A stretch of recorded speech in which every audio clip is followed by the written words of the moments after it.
Chapter 801, Scales of Justice. Jacob's happiness instantly vanished the moment he heard the last part. He knew for a fact that Immortality wasn't lying. It never needed to. You know the origin of art of nature, right? Just what is it? I wasn't sure before, but now I think it's that, since only that can have such power. Don't try to deny it. I know better than anyone. Jacob said sternly, finally revealing his suspicions.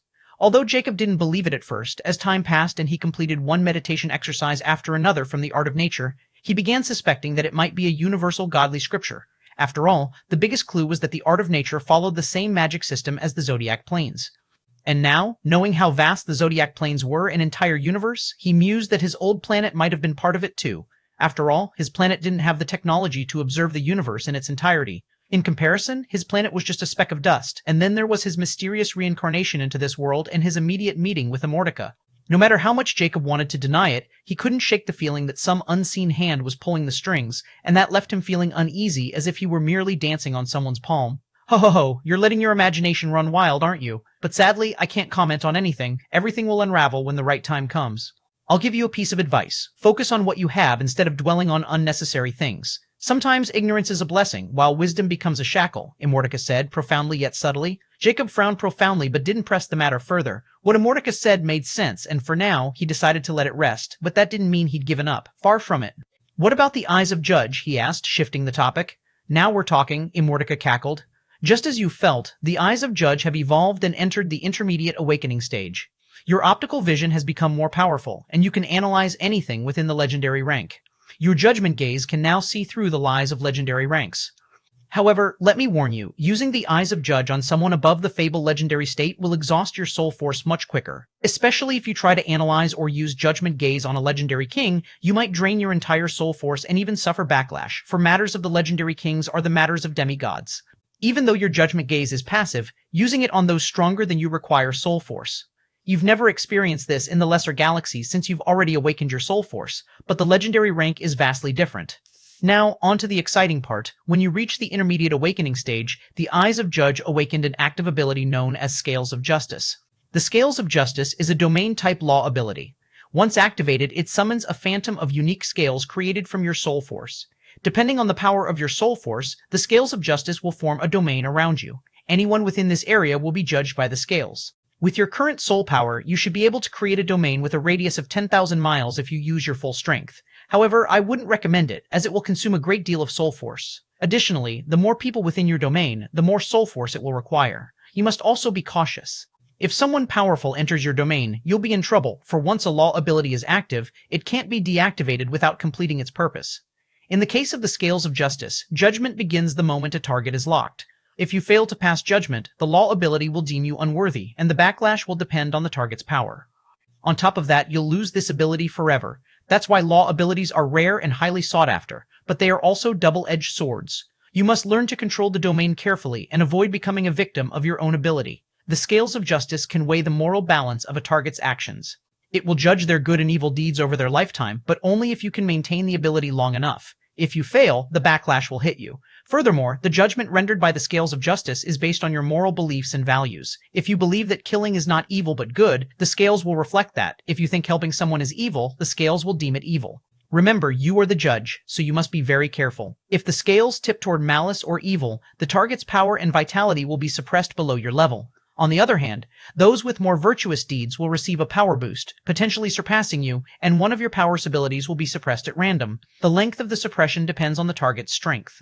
Even mythical ranks cannot escape it. Such is the terror of law abilities. Although it might be a bit of a gamble, it's an entertaining one. Ha ha ha ha ha.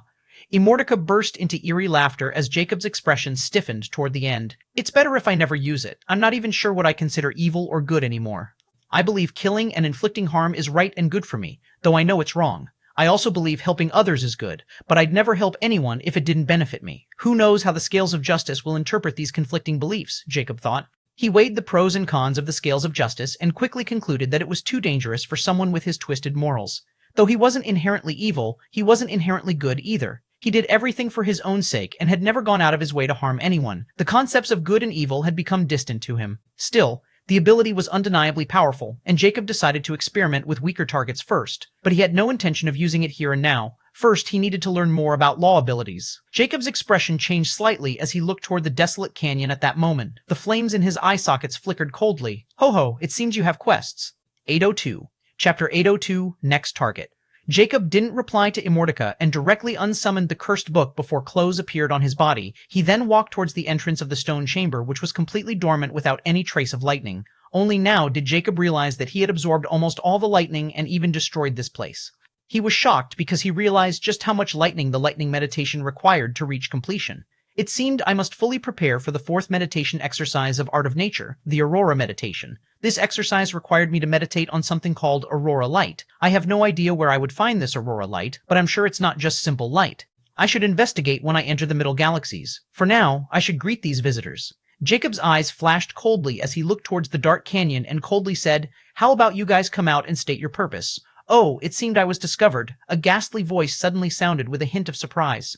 The next moment, a 3-meter-tall, crimson-cloaked figure appeared from the darkness, its face enshrouded by a crimson cape, but 2 crimson flames in its hollow sockets illumined its white skeleton face with 2 black horns on its forehead. He was holding a black bone staff and giving off a dark aura unique to a dark being. Jacob looked at the dark being, which seemed to be a high lich or a variant of a lich. He didn't bother to ask Immortality since he could sense this dark being's strength and was of no threat to him. Jacob didn't even bother to speak as his eyes flashed with killing intent. The next moment, a tiny violet sphere appeared right in front of High Lich's face. The High Lich was alarmed. He didn't sense when and how this violet sphere appeared a centimeter away from his face, but he felt alarm and a sense of dread from it. But before it could react, the violet sphere suddenly pulsed, and the next, boom, a small explosion filled with lightning sparks rang in the silent canyon, and the headless corpse of the dark being fell on the group. However, Jacob remained standing on his spot, coldly staring at the dark canyon and sneering. It seemed you guys didn't have any manners. The next moment, violet lighting spheres appeared in 13 different places in the dark canyon and exploded. Many panicking voices rang in alarm, and a few silhouettes quickly tried to dodge as they had already seen what had happened to the High Lich. However, despite their reaction speed, headless bodies dropped in different corners of the canyon, except one person who seemed to have escaped Jacob's aura lightning explosion, which was supported by Fable legendary rank Mana's stellar energy. Jacob also noticed it, and the next moment, an invisible soul force spread from his body, locked on the escapee who was already 2 miles away, formed him and instantly pulverized his movement. The escapee struggled as magic power shimmered over his body, but Jacob's current soul force completely suppressed him and prevented him from casting spells. With a thought, Jacob's soul force pulled the captured target towards him, and like a fish trapped in a fishing net, that person dragged towards Jacob. Jacob finally saw a green-skinned elf in a sorry state. Her entire clothes were in tatters, and bloodstains were on her body. Jacob noticed a broken pendant around her neck with a lingering aura of magic. Release me, and I can let this matter drop. The elf threatened, but her voice was filled with dread and trepidation. She had never expected to encounter this Death Star in this place when she was here to find the treasure that activates that strange phenomenon. Although she was confident in handling any quasi-legend rank, she knew this person in front of her was somewhat different and extremely powerful. After all, he killed all those quasi-legend competitors with those strange aura blasts, not to mention that her protective treasure, which was a top-rank quasi-legend protective treasure, was destroyed by that attack as well, without blocking the attack completely. Furthermore, she knew about Soul Force because she also had it, but this person's Soul Force was vast, like an ocean, which reminded her of the elders in her clan. Just the notion behind it made her shudder in fear. Oh, despite staring at the death, you still have a mind to threaten me? Let me guess, you are from the Middle Galaxies. But I don't care. I can still let you go if you have information about legendary keys, Jacob impassively stated. He didn't kill her directly because she clearly had Soul Force and treasure that could block his casual attack, which was deadly to any quasi-legend. This made him think she was from the Middle Galaxies, so he might get some information from her like he did with the Barbarian. Furthermore, he didn't let Autark take action right from the start since this was faster, and he could tell if she was lying or not with his eyes of judge. Sparing her was out of the question. He didn't want to waste much time since he had already spent a week here. The elf was shocked when she heard it, and a conflicted glint flashed past her eyes before they shone with determination. Kill me then. You will get nothing from me. I will never betray my clan. Jacob sighed before he shook his head. Well, since that's the case, you can die. But before that, do you have some seal or sigil planted in your mind?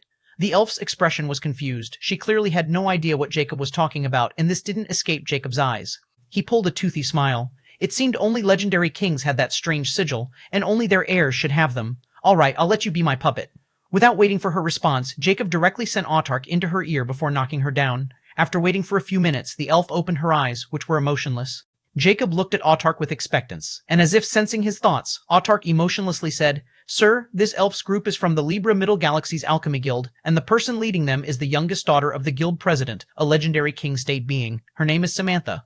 2 days ago, she received a message that Samantha had already acquired the legendary Key of Leo, found the Tower of Leo, and entered the trial. This woman was called back to protect Samantha like their other allies, and she was on her way when she discovered the phenomena of legendary treasure being born, which should have been caused by Sir." Jacob's expression changed as he quickly said, "Lead me to that place. Tell me everything while we're heading there."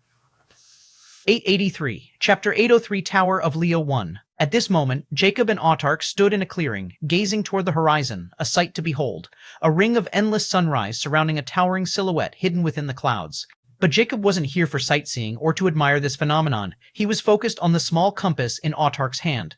Autark had taken the elf's body as his puppet, and the compass pointed directly toward the horizon. "Are they in those clouds?" Jacob asked with a hint of uncertainty. Although he had already seen many celestial bodies in the strange sky of the Path of Legend, he had never considered the possibility of them playing a significant role. Now he realized he had been wrong, and everything was part of the Path of Legend. "Yes, sir. This compass is given to every close member of Samantha's group, and it can help them locate each other. It is protected by a secret method, and no one can use it without the member's knowledge," Autark replied emotionlessly. Jacob nodded, not doubting Autark. In the next moment, 2 golden flying discs appeared before them. Jacob had gathered hundreds of them in his last battle on the unique plains, knowing they were far more powerful than the gray and bronze flying discs. "Just use your mana to operate it." "It's fairly simple," Jacob instructed as he stepped onto the golden disc. When he imbued his mana, it attached directly to his feet. The next moment, information about the disc suddenly appeared in Jacob's mind, and he smiled in satisfaction. It's an advanced Inception Legend rank treasure with the abilities of stealth and speed. The stronger one's mana, the more powerful the stealth and speed. But I have to control how much mana I inject into it, or it might blow up since it's limited to the quasi-legend rank. It can't handle my current mana. Autark seemed to experience the same realization as they both began to fly toward the horizon, directly heading for the towering silhouette within the clouds. Once they shot out of the golden clouds, Jacob was surprised to see what lay beyond. Like a solar bastion, a unique, otherworldly plateau hovered as an isolated floating island above an endless sea of golden clouds.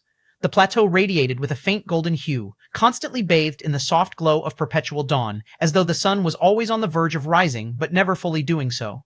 In the center of this island stood an ancient tower. This unique area was saturated with the essence of light itself, giving the air a faint shimmer. The atmosphere felt warm, as though the land was alive with the energy of the sun, yet it wasn't unbearably hot. The most striking feature of the solar bastion was the eternal horizon, a ring of endless sunrise surrounding the plateau. From their vantage point, they could see golden rays just peeking over the edge of the clouds, casting long, ethereal beams of light that danced across the surface. The neon sky was clear, with constellations visible even in the golden light, giving the impression of standing at the meeting point between day and night. Solar pools, natural basins filled with liquid light, were scattered around the plateau. They rippled gently, casting reflections of stars even in the golden light.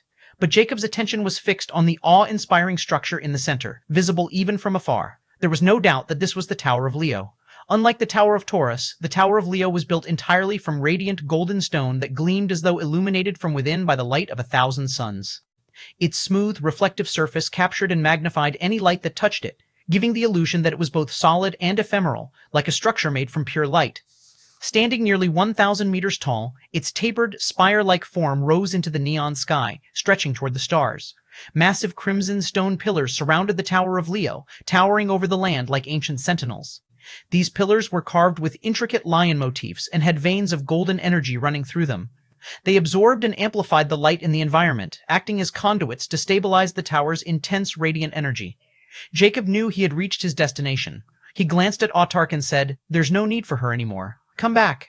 Autark obeyed without hesitation, vanishing from the elf's body and returning to Jacob's solar plexus space. The elf's body lost its life and started to fall along with the disc, but Jacob used his soul force to stop her. He retrieved the disc, absorbed all her blood, and let her dry corpse fall. After dealing with this small matter, he activated the stealth ability and headed directly toward the tower. As he got closer, he noticed more details. At the tower's peak sat a massive, radiant lion's crest, a glowing sigil in the shape of a roaring lion's head formed from pure golden light. Within this sigil were crimson stars representing the constellation of Leo, constantly emitting beams of shimmering light. Moreover, 3 enormous floating golden rings slowly rotated around the spire.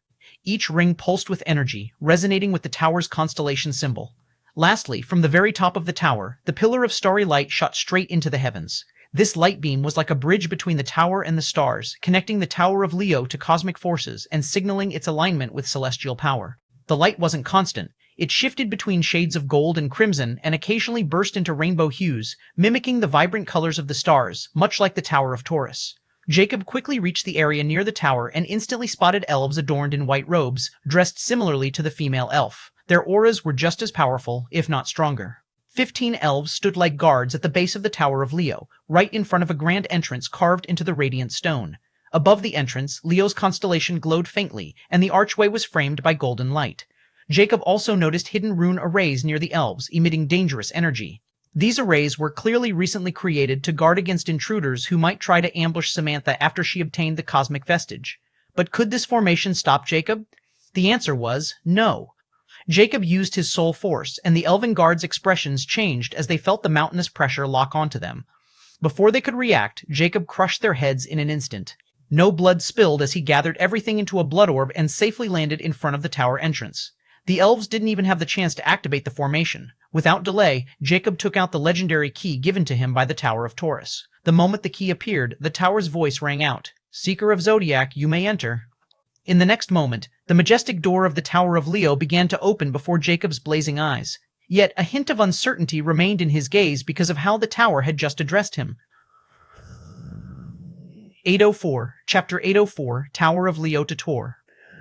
The Tower of Leo didn't give Jacob any options like the Tower of Taurus. It directly allowed him to enter. He didn't know which difficulty Samantha had chosen. Still, from the information he had gathered, he understood that nearly all the heirs of the legendary kings were here to obtain an ascension permit for their respective kings. In comparison, the legendary vestiges were not as crucial in the eyes of these kings. Samantha was in a similar situation. According to the memories of the elf, she had been prevented from advancing to the legendary rank so she could enter the path of legend and acquire an ascension permit. However, the competition between the peak legendary kings was intense. All of them desired an ascension permit, yet there were only 12 available in the Path of Legend, and that was if they succeeded in passing the most complex Star King difficulty trials. If even one of them failed, it would mean one less ascension permit for their legendary king. Thus, the heirs were equipped with powerful treasures, some even borrowing Fable Legendary State treasures, which were among the most critical trump cards of any organization. These treasures were strictly controlled, as creating a legendary rank treasure required enormous legendary rank resources. Even then, the failure rate was high due to the Zodiac Plains laws. The 2 Fable Legendary State treasures Jacob had acquired in the Lightning Mountain range were only at the initial Fable Legendary State rank. Yet, they were deadly enough to ignite a massive war among legendary rank experts. Even legendary nobles would become involved and fight over them. At that moment, Jacob finally stepped into the first level of the Tower of Leo. He was surprised to find himself in an endless white space, where many ethereal golden orbs floated and moved like shooting stars. Jacob had no idea what the trial entailed, but those orbs were filled with powerful soul force. He quickly opened Cursed Immortality to learn the details of the challenge. Tower of Leo Level 1, Soul Light's Precision Challenge. Strike the moving soul light orbs with your soul force and destroy them with a single strike within 30 minutes. Soul light orbs required to pass this trial, 0 weigh 10,000 time, 29 M1054S. Upon reading the details of this challenge, Jacob's eyes narrowed as he observed the soul light orb zipping around the endless white space, each filled with an intense soul force. But he suddenly realized, as his eyes flickered, now I understand. The soul force is normally invisible, but those orbs are golden, and I can see 2 types of energies mixed in them. One is obviously soul force, while the other should be light element energy. It's just like how I use my soul force to integrate my mana and make it more powerful. So, it wasn't just something new, but the soul force could be imbued with elemental mana, become more powerful, and cause more damage. It's like soul attack. Jacob was elated as he could sense the orb's every movement with his own soul force. His perception heightened even more. The next moment, he extended his hand slightly, willing his soul force to surge forward.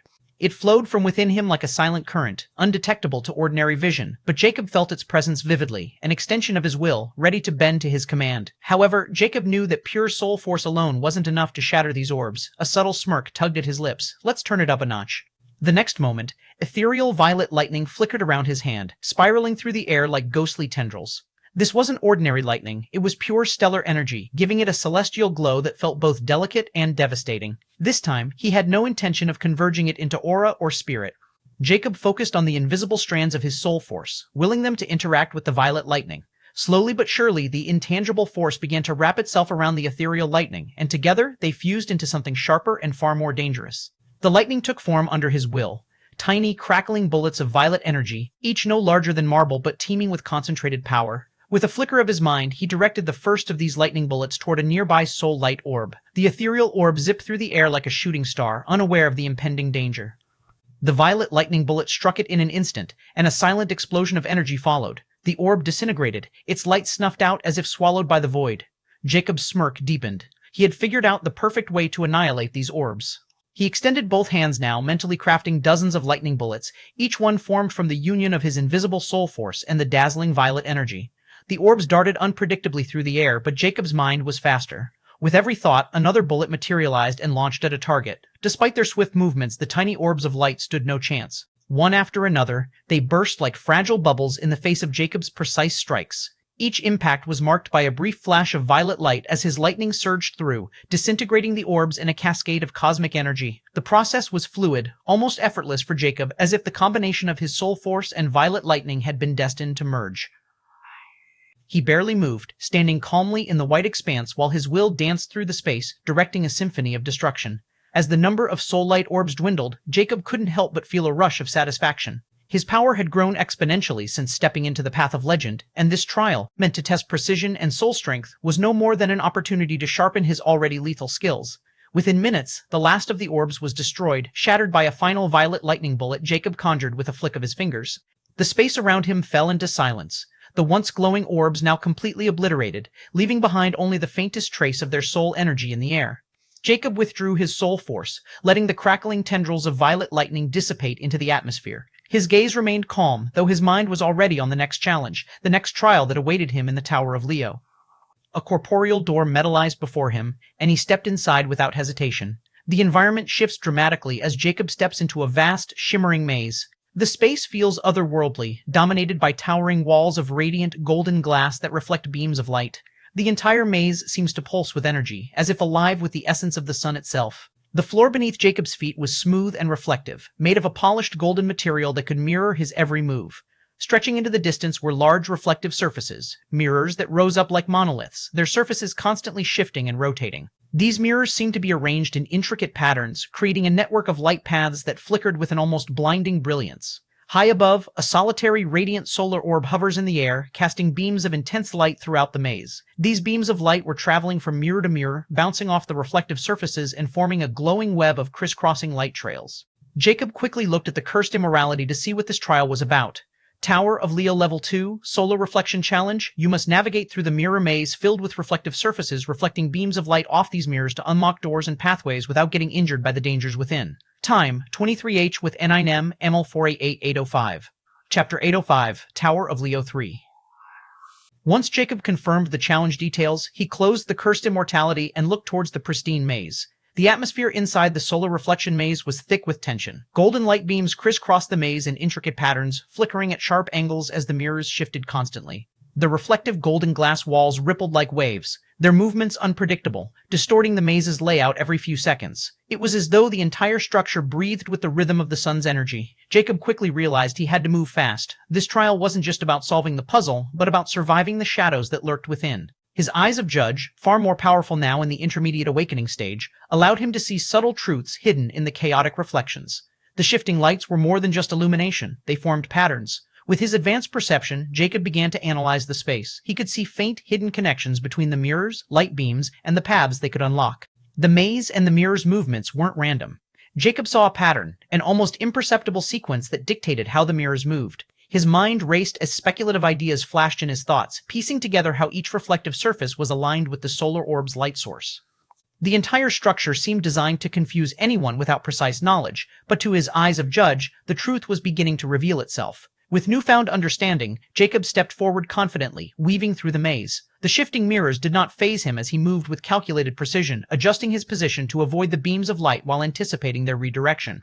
But just as he gained momentum, his eyes of judge detected movement in the darkness. From the shadows cast by the light beams, ominous figures began to emerge. These shadow creatures were ethereal, fluid forms of pure darkness with glowing red eyes, their bodies rippling like smoke. The light did not reach them, and they seemed to feed off the dimness, growing stronger the longer they remained hidden. Jacob could see through their nature. These creatures thrived in the absence of light. Their power was tied to the shifting mirrors, which created pockets of darkness every time a beam of light moved. The more shadows created, the more enemies appeared. He had to act fast. Focusing his soul force, Jacob extended his control over the mirrors, using his mind and will to begin shifting them manually. His soul force was invisible, intangible, yet with his mastery, it operated like a precise tool, moving the mirrors in specific directions to reflect the beams of solar light toward his target. With each carefully placed redirection, he aimed the light beams at the doors blocking his path. As the light struck the reflective door mechanisms, pathways began to open in the maze, but so did more opportunities for the shadows to strike. The shadow enemies moved swiftly, drawn to the dark corners where the light couldn't reach. Jacob could feel their presence growing, their power intensifying. He couldn't let them gain too much ground. Relying on his eyes of judge again, he quickly identified weak points in their structure. Though the shadow figures moved unpredictably, he could see their vulnerabilities, certain areas where even the faintest touch of light would be enough to destroy them. A sharp movement of his soul force, and the mirrors snapped into position. Beams of golden light shot toward the shadows, casting them back as they hissed in fury. Their forms disintegrated when exposed to solar energy, but more appeared in their place, creeping from new angles as the mirrors continued to shift. Realizing he needed a more efficient method, Jacob infused his soul force with his ethereal violet lightning. This combination of energy became a powerful weapon, allowing him to direct the reflective light with deadly precision. He began crafting lightning-infused soul force bullets, tiny yet lethal projectiles of violet lightning, which he fired toward the mirrors. Each bullet struck with pinpoint accuracy, redirecting the light beams instantly, either opening new paths or disintegrating the shadow enemies. Violet lightning crackled through the air, illuminating the maze with its ethereal glow. Every time a mirror aligned with the light, a new pathway appeared, or an enemy dissolved in a flash of violet and gold. The light beams refracted through the maze like a controlled storm, leaving no room for the shadows to hide. Jacob continued to move through the maze with precision, constantly adjusting the mirrors and firing his violet lightning bullets to maintain control over the light beams. His eyes of judge allowed him to anticipate every shift, every attack, and every moment of danger. Step by step, he advanced through the maze, unlocking doors and neutralizing threats, all while keeping the shifting mirrors under his control. With each correct movement, the maze unfolded and the shadow enemies diminished, unable to survive under Jacob's relentless assault of soul force and lightning. As the final door of the maze swung open, Jacob paused to take at the moment. His strategy had worked flawlessly, the shadows had been defeated, and it was all thanks to the eyes of judge. Nonetheless, Jacob had used almost 20% of his soul force and 10% of his lightning mana in just 2 trials. He started to wonder if this Tower of Leo was all about the soul force and elemental mastery over one's element. Since that woman, Samantha, had undergone the same trials, how powerful is her soul force? I'm pretty certain that this is a Star King difficulty level trial, or does she have other methods to use soul force constantly? If that's really the case, I'm looking forward to capturing her more. Maybe I can use this method for myself. Jacob's eyes shimmered viciously with clear desire as he looked at the final door. Behind it was the entrance door, the same one that had led him to this level, and without Jacob entering, the second trial, Solar Reflection, was complete. At this moment, Jacob entered the third trial of the Tower of Leo. As soon as he stepped into the third level, the environment shifted dramatically. The entire space was enveloped in an almost oppressive brilliance. Everything was washed in a stark, blinding white light, making it impossible to distinguish any specific features of the walls, floor, or surroundings. Jacob quickly looked at Cursed Immortality. I-86, Chapter 806, Tower of Leo 4. Jacob thought the blinding arena was aptly named. The intense radiance flooded the space, making it hard for even someone like Jacob to see clearly without his eyes of judge. The entire ground seemed to glow with a soft, ethereal white, reflecting and refracting the radiant energy from all angles. It felt as though Jacob had stepped into the heart of a star, where light itself was alive and pulsed with energy. Every surface was bright, making the surroundings almost indistinguishable.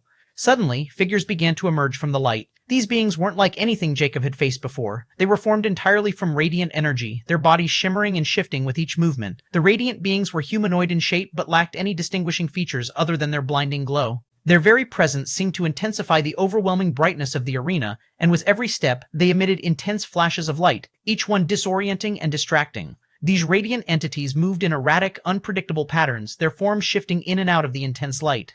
It was clear that they used the arena's brilliance to their advantage, appearing almost invisible as they blended with the surrounding radiance. Whenever they attacked, they unleashed massive flashes of blinding light, making it almost impossible for anyone to rely solely on sight to predict their next move. But Jacob was different. Though the brightness was enough to blind any quasi-legend, Jacob's eyes of judge had evolved beyond ordinary sight. His intermediate awakening allowed him to see far more than just visible light. He tapped into his ability to sense energy and truth.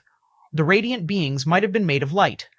Still, Jacob could see through their brilliance. He could sense their energy signatures and detect their movements even when their attacks created overwhelming flashes of light.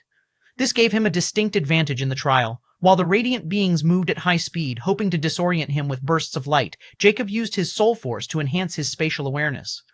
Being invisible and bound by his will, Soul Force allowed him to feel every movement within the arena as if the light did not affect his senses. He felt the pulsating energy of the radiant beings, their presence cutting through the oppressive brightness. With a calm focus, Jacob extended his Soul Force into the arena, using it like an invisible net to map the positions of the light creatures. As one of them launched forward, unleashing a blinding flash in an attempt to stun him, Jacob's Soul Force reacted faster than his sight ever could.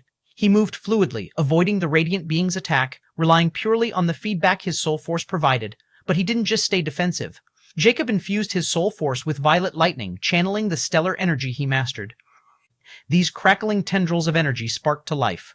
Unlike the radiant beings, his lightning wasn't just bright, it was ethereal and potent, capable of cutting through the intense brilliance of the arena. The violet lightning surged with power beyond just light. It carried the essence of the stars, making it something that even these radiant creatures could not withstand easily. As the radiant beings closed in, Jacob unleashed a storm of violet lightning bolts, which he controlled with pinpoint accuracy. Guided by his soul force, the bolts zigzagged through the arena, slicing through the radiant forms of his enemies. Each bolt struck with the speed of light and the weight of celestial power, leaving the radiant beings with no time to recover before they were torn apart. Their forms shimmered as they disintegrated into pure light, vanishing into the blinding brilliance of the arena. Despite their ferocity and attempts to disorient him with flashes of light, they were no match for Jacob's mastery over his abilities. However, the arena wasn't done challenging him. The radiant beings began to multiply, emerging faster and in greater numbers. The arena itself seemed to pulse with energy, trying to overwhelm Jacob by sheer volume. The flashes of light became more frequent and more intense, and even the air seemed to hum with radiant energy. But undeterred, Jacob continued to wield his violet lightning, manipulating the surrounding radiance to his advantage. His soul force reached out, not only sensing the energy around him, but also controlling the very light that filled the arena. By channeling his stellar lightning through his soul force, Jacob began to bend the light itself, redirecting the overwhelming brightness into concentrated beams that struck down the radiant beings with devastating precision. This was a completely unexpected development, as he didn't expect his soul force to do that. He only followed his instincts. It was as if he could sense the flow of energy and soul force hidden in the light attacks, disrupt this energy, and even change it to his advantage as long as this energy wasn't stronger than his own. Jacob had to admit that he was learning to use soul force faster with the tower trials, and even becoming proficient in his elemental energy, which he had neglected all this time. The legendary rank magic cores seemed to have opened a new world of possibilities for him. It was like a shackle had been broken. The limitations of magic, like the rectified stars, limited mana capacity, and lack of control because of spells, were completely gone, and this made Jacob finally bloom as a magic user. Until now, he didn't even think about using his weapons at all as his magic began to replace them. Nonetheless, another reason was that his weapons were useless since Soul Force was involved. Jacob danced through the light with each move, untouchable by the radiant enemy's tactics. Because of his Soul Force and mana's continuous use, he was in some kind of strange state. At this moment, his soul force allowed him to anticipate their every attack while his lightning overwhelmed them with cosmic might. Those opponents become his whetstones. When he reached the point where he no longer made any progress, Jacob suddenly tried something. His mana burst out, and the next moment he summoned a massive violet lightning storm that enveloped the arena. The ethereal energy surged and crackled, engulfing the radiant beings in a cascade of stellar power. One by one, they fell, their forms dissolving into the very light they had emerged from until none remained.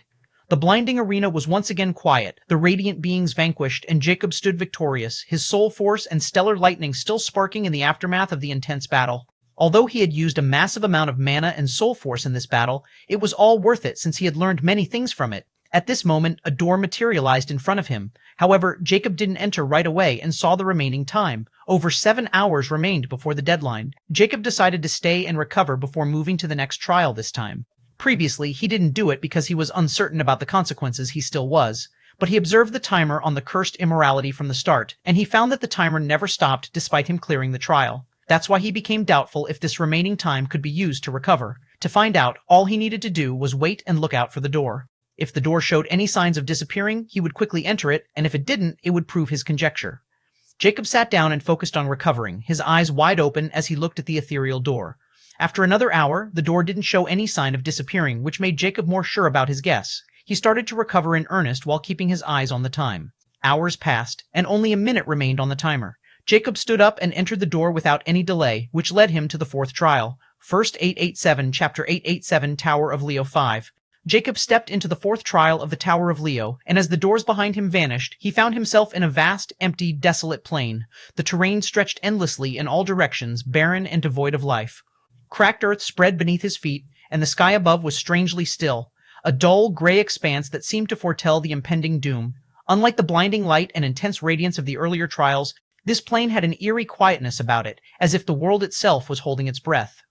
The horizon appeared to be drenched in twilight, with no discernible source of light except for a faint, sickly glow hanging far off in the sky. Jacob knew this wasn't just another straightforward challenge as he opened the Cursed Immortality for more details. Tower of Leo Level 4, the Eclipse of Endurance Challenge, a test of endurance, where you must survive an artificial eclipse. During the eclipse, all light will be consumed by ever-encroaching darkness, and you must maintain a source of light around yourself while facing shadowy creatures empowered by the eclipse. Time, 59M, 58S. His eyes flickered coldly as he closed the cursed book and focused ahead. The Cursed Immortality had detailed the nature of this trial. He was about to face an artificial eclipse. He could feel it in the air. The light in this world was already weak, but it would soon be consumed completely by an encroaching darkness, and he would need to endure the shadows that emerged from it. Jacob's instincts flared to life, his eyes of judge scanning the desolate plains as he felt the pressure building in the atmosphere. He took a deep breath, preparing himself for what was to come. Suddenly, the sky began to darken even further. The first signs of the eclipse started with the gradual dimming of the faint light that hung in the sky. The air became heavier, and the temperature seemed to drop. Above, Jacob saw a celestial event unfolding. The moon began to move across the sun, casting the land into deeper and deeper shadow. The eclipse wasn't natural. Its progress was swift and unnerving, as if the world itself was eager for the darkness to arrive. Soon, the advancing shadow swallowed the last vestiges of sunlight, leaving the plain bathed in an unnatural darkness. It was a total eclipse. The moment the last sliver of light was consumed, the change was immediate and terrifying. A thick, oppressive blackness spread across the plain, a living darkness that seemed to swallow everything in its path. The temperature dropped even further, and from the pitch-black gloom, eerie figures began to emerge. Shadowy creatures, amorphous and writhing, formed from the darkness of the eclipse. Their bodies were formless, shifting like liquid shadow, and their eyes glowed faintly with a crimson hue. They were drawn to Jacob, but not just because of his presence. They were attracted to light. Jacob's task became apparent. To survive this trial, he needed to keep a source of light around him while these shadow creatures relentlessly attacked. Without light, they would overwhelm him. But the problem was obvious. The eclipse consumed all external sources of light. Without wasting time, Jacob tapped into his fire mana core this time. Ethereal green flames erupted around him. The eerie, translucent green fire formed a protective barrier around Jacob, illuminating the space immediately around him and driving back the encroaching darkness. It was the only light source in the desolate plain now, and the shadow creatures reacted instantly. But the first time Jacob tried to strike one of the creatures using his green fire mana, something unsettling happened. The shadow creature passed through the fire with only minimal resistance. It didn't burn. The creatures were unaffected by fire alone, feeding on the light but immune to its effects. Damn it, Jacob muttered. He realized the problem almost instantly. In fact, he was already expecting it. These creatures weren't just physical. They were beings of pure shadow, and he would need more than just fire to hurt them, soul force. Drawing on his vast pool of soul force, Jacob integrated it with his fire mana. The fusion of his invisible soul energy with the ethereal green flames transformed them into something far deadlier. The moment his soul force wove into the green fire, it crackled with a new intensity, a force that could harm these shadowy creatures. With a flick of his hand, Jacob sent out a blast of green flames fused with soul force, and this time the effect was immediate. The shadow creature screeched as it was consumed by the fire, its dark form dissipating into nothingness. It worked. But the trial wasn't over. The creatures began to swarm. From every corner of the desolate plain, more shadowy figures emerged, drawn to the light like moths to a flame. Jacob launched attack after attack, sending waves of green, soul-infused fire at the shadows, destroying them one by one. Yet, the sheer number of creatures seemed endless. Each time he killed one, two more appeared in its place, and Jacob realized the true nature of the trial. It wasn't just about fighting, this was a test of endurance. Even with his immense power, Jacob couldn't keep up this pace forever. His soul force was being drained rapidly, and while his fire mana was still plentiful, the fusion required to harm the creatures was exhausting his reserves. The weight of the trial started to take its toll. Every attack drained him more, and as the eclipse deepened, the shadow creatures only grew stronger, more relentless. Jacob was forced to make a decision. He couldn't afford to exhaust his soul force entirely. He needed it for future trials. If he depleted it here, he would be vulnerable later on, and in the Tower of Leo, being vulnerable was equivalent to being dead. Instead of continuing to fight head-on, Jacob switched tactics. He ran while using the incredible durability of his body to withstand the shadow creature's attacks. The creatures swarmed him, clawing at him, but their attacks barely penetrated his legendary bones. Pain surged through his body as they attacked, but Jacob gritted his teeth and endured it. The shadows couldn't truly harm him as long as he maintained his defense, and the key now was to survive the remaining time. As the minutes dragged on, Jacob used his speed and instincts to dodge the more dangerous assaults while focusing on conserving his strength. The creatures were relentless, but Jacob was faster, tougher. The pain was sharp, but not enough to break him. Gradually, though, his green fire began to weaken. The darkness of the eclipse seemed to absorb the fire, pulling the light from it and making it harder and harder for him to maintain the barrier. The creatures pressed closer, and Jacob could feel the tension rising, knowing that the light was the only thing holding them back. With the final minutes of the trial approaching, Jacob knew he had no choice. He unleashed the last of his fire mana, surrounding himself with an even more intense burst of green flames infused with the small amount of his soul force. The creatures that touched the flames disintegrated instantly, giving him a final reprieve as the trial neared its end. As the hour mark approached, the light of the eclipse slowly began to return. The darkness that had consumed the plane retreated, and the shadow creatures, sensing the shift, began to vanish back into the encroaching shadows. The trial was over. Breathing heavily, Jacob stood amidst the desolate plain, his body aching from the battle. He had used almost all of his fire mana and a significant portion of his soul force, but he had survived. Now, he would need to recover before the next trial, knowing that the worst was yet to come. The eclipse of endurance had tested him to his limits, but Jacob was still standing tall. But at this moment, the door to the next trial appeared. This time, there wasn't any time left on the timer, and Jacob didn't want to risk it, so he entered the door and headed to the 5th trial of the Tower of Leo, which was becoming increasingly deadly, unlike the Tower of Taurus. 808. Chapter 808 Tower of Leo, War 6.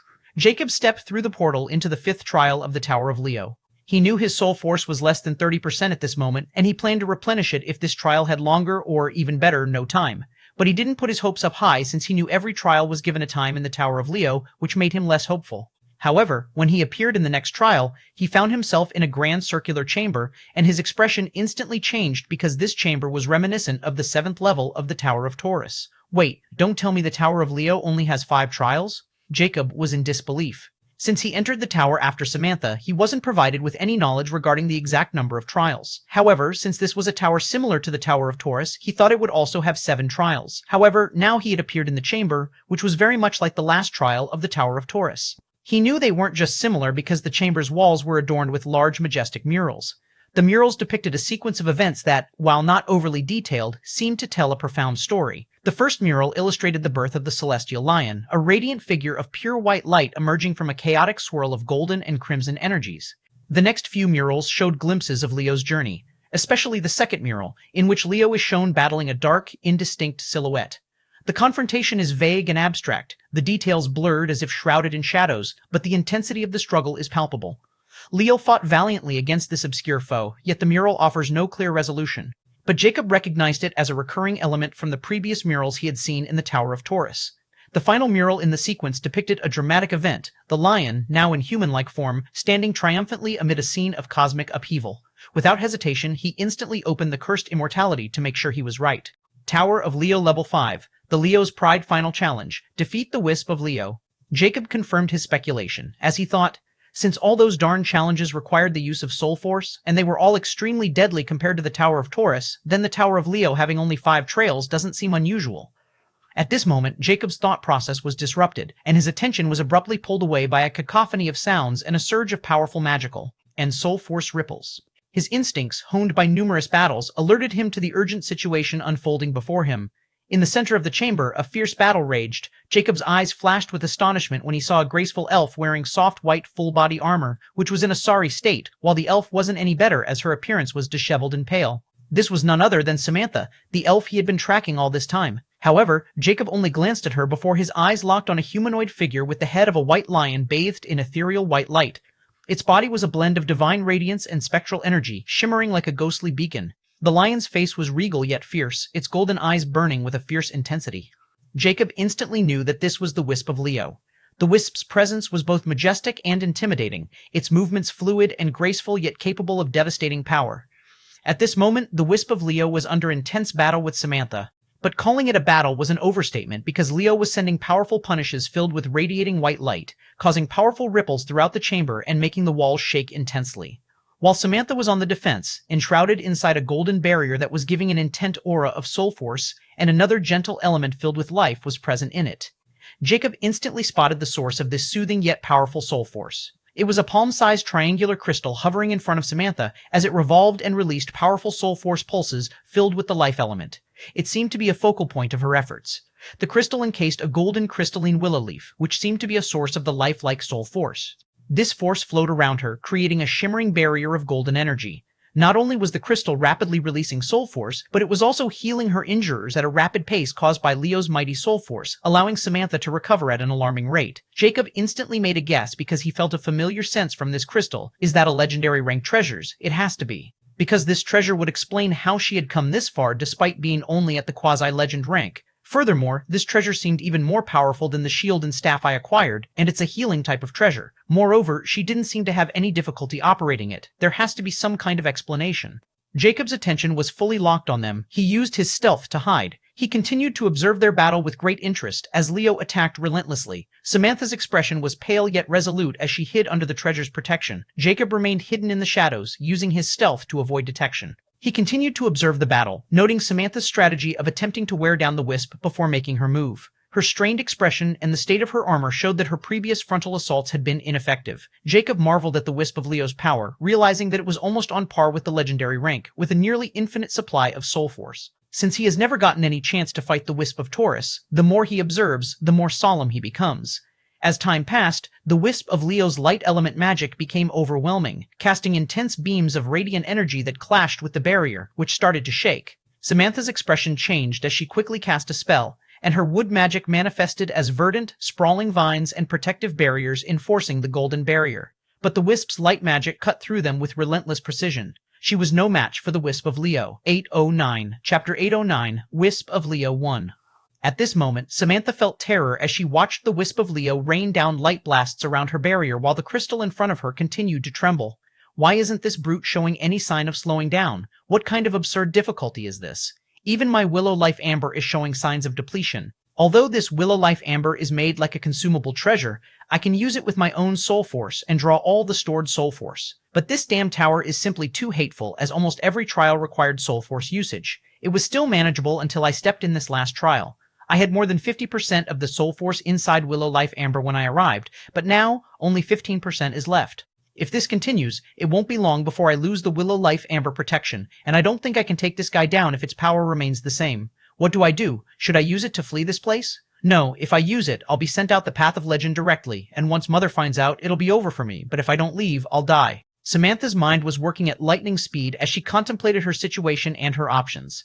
Although she was here before her mother to claim the ascension permit for her, she also wanted to prove herself and solidify her position among her other siblings.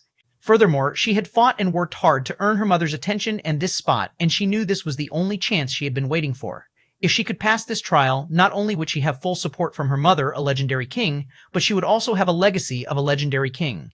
This legacy reward was another reason she was willing to take such a risk and put her life on the line and unwilling to abandon it all when she was just a step away from getting everything.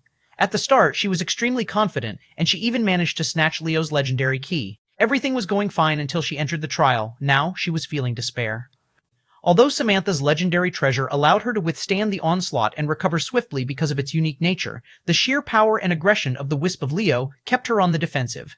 The Wisp moved with speed and strength, making it difficult for Samantha to mount an effective counterattack. Every strike from the Wisp seemed to push her further back, forcing her to use every ounce of her magical and physical prowess just to stay alive. That's why she was thinking of using her trump card, which she had prepared herself to preserve her life. But the thing was, this trump card wasn't given to her by her mother. She had found it in an ancient ruin, and she hid it all this time, even from her mother, because she knew if her mother discovered it, she would take it for herself. Yet now she was in a dilemma because this treasure was a one-time use item.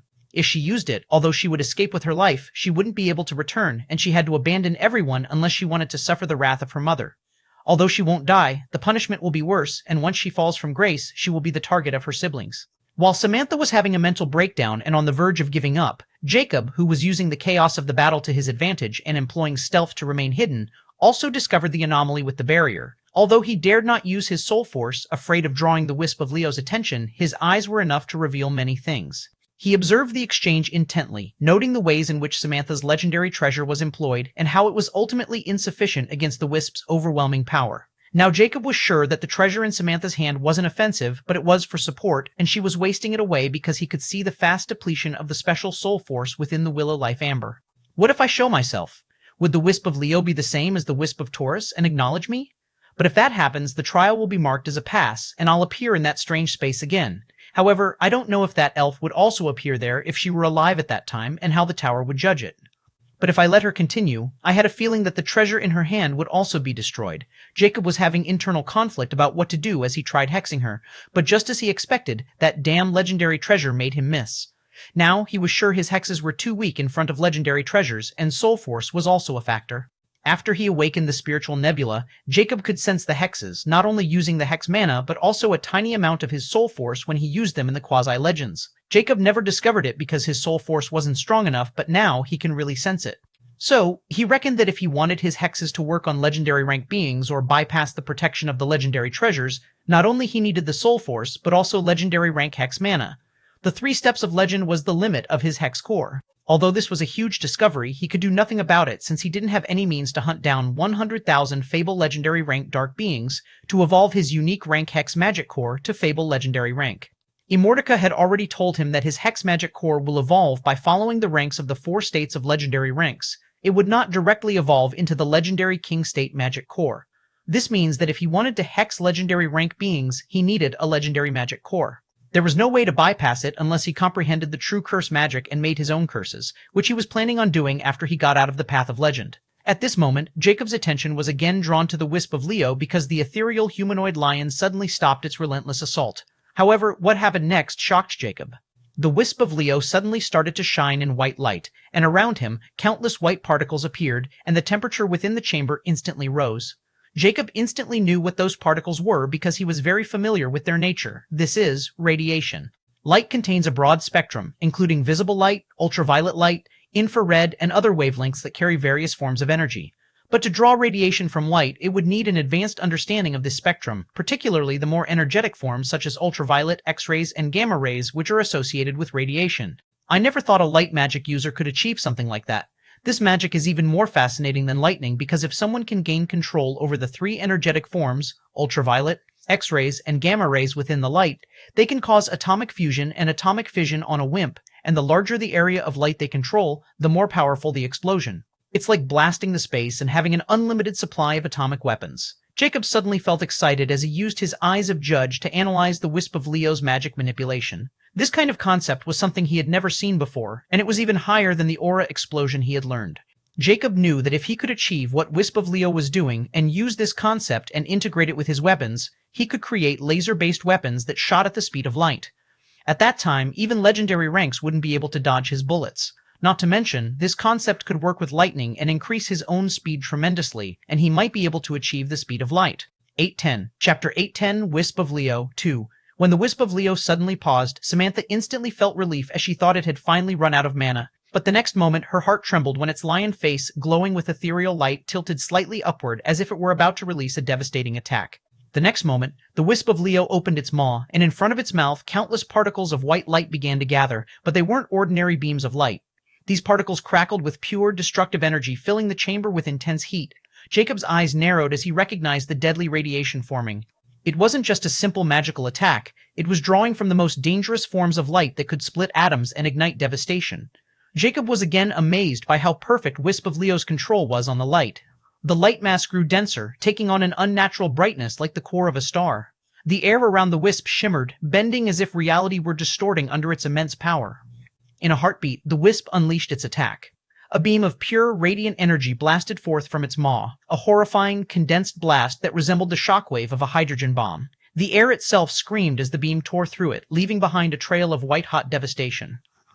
The entire chamber was bathed in a blinding light that seemed to erase shadows, turning everything to white for a fleeting moment. Oh no! Samantha's eyes widened in horror as she tried to react, but there was no time. The beam collided with her golden barrier, and the Willow Life Amber gave a desperate pulse of soul force, trying to hold the shield intact. But the force of the Wisp's breath attack was overwhelming. In an instant, the barrier shattered, splintering into shards of golden energy that dissipated into nothingness. The explosion of light was so intense that it left Jacob momentarily blinded, even from his hidden vantage point. The force of the impact sent waves of heat and dust spiraling across the chamber, and the sound of the blast echoed like a thunderclap. When the light finally began to fade, and the dust started to settle, the scene was a stark contrast to the chaos that had just erupted. Samantha stood in the center of the chamber, her armor now scorched and cracked. But what drew Jacob's attention immediately was the gaping hole in her chest. It was massive, burned clean through, as if the wisp's attack had obliterated her very essence. The edges of the wound glowed faintly with residual radiation light, and blood spilled from her body in slow, fatal streams. Her face was frozen in a mixture of disbelief and sheer terror. Her wide eyes, glassy and filled with shock, remained locked on the wisp of Leo as if she couldn't comprehend what had just happened. There was a hint of unwillingness, the refusal to accept that this was the end, but no strength left in her to fight back. Her lips parted as if to speak, but no words came, only blood. Only silence followed as her body, now devoid of life, began to slump. Her legs gave out, and she collapsed to the cold stone floor of the chamber, the echo of her fall swallowed by the stillness that lingered in the aftermath of the blast. Jacob, still hidden in the shadows, watched as Samantha's lifeless body lay sprawled out before the wisp of Leo, the massive wound in her chest testament to the sheer power of the attack. Her eyes remained open, staring blankly at the creature that had ended her life, an eternal gaze filled with disbelief and helplessness. Moreover, she seemed to be holding something in her hand, which shimmered for a moment before it went dormant again. Towards the end, she was clearly trying to use that trump card to flee. But alas, she was too late, and the final attack of Wisp of Leo was too fast and terrifying. She didn't even manage to activate the treasure before that attack destroyed her magic core. The Wisp of Leo stood over her fallen form, its ethereal mane still blazing with light, its golden eyes unblinking. It showed no emotion, no satisfaction, only the cold mechanical focus of a being forged for a singular purpose, to defend its trial. Jacob let out a slow breath, knowing now that he had witnessed not only the destruction of a powerful adversary, but also the terrifying might of the Wisp of Leo. He would need to be cautious, very cautious, if he didn't get its acknowledgement. Suppressing his emotions and a hint of fear, he stopped using stealth and came out of hiding and stepped towards where Wisp of Leo stood and not far away from the lifeless body of Samantha. Jacob glanced at the corpse and could only sigh because the willow life amber was gone. That beam attack had completely obliterated it into dust, making Jacob even warier of that final attack. Nonetheless, he was also excited because that radiation beam gave him many insights about his weapon crafting and how to proceed. If anything, Jacob wanted to start researching many of his new theories and hypotheses instantly, but he knew his top priority was to gather the cosmic vestiges. Furthermore, Jacob also saw the thing Samantha was gripping in her hand and the space ring. Although he didn't know what that thing was since she had taken it out on the verge of death, he knew it had to be a life-saving trump card that could save her life from that devastating attack, and he wanted to take it for himself. The Wisp of Leo suddenly turned around as if it had sensed Jacob, but unlike its previous ferocity and aloof manner, its emotionless eyes flashed with unknown emotions, and Jacob instantly sensed a familiar feeling rising in his heart. The next moment, something unexpected happened. The Wisp of Leo suddenly waved its claw-like hand, and the item inside Samantha's hand directly left her. It flew towards Jacob and stopped in front of him. Jacob was bewildered for a moment before he looked at the Wisp of Leo, which didn't seem to have any intention of attacking. It was even giving him that thing Samantha was holding. Now Jacob wondered if the Wisp of Leo had already known he had been here and hiding all this time, and that the reason it killed Samantha was because of him. Furthermore, since he was giving him this item while completely ignoring the space ring on Samantha's hand, he suddenly felt this item was extraordinary enough to be recognized by the Wisp of Leo. Yet the most important part was still its behavior in front of him, and this time he didn't want to miss this chance. He stowed away the item to research it later and questioned, "Who exactly are you guys, and why are you treating me differently? Is it because of the AE%%? A811, Chapter 811, Astral Lightseed. Who exactly are you guys, and why are you treating me differently? Is it because of the EP%%? Jacob was shocked when his words turned into gibberish at the end. Those words were, Cursed Immortality.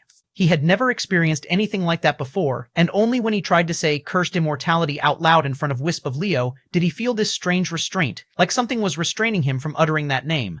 But before he could figure it out, Jacob suddenly felt his mind tremble because a heavy voice reverberated directly into his soul like a thunderclap. Jacob was very familiar with this phenomenon because the same thing happened with the Wisp of Taurus.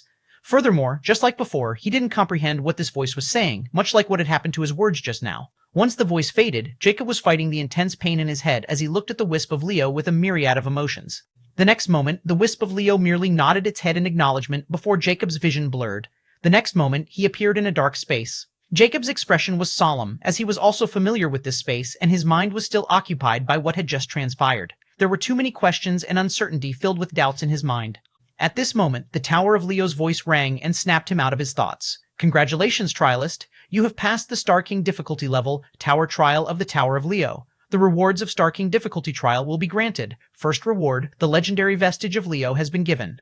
The next moment, a golden-white, lion-shaped quartz emanating a regal and powerful presence appeared before Jacob, illumining the entire dark space as if it were a miniature sun and source of light. After looking at it for a little while, he silently accepted it and stowed it away into his infinity pendant since, like the vestige of Taurus, he couldn't use it yet. Once he accepted the vestige of Leo, the tower voice rang again. The second reward, you may choose a Legendary King State Legacy or Legendary King State Treasure. The same projection screen appeared in front of him again, this time with the description of the Legendary King State Legacy and Treasures. Legendary King State Legacies. 1. Radiant Soul Monarch's Embrace. General Introduction. This legacy originates from the fabled Radiant Soul Monarch, a legendary king renowned for wielding light to both heal and destroy. The legacy focuses on perfecting the balance between offense and defense using light magic powered by immense soul force. More information after selecting this option. 2. Lightweaver of the Space General Introduction. This legacy comes from the Lightweaver, a legendary king zodiac beast who harnessed the light and weaved it with soul force to reshape the space. It's known for intricate manipulation of light and space for both speed and powerful attacks. More information after selecting this option. 3. Stellar Light of the Radiant Lion General Introduction. This legacy originates from an ancient civilization that worshipped the Radiant Lion, Leo. It's a potent combination of soul force manipulation and light-based elemental mastery, focusing on harnessing the energy of stars. More information after selecting this option. 4. Zodiac Soul Stellar Formation, Leo Constellation Volume, General Introduction. This legacy held the secrets of creating the Zodiac Soul Stellar Formation and starting the path of Zodiac Soul Evolution. Disclaimer, this legacy is only a part of the true legacy of Zodiac. If you select this legacy, you must search for the other parts before you can utilize this legacy. More information after selecting this option. Legendary King State Treasures. 1. Sunstrike Halo. General Description. A radiant, golden ring that floats above the wielder's head, emanating brilliant rays of sunlight. The Sunstrike Halo is said to contain the condensed essence of a sun, making it a potent weapon of destruction and a source of immense light magic. More information after selecting this option. 2. Luminous Aegis General Description. A shimmering shield of pure light crafted from the very essence of dawn. The Luminous Aegis is a defensive treasure that also grants the wielder extraordinary offensive and supportive capabilities by manipulating light. More information after selecting this option. 3. Prism of the Celestial Dawn. General Description. A multifaceted crystal that refracts light into countless colors. The Prism of the Celestial Dawn is a legendary King State treasure renowned for its ability to manipulate and amplify light in both its purest and most dangerous forms. More information after selecting this option. 4. Astral Lightseed Type, Consumable Legendary King State Treasure General Description. The Astral Lightseed is an extremely rare and ancient treasure naturally born through the fusion of light and space elements, one of its kind. Consuming the seed grants the user an innate aspect tied to both light and spatial manipulation, permanently enhancing their soul and magical abilities. More information after selecting this option. Jacob impassively read through the descriptions of the 4 legacies and treasures. There was nothing similar to the Tower of Taurus reward list except for the Zodiac Soul Stellar Formation. Leo Constellation Volume. Jacob's eyes stopped at the Lightweaver of the Space Legacy for a moment. It was related to a Zodiac beast, and he had no idea how someone could acquire its legacy. Nevertheless, the manipulation of space and light was still quite enticing for Jacob, but he didn't choose it. He looked towards the treasure section, and his eyes finally stopped at the Astral Lightseed. He was astounded when he read this treasure's description. A consumable type of natural treasure that grants an innate aspect? Is this like my Eyes of Judge and Fighting Giant Spirit innate aspects? Furthermore, it is written that it's one of its kind, and this innate aspect is related to both space and light. Jacob was better aware of the innate aspects than anyone since Cursed Immortality had granted him many. They were extremely powerful, and all of them could grow with him.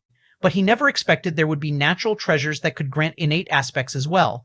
And since this treasure was a legendary King State, he knew it had to be extraordinary. After thinking about it, his eyes flicked as he instantly made his decision and declared, I choose the Astral Lightseed. The moment he chose, a tiny, crystalline, corporeal seed shifting between silver and black light appeared in front of him, giving it a mystical aura. Inside, swirling patterns of stardust can be seen, representing the fusion of light and space. The description in front of him also changed. Astral Lightseed, Consumable Natural Treasure. Advanced Legendary King State Rank Introduction. The Astral Lightseed is an extremely rare and ancient treasure, naturally born through the fusion of light and space elements. It is one of a kind, natural treasure. Consuming the seed grants the user an innate aspect tied to both light and spatial manipulation, permanently enhancing their soul and magical abilities. This treasure is highly coveted by those seeking to transcend their limits, as it allows for the acquisition of a powerful ability trait upon consumption. Effect: upon consuming the Astral Lightseed, the user's body will undergo a brief but intense transformation as the energies of light and space merge with their soul. Once this process is complete, the user will gain the innate aspect of astral transcendence. Innate aspect, astral transcendence. Introduction. Astral transcendence grants the user an extraordinary mastery over both light and space, giving them the ability to manipulate light across dimensions and phases of reality. Innate aspect abilities. 4-1, stellar veil, light space. The user can create a veil of astral light, shielding themselves from all forms of detection, magic, and physical attacks by bending both light and space around them, rendering them invisible and invulnerable for a short period. This ability will awaken with spiritual nebula fable legendary state. 2. Dimensional light strike light space. By merging light and spatial energy, the user can fire concentrated beams of light that not only deal devastating damage but also distort space around the impact, creating small spatial ruptures that disorient and trap opponents. This ability will awaken with gravitational collapse, legendary noble state. 3. Astral projection, light space. The user can create a spectral projection of themselves made of condensed light energy. This projection can interact with physical objects and cast light-based magic while the user remains undetectable in an alternate spatial dimension. This ability will awaken with Soul Protostar Formation, Legendary Lord State. 4. Phase Shift Space. Allows the user to step between light and space, enabling instantaneous movement through spatial rifts. They can ride beams of light, effectively teleporting to any visible location at the speed of light. This ability will awake with Soulstar Birth, Legendary King State. Disclaimer. All the abilities of innate aspect, astral transcendence, highly depend on the user's prowess and comprehension of light and space laws. 812. Chapter 812, Taboo Names. When Jacob read all the information about the astral light seed, he was floored before his eyes flared with ecstasy because this innate aspect, astral transcendence, was simply too powerful because of its affinity for space and light elements. Jacob had never thought he would gain such an aspect from the Path of Legend.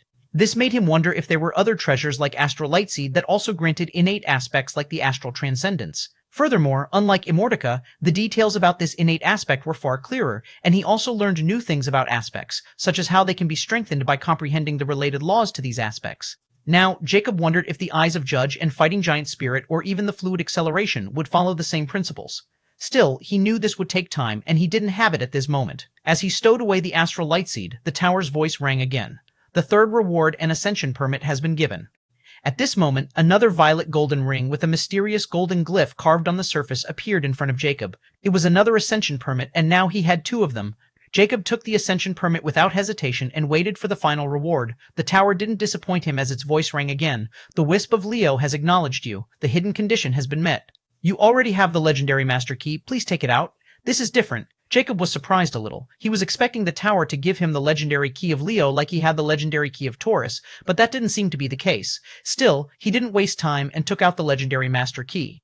The next moment, the key suddenly flew away from his grip, and he didn't stop it either, but he observed closely. The next moment, above his legendary master key, another legendary key appeared. It was the legendary key of Leo shining in a white ethereal glow. The moment those two keys appeared, an invisible attraction force surfaced, and both keys suddenly collapsed together before a small shockwave spread and a blinding dark light enveloped them.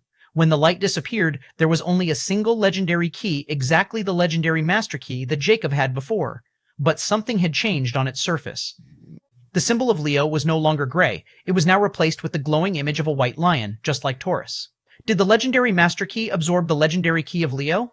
Jacob thought as the new legendary master key floated towards him, and he looked at it closely. Although Leo's symbol was now awake, he didn't sense any changes and stowed it away as well. The next moment, Jacob's vision shifted abruptly, but he didn't panic because he was expecting it since it had also happened in the Tower of Taurus. The next moment, Jacob found himself in the empty clearing. He had appeared outside the Tower of Leo, and since the trial was over, the tower had vanished, just like the Tower of Taurus. Now, he was in the middle of the Solar Bastion. Looking at the phenomenal landscape, Jacob wasn't happy at all. His eyes flickered with a hint of coldness and internal conflict. Cursed Immortality. Tell me, what happened when I said your name back there? Jacob directly questioned without beating around the bush since the moment he discovered he was feeling extremely uneasy. Despite getting the Astral Lightseed, his joy was short-lived, and his attention was again drawn to this matter. Ha, here we go again. Did you forget once I told you that there are some entities with names that can't be spoken out loud, or they will instantly know, and even thinking about them can alert them? So now you tell me, what happened? Immortica playfully asked, clearly unfazed by Jacob's question, and it even seemed to be enjoying it. Jacob's eyes flickered with a hint of realization as he knew what Immortica was implying. I know you're one of those entities since you've warned me about when I was suspecting a universal godly scripture behind that event. However, this still didn't explain why my words turned into gibberish, and not only that, my words were just like Taurus and Leo's. After all, since you were with me and I've willingly spoken your name, I shouldn't have a problem uttering it just like I've always done, and even now, I speak your name out loud. But did it turn into gibberish that time? It didn't make any sense. Jacob sounded extremely frustrated and exasperated. Ha ha ha ha, what a silly thing to ask. Speaking my name alone and speaking it in someone else's presence are two vastly different concepts. Still, since you've already discovered it and know you won't let this go, I'll clear up your confusion. You see, our names held special meaning. They are our identities, and without a name, you are nobody. Names can shape how we perceive ourselves. For example, unique names may cause someone to feel more distinctive or set apart, while common names might contribute to feelings of blending into a society. People often grow into the meanings of their names, developing characteristics associated with them. Your name also influences the way others perceive you. Certain names might evoke stereotypes, cultural associations, or historical references. For example, a name associated with nobility might evoke respect, while a more unconventional name might suggest creativity or nonconformity. Being given a name by someone else can reflect power dynamics, identity within a world, or one's role in a relationship. Names hold authority, and someone else's renaming can represent a transformation or new identity. Not only that, but in many races and cultures, names are given with specific meanings, often linked to ancestry, desired traits, or the time of birth. For example, in some races' traditions, like elves, giants, and fairies, names are chosen to reflect virtues, strength, or divine blessings. In others, they might reflect the natural world, spiritual beliefs, or historical events. Some races believe that names carry spiritual weight or power. In dark-being societies, it is believed that knowing someone's true name gives you power over them. But it isn't a farce in zodiac planes. There exist taboo names, those that shouldn't be spoken aloud. A taboo name is a true name that represents the essence or soul of a person or being that transcends the concept of reality, or at least that can affect reality itself, in other words, the universe. These are taboo entities, and you will become one once you reach a certain level of strength, and your very existence can affect the universe. There aren't many taboo entities in existence, but you should know that we, the universal godly scriptures, are the highest-ranked taboo entities, but we are not the only ones with taboo true names. Lastly, only a taboo entity can speak the other taboo entity's true name without any precautions, while others can't because the universe protects these names just like the taboo entities protect the universe and its secrets. That's why you failed when you tried to speak my name in front of Wisp of Leo. While Wisp of Leo might be only a wisp of its true self, it is also a taboo entity with a true name, and its words hold the power of the universe, so you naturally won't understand them either. There are even more complex truths and rules about the true names and how one will acquire them, but as I said, you are too far away from it, and you'll know these secrets when the accurate time arrives. So, stop dwelling on these things. They will only restrict your growth and might get you killed. 8113, Chapter 8113, Tower of Virgo. Jacob remained silent for a long time after he heard Immortica's explanation about the taboo true names. Although he had expected some kind of mystery involved with these unspeakable names, he was still shocked now that he finally learned it. Moreover, Immortica even told him that he would get a taboo name once he reached a sufficient power level, and these names were all protected by the universe itself. Still, there were too many things unanswered, and from Immortica's tone, he knew he wouldn't get anything else. Nonetheless, he still noticed another point and questioned. Since you said only a taboo entity can speak freely with a taboo entity, and Leo and Taurus are also taboo entities, then does this mean you understood what they said to me, or they weren't talking to me in the first place? Hehehe, we're getting smarter, aren't we? Immortica snickered playfully before subtly answering, Unfortunately, I can't answer that because I was fully restricted in the towers. Fucker, Jacob cursed as he knew Immortica was again dodging the question, yet there was nothing he could do but fume for a while. In the end, Jacob calmed his nerves and decided to investigate this matter on his own in the future.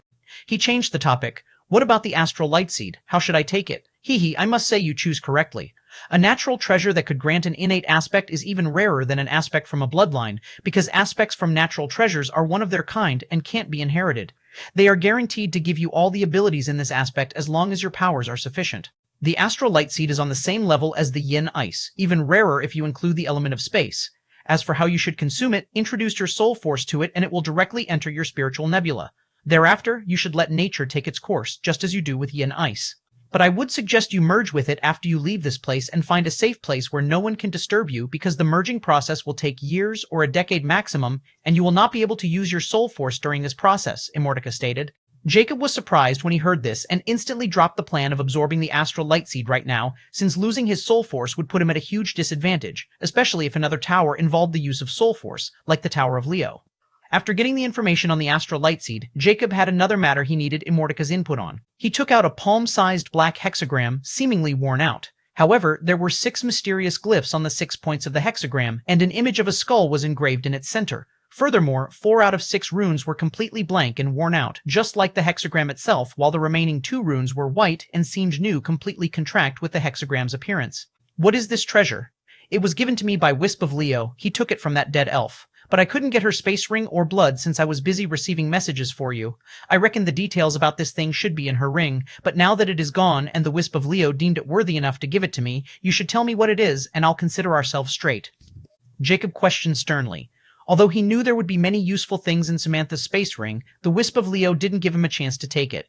But this also made this hexagram even more precious since the Wisp of Leo gave it to him while ignoring Samantha's space ring. Tsk, you're being snarky. Oh well, I might as well tell you since it's not that big of a deal.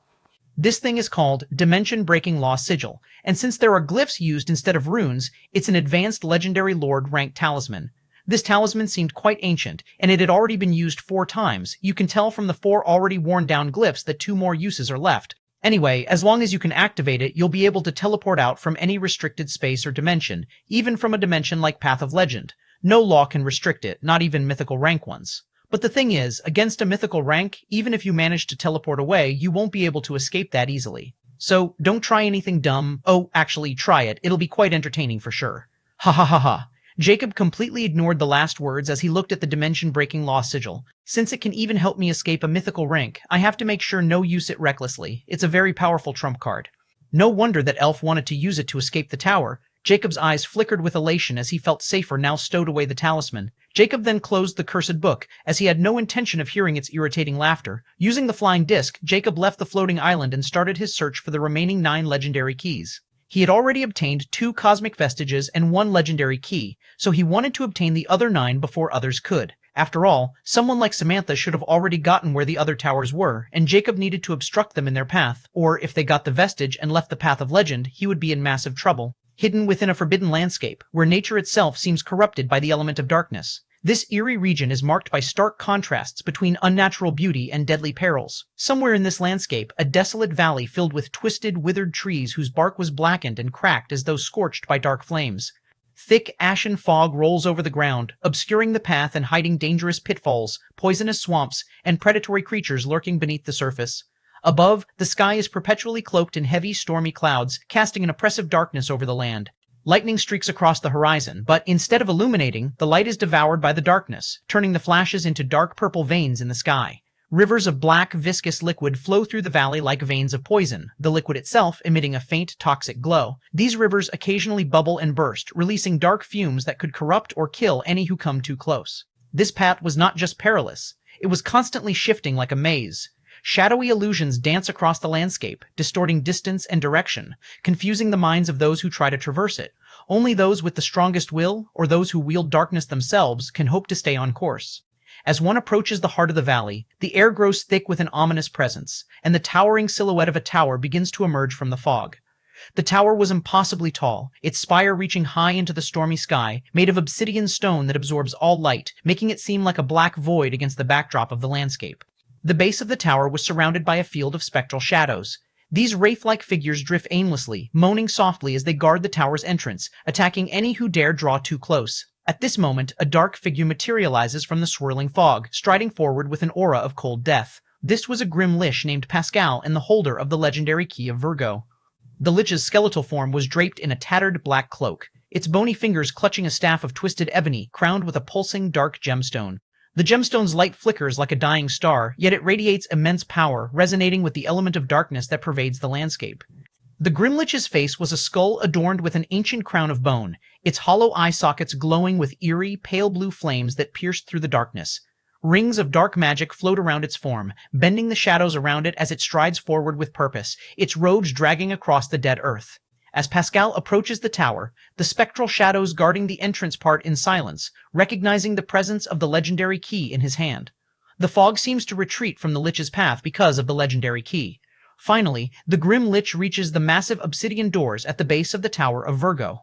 Intricate carvings of celestial symbols and dark runes cover the door's surface, all pulsating with a dull, ominous glow. The lich raises the legendary key of Virgo. With a loud rumble, the ground trembles, and the doors slowly begin to open, revealing an abyssal darkness within the tower, beckoning the lich inside. The grim lich steps through the doorway, vanishing into the void, the doors sealing shut behind it with a deafening thud. The Tower of Virgo stands silent once more, its secrets now in the hands of the Grim Lich. 814, Chapter 814, New Discovery. Several days after leaving the Tower of Leo, Jacob wandered the Path of Legend, hoping to find new clues about other keys of legend. Yet the Path of Legend seemed boundless, as many unique terrains were riddled with dangers and opportunities. Furthermore, Jacob felt uneasy because he thought the other participants might have already reached the towers and were in trials, and that's why no one bothered to wander around. He even found the corpse of a dwarf, killed by someone recently as all its treasures were gone, but he didn't see anything, but his search became even more rigorous. One day, Jacob entered a gloomy forest and suddenly stumbled upon an ancient ruin deep in the shadows, where the canopy above blocked most of the sunlight. The ruins were crumbled and overgrown, but what piqued Jacob's interest was that he found something peculiar among the broken stones. One of the fractured stone pillars had a groove, which was extremely familiar. At this moment, Jacob felt he was struck by lightning as it finally drew to him. The Path of Legend cannot be accessed only by legendary keys, but also with a Star Ocean medallion. Indeed, this groove was precisely shaped like the Star Ocean medallion, and even the markings were like the compass. Jacob felt he had stumbled upon something big, so without hesitation, he took out his Star Ocean medallion that he had gotten from the Epic Plains Trail and tried placing it in the groove. To his surprise, not only did it fit perfectly, but the next moment, the need within the medallion suddenly started to spin, and the broken pillar trembled slightly. What happened next was even more startling, as the pillar suddenly vanished and was replaced by a rusty metal box. The Star Ocean medallion also fell and returned to its dormant state as if it had served its purpose.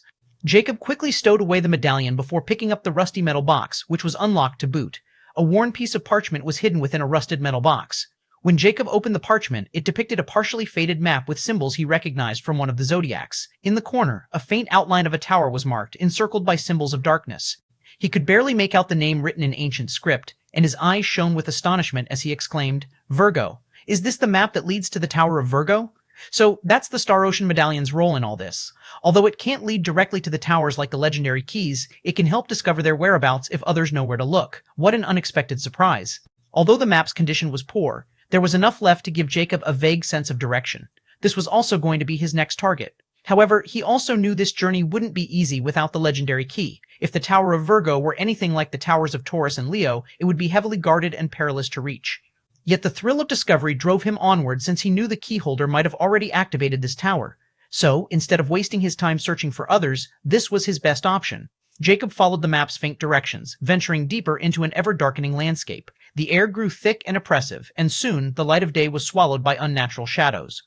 Along the way, he encountered a series of escalating dangers. At the border of a desolate valley, Jacob found himself hunted by strange creatures, their bodies formed from shadows and fog.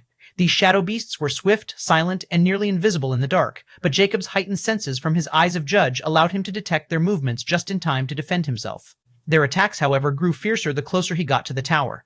But they were not enough to obstruct his way, and he wasn't in the mood of killing them, so he only avoided them while saving his power. Jacob even stumbled upon ancient traps as he pressed on, which were clearly meant to deter anyone from reaching the Tower of Virgo.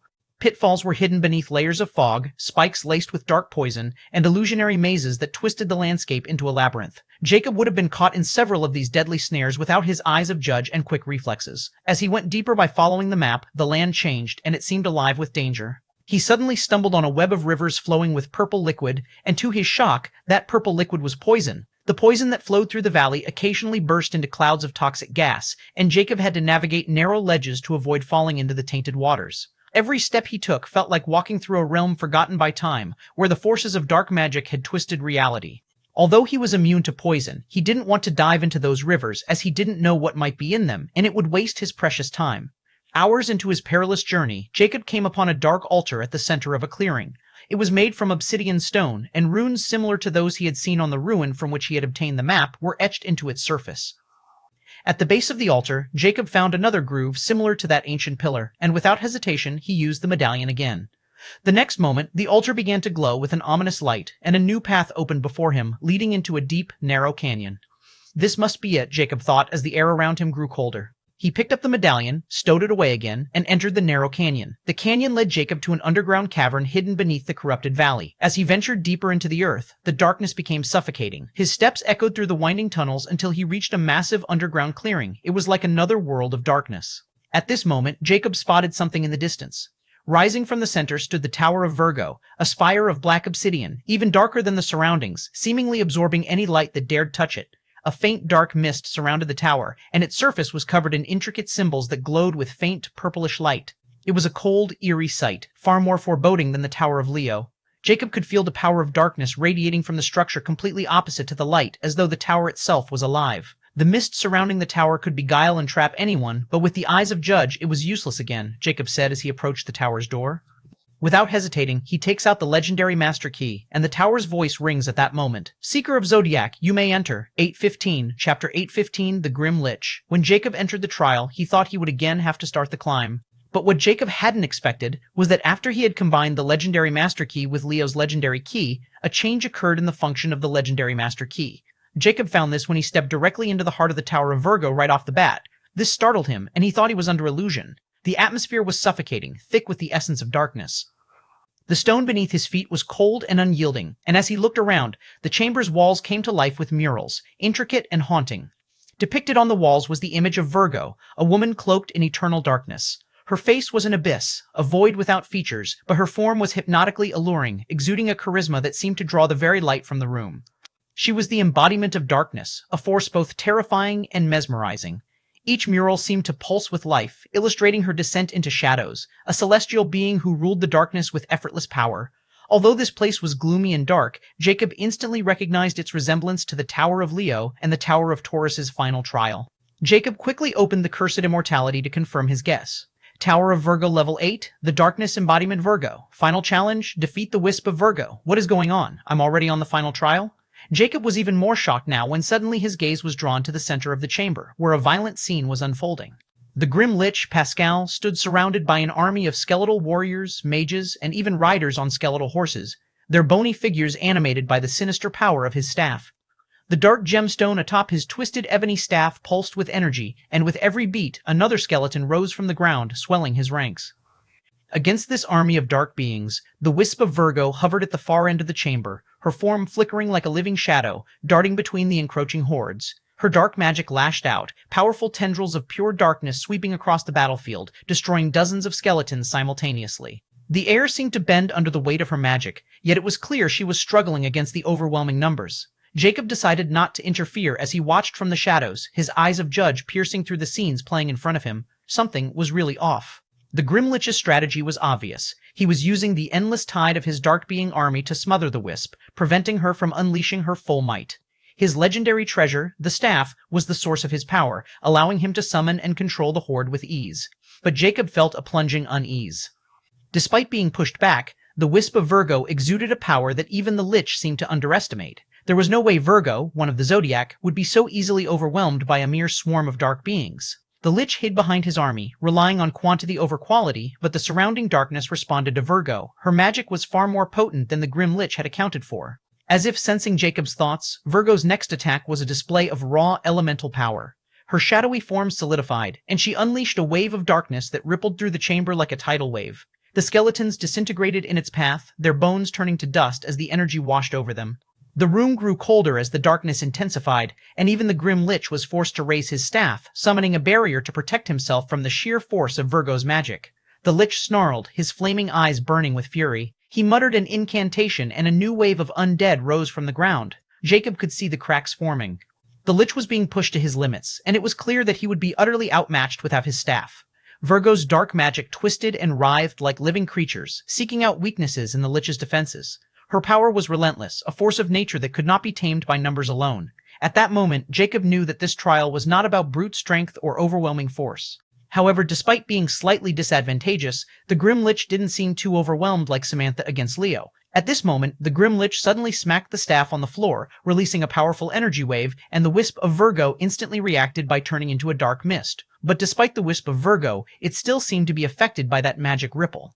Jacob again felt that it was an illusion because he had seen Leo's overwhelming strength, and he knew that the dark being army summoning the Grim Lich wasn't enough to corner Virgo, even if that staff in its hand were a legendary treasure. However, with his eyes of judge, he knew he wasn't seeing things. Virgo was really getting overwhelmed, and the Grim Lich seemed to be winning. How could a taboo existence like Virgo on the same rank as Leo and Taurus would be so weak? Jacob was still in disbelief before a sudden realization drew on him. Wait a moment, could it be this Lich didn't choose the Star King difficulty level tower trial? Instead, he decided the Star Warrior difficulty and passed the first 4 trials automatically? It must be this way. because this is the only explanation for why the Wisp of Virgo is so weak. So, does this mean this Lich is not something sent by a legendary king? Instead, he's from lesser galaxies? But then, how did he have that staff? I can tell by the soul force undulations that it is at least a fable legendary treasure. Could it be that Lich also found it in the lesser galaxies like I found Yin Sky Island? Or he's simply some big shot scion from the dead faction and given free reins and only here to get the cosmic vestige? Jacob was intrigued by this grim Lich since his actions were completely different from those of the heirs of the Middle Galaxies, who were here to get ascension permits for their backers. But this grim Lich seemed to be only here for the vestige, so Jacob was now confused if he was really from the Middle Galaxies or someone lucky like himself. 8816 Chapter 816, The Wisp of Virgo. Jacob observed for a little while, and when it became obvious that the Wisp of Virgo was not going to survive, he knew he had to intervene, not because he was afraid of the grim Lich Pascal getting away with the cosmic vestige, but because he didn't know if he would be able to earn the acknowledgement of Virgo after her Wisp's defeat. Without hesitation, Jacob crouched low, his eyes locked on the grim Lich Pascal, who stood in the midst of the battlefield, utterly engrossed in his assault against the Wisp of Virgo. The Lich's bony fingers clutched his twisted ebony staff, channeling dark energy to command his dark being army. It was clear to Jacob that Pascal had no idea another person had entered the tower. After all, how could he? The legendary Master Key had granted Jacob entry, something Pascal would never have imagined possible. With the Lich's attention fully occupied, this was the perfect opportunity. Jacob steadied himself as he activated his stealth, infusing his soul force into it to blend seamlessly with the shadows of the battlefield. He had already learned that magic became more powerful by infusing soul force, and the hunter's stealth was the same, especially after the restriction of rectified stars was gone. His presence became a mere whisper, invisible to the skeletal army and undetectable to Pascal's senses.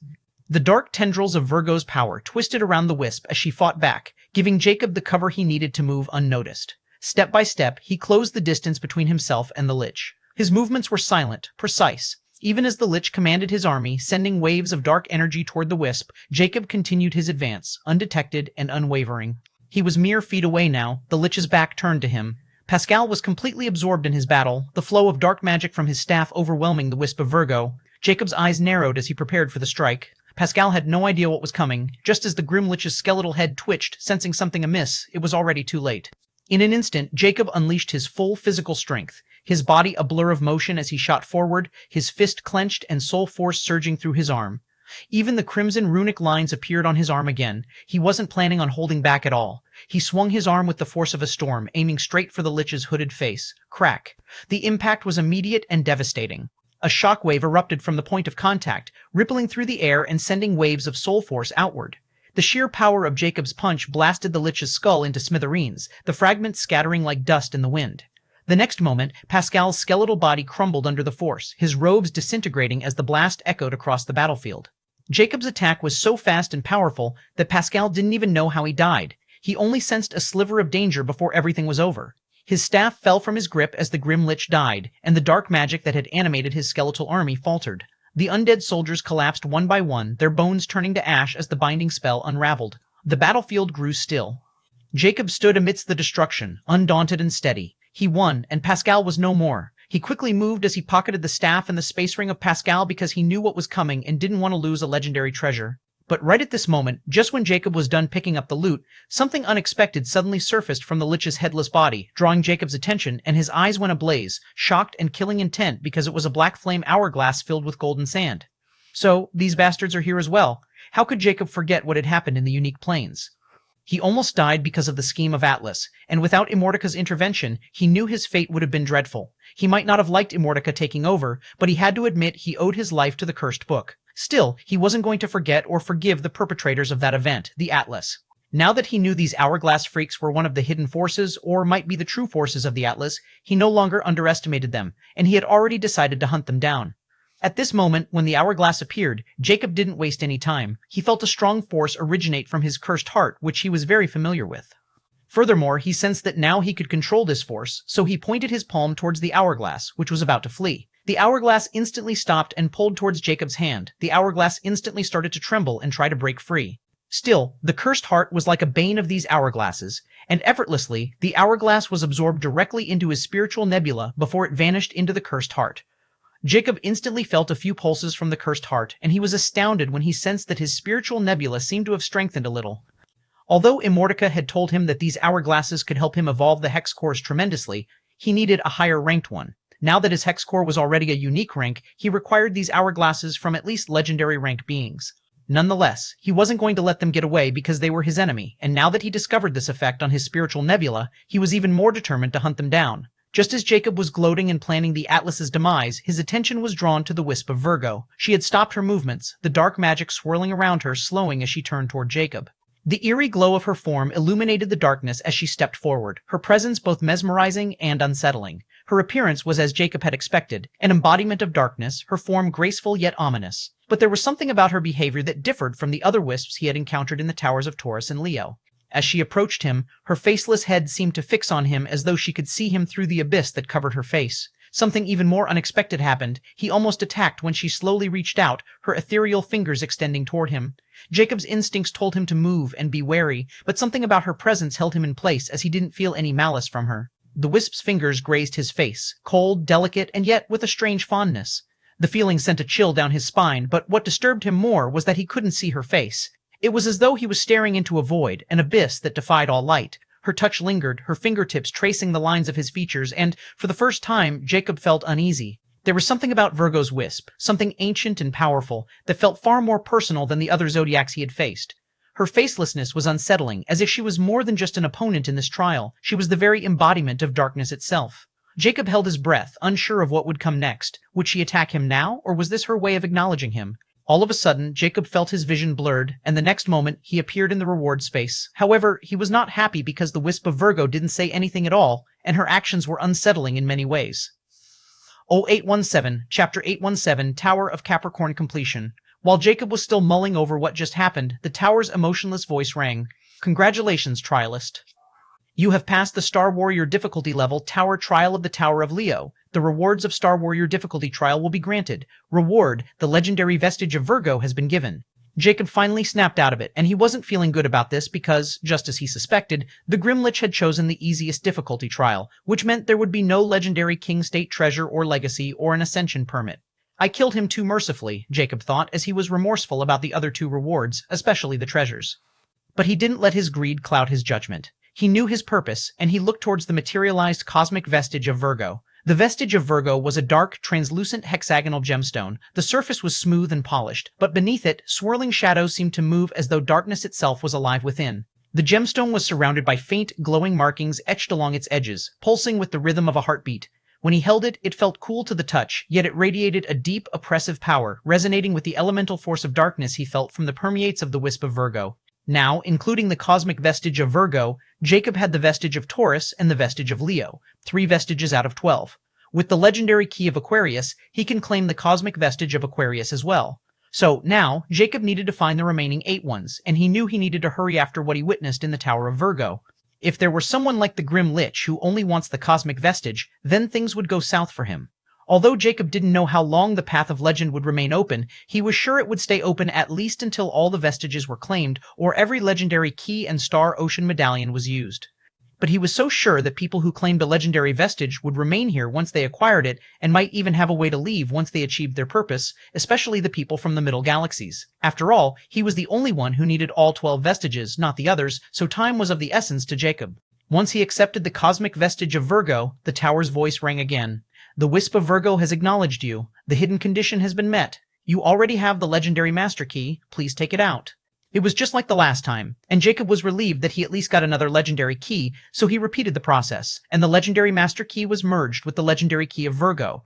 Once it was done, the symbol of Virgo on the legendary master key was replaced by a woman's face, which was just like the Wisp of Virgo, pitch black and faceless.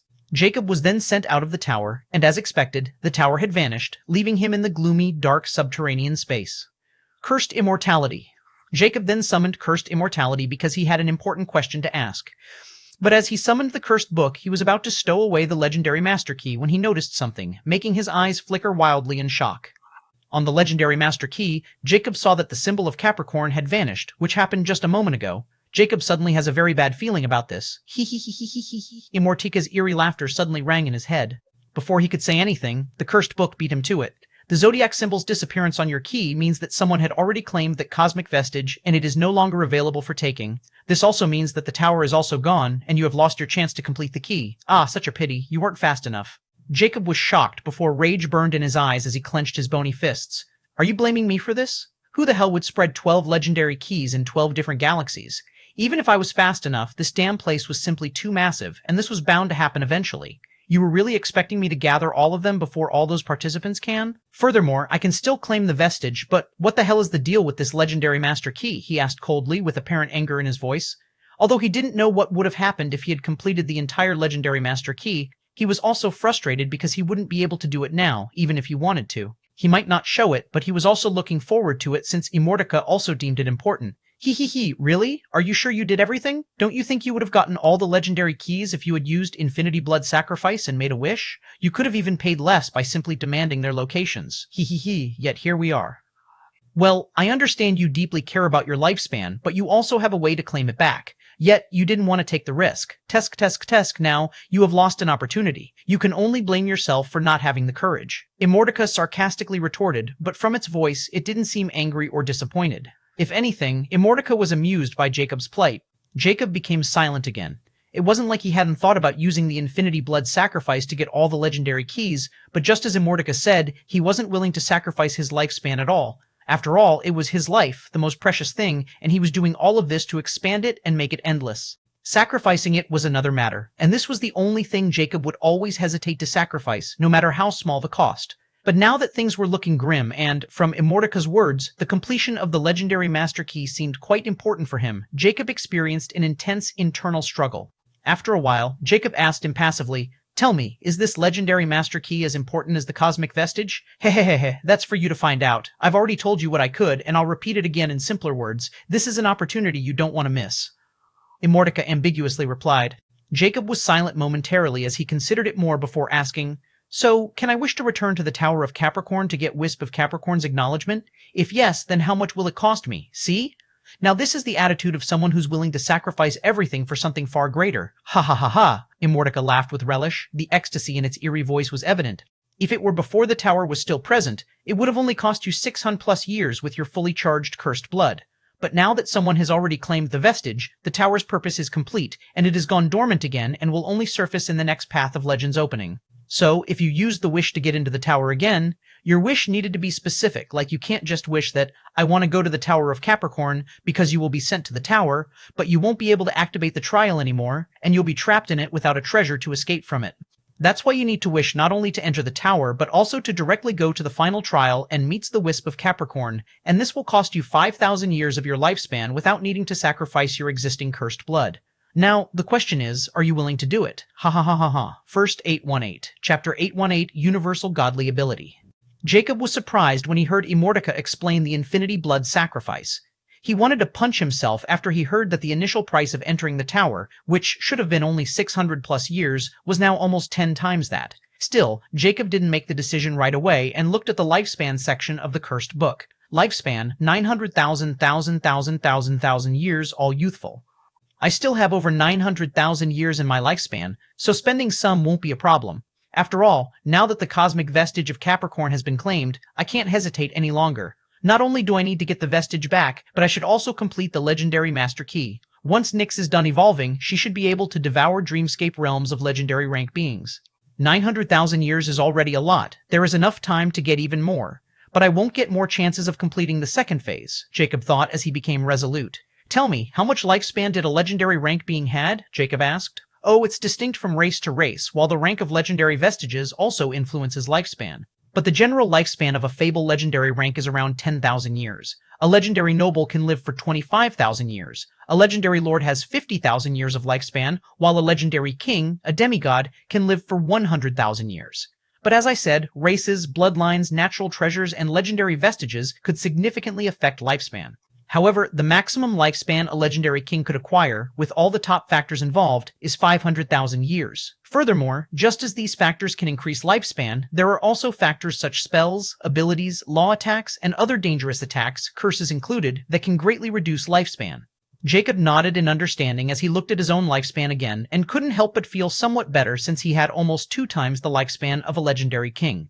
Still, when he thought about the 150 million years that Immortica sacrificed to help him, his heart ached, and he quickly stopped thinking about it since he knew it would only ruin his mood more. All right, I've decided. Jacob said, how should I use the Infinity Blood Sacrifice? Ha ha ha ha, now that's the spirit. Remember, tools are meant to be used, not to tuck away in some display. If you don't use them, how would you master them? I just want you to understand that if you have the ability or tools to take things that can benefit you, never hesitate to use them, even if it means damaging or breaking the tool. You can always acquire new tools, but benefits seldom come, and some might not come again. I'm not saying you should risk your life since it would mean abandoning your goal and going against your convictions, but there are times when sacrifices are necessary. Hee hee now, if you want to use the Infinity Blood Sacrifice, just call the ability name in your mind or openly, and as long as you use it, it'll activate on its own and what to do next. You'll understand soon, it's a surprise, hee hee hee. Jacob's eyes flickered with uncertainty when he heard Immortica's encouraging yet cryptic words, but he didn't dwell on them and remembered them in his heart before he focused on the latter part. A surprise, huh? Jacob sneered before he decided to try it as he thought, Infinity Blood Sacrifice.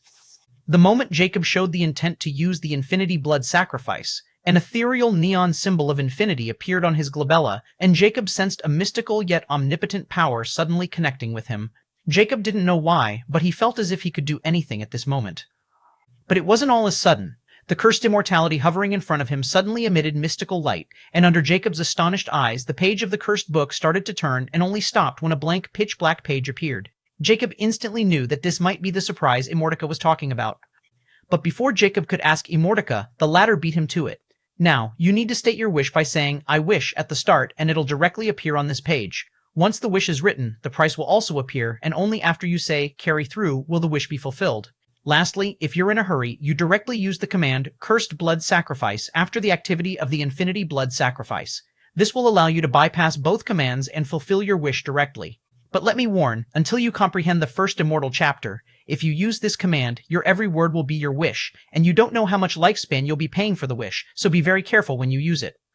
Immortica's tone became solemn towards the end. Realization dawned on Jacob at this moment as he looked at the pitch-black page and heard the steps to make a wish. Although this seemed quite simple, Jacob could guess these two commands, I wish and carry through, should be a safety protocol to make sure not his every word turn into a wish, or if he couldn't pay the price for a wish, he would still have the option to back down. So, he instantly decided never to use the Cursed Blood Sacrifice command until he comprehended the Immortal chapter. He was now even more curious as to why the Immortal chapter affected this reality-bending ability. Nonetheless, Jacob threw these thoughts back of his mind as he looked at the pitch-black page and finally uttered, I wish to enter the Tower of Capricorn's final trial and confront the Wisp of Capricorn to get its acknowledgement. The next moment, Jacob's exact words started to appear on the pitch-black page in crimson writing, and the language used to write his wish was exactly the same language that Cursed Immortality was written in. Once his wish appeared on the page, a moment later, new words appeared right below it, and when Jacob read them, his expression instantly changed to disbelief. Or 819, Chapter 819, Wisp of Capricorn. Looking at the black page thoughtfully, Jacob asked Immortica, So, my infinity blood is worth 1,500 years? Hehehe, for now, yes. But as you become more powerful, the worth of your blood increases even more. Didn't I tell you have 98,999, 9,091 drops of cursed blood and 1,099 drops of cursed bone marrow? At a certain point, each of your blood drops will be worth a year, and even surpassing it. Moreover, the amount of lifespan here is purely from your cursed blood, not the marrow, because your bone marrow isn't in your bones but in your cursed heart now. You can even call it heart blood if you want. Anyhow, the important thing is, you can't use your cursed bone marrow because it is the foundation of your bloodline of infinity and also the medium to use the Infinity Blood Sacrifice. Suppose you lose even a sliver of it. In that case, you won't be able to use this ability until you recover it, and I'm not exaggerating when I say a single drop of your cursed blood marrow is akin to all the cursed blood in your longevity schema. Jacob's eyes contracted in tiny beams of flames as he was shocked when he heard this information. He hadn't forgotten about this fact because he was very angry that time when he found out about this. But now, it seemed he still couldn't grasp the cursed bone marrow's true importance. Furthermore, he also suspects that the new position of his cursed heart was also because of this particular reason. After all, even a sliver of bone marrow loss can render his ability useless. So, it needed to be safe all the time, and what better place to keep it safe than his own soul? I was collecting all the blood I could use it in emergencies like this, but I don't think it's enough to regenerate all the cursed blood I'll lose if I used the first option. Still, it'll save me 1,500 years, but the downside is I'll be weaker, and in this place, I can't afford to be weak, Jacob mused. How should I choose the second option? Jacob asked. Just think about it and then say the magic words. Jacob nodded before he coldly stated, carry through. The moment Jacob uttered the command, the black page in front of him suddenly lit up, and he felt something deep within suddenly stirred before it vanished, making him feel momentarily lightheaded. The next moment, Jacob suddenly sensed the surrounding space wrapped abruptly, and he was sucked into darkness without any resistance. Once the space stabilized and Jacob was freed from that unknown force, he found himself surrounded by oppressive darkness, masking any sense of direction or presence. It was an unsettling quiet that made even the softest breath feel like a thunderclap in his ears. The cold, black void stretched endlessly around him, making the atmosphere thick with anticipation. But Jacob didn't pay any attention to it as he quickly glanced at the cursed book in front of him that were still opened. The black page on the Cursed Immortality has vanished after serving its purpose. But what Jacob wanted to see was his lifespan. Lifespan, 895,030 years, all youthful. Jacob sighed at the lifespan deduction, but before he could dwell on it, suddenly, without warning, the chamber burst to life. Arcs of blue-white lightning crackled through the air, illuminating the towering walls around him. They revealed massive murals, each one depicting scenes of storms, lightning strikes, and powerful entities wielding the fury of thunder. Jacob knew he was in the Tower of Capricorn's final trial space when he saw the murals and the thunder's presence in this place because Capricorn represents the element of thunder lightning. He looked at the first mural, which was a celestial event filled with endless storm of astral thunder and shaped like a cocoon, and in the next moment, the cocoon was shown blasted apart like a lightning bomb, and a silhouette of a creature was in the midst of it. The second mural shows an image of a goat entirely made with neon thunder, giving the sense of destruction and boundless might. The murals pulsed with energy, as if the storms they depicted were alive, preparing to tear through the room. Jacob could feel the immense power in the air, the hum of lightning filling the space with an electrifying tension. But Jacob's eyes narrowed when he saw the next mural, which showed the dark humanoid silhouette seemed to be embodiment of thunder, Capricorn. Just who is this? This person is in every Zodiac's mural, and it's always fighting them? And why are the remaining images being blurry again? What kind of existence is this that could fight toe-to-toe with taboo entities that probably represent the very essence of the universe? Furthermore, with how those Zodiacs reacted to me and how that damn book is encouraging me to complete the legendary Master Key, I suspect that this dark silhouette is Immortality. But it's too big of a speculation since these Zodiacs might react the same towards any holder of the universal godly scripture, Jacob thought as he coldly looked at the dark silhouette. Although Jacob might have shown no reaction, he had his own thoughts and doubts about all the events that had taken place in the path of legend. First, all the Zodiacs acted as if they knew him or something within him, and the only thing he had was cursed immortality. The second thing that ticked Jacob off was that every Zodiac sign said something except Virgo, and he knew those messages weren't for him since he couldn't understand them at all. Lastly, Immortality confirmed that it has something to do with the Zodiacs. But the thing was, Immortality was the universal godly scripture and the highest existence in it. So it makes sense if these Zodiacs knew about it and were respectful of it. But Jacob was still not satisfied, and he knew that once he left this place, it was time to search for more information about the universal godly scriptures. At this moment, Jacob looked in the center of these murals, where a haunting image of Capricorn, a beastly figure, half humanoid, half goat, with jagged horns that resembled the strikes of lightning itself. Its eyes glowed with the same energy, casting a fierce, ethereal light. As the murals flickered with life, a figure began to materialize before him. First came the horns, thunder antelope horns, sharp and jagged, crackling with electric arcs. Then, the rest of the wisp of Capricorn took shape, a humanoid phantom, its head the visage of a goat with glowing, storm-filled eyes. Its translucent body seemed made of condensed thunderclouds, and sparks of electricity danced across its form, snapping and crackling with raw power. The wisp stood tall and imposing, the embodiment of thunder itself. The surrounding air vibrated with each step, and the chamber's very foundation seemed to tremble under its presence. But unlike previous wisps, the wisp of Capricorn suddenly released its mighty pressure on Jacob, filled with destructive intent, startled Jacob. Jacob instinctively steadied himself as he knew something was wrong. His guess turned out to be spot on when the wisp of Capricorn suddenly threw a lightning-fast punch. 820, Chapter 820, Battle with Wisp of Capricorn. A blur of crackling electricity shot across the chamber, and before Jacob could blink, a lightning-fast punch slammed into his side, catching him completely off guard. But still, his reaction speed was extremely terrifying. He barely managed to brace himself, throwing his arms up just in time to absorb the shockwave, but the force still sent him skidding back. The air hissed as static energy cracked around him, and his arm bones ached, burning from the impact. "He wants to fight?" Jacob hissed, his eyes narrowing as he caught sight of the wisp, already preparing for another strike. The wisp of Capricorn was relentless, its form flickering in and out of view like a phantom born of thunder. Each movement was accompanied by the sound of the storm itself, booming cracks of lightning and the low rumble of distant thunder. It attacked again, this time faster, aiming for Jacob's chest. Its speed is probably at the Fable legendary rank, and I need to match it, or Jacob's body surged with power and cackled with purple lightning. His eyes blazed as the eyes of Judge activated, allowing him to trace the wisp's rapid movements. The world around him seemed to slow, though the wisp still moved with terrifying speed, its thunderous strikes pushing his reflexes to the limit. He dodged by a hair's breadth, then retaliated with a fist surrounded by a swirling vortex of lightning. Their fists collided, and the chamber trembled. The resulting shockwave rippled outward, cracking the stone beneath their feet. Jacob pressed harder, pushing his soul force to its limits, but the wisp didn't falter. Jacob was shocked because he knew just how powerful he was, especially when he included his lightning mana and soul force in the mix, yet the wisp of Capricorn matched his prowess. Although he knew these wisps were powerful, he never expected them to be at this level despite only being mere wisps of their true self. It might be because he didn't enter here in the correct way, and now he had incurred the wrath of the wisp of Capricorn instead of its acknowledgement. Nonetheless, Jacob didn't have time to think about it as the wisp attacked again without giving him any time to recover. Blow after blow rained down, and Jacob was forced to match its rhythm, his body moving in a blur as he parried, blocked, and counterattacked with every ounce of his strength. Sparks of lightning lashed out like whips around the wisp, each one leaving trails of static energy in the air. Jacob gritted his teeth as one bolt grazed his arm, sending a jolt of electricity through him. The air was thick with the acrid smell of ozone, and the sound of their rapid strikes echoed in the storm-filled chamber. But Jacob was fighting back the best he could, and he couldn't use any weapon because the wisp of Capricorn wasn't giving him any chance at all. For every strike Jacob landed, the wisp returned too. For every counter, the wisp was ready with another barrage of lightning-fast attacks. It was like fighting the embodiment of thunder itself, unrelenting, furious, and swift.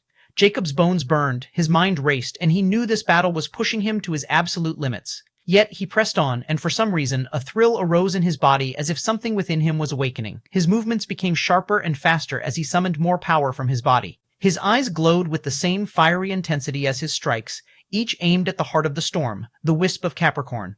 Unknowingly, Jacob's body size was startled to increase, and so was the wisp of Capricorn's. Bang, bang, bang.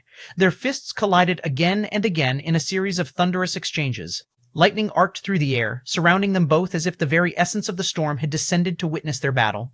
Jacob's body vibrated with the force of their collisions, and the wisp seemed to grow stronger with every blow.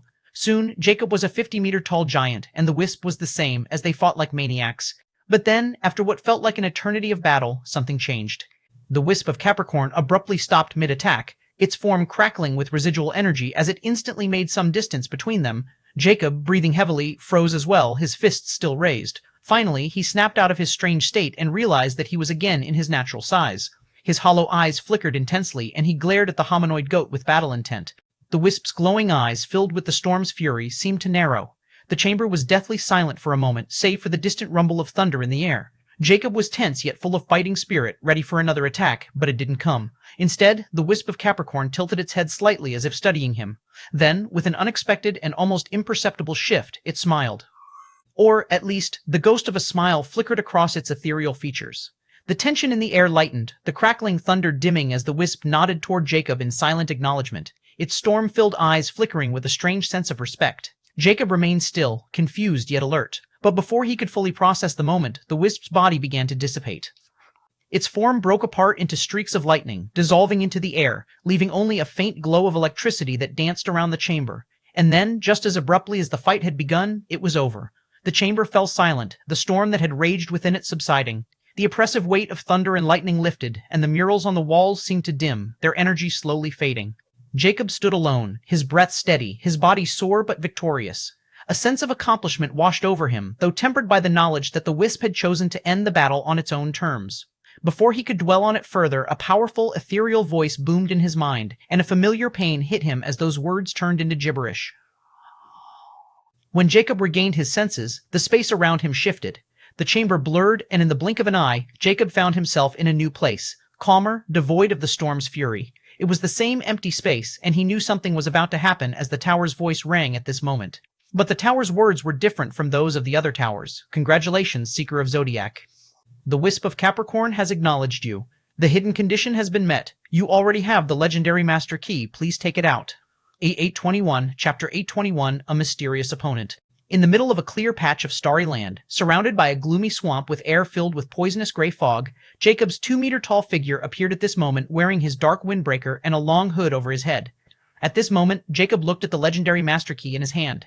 The symbol of Capricorn that had vanished before on the key was now present again in the shape of a thundergoat face. He had finally achieved his purpose after paying 5,000 years of his lifespan. Stowing the legendary Master Key away, Jacob looked around and mused, this must be where the Tower of Capricorn was located before. However, he didn't dwell on it for long. He opened the Cursed Immortality and directly stated, Infinity Blood Sacrifice. The very next moment, the cursed book's pages began to turn until the pitch-black page appeared again. After this event with the Tower of Capricorn, Jacob realized that he couldn't hesitate any longer. If someone else cleared the Tower trial again, he would have to waste more time as he did with the Tower of Capricorn to correct his mistake. So, he had already decided to use the Infinity Blood Sacrifice to gather all the vestiges before the others could. Still, before that, he needed to retrieve the cosmic vestige of Capricorn. I wish to collect the cosmic vestige of Capricorn, sent me 100 meters away from the person who has it. The moment Jacob uttered his wish, it jolted down on the pitch-black page like before. He could have wished to directly retrieve the cosmic vestige of Capricorn, but he knew that would cost him more lifespan, so he decided to simply retrieve it from the person who took it. Since he was confident in going against them, there was no need to waste his precious lifespan on them. Furthermore, Jacob thought the person who had completed the trial might have taken the Star Warrior difficulty level trial like the Grim Lich, and that's why they were able to pass the final trial, since he never thought that someone could beat the Star King difficulty wisp of Capricorn. Still, he didn't let his guard down since there was still some chance he could be wrong. At this moment, the cost of the lifespan appeared for this wish fulfillment. I wish to collect the cosmic vestige of Capricorn, sent me 100 meters away from the person who has it. Cost, 10% infinity blood or only 105 years of lifespan. Jacob's eyes flared when he saw the cost. Although it was nothing compared to what he had paid to enter the Tower of Capricorn, it was still relatively high since this was the lifespan of a human. 10% infinity blood is still manageable. I should be able to recover it with all the blood I had gathered, and if I also include the blood of that person who took the cosmic vestige, if it is not a dark being, then it won't hurt me much. Jacob instantly decided to pay with the infinity blood instead of using his lifespan as he uttered, carry through. The next moment, Jacob instantly felt a change occurring in his body as the runic lines on his skeleton suddenly metallized. His blood started to vanish, and the glowing runic lines dimmed greatly. Jacob only felt somewhat weak. Although he thought 10% infinity blood wasn't much to affect his prowess, it still weakened him by around 5%. However, Jacob didn't have time to react when he suddenly vanished from his spot. The next moment, Jacob appeared in a lush forest. Not far away was a ravine, and the sound of running water could be heard. But Jacob didn't pay any attention to it since he knew, according to his wish, he should be 100 meters away from the person who took the cosmic vestige of Capricorn. Who else is in the vicinity besides me? Jacob instantly asked Immortality without wasting time to use his eyes of judge since it was more convenient, and he would also get accurate information about this person. Ha ha ha ha! Immortality suddenly burst into wanton laughter filled with amusement. And here I thought it was avoidable, ha ha ha! Jacob suddenly sensed something amiss in Immortality's words, since it wasn't the response he was expecting. What the hell are you talking about? He, man, this is too amusing. Oh, here it comes, Immortality mischievously warned. Jacob clearly had no idea what Immortality was talking about and was about to retort when he sensed imminent danger. Without hesitation, Jacob jumped back with full power. He leaped almost 100 meters away from his initial spot. But Jacob's eyes were fixed on the spot where he was standing just now, and the next moment, ethereal pitch-black tentacles suddenly shot out from the ground like an abyssal maw. However, they had clearly missed their target, and an astonishing, eerie voice with a strange charm rang, "You dodged it?" For some reason, Jacob felt uneasy as he looked at the ethereal dark tentacles, which were also the source of this voice. But the next moment, the dark tentacles suddenly twisted together, forming a hominoid figure of darkness before a 2-meter-tall cloaked figure suddenly metallized. Furthermore, what surprised Jacob even more was that Cursed Immortality had vanished. At the same time, he was busy dodging that sneak attack, and from what Immortality had said, he knew this person had an extraordinary background, or that damn book won't hide like this, since there weren't many things that could make the cursed book react like this. The first thought that came to Jacob's mind was that this person was a Zodiac Enforcer or someone like Furcus, since he had personally witnessed how they were able to descend in the unique planes. Don't tell me this person is here for me? Jacob's heart sank before suddenly thinking about something else. No, if it's here for me, then why would it go after a cosmic vestige? I'm sure the wish has sent me to the location of the person who had claimed the cosmic vestige, and she should be the one, and I don't think this is just a projection. Then why would Immortality react this way? Furthermore, what made Jacob extremely agitated was the woman's appearance in his eyes of judge were utterly black. There was nothing but darkness, and that darkness sent a chill down his spine since he had never experienced something like this before from a living being or dark being as a matter of fact. How did you discover me so quickly? Are you one of those idiots who want to snatch my legendary vestige? The woman suddenly uttered, her voice filled with disdain and overwhelming confidence. However, her words also confirmed Jacob's conjecture. Now, he was sure this was a coincidence. Yet Immortality's words and actions still irked him, and he wanted to get away from this mysterious woman. But even if he wanted to, he knew he had to get the cosmic vestige from her. But before he could make up his mind, another sense of crisis suddenly enveloped him. This time, the danger was even greater, as his vision suddenly darkened, blinding him completely, and a desolated sense gripped his mind. Without hesitation, Jacob used his soul force to empower the eyes of Judge, and the darkness finally shattered. But his heart trembled when his vision returned, and he saw the woman right in front of him, extending her hand, which was ethereal black, just like the tentacles he had seen before. Purple lightning suddenly burst out from his body. The woman was also shocked at this moment because she wasn't expecting Jacob to break out of her almost unbreakable ability. This purple lightning also gave her a sense of danger that she only experienced from the wisp of Capricorn. She wasn't expecting to encounter someone who could match her prowess, just like Jacob. However, she also reacted fast, and before the storm of purple lightning could hit her, she turned into ethereal dark mist and vanished. Her reaction speed was as fast as Jacob's. Jacob retracts his mana as his eyes are icy. He looks towards a tree crown. The next moment, a dark mist suddenly gathers on the tree branch, and the woman in the dark cloak appears again. "You are not ordinary, aren't you? If you leave now, I won't pursue this matter anymore." The woman spoke again in a cold tone. She no longer sounded disdainful or carefree like before. But Jacob wasn't planning to do it because, after this exchange, he realized that this woman was not some hidden powerhouse. If anything, they were equally matched, and the thing was, Jacob hadn't even used his full power yet. This gave Jacob the confidence to go against her, or at least flee if things turned out not to be in his favor, since he still couldn't figure out the reason for Immortalita's reaction. He coldly asked, "Who are you?" 822 Chapter 822. Another universal godly scripture. Who are you? The woman didn't answer Jacob's question. She sneered. "Someone you don't want to mess with. Now, leave while I'm being reasonable, and tell whoever sent you if they dare to continue coming after me, I'll start a massacre in the entire Path of Legend. I don't care if you're from the middle or even upper galaxies. As long as we are in the Path of Legend, no one will come to save you." Jacob was momentarily speechless, as he could tell this woman was too full of herself. But after their brief exchange, he knew she had the power to back her claims. Nonetheless, the more she spoke, the more Jacob became confused about her background, and now he wondered if she was even from the middle galaxies. Nonetheless, Jacob needed the cosmic vestige of Capricorn, and after witnessing her prowess, he also started to believe that she might have cleared the Star King difficulty trial. This means she might also have a legendary King State treasure or legacy and an Ascension permit. Although Jacob didn't care about the Ascension permit anymore since he already had two, the legacy or treasure of a legendary King State rank was another story, and he knew she couldn't use both. The former was because she didn't have time to study it, and the latter was because it required a vast amount of resources and soul force. She was in a similar situation to him. In the end, Jacob has no reason to leave as his flaming eyes contracted as he uses Slumber Hex. Jacob had already realized her dark magic was quite strange and troublesome, so he decided to use the hex to see if it worked on her since he didn't see or sense any presence of legendary treasure on her at that moment. The woman standing on the branch of the tree suddenly sensed something amiss the moment Jacob cast his slumber hex on her, and she felt lethargic before her eyes began to close. Jacob instantly knew it had worked and quickly vanished from his spot.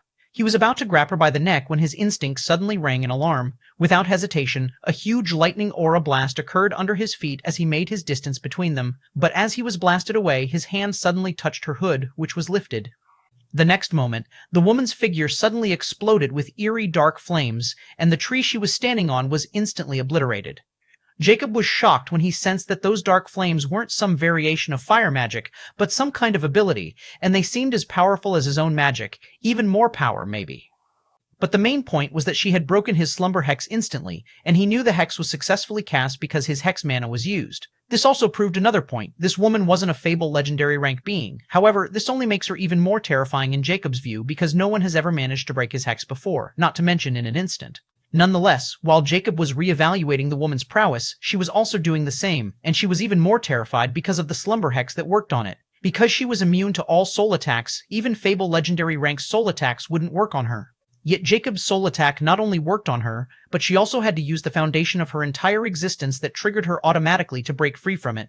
She had never experienced anything like this before, and if she had only thought of Jacob as another powerful idiot who was after her treasures, now she completely acknowledged him as an equal opponent who could really harm her.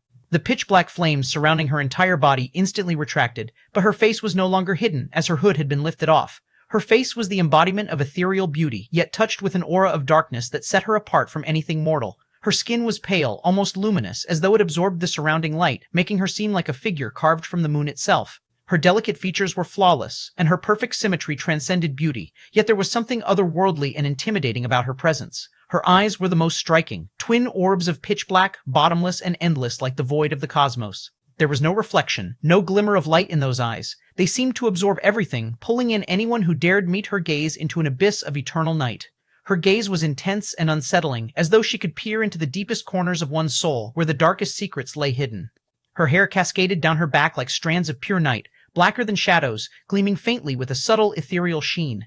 It flowed as though alive, as if the strands themselves were woven from darkness, constantly shifting like a slow-flowing river of midnight. When the light touched her hair, it shimmered with hints of starlight as though the cosmos had lent its brilliance to her. Her lips were a deep, dusky hue, accentuating the quiet power of her beauty. She radiated an aura of dark allure, regal, untouchable, yet drawing all eyes irresistibly toward her. Her presence was magnetic, but her beauty contained a warning, a promise that stepping too close to this dark goddess would mean surrendering to the very shadows she embodied. In every line of her face, in the depths of her dark, hypnotic eyes, she was darkness personified, beautiful, enchanting, and dangerous.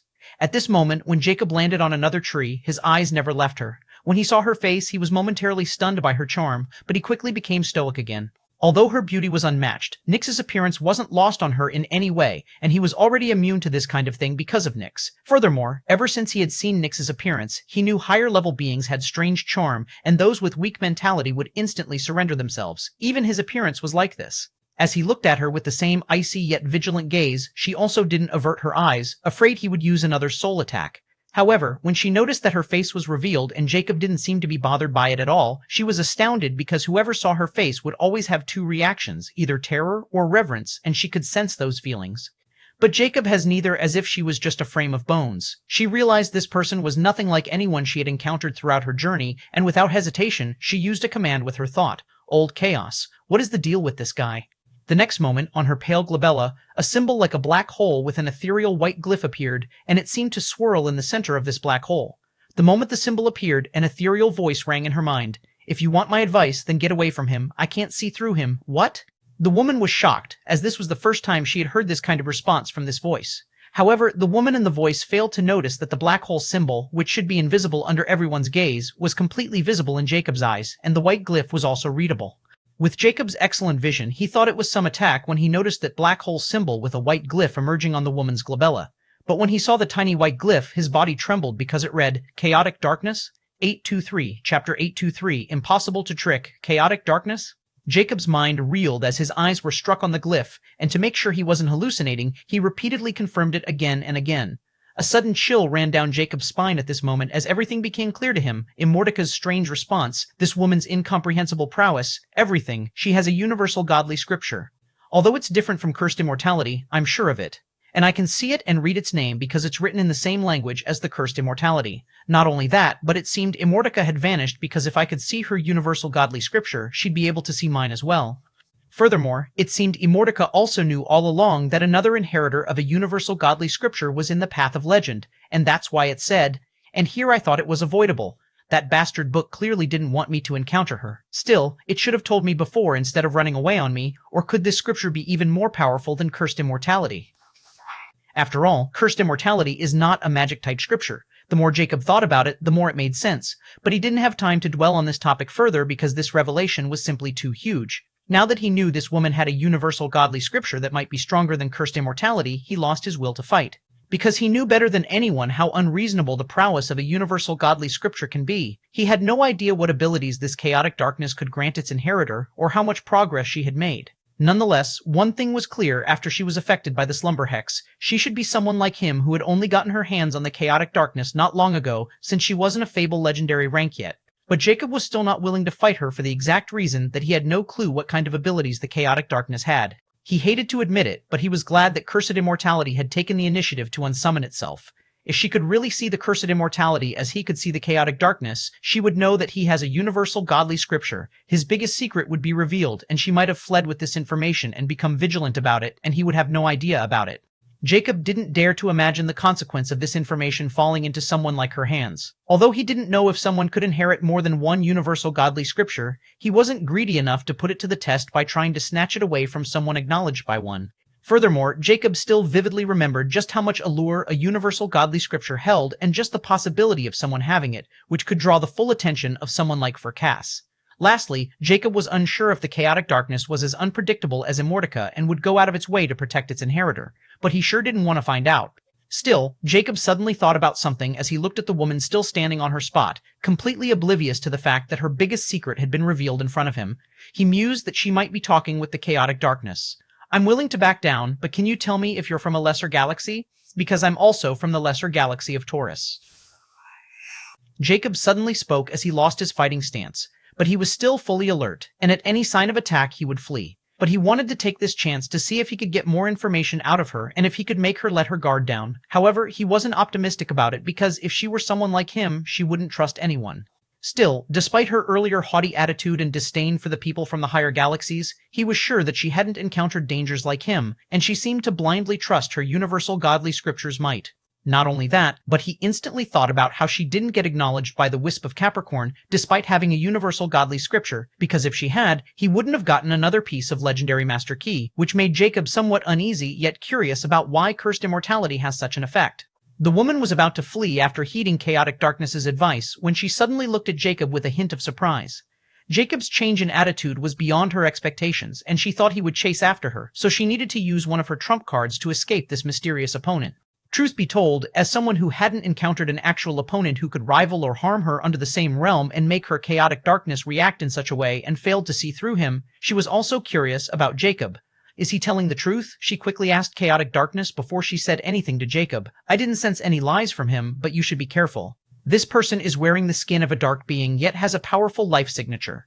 Furthermore, from your earlier exchange with him, he released his soul force for a moment, and I'm sure he also has a spiritual nebula far stronger than yours. He might be a legendary rank who somehow crossed the middle galaxies with his soul totem and then possessed someone from the lesser galaxies. Now, he's trying to reignite his soul totem to make this body enter the legendary rank, but it still does not make his existence clear. Instead, it makes him even more of an anomaly. Lastly, his eyes are very special. They might be the closest variant of 3 ancient optical abilities. But for some reason, I can't see through them, just like his origin, and that's why I'm telling you to avoid him if you can. You're not strong enough, and he might be planning something, but it is your decision to make. I won't interfere, chaotic darkness impassively replied. The woman was even more shocked as she looked at Jacob and finally spoke. I'm indeed hailed a lesser galaxy, but why do you ask? Then she quickly asked chaotic darkness. Don't you say your universal godly artifact is in the path of legend, and you even sensed it before you suddenly lost connection? You've told me your artifact can block any and all probing, so since you can't see through him, do you think he had it? Chaotic darkness replied without hesitation, impossible. If he's using my universal godly artifact right in front of me, I'll be the first to know. Furthermore, a universal godly artifact without its universal godly scripture can't showcase its true abilities. Although it will still hold power beyond any treasure, its true form and abilities will only be revealed when it's united with its universal godly scripture. If he really had the Visor of Chaos, then it'll be in the form of a soul artifact gluttony mask, and it only has 2 abilities, and I'm sure he's not using any of those. But since his very existence is a mystery to me, there is a 1% possibility that he might have it. However, you didn't have the ability to confirm it yet, chaotic darkness solemnly replied. At this moment, Jacob also spoke, unaware of the conversation between the two. I'm asking because you seem to have encountered the people from the middle galaxies, and had experienced how unreasonable they are. Now that you have claimed a legendary vestige, once they discover it, they'll come after you with full force, especially those who are still searching for legendary keys. So, I was wondering if you have a way to leave the path of legend? I can pay you with a Fable legendary rank treasure if you can take me with you. Jacob's words again surprised her, and she wondered if this guy was playing some kind of trick to get her to let her guard down. But his reasoning made sense. However, at this moment, chaotic darkness's impassive voice rang, he's lying about the last part. 824, Chapter 824, Tactical Withdrawal. The woman's expression didn't change much, but her mind raced as she coldly stared at Jacob and questioned chaotic darkness. Which part exactly? About the legendary treasure or leaving this place? The latter. A hint of surprise flashed past her pitch-black eyes. So, does this mean he really has a Fable legendary treasure? If he can't lie in front of me, then yes, he has it. The woman looked at Jacob thoughtfully. She didn't think this person would give her so many surprises, and she wondered if he was really from the lesser galaxy of Taurus, but since chaotic darkness had confirmed it, she believed it. A legendary rank treasure holds quite an allure to someone like her, and she had already claimed a legendary King State legacy from the Tower of Capricorn and knew how powerful it was. She also wanted a legendary King State treasure, but she couldn't choose both, so she was in sullen mode at that time. However, that legacy was more important, so she chose it after an intense internal struggle. However, now Jacob was offering her a fable legendary state treasure. Although she didn't know why he was lying about the other part, she still wanted that fable legendary state treasure, and chaotic darkness just confirmed that he really had it. If it had been someone else, she would have already attacked them and snatched it. But since Jacob was so mysterious, she didn't have that confidence anymore, which made her somewhat depressed. Nonetheless, she wasn't going to back down, and since Jacob was clearly scheming against her, she wanted to do the same because she was confident in coming on top. I don't have a way to leave here, but I do know that when all the legendary vestige are claimed, the path of legend will be closed and send everyone away to the middle galaxies. She impassively replied at this moment. She was about to continue making deals with him to get the fable legendary state treasure when suddenly Jacob's figure vanished from his spot, leaving behind an afterimage. The first thought that came into her mind was that he was attacking her, so she quickly channeled her magic power. After a moment, she was dumbfounded because she didn't sense any kind of danger, and Jacob had left her detection range as well, which meant he was gone. What in the world? She was bewildered since this wasn't how she had imagined it would be played out. She thought Jacob would continue to try chatting with her and appear friendly to trick her, but he would never know she could easily detect his lies, so she would play along until she got a chance to strike back. She would not only get the treasure, but also confirm whether Jacob really had the universal godly artifact that she'd been searching for or not. Yet Jacob instantly left after she told him about the truth, and it wasn't a big deal since this was known to many. However, this only made her angry because it meant Jacob had no respect for her. He didn't seem to be scheming against her at all, or he had simply run away to get back up, but it didn't make any sense at all. That stinky skeleton probably ran away because he probably realized scheming against me would only backfire. But if he thinks I'm done with him, then he's thoroughly wrong, not until I confirm if he really had the visor of chaos, she resentfully declared to chaotic darkness. I've rarely seen you so worked up like this. It seemed he left a deep impression on you. Still, he's more powerful than you for now, and it is not confirmed if he really has the visor of chaos yet, so don't act recklessly. You should focus on gathering the remaining vestiges, and your paths might cross again if he still wants to search for another vestige. Chaotic darkness impassively stated. A hostile glint flashed past her eyes. Next time I see him, I'll make sure he pays for his arrogance. Many more people are still here, including those hidden creatures with powerful souls. I'll become more powerful than him in no time. Jacob, who had abruptly left, was now miles away from that woman, and he continued at full speed. As for why he left, he wasn't planning on staying in the first place. He just wanted to confirm if she had any intention of leaving this place after she acquired the cosmic vestige of Capricorn. Just like she had chaotic darkness to detect lies, Jacob had the judgment gaze to do the same, despite lacking in front of a universal godly scripture. But he instantly knew that she was telling the truth, and that was enough to give him more information to work with. So, without announcing, he instantly left because he was observing how she hadn't unsummoned the chaotic darkness after she summoned it. Her delay in reply also made Jacob sure that she was in discussion with the chaotic darkness in the midst of their conversation. Jacob knew that if the chaotic darkness were like cursed immortality that could detect other origins, he'd be in big trouble. But since that woman didn't react much, Jacob became doubtful. With how Immortality reacts, he mused that as long as he didn't show cursed immortality, the chaotic darkness might be unable to tell his true origin. If that woman learned who he really was, she wouldn't be chatting with him with that kind of confidence. If it was him, and he found that there was an opponent who was stronger than him and also possessed a universal godly scripture, he would run away without hesitation and not stay there for a chat. Even though he felt that he was stronger than that woman, he didn't want to test this theory because he knew that woman had not used any of her trump cards, and if he hadn't started chatting, she was also preparing to retreat. Jacob had no intention of opposing any inheritors of universal godly scripture unless he was ridiculously stronger than them or they had just acquired them. The main reason was, of course, the unpredictable Immortality. Furthermore, Jacob speculated that the woman with chaotic darkness might also be after the remaining cosmic vestiges. He needs them to progress with chaotic darkness as he needs them for cursed immortality.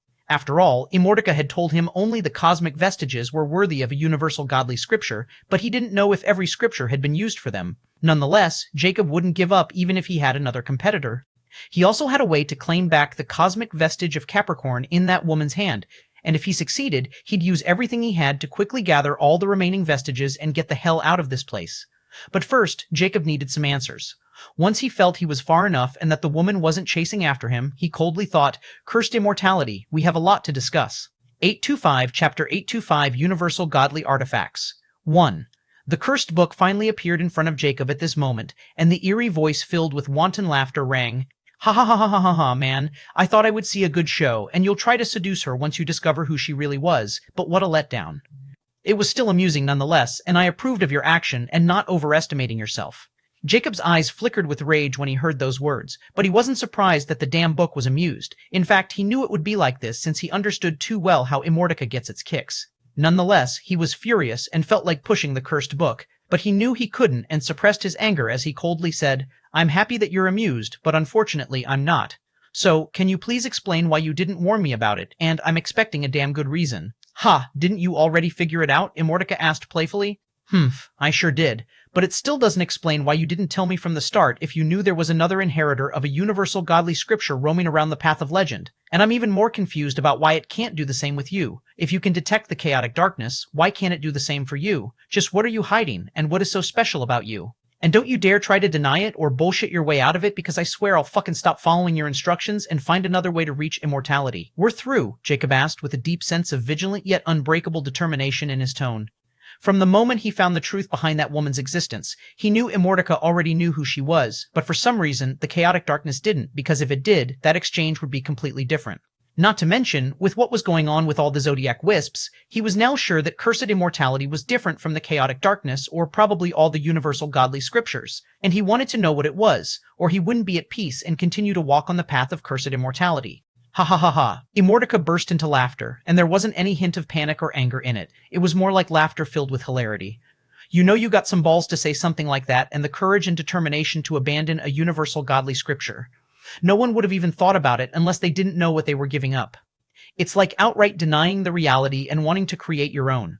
Very, very few people have such a mindset to question everything, denying the facts and even the existence of the universe, or simply put, it's true, atheism. However, this is the exact attitude that required someone to complete me, Cursed Immortality. You need to question everything and anything that you find wrong. Doubt your own existence to get to the truth, and don't take even the slightest risk if it threatens your entire existence. I know you've been suppressing these thoughts for a long time because you don't have the courage to face reality, and you were afraid that things would have turned out exactly how you suspected them. I want to see how long it would take you to face it, or if you even have it in you. But it seemed I was worried about nothing, and you realized that you have to face it before you still have a chance to overcome it. This was also the last mental barrier you needed to cross to continue forward. Your fear of death is one thing, but you can't have the fear of the unknown because you need to face it to reach the truth, and you'll know soon how much this change in your mindset will affect you." Jacob was bewildered by Immortica's profound words. He wasn't expecting this kind of response, and he thought Immortica would either try to pursue him or outright try to deny everything with some excuse. However, now that he had thought about it, just as Immortica said, he had had these thoughts for a long time, and he was terrified that everything would turn out to be a lie, or worse, Immortica's scheme to turn him into its puppet or use him to achieve its own goal. Now that he had finally gathered the courage to go through with this, confront his fears while abandoning the clear path of immortality and searching for his own if his fear became the truth, he felt a huge burden had lifted from his mind. "I'm flattered that you think so highly of me, but if this is your explanation for what is happening, then I'm afraid it's not enough," Jacob coldly stated without hesitation. "Hehehe, even if I want to explain, you won't understand, and the truth is I really can't explain anything. You just have to find the truth yourself, or it won't be the truth if told because my truth might differ from yours. This is the thing actually, you have to face the unknown, and only then will you become what you want, or everything is meaningless. Still, let me clear your misunderstanding a little, and then you can decide on your own how to proceed forward. From the start, I've told you that it is your journey towards the truth, and nothing can change that. First, I've warned you many times that you can't speak a universal godly scripture, or even think about it so often, especially now that you have learned another scripture's name. You need to be very careful, or it'll instantly guess everything. Second, the reason it wasn't able to detect me or see through you is because it didn't have its universal godly artifact united with it. A universal godly scripture is born with its universal godly artifact, and without its universal godly artifact, you can say that it can't showcase its full abilities, and it's incomplete. Immortica revealed. Jacob was shocked at this moment and asked, "Wait a moment, universal godly artifact? Why am I only hearing about this name now? You never told me anything about it." "It wasn't important since you already had my universal godly artifact with you since the start. A universal godly artifact is part of a universal godly scripture despite being a separate entity, so since you already got it, what is the point of knowing about it?" Immortica asked mischievously. Jacob was speechless and didn't know how to react before he retorted, "Are you kidding me? I always thought that Infinity Pendant was an inseparable part of you since your true form can't exist outside it. But now you're telling me the Infinity Pendant is a universal godly artifact, and it can exist separately from you like that woman's scripture. Does this also mean every scripture has an artifact like the Infinity Pendant?" Jacob continued coldly, as he simply had too many questions. "Furthermore, I also remembered you telling me when we first met that the Infinity Pendant will always return to you no matter where it is. Then why does it seem different from that scripture?" 826, Chapter 826, Universal Godly Artifacts. D2, ha ha ha. Artifacts like Infinity Pendant? Although you're right about the part that every scripture has its own artifact, you're wrong about every scripture having the same type of artifact or at the same level. Universal godly artifacts are unique, just like their scriptures, and each has different abilities and functions. Only when united with their scriptures can universal godly artifacts reach their full potential and showcase their entire capabilities. As for your second question, you are again wrong, because every universal godly artifact will return its scripture in one way or another, and there is nothing stopping it. Because someone can only snatch away or separate a universal godly artifact from its scripture if there is no inheritor, and both the scripture and artifact are in their dormant state. But even then, the artifact will always end up with the scripture by countless coincidences. It's also one of the wonders of the zodiac planes. However, this process will be intensified once a scripture has an inheritor, because not only can the scripture sense the presence of its universal godly artifact, but the inheritor will also have a high chance of stumbling on it or somehow ending up close to it. Still, in the end, it's up to the inheritor's capability to snatch it back from whoever has it. But I can assure you that no one can see through the universal godly artifact's dormant form unless someone has the information about it beforehand, or the inheritor is an idiot and ends up revealing it. Lastly, if the inheritor can cultivate the scripture to a certain level, they will also gain the ability to sense the universal godly artifact, and also have a higher chance of ending up close to it or even directly acquiring it back.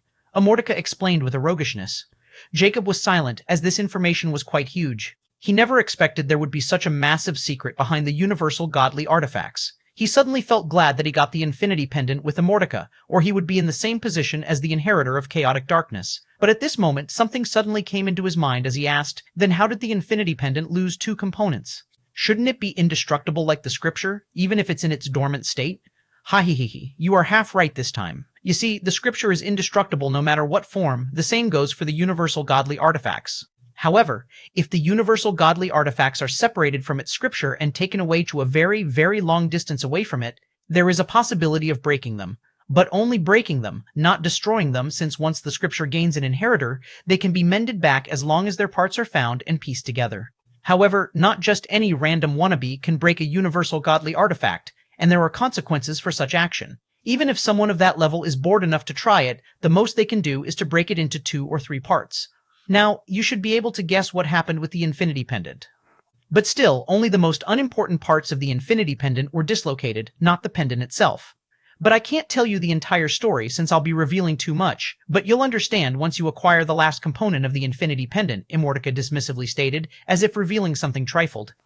But Jacob was still absorbing all this astonishing information, so he didn't pay any attention to the tone of the cursed book. Still, he got many answers to some of the most perplexing questions. However, Jacob wasn't satisfied. He asked, "This still does not explain the Zodiac Wisp's reactions unless this has something to do with scripture with its universal godly artifact as well. Furthermore, you seem to know that woman's presence even before I encountered her. Don't tell me all the scriptures, united with their universal godly artifacts, can do the same thing. If it's true, then doesn't this mean that some inheritor with both universal godly artifact and scripture will also be able to detect me, especially if they are far more powerful than me?" Although this conversation started with Jacob's doubts, now that he knew the truth, he was concerned since he knew the more he grew, the higher the chances of encountering another inheritor of a universal godly scripture. He didn't think he would always be lucky enough to run into the inheritor of universal godly scriptures who didn't have their universal godly artifacts. Even though Jacob knew the chances of this happening were extremely low, almost close to none, after all, there are only 9 scriptures and 9 artifacts. He already had one, and he now knew who had another one, but there were still 7 left. Even if there were only the slightest chance of this happening, Jacob would always have to look over his shoulders.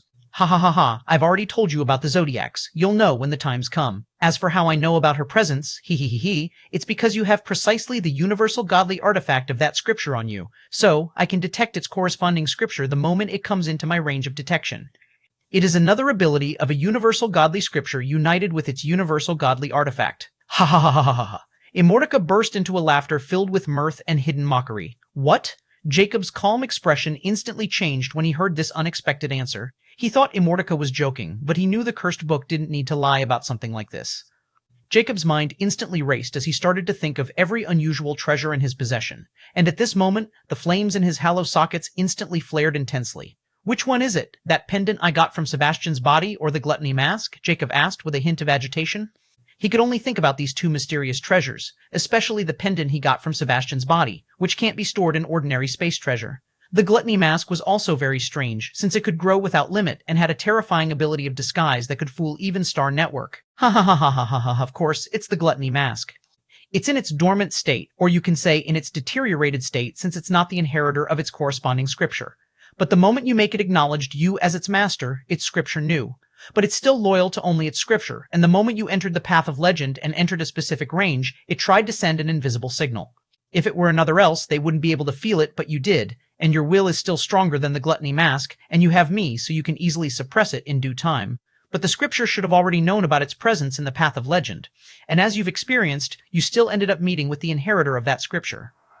If not for my presence with the infinity pendant and your strong will, that scripture would have already sensed it on you and can even claim it back after establishing a connection. Jacob trembled ever so slightly as he finally understood everything. He didn't know if he was feeling rage or relief at this moment because he never expected the gluttony mask that he had acquired from the Vile Witch's lair to have such a background. Furthermore, from what Immortality revealed, he could guess that even the Vile Witch didn't know the gluttony mask was actually one of the most powerful treasures in existence, or that no matter how terrifying and vile the mask was, she should have never abandoned it. But the thing was, now, this wasn't the Vile Witch's problem but his, and he cursed, "Bastard. You're only telling me something so important now? Shouldn't you have told me this since the beginning? Ha ha ha ha ha, I can't tell you something like this unless you meet certain conditions. Furthermore, even if you knew, would you have given up on the gluttony mask and abandoned it?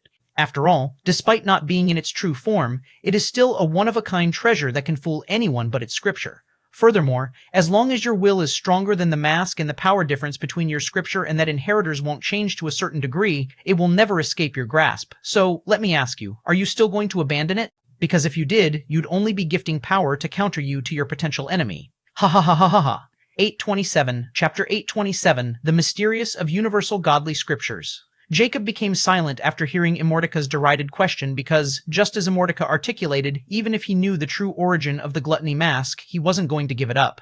In fact, he would be over the moon after discovering that he had acquired a universal godly artifact.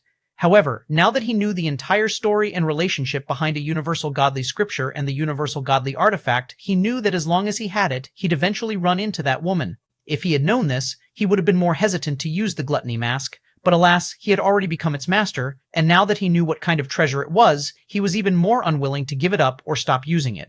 Still, there were too many risks involved, especially if this mask became too strong and alerted the chaotic darkness. After all, the mask was an advanced, unique rank treasure right now, and he didn't know what would happen if it became a Fable Legendary or even a Legendary King State treasure. After mulling it over for a while, Jacob finally speaks again. At which rank can the gluttony mask escape my will? He. See, you're unwilling to give up a universal godly artifact. Well, not like I'm blaming you since only a fool would give it up and leave for that woman to take it back, since once it landed in her hand, she'll be almost unstoppable and become an untraceable ghost. Only in someone like your hand is there a chance that she won't be able to acquire it. As for how to keep it that way, you need to ensure the gluttony mask never surpasses your soul rank by an entire rank. Like you can't let it become a gravitational collapse legendary noble state treasure before your soul reaches the gravitational collapse state. Furthermore, once the little nightmare awakens, your soul defense will also rise, so the limit should increase as well. In the end, it all depends on how strong your will is, and the will originate from your soul and your determination. Jacob nodded in realization before his eyes flickered coldly as he asked, "What if I killed her? Would I be able to get that scripture for myself? Can someone have more than one universal godly scriptures?" How? You sure have ambition. I don't think there is someone in the entirety of the Zodiac Plains who had ever come in contact with two universal godly scriptures, much less claimed them. But let me burst your bubble. It's impossible because once you kill an inheritor of a scripture, the scripture will vanish with its inheritor's death, and there is no stopping it unless you can go against the will of Zodiac Plains. The only way to get it is if the inheritor of that scripture is willing to transfer it, and even then, the scripture has to be willing as well.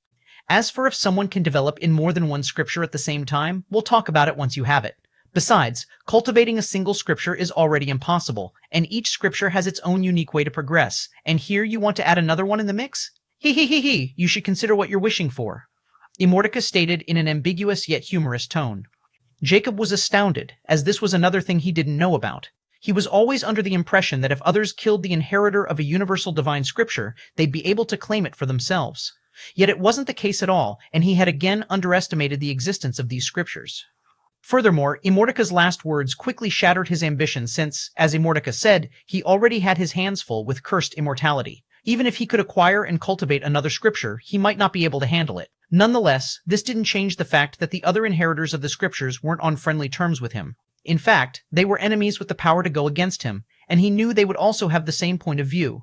Furthermore, Jacob's many doubts were answered today, and he learned a great deal about the scriptures and their artifacts. Still, some questions remained unanswered and became an even bigger mystery in his mind, especially about the zodiacs. What kind of power does that scripture have? Jacob asked. This is the only thing I can't tell you. In fact, any scripture will have the same answer because the scriptures didn't know about each other's core legacy. Or what's the point in having different scriptures if other scripture knows about each other's prowess and secrets? All the scriptures know about what kind of power we hold, and that's it. But I can't tell you even that unless you want to pay the price and alert it too. Jacob's eyes dilated, but he didn't pursue the matter since Immortalita's words made sense, and he had already guessed this much on his own. Alright, I'm satisfied with your explanation, and if you had just told me all this from the start, we wouldn't have this little skirmish between us. I want to trust you, but you don't give me the chance. In fact, you seem to want me to doubt you, and even if you're doing it for some sick reason or to help me understand something, trust me, it'll only affect both of us negatively. Jacob solemnly stated as he was sincere with his words. However, Immortalita replied devilishly, "Ha ha ha ha ha, what's the fun in that? What was I expecting from this vexatious book?" Jacob shook his head as he decided to drop this matter since he knew he was barking up the wrong tree and speak with a hint of anticipation. Last question. Will the infinity blood sacrifice work on a universal godly scripture or its inheritor? Of course, it'll work. But the thing is, do you have the price to pay for it? Immortalita asked playfully. Jacob's eyes flared. He didn't think this was possible, and he quickly said, "Even if I wished to destroy a scripture or directly cut off its connection with its artifact and change the rules for it." Ha ha ha ha ha ha ha. Again, can you handle the cost for this kind of wish? Immortalita asked again without denying anything. However, Jacob didn't care since he had already confirmed what he wanted. He was more excited, and, without hesitation, he activated Infinity Blood Sacrifice. 828, Chapter 828, Getting Rid of Competitor. Jacob looked at the pitch-black page and made a wish. I wish. The moment Jacob made his wish, it instantly appeared on the page. Wish. I wish that the cosmic vestige of Capricorn directly appeared in my hand. Cost. 100% infinity blood and 8,000 years of lifespan or only 10,000 years of lifespan. Looking at the cost of this simple wish, Jacob's eyes flickered with a hint of pain before he shook his head in resignation. He had already expected this much. After all, this wish was directly related to an inheritor of a universal godly scripture, and he knew that if he wanted to do it the old-fashioned way by snatching it from her, it would turn into a huge fight that he wasn't confident of winning, and he might still end up empty-handed. So, this was the only way to get his hands on the vestige of Capricorn without a fight or revealing his prowess. Carry through. The moment he issued the final confirmation while deciding to simply pay entirely with his lifespan, Jacob felt the feeling of someone stripping away from his body again, and this time, this feeling was slightly intense. Lifespan, 885,350 years, all youthful. Nonetheless, he waited patiently as his eyes deadly cold, and soon, what he had been waiting for happened. A glowing crystalline prism with jagged edges resembling the shape of a lightning bolt frozen in time appeared in front of him. Its surface was smooth and glassy, yet it hummed with latent energy, crackling faintly with arcs of silver-blue lightning that danced along its edges. The prism's interior contained swirling storms, with flashes of light occasionally illuminating its depths like distant thunderheads. This ever-shifting light gave it a feeling of immense power barely contained within. As the vestige levitates in midair, a subtle aura of authority and grandeur emanates from it. The air around the vestige crackles with static energy, occasionally producing a low rumble reminiscent of distant thunder on the horizon. Jacob pulled a toothy smile as he grabbed the cosmic vestige of Capricorn and then stowed it away in his infinity pendant. Although he had paid 10,000 years of his lifespan, it was worth it since he didn't have to fight the inheritor of chaotic darkness. What that woman thought happened wasn't his business, and he knew there was also a chance that the chaotic darkness might discover the power behind it. But since Immortalita had told him that no scripture knew about each other's core powers and abilities, it was highly unlikely. Furthermore, Jacob wasn't done yet, and he again made another wish with determination in his eyes. Wish, I wish to send the inheritor of chaotic darkness in the depths of star-ocean boundary. Cost, 100% infinity blood and 9,998,000 years of lifespan, or only 10 million years of lifespan. Shit. Jacob instantly cursed when he saw the lifespan requirement for this wish. Although he was expecting to pay a higher price since sending her into the depths of star-ocean boundary meant certain death, since that place was the most dangerous and mysterious place of the entire Zodiac Plains and was crawling with Zodiac beasts, he wasn't expecting it would cost him 10 million years of his lifespan, which he didn't have, and even if he had them, he wasn't going to use them. Jacob quickly erased the wish with a simple thought and wished again.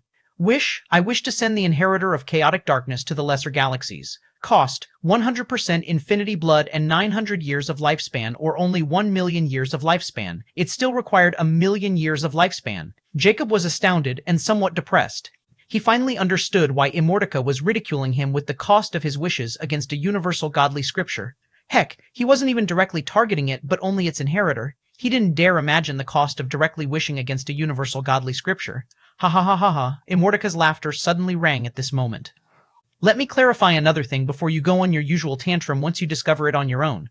The cost of a wish can be increased or decreased depending on the power level and importance of the thing you are wishing for, while your power also counts whenever you make a wish. What I'm saying is that this cost will be increased the more she makes progress with her scripture in the future. So, don't complain to me in the future, hee hee hee hee hee. Jacob's eyes dilated when he heard it, but he wasn't surprised much since it was common sense. He also seemed to sense the hidden meaning behind Immortaka's words. Since everything is taken into consideration, does this mean the location and how it'll impact her also taken into consideration, right? After all, the star ocean boundary requires 10 million years of lifespan because it's hazardous. In comparison, the lesser galaxies demand a million years of lifespan because even though it's not dangerous, it'll probably trap her there until the next path of legends opens and stagnate her progress unless she directly crosses the star ocean boundary or finds another way to the middle galaxies. Moreover, the path of legend is also taken into consideration since it is also important for her.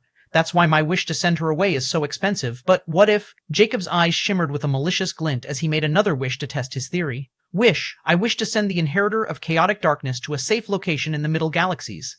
Cost, 100% infinity blood and 48,000 years of lifespan, or only 50,000 years of lifespan. Jacob's eyes flared instantly when he saw that the cost had been reduced again, this time by 95%. Ha ha ha ha, you're finally learning how to use your ability correctly. See, I told you that only by using the tool you'll understand how to use it correctly and efficiently. Not to mention, you still have an entire Immortality chapter to learn. Immortality sounded pleased, yet a hint of anticipation was present in its eerie voice, as if it wanted to see what Jacob would do now with this wish and what kind of expression the woman and her scripture would have. Jacob didn't refute, and after thinking for a moment, he made his decision carry through.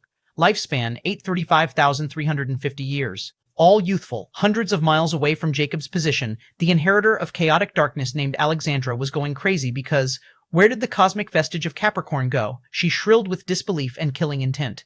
There is a higher power involved. Chaotic darkness's solemn voice rang at this moment. Alexandra's eyes widened slightly as a hint of panic surfaced in them. What kind of power? The cosmic vestige was already stored in my chaotic soul, yet it suddenly vanished? Don't tell me something on your level is involved in this. Are we exposed? Impossible, chaotic darkness retorted. If something like me were involved, I would have been able to sense it. But wait, it's here again. Wah, Alexandra was instantly alarmed as she was going to use her entire power to fight against this invisible enemy when suddenly a pitch-black vortex appeared right behind her, and without giving her any time or power to resist, it directly sucked her into it before it vanished. The area became peaceful again, as if nothing happened. 829. Jacob asked Immortality with great expectation, as he couldn't verify the result of this abstract wish. If your lifespan is deducted according to the cost of the wish, then there is no stopping it even if you want to. So, it is done, Immortality dismissively replied. Jacob instantly felt relieved because he didn't have to worry about that woman anymore and could focus on getting the rest of the cosmic vestiges. However, this time, he wasn't going to waste his time by searching cluelessly. He had already learned his lesson, and he made another wish. I wish all the legendary keys that are not being used by anyone to appear before me. Cost, 100% infinity blood and 5,000 years of lifespan, or only 7,500 years of lifespan. Looking at the cost of this wish, he mused, this wish will allow me to get all the unused legendary keys, which means I'll have clear targets once I know which key is being used. As for how many of them are not being used, let's hope I get all of them, CSS7, carry through. Lifespan, 827, 850 years, all youthful. The moment the lifespan was deducted, the space in front of them suddenly wrapped, and the next moment thereafter, 4 glowing legendary keys appeared in front of Jacob. Jacob quickly grabbed them and looked at the glowing zodiac symbols on each one. They were the legendary keys of Gemini, Cancer, Scorpio, and Sagittarius, respectively. This means the legendary keys of Aries, Libra, and Pisces were already being used by the others at this moment. Still, Jacob had 5 unused legendary keys, which means he was the only one who could enter the Trial Towers, while the chances of someone using the Star Ocean Medallion were very slim. So, in total, he now has 4 cosmic vestiges and 5 keys for other vestiges. Jacob stowed away the 4 new legendary keys, chose his first target, and made a wish. I wish to enter the final trial of the Tower of Ares. Cost 100% infinity blood or only 1,500 years of lifespan. Carry through. Lifespan 826,350 years, all youthful. Just like before, the moment his wish was carried through, the surrounding space shifted, and then, the next moment, Jacob found himself in a long, dark hallway. The first thing Jacob felt here was extremely high temperature. Jacob stood at a threshold, the air around him thick with an oppressive heat that carried the distinct scent of smoldering embers. As he moved forward, each step he took into the passageway was accompanied by the quiet crackle of invisible flames dancing just beyond his sight, which seemed to threaten him with flickers of light. The temperature continued to rise as he ventured deeper. At this moment, his instinct suddenly warned him that he was nearing something powerful, something ancient. At last, the hallway opened into a colossal chamber, the heart of the Tower of Ares, and immediately, Jacob was struck by its overwhelming grandeur. Jacob mused coldly, so, I'm the first one here? Or is that person before me already dead or probably still taking the trial? Well, it still depends on what kind of difficulty that person has chosen. Nonetheless, it doesn't matter since as long as I clear this, I'll get everything. The chamber was circular, with walls lined by fiery murals depicting a forgotten tale just like the other towers. The murals seemed to glow with an inner flame as if they were alive. Jacob's eyes were drawn to the first mural. It showed a towering figure cloaked in flames, a horned warrior wielding twin blades of fire. His presence was fierce and unyielding, his eyes alight with a fiery determination. This was probably Ares, the embodiment of unrelenting fire. Moving along the mural, the next scene shows Ares leading a great battle. Flames leaped from his weapons, scorching armies of shadowy figures. The enemies in the mural were obscured, faceless, and dark, representing the chaotic forces Ares fought against. Yet, the mural was vague, leaving much to Jacob's imagination about what or who these shadows truly were, and he was expecting it. As Jacob continued observing, the final mural showed Ares alone on a throne of flames, his form partially consumed by the very fire he wielded. In his outstretched hand hovered a sphere of pure flame, representing his essence, the fire that had both empowered and destroyed him. It was a reminder that even the mightiest flames could burn out if not controlled. Jacob's gaze lingered on that final image, the lonely, fiery throne, and he couldn't shake the feeling that this was not what it seemed, and these murals were somewhat different from the other zodiacs. But he didn't have a chance to mull it over because suddenly the room began to rumble. The temperature spiked as the murals glowed brighter, their flames flaring outward, casting eerie shadows across the chamber. Jacob instinctively raised his guard, and his aura surged with a hint of solemnity in his eyes as he knew what was coming. The very air around him shimmered with heat as the ground beneath his feet split open, releasing streams of molten lava that flowed into intricate patterns, forming a glowing circle in the chamber's center. From this fiery rune, a low, rumbling sound echoed, like the deep roar of an awakening beast. The flames in the chamber coalesced, spiraling toward the rune. With a sudden eruption, the wisp of Ares emerged. A pillar of fire shot upward from the rune, and from within the flames, a shape took form. At first, it was nothing more than a blur of blazing light, but as the flames settled, Jacob saw it, a humanoid figure wreathed in fire, its body composed entirely of molten flames. Its head bore the unmistakable curved horns of a ram, and its eyes glowed like two smoldering coals, burning with ancient primal rage. The wisp's form crackled and hissed with raw power. Its flames flickered constantly, as though it was barely contained within its own blazing form. Streams of fire cascaded from its arms and legs, pooling around it like molten rivers. Every movement it made sent arcs of fire through the air, filling the chamber with the oppressive, suffocating heat of a raging inferno. The aura of the wisp of Ares was that of pure destruction. As it floated toward Jacob, the very stone beneath it melted, leaving molten footprints in its wake. Yet there was something regal about it, a presence that demanded respect and awe. This was not merely an entity of fire, but the very essence of Ares himself, the fire that could both destroy and create. The chamber was deathly silent for a moment, save for the crackling of flames. Jacob was waiting patiently for the wisp of Ares to decide what it wanted to do, but whether it was to fight or directly acknowledge him, he was ready for both. 8:830, Chapter 830, The Dark Being of Blood. The wisp of Ares remained standing a few meters away from Jacob as the flames on its figure continued to blaze and flicker powerfully. There was deadly silence as both of them seemed to be in a deadlock. Jacob was naturally waiting for the wisp of Ares to make its move since he didn't want to attack it if there was a chance that it could all be resolved peacefully. However, after encountering the wisp of Capricorn, he wasn't sure and was fully on alert just in case the wisp of Ares turned out to be the same. However, at this moment, the wisp of Ares unexpectedly nodded at him before the surrounding flames intensified, making the whole chamber brightly illuminated and the temperature increased to a ridiculous degree. Jacob instantly gathered the lightning mana around his palms, thinking that this was some kind of warning before the attack.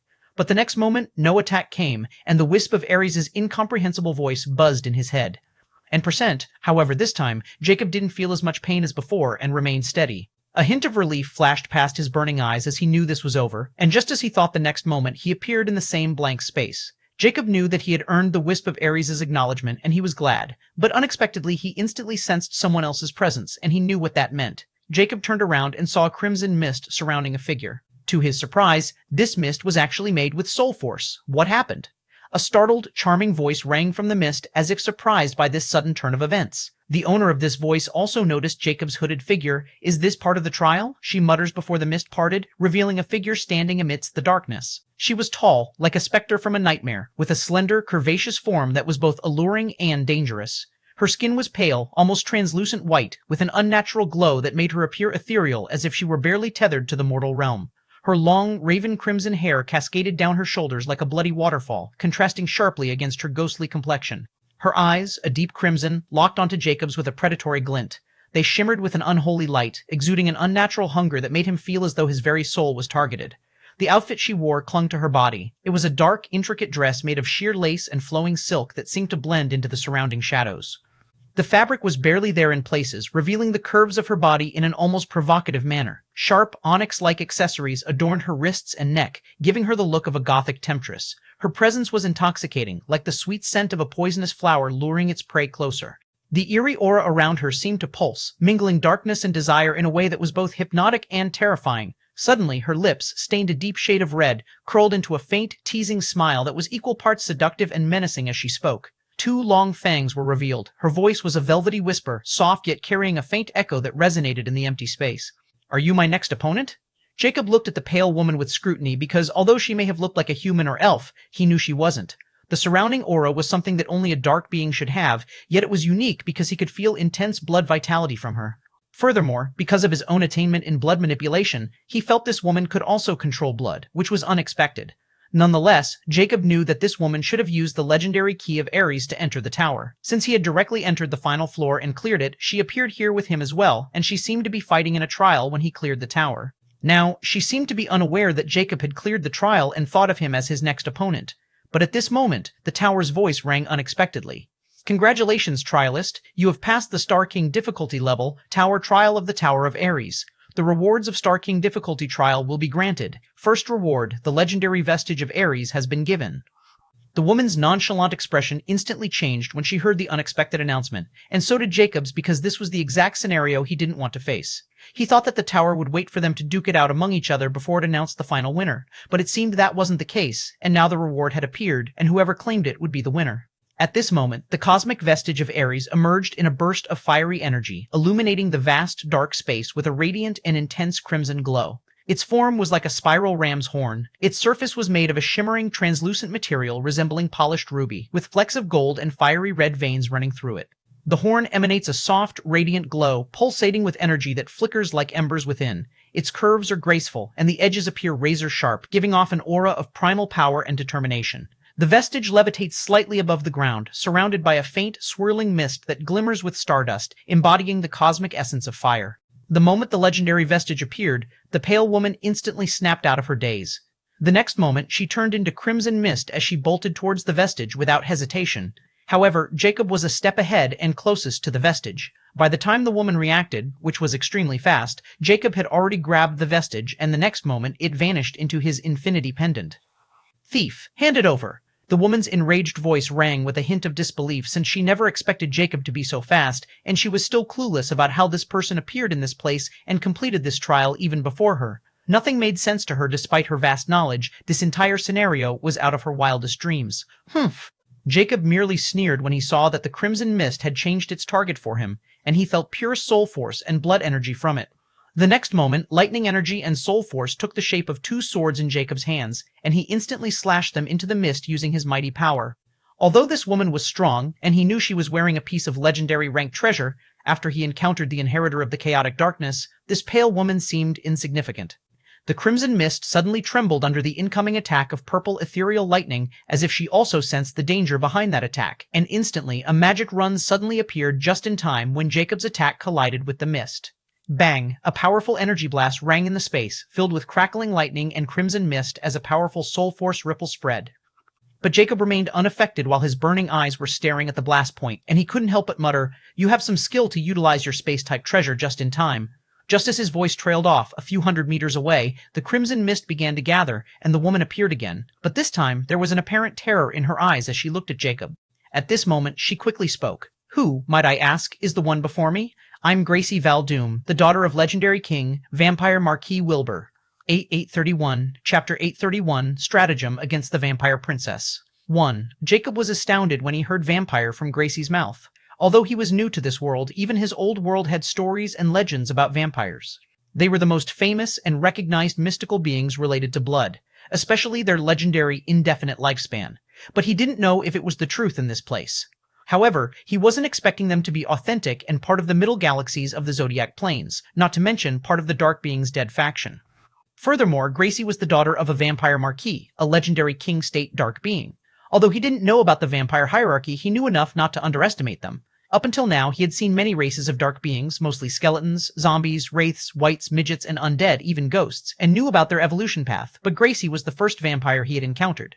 However, in this brief encounter, he witnessed the vampire race's abilities, and he knew there were more he didn't know yet.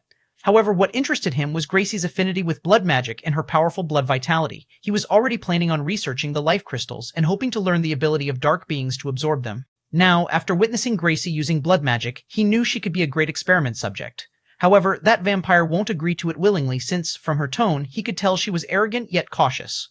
The moment she realized that Jacob was stronger than her, or at least he went toe-to-toe against her, she instantly changed her tone and brought out her background to deter him. Furthermore, with the legendary treasure on her body, he was sure that his hex would be missed, so he didn't bother to use it. As Jacob was thinking and Gracie was waiting for Jacob's reply while thinking that she might be able to get what she wanted, the tower's voice rang again at this moment. The second reward, Legendary King State Legacy or Legendary King State Treasure. Jacob instantly snapped out of his thoughts as he looked at Gracie, who was alarmed.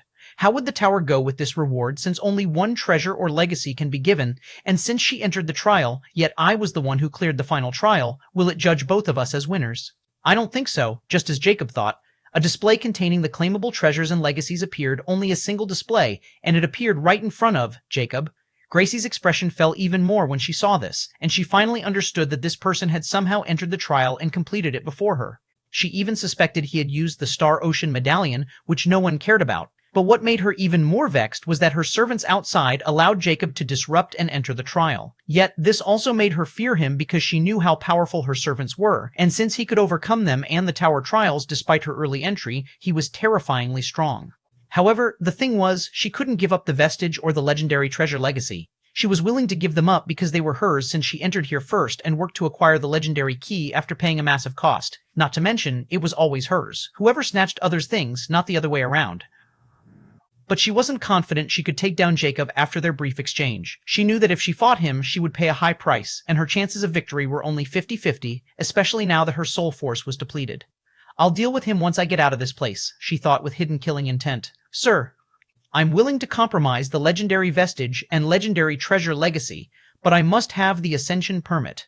She spoke in a somewhat stiff yet solemn tone. That ascension permit is something my father needs, and if he knew that I failed, not only I will be harshly punished, but you'll also get implicated, and if you know what the ascension permit is, then I don't need to tell you what kind of length a legendary king will go to acquire it, even if he has to turn every stone in the middle galaxies. So, I'm willing to surrender both of the treasures to you, but I must have the ascension permit. In return, you'll earn not only the goodwill of my clan and Vampire Marquis, but he'll even reward you once I tell him about your generosity. I can see that you are also part of the dead faction and belong to the skeleton race, so you will also get a high position and your own territory. But if it really comes to it, and we fight, no one will benefit from it. What do you think? She asked as she closely observed Jacob's hooded face. The only thing she could see was the bright, flaming golden eyes and shadow of Jacob's skeletal face. Although her words were very reasonable, and she seemed very submissive, she was only compromising because she couldn't beat Jacob and was planning on tricking him into handing over the ascension permit. Once she was out of there and gave the ascension permit to her father, she would earn huge merits in her father's favor. At that time, she could easily utilize vast resources under her clan to get back everything that Jacob acquired here. She knew her father would also agree to this once he knew Jacob had a legendary King State treasure or legacy from the Path of Legend in his possession. At that time, even if Jacob had the entire skeleton race behind him, they would have to hand him over because the vampire race was far stronger and more terrifying than the skeleton race, despite their low numbers because they didn't have a legendary king amidst their ranks. But she hadn't expected that Jacob had one of the 3 ancient optical abilities. the sources of all the optical abilities in the zodiac planes, the eyes of Judge, and her lies were easily seen by Jacob. Furthermore, even if Jacob couldn't see through her lies, he wasn't going to believe her. He knew better than to believe anyone in this place, nor did he fear the dead, life, or neutral factions, because once he got his hands on all the legendary vestiges, he was sure that he would become equal to a legendary king, if not stronger. Her Highness sure knows how to win someone over, Jacob finally uttered impassively. All right, I don't want to make an enemy out of a legendary king since I know my limit, but please forgive my bluntness. These two things are still insufficient in front of an ascension permit. Gracie sighed in relief when she heard Jacob's early speech, but her expression darkened when she heard the latter part. Greedy bones, I'll make sure to torture you once I get my hand on you. You can only be arrogant in here. Once you leave, I'll let your entire race know why we vampires are your master. Concealing her honest thoughts, she asked, What else did you want, sir? Anything is negotiable as long as I can have the ascension permit. Jacob nodded, saying, I don't dare ask for much from Her Highness. All I want is the legendary treasure you're carrying on her body. If you agree, we can sign any sort of contract to make sure no one will go against their words. 832, Chapter 832, Stratagem Against the Vampire Princess, 2.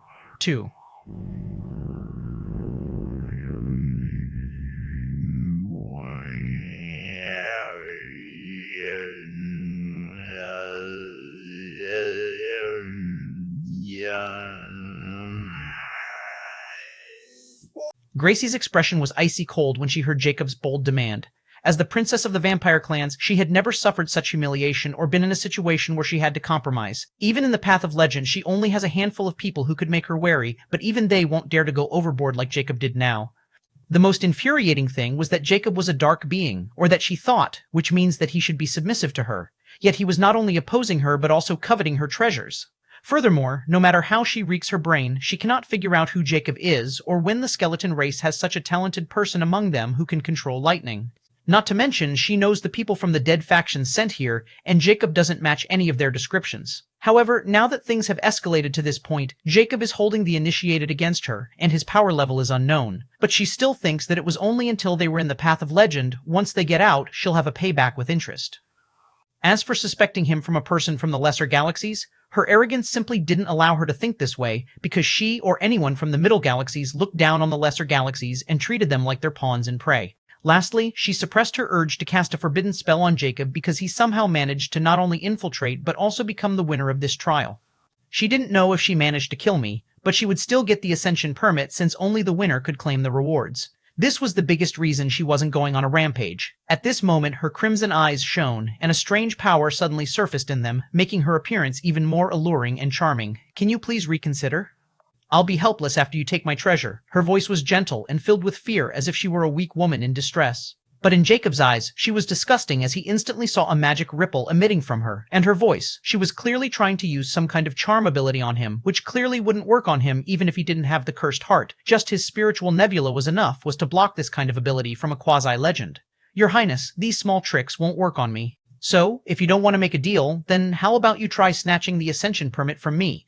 I'll give you a fair chance, but please don't blame me for being merciless. Jacob's mocking tone was overbearing yet filled with confidence. Gracie instantly dropped the act while she was secretly alarmed. She thought she would at least give Jacob some trouble, but from the looks of it, he didn't even flinch. Sir, there is no need for that. I was just testing you. Since you are this powerful, I don't have any more misgivings. I'm willing to part with my domanial necklace as long as you're willing to sign a Zodiac Soul contract.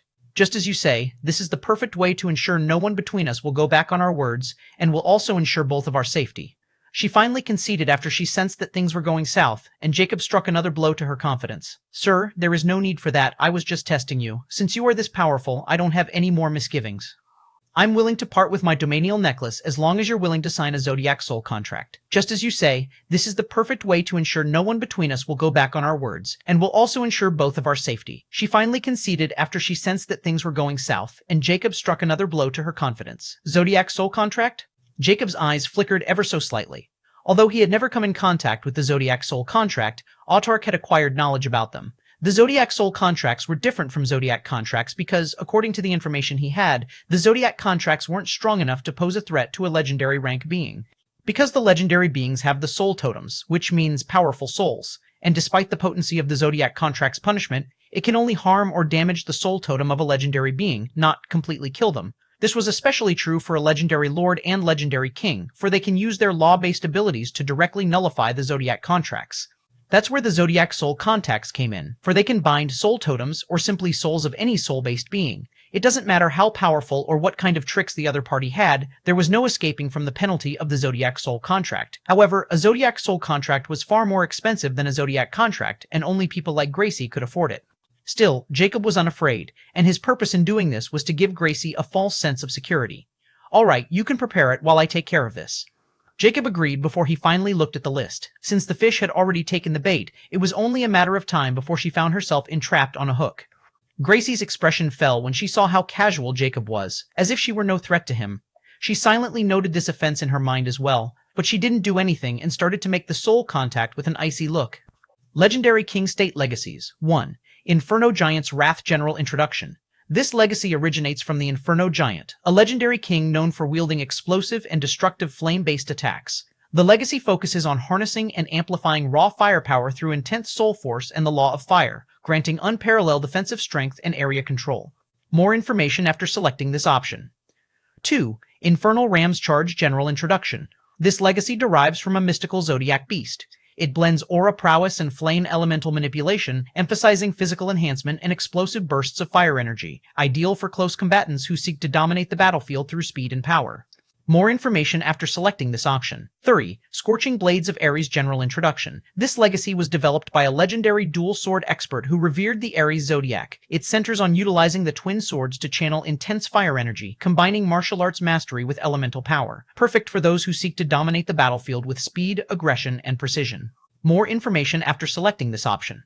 4. Zodiac Soul Stellar Formation, Ares Constellation Volume, General Introduction. This legacy held the secrets of creating the Zodiac Soul Stellar Formation and starting the path of Zodiac Soul evolution.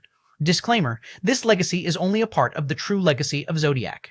If you select this legacy, you must search for the other parts before you can utilize this legacy. More information after selecting this option. Legendary King State Treasures 1. Burning Aegis General Description, a blazing translucent shield that radiates searing heat. The Burning Aegis can absorb enemy attacks and release them as explosive flames, making it both a defensive and offensive tool. More information after selecting this option. 2. Ares Will Twin Sword Set General Description, a pair of elegant crimson blades forged from the fiery essence of the heart of an Inferno galaxy based on Ares' weapons by a follower. The Ares Will are perfectly balanced, designed for dual wielding, and enhance the wielder's speed, power, and precision. When used together, they can generate fiery slashes and unleash flame-based techniques that scorch enemies and space in a wide area. More information after selecting this option. 3. Ember Mantle General Description, a flowing crimson cloak crafted from the essence of eternal fire. The Ember Mantle enhances flame-based magic and offers protection against other elemental attacks, making it ideal for mages and warriors alike. More information after selecting this option. 4. Map of the Blazing Constellation General Description. Legends say this map was left behind by the Ares zodiac itself and marks the path to the fabled Yang Flames, an ancient fire essence known for its unmatched purity and destructive power over all elements. 8833. Chapter 833, A Crooked Deal. Jacob looked at the reward list with glowing curiosity, and his eyes stopped on the scorching blades of Ares Legacy and Ares Will Twin Sword Set. He had personally witnessed the twin swords in Ares' hands in the murals. From both general descriptions, he could only imagine how powerful this legacy and treasure were since they were created after Ares and probably complement each other. Furthermore, he was a dual wielder himself, but his deceptive sword style was rather unique. It was created in ancient times during the era of martial arts in his world and passed down from generation to generation in his wife's clan, the Prula clan. If not for his talent, Mr. V wouldn't have passed it down to him, and only he knew how much hardship he had to go through before that old man was willing to teach it to him. Moreover, his wife was even more proficient than him in this sword style, but because of his dreams, his priorities weren't martial arts. He only learned martial arts out of his needs and to earn money in his youth when he was poor, yet proud and didn't want an easy way to the top. Because of his obsession, he wanted to create everything himself without any help, but as he grew old, he learned the ways of the world and changed himself. But his obsessions and pride never changed. This was also Jacob's biggest regret in his final years. He had been blinded by his obsessions and pride and ignored everything until nothing was left, and everything he ever wanted to be seemed meaningless to him. In the end, all he wanted was to live another for that promise. Jacob's eyes remained on the scorching blades of Ares' legacy for some time before he decided to look away. Even if this was a King State legacy, his deceptive sword style was enough for him, and he also wanted to stick with it and even surpass it, even to the same heights as Ares' sword style. The next thing that caught his attention was the map of the blazing constellation, and when he read its description, his eyes instantly glowed when he read the Yang fire on it. Jacob still remembers when he came in contact with the Yin ice. Immortica also mentioned Yang fire and how rare they were. Furthermore, the Yin ice was still assimilating his water magic core, changing it. If Yang fire is also the same, then it'll be extremely beneficial for my fire magic core. Not to mention, since this map is in the section of a legendary King State treasures, the Yang fire has to be even more powerful. I've already had many treasures, and with the legendary keys, I'll get more. So I should pay attention to special items like the Astral Light Seed. I chose the map of the blazing constellation. Jacob quickly made his choice. As he declared before he glanced at the vampire princess, who was not far away, she happened to be looking his way and paying attention to him. Resentment and envy shone in her eyes furiously when she heard Jacob choosing a treasure that should have been her without his interference.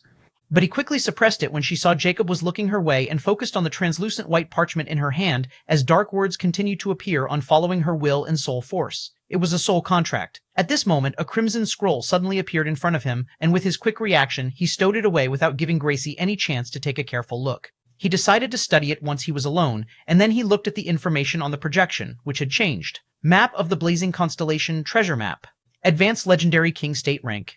Introduction. Legends say this map was left behind by the Aries Zodiac itself, and marks the path to the fabled Yang Flames, an ancient fire essence known for its unmatched purity and destructive power over all elements.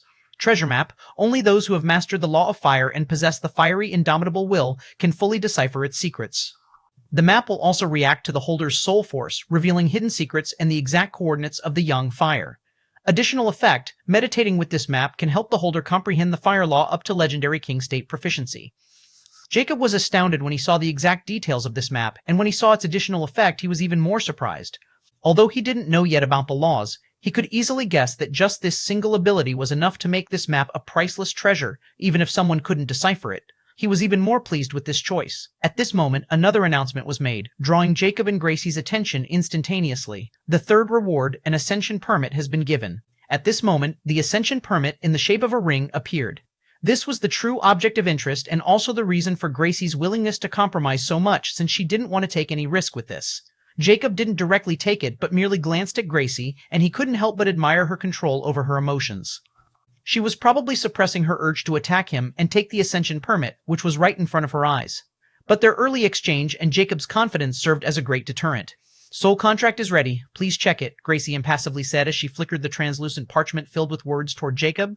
Her eyes were affixed on the Ascension Permit, and since Jacob hadn't directly grabbed it yet, she felt somewhat relieved that he was willing to follow through with this deal. Jacob easily caught the soul contract and skimmed through it. The terms and conditions were the same, and he even caught sight of a loophole. They would not harm each other in the Path of Legend, not ever or after leaving the Path of Legend.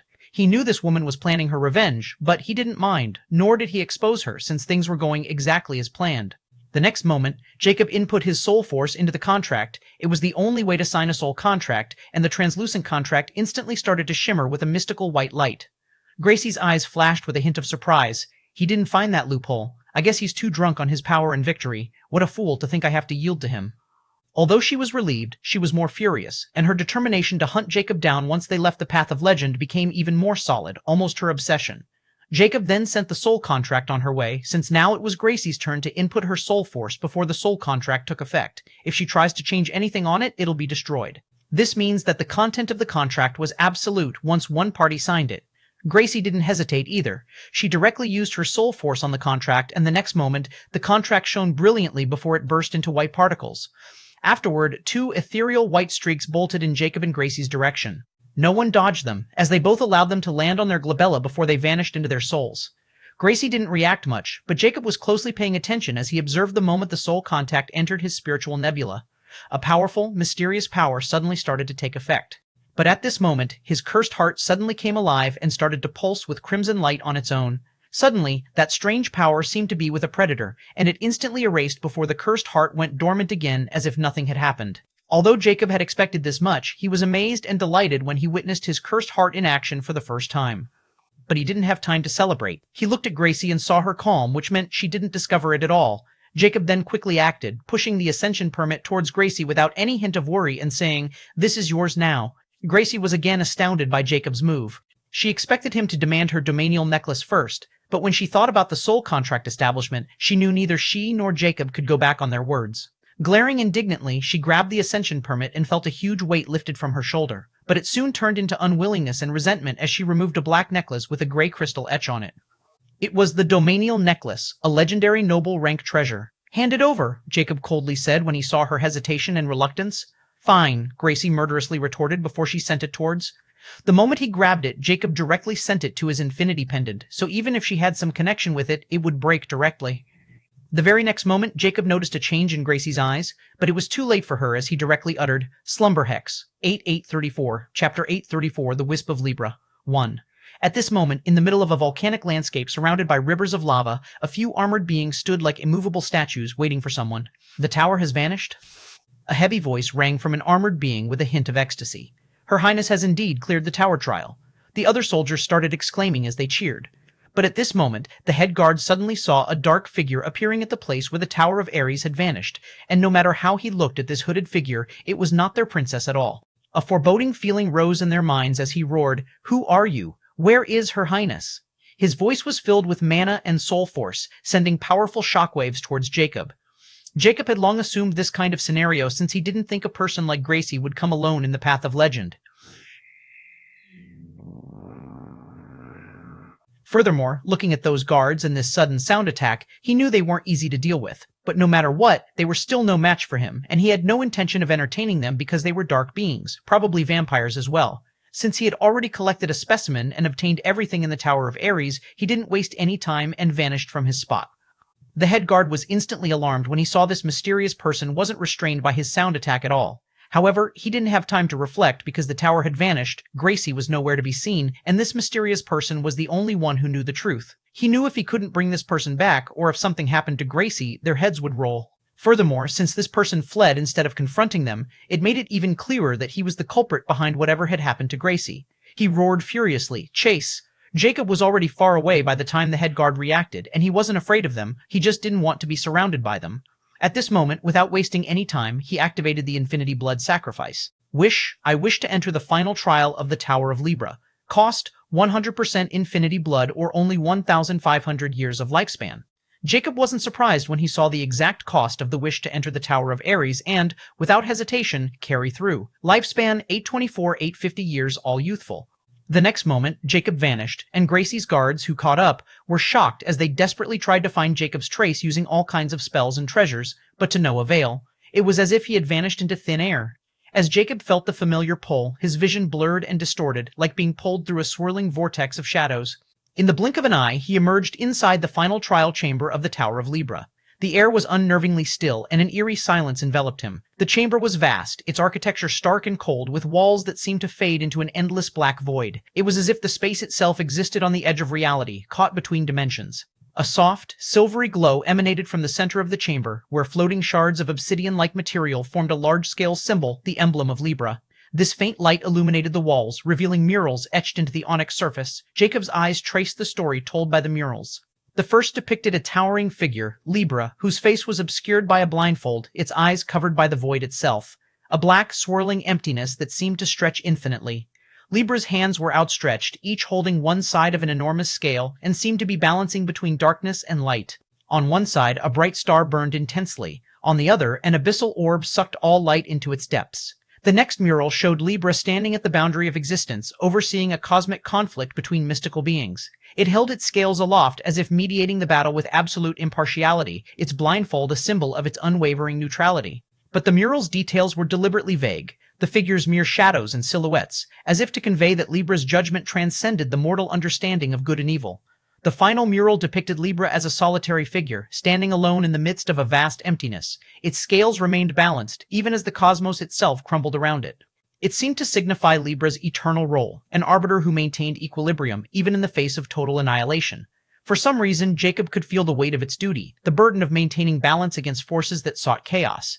As Jacob moved closer to the glowing symbol in the center, the air began to hum with energy. The scales started to tremble, and the entire chamber darkened further, the void around him deepening until it felt like he was floating in an endless abyss. His senses heightened, and he knew what was coming. Suddenly, a cold breeze swept through the chamber, and the scales dissolved into countless fragments that scattered into the air. From the darkness emerged the Wisp of Libra. It manifested as a mystical entity, its form both humanoid and formless, as if carved from the very void itself. Its eyes were covered by a blindfold, but this was no ordinary cloth. It was an endless darkness, swirling and churning like an open gateway into nothingness. Its arms extended outward, and where its hands should have been, there were instead ethereal scales, each side tilting and shifting as if constantly measuring the weight of invisible forces. The scales glowed faintly with a ghostly light, casting long shadows across the chamber. The wisp's movements were slow and deliberate, and with each step, the darkness around it seemed to ripple like disturbed water, bending the very fabric of the chamber. Jacob stood ready, his eyes cold and calculating as he analyzed the entity before him. He could feel the oppressive presence of the wisp's aura, a power that spoke of judgment and equilibrium. His senses warned him that this was not an opponent he could simply overpower. This feeling of danger was far more overbearing than any other zodiac wisp he had encountered to this point. But what happened next thoroughly shocked Jacob because the scales await. The wisp's overlapping ethereal voice echoed through the chamber, like the sound of a distant chime carried through a void. It was the first time any wisp had spoken, or, more accurately, spoken in a language that he understood. But the Wisp of Libra wasn't done, as its voice echoed again, both powerful and mystical. What is taken must be given. What is given must be taken. Do you seek the balance, or shall you be weighed and found wanting? The moment the wisp's voice faded, the scales on its hands glowed brighter, and the air around Jacob grew heavy, as if the very gravity of the chamber shifted on him. Just as he was still recovering from this unexpected surprise and prepared to step forward and confront the Wisp of Libra, a sudden gust of wind swirled through the chamber, dispersing the darkness momentarily. Out of the shadows, another figure emerged, their silhouette sharp and agile. Jacob knew the real trialist was here. 835. Chapter 835, The Wisp of Libra. The 835, The Wisp of Libra. The newcomer wore flowing golden archbishop robes and held a golden staff shining in golden light, illumining the chamber in its gentle light. Moreover, with his handsome face and long silver hair, he had the air of a benevolent saint. His presence disrupted the balance of the chamber, and the Wisp of Libra tilted its head slightly, as if acknowledging this unexpected arrival. But the next moment, it looked back at Jacob, whose eyes flickered coldly when he saw the silver-haired man's appearance because he knew it was a fairy human, and a very powerful one at that. Furthermore, his getup was exactly like the Cardinal Spirit Temple, if not slightly different. Jacob instantly knew that this fairy was either from another lesser galaxy or from the middle galaxies, and the chances of him being from the latter were much higher. However, he didn't have time to entertain himself since the Wisp of Libra was completely unpredictable, like the Wisp of Capricorn, if not more. Although the Wisp of Libra hadn't attacked, it was speaking in cryptic words, which made Jacob even more uneasy. Especially after it asked that cryptic question, a strange power seemed to have locked onto him. The fairy human was an archbishop of the Cardinal Spirit Temple named Otis. He had just entered and was shocked when he saw the hooded figure standing in front of the ghostly entity, the Wisp of Libra. Although he didn't know what was going on, he wasn't fooled, and he knew something had gone wrong. Furthermore, he could feel an incomprehensible aura around the Wisp of Libra that didn't seem evil despite its appearance or good, which made Otis confused and wary. Otis suppressed the urge to attack and looked at Jacob because no matter how he saw it, Jacob clearly seemed in a fight with the Wisp of Libra and asked, "Sir, are you perhaps not part of the trial? Do you enter using the medallion? How about we work together?" The tension between them crackled like static in the air as the Wisp of Libra observed silently, the scales on its hands slowly tilting, waiting to see how this new turn of events would unfold. It was like Libra was completely dismissive about Otis's appearance. Jacob, on the other hand, became somewhat annoyed with Otis's bad timing. Not to mention, the staff in Otis's hand made him even more vexed because of the obvious reason for it being a legendary treasure. He was now 99% sure that Otis was from the Middle Galaxies. Furthermore, Otis was a fairy human, and he had an innate disgust for them, especially after not being able to solve the mystery behind his reincarnation despite getting rid of Sebastian. He might have not thought too much into it and considered it a freakish coincidence, but not after what happened at the end with Sebastian. He knew someone from above was pulling Sebastian's strings, and that someone might be the one he was looking for. The suspects at the top of his list were naturally the fairy humans and the Cardinal Spirit Temple. Now, Otis's appearance here means he was highly capable and probably held high status. But Jacob didn't want him here because he wouldn't be able to get answers from Wisp of Libra. After all, he won't let this chance slip away because Libra was the only Wisp who had bothered to speak with him. Without hesitation, Jacob decided to be deceived this time and used his full power to crush Otis. However, the moment he tried to channel his mana or move, his expression changed because he found himself stuck in his position by a mysterious power. He instantly looked at Wisp of Libra, who was still holding there like a statue. But Jacob could sense Libra's gaze on him beyond that void-like blindfold, and a hint of fear rose up in his body because things were becoming extremely complicated really quickly. What made him even angrier was that there was a spectator. Otis instantly sensed Jacob's killing intent and even felt a feeling of imminent death for a moment before it quickly vanished. It made him both frightened and confused since he knew his own capabilities, or he wouldn't have chosen the Star King difficulty trial. "You want me to answer your question?" Jacob suddenly spoke at this moment. His voice was icy as he stared right into the Libra's face and continued, "Then my answer is simple. I seek neither balance nor imbalance. I only want to seek the path of immortality, and if your so-called balance gets in my way, then I'll destroy it if I have to." A lunatic? Otis thought as if he had just heard something absurd. He wondered just how this lunatic was able to enter here despite the arrangement he had before entering, and why he was even talking with that ghostly thing. But for some reason, he didn't dare move, as if something deep within him didn't let him, especially after he sensed the aura of death for a moment. He knew something was not right, so he secretly started channeling soul force into his staff and was ready to make a move if he sensed even a sliver of danger. However, both Jacob and Libra ignored him as if he didn't exist. Libra looked at Jacob without any words while Jacob looked back, ready to spring into triggering his full power. At this moment, Jacob suddenly felt the mysterious power on him vanish, and Libra's overbearing voice rang in his mind. "Proper center, Myro N, Myro. Not again. Not again." No, he had gotten the acknowledgement he was looking for, but he was unwilling because he didn't get a chance to ask any questions from the wisp of Libra. When he sensed his entire surroundings changing, he knew the trial was over. What happened? Otis's confused yet astounded voice rang again. But Otis instantly regretted speaking because, at this moment, he suddenly felt suffocating killing intent locked on him, and it was like he was at the bottom of an icy lake. Otis was unaware of what kind of opportunity Jacob had missed because of him, and now he was going to pay. 836, Chapter 836, No Witness. 836, No Witness. Jacob vanished from his spot and appeared right in front of Otis, throwing a raging lightning punch on Otis's face, startling Otis. Otis's heart trembled when he sensed the ghastly danger from Jacob's punch, and he was even more shocked that Jacob attacked him without giving him a chance to speak or react. Alas, despite his reaction speed, he was still too slow in front of Jacob, especially since he was caught off guard. By the time he reacted, he was only able to condense faint light energy in front of the purple lightning before it instantly shattered. Otis was sent flying like a rag doll while reeling blood. The impact of Jacob's punch made his nose cave in and almost crushed his skull. If not for him pouring some soul force in a timely manner into the legendary staff in his hand, he would have been dead. Nonetheless, with just this punch, Otis knew Jacob was way above his league. At this moment, the tower's voice rang. "Congratulations, trialist. You have passed the Star Warrior difficulty level Tower Trial of the Tower of Libra. The rewards of Star Warrior difficulty trial will be granted. Reward, the legendary vestige of Libra has been given." Jacob, who was about to follow up after his attack, suddenly stopped. His eyes flickered with a grimace when he heard Star Warrior.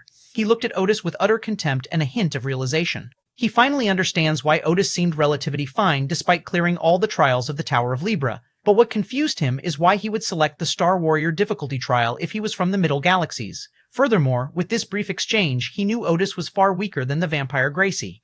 On the other hand, Otis was even more shocked when he heard the announcement because this was the last thing he was expecting, as the way he looked at Jacob thoroughly changed. A faint golden light was emitting from his staff, and his face was quickly recovering. At this moment, the cosmic vestige of Libra appeared. It was palm-sized and seemed like a monolith, smooth and symmetrical, exuding a profound sense of balance and neutrality. Its surface was obsidian black and seemed to absorb all traces of light with a faint sheen that hints at hidden depths. Faint lines run along its edges, forming intricate geometric patterns that shift subtly, almost as if rearranging themselves to maintain equilibrium. A circular void-like indentation appears in its center, giving the impression of an abyss leading to an infinite space beyond. It pulses faintly with a silvery glow as if drawing in and dispersing energy, creating a mesmerizing play of light and darkness. The aura surrounding the vestige feels paradoxically weightless and heavy, as if it holds an unseen force that could tip the balance of everything around it. When Jacob saw it, he instantly grabbed it. When he held it, the monolith felt cool to the touch, and a sensation of harmony flowed through him, accompanied by a whisper of mystical law and order. Jacob didn't have time to study it as he quickly stowed it away, and at this moment Otis, who had healed himself, finally spoke in a grave tone. "Sir, I don't know who you are and how I offended you, but please hear me out. I'm an Archbishop of the Cardinal Spirit Temple of Libra, and I need that legendary vestige not for myself, but for an exalted god. In fact, not only is our temple looking for the legendary vestiges, but the entire Cardinal Spirit Temple of the Middle Galaxies is tasked with gathering all the legendary vestiges for this exalted god. The temple even contracts with the other powers to give us all the legendary vestiges because of the exalted god, and it's all the exalted one's arrangement. So, I implore you to hand it over, and in return you can ask for anything. These are not my words, but the words of our Supreme Pontiff. Taking it would be directly offending that God, and I'm sure whoever is behind you wouldn't want to offend an exalted God. Otis's voice was grave and filled with determination. He knew he wasn't a match for this unknown enemy, so he had no choice but to bring out his trump card. When Jacob heard it, he was stopped in his tracks because he knew Otis was telling the truth, which startled him even more, especially the part about God wanting the 12 legendary vestiges. However, according to his understanding, the Middle Galaxies shouldn't have any god-level figures. Now, from Otis's words, he didn't find any lies, which means he was telling the truth, especially in this deal with the other powers he speaks of, or at least he believed it was the truth. What the hell is going on in the Middle Galaxies? Where did this god come from, and why did he want all the legendary vestiges? If his words are really true, then does this mean every heir of a legendary king would have given their legendary vestige to this god? This also explains why he didn't choose the Star King difficulty, since having a god to please is even more important and beneficial for them than an ascension permit. A god still held massive deterrence to Jacob, especially if this god was in the Middle Galaxies, where he would enter after collecting all the vestiges. He had no idea what kind of abilities a god would have, but he was sure that he didn't want a god as his enemy or to offend him. But despite that, was he willing to give up on the cosmic vestiges that he needed for Phase 2? The answer was a big no. Just when Jacob was considering his options, and Otis thought that he had successfully stymied Jacob, the tower's voice rang again. Congratulations, Seeker of Zodiac. The Wisp of Zodiac has acknowledged you. The hidden condition has been met. You already have the legendary Master Key. Please take it out. The moment this announcement was made, Otis was bewildered. This was the first time he had heard something like this, especially the legendary Master Key, which sounded quite imposing. Furthermore, this made Jacob even more mysterious since he was capable of being acknowledged by this Wisp of Zodiac, and Otis also suspected that Jacob had more than one legendary vestige. However, for Jacob, this announcement in front of Otis spells trouble, especially after he knows that a god is scheming behind the scenes. He absolutely can't let Otis go with this information now. Jacob's eyes flashed with cold determination as he saw the fear in Otis's eyes. The next moment, he shot forward again, his body a blur of speed. Otis barely had time to raise his staff, his soul force flaring in a desperate attempt to defend himself. Too slow, Jacob muttered, his voice like the crackle of distant thunder. With ruthless precision, Jacob unleashed a flurry of lightning-imbued punches, each one striking Otis's hastily conjured shields.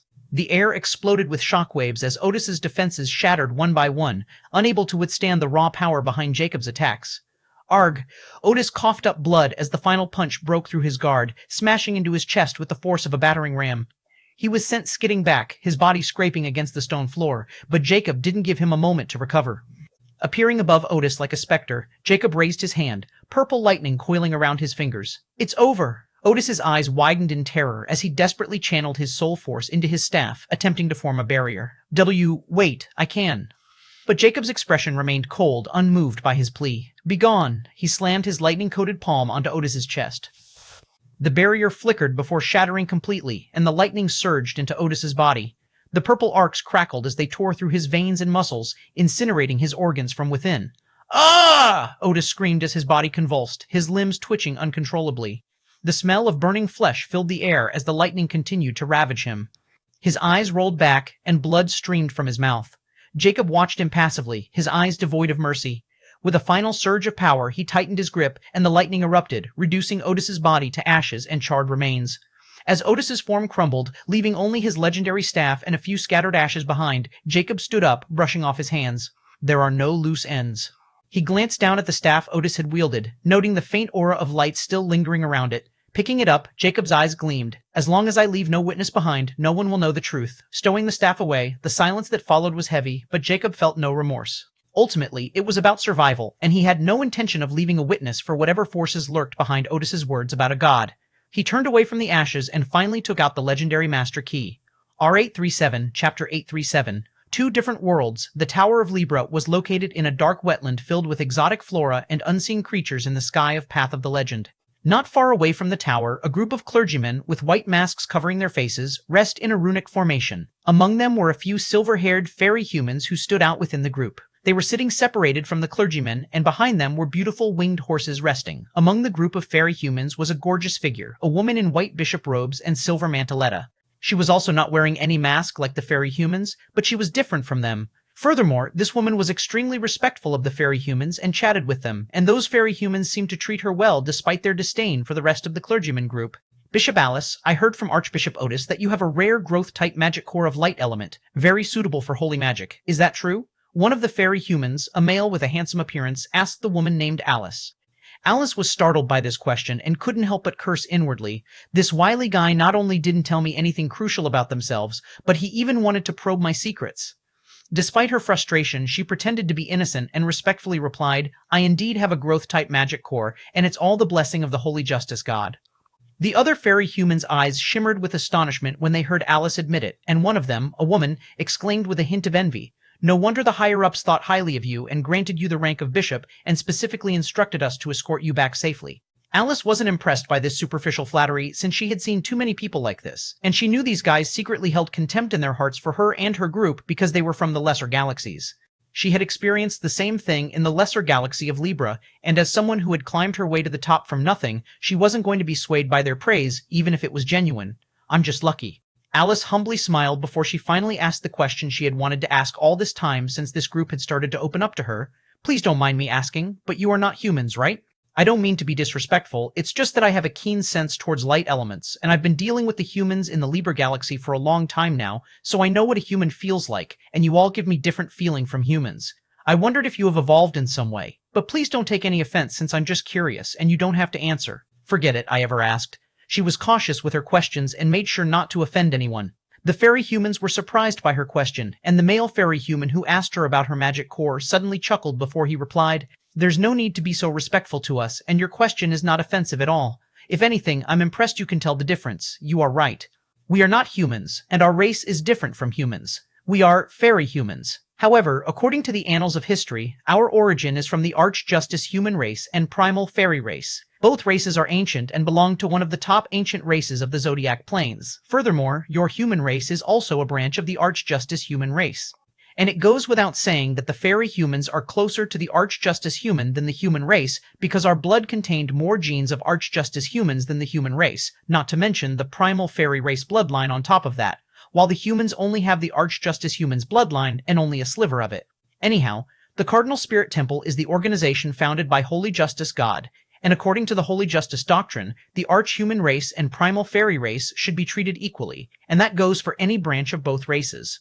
That's why the Cardinal Spirit Temple only accepts Arch-Human race and primal fairy race members, and if any branch race is found, they will be recruited back in the temple and nurtured with the same effects any branch race of the two races. But still, sometimes a genius like you emerges who possesses a certain trait closer to the origin race, and the temple nurtures them with all their might and protects them. Your growth-type light magic core is also a trait of Arch-Justice humans. That's why the higher-ups have high hopes for you.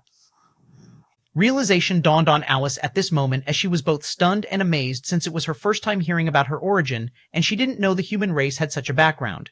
It all started to make sense to her why she was treated so well despite her tiny background. If that's the case, then didn't this mean, even in the middle galaxies, I'll still be treated as a genius as long as my rank won't fall behind? But these fairy humans still seemed quite arrogant despite their talk about equality. Her eyes shimmered coldly as something came to her mind, and a complicated glint flashed past her eyes. Then, what about him? His traits clearly matched the fairy humans, and it also explained his overwhelming power in the common planes. But what was he doing there since there shouldn't be any fairy humans there? After we were all taken to the lesser galaxy of Libra, only then did I learn that the common planes I was born in were actually in the lesser galaxy of Taurus, and the humans in the unique planes who ruled the lesser galaxy of Libra have a way to cross the boundary between lesser galaxies from common planes, and they've been gathering humans for all over the lesser galaxies for a long time. But only a rare rank can cross the boundary between galaxies, and I was already an epic when I was privy to this information, so I couldn't look for him. I wonder where he ended up. It's a pity I won't be able to confront him anymore. We belong to two different worlds. Rumbly, Alice's thoughts were suddenly disrupted by a sudden rumbling, and everyone was alert as they all looked towards the Tower of Libra. But before they could react, under their astounded gazes, the Tower of Libra suddenly vanished, and a silhouette appeared in the empty space. The fairy humans exclaimed with a sense of pride, Archbishop really cleared the tower within a day, as expected of the strongest genius of our temple. Those guys who were completing with Archbishop will now have no choice but to accept their defeat. Alice was also surprised. Although she didn't know much about the towers and their trial, from the way those fairy humans were making a fuss, she knew it was a big deal. It seemed I have to stick with him for the time being until I have enough power and authority to protect myself. Alice's eyes shimmered with determination as she quickly straightened up herself and made sure she was presentable. However, at this moment, the fairy human with a stern expression suddenly narrowed his eyes and muttered, "Why is Archbishop clad in black now?" Everyone finally noticed this at this moment because that figure was wearing all black, and his head was covered in a long hood. Their expressions suddenly changed when they realized that it wasn't Otis, and the next moment before they could react, the dark figure instantly vanished. 838. Chapter 838, Thwarting a God's Plans. At this moment, on a light throne, a child seemingly around the age of 10 with long white hair and completely white eyes had a deep frown on his adorable face, making him appear even cuter. However, standing below the light throne, an extremely charming woman with long golden hair, pale skin, pointy ears, and bewitching spiral eyes wearing long golden robes was glancing solemnly, with a hint of apprehension in her eyes, at the mystical markings engraved on the side of this child's neck, which seemed to be alive and releasing a faint yet terrifying aura. She didn't dare to show any disrespect in front of this child because she knew his appearance was a facade and this child could destroy an entire galaxy with a wave of its hand if it wanted to. Whiteness, who had been staying here for almost 6 decades, was in a gloomy mood after he heard Eliza's report. Finally, Whiteness impassively glanced at Eliza, making the supreme pontiff among all the Cardinal Spirit Temple tremble with agitation, and spoke. "So, you're telling me someone had claimed 6 of the legendary vestiges in the Path of Legend, and that person didn't belong to any of the people we have dealt with? And on top of that, one of your minions who just died is among them? Lastly, your inner SB vision can only tell you how many vestiges have yet to be claimed, but it can't detect the person who is thwarting my plans?" Whiteness's voice grew colder the more he spoke with a hint of incredulity. "Kiddo, it's not like I don't believe you, but unless you're telling that someone capable of eluding your inner SB vision, which had to be above your rank, which also means, at least a lesser god, is among the participants of the Path of Legend, I'll think you are not doing your best." She was already afraid that this might have happened since even she couldn't believe it. But the reality was sometimes extremely cruel. It was all going according to plan, and with her inner SB vision, which can spy on anything unless it's above her rank, she was able to easily spy on the participants of the Path of Legend. In addition, she even used an extremely powerful law ability to pull strings to make sure the people of the middle galaxies who had dealt with them got all the legendary keys from the lesser galaxies' participants as quickly as possible. However, things started to go south when she found the vestige of Taurus had already been claimed. Surprisingly, she couldn't detect or spy on the person who got it. All she could deduce was that it had already been taken and was far out of her reach. At first, she thought it was just because of her weakened state after using the law ability. Still, when more vestiges started to vanish the same way, and she failed to deduce their locations or the people who got them, she finally understood something was terribly wrong. After that, she quickly paid a considerable price and activated another law ability, which allowed her to spy on someone she had seen personally and know their true name for an extended period of time. The person she chose was the Archbishop of the Middle Galaxy of Libra, Otis, who was among the talents she had chosen to undertake this extremely important task. She knew he had already got the legendary key. Everything was going smoothly, and she didn't find anything strange until he reached the 8th floor of the Tower of Libra. Her law ability instantly stopped working and even suffered a minor backlash. She instantly assumed the worst, and, just as she suspected, not only she couldn't spy on Otis again, but shortly after her law ability was cut off, he died. She knew this because Otis had a soul totem sigil hidden in his soul. This not only protected others from probing his memories, but also worked as a marker, allowing the owner of the soul totem sigil to sense the position of its bearer and instantly know when the bearer of the soul totem sigil died since it vanished with the bearer's soul. If someone is capable of destroying or bypassing the soul totem sigil, it will instantly react and self-destruct, taking the bearer down with it and even wounding the person who's capable of destroying or bypassing it. After all, only legendary kings can create their own unique soul totem sigil from their mystic signatures. Only the mythical rank might have the ability to get rid of them safely. Eliza had personally used her own soul totem sigil on all the members of the Cardinal Spirit Temple who were capable of passing the tower trials, and she also had contact with the other legendary kings whose heirs were capable of the same things. She had already confirmed with 2 of them that their heirs had died, so in the end, she had no choice but to report this to Whiteness since this matter was too strange and apparently out of her league. Although she knew Whiteness was a friend of her ancestor, and he wouldn't harm her because of her importance and the existence behind her, she wasn't entirely confident since no one could comprehend the thoughts of a god. Whiteness suddenly sighed. He could tell Eliza wasn't lying to him. After all, she knew the consequences, not to mention that her future godhood also depended on it. "All right, you can go now. Let me think about this, and I'll summon you again. You may rest until then. I might need your assistance again," Whiteness dismissively stated.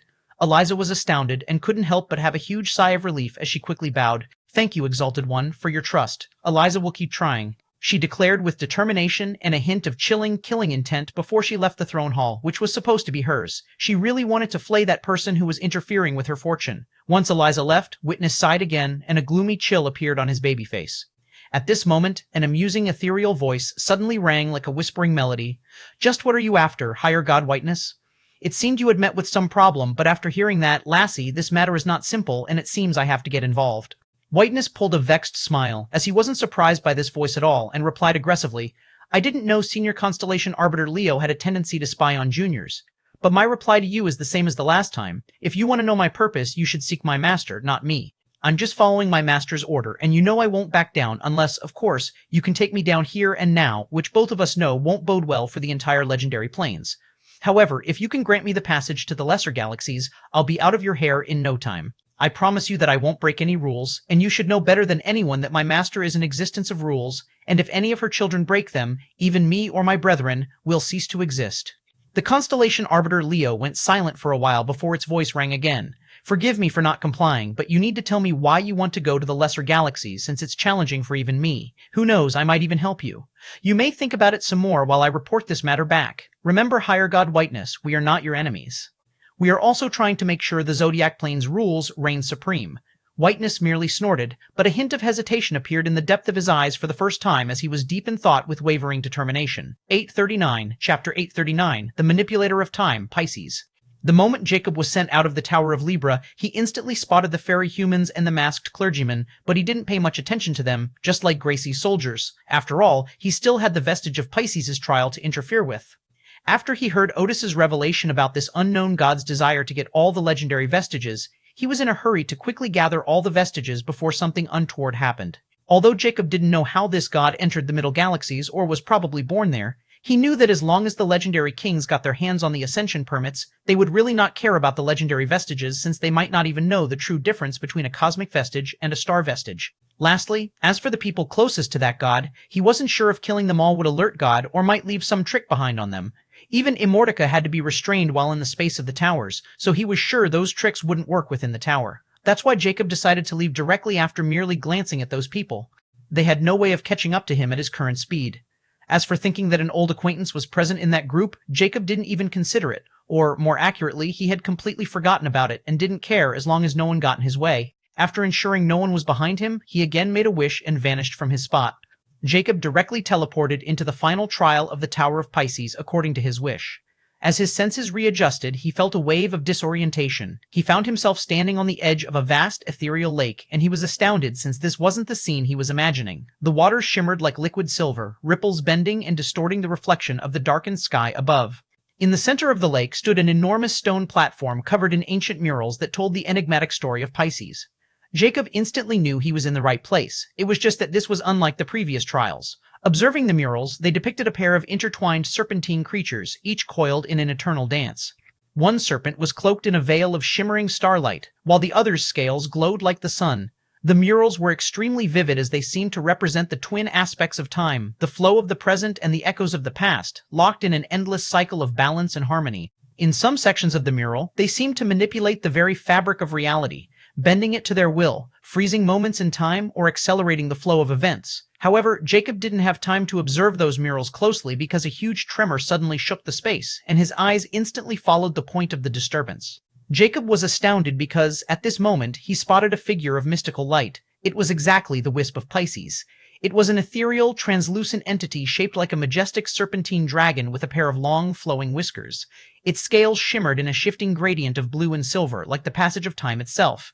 Around its body, an incomprehensible time ripples and distortions moved like water, creating an almost hypnotic effect. Its eyes, deep pools of azure, glowed with a mysterious wisdom and power, hinting at its control over time. Before Jacob could take in the full sight of the wisp, the air was filled with a ferocious roar that sent tremors across the lake. This noise was also a source of disturbance.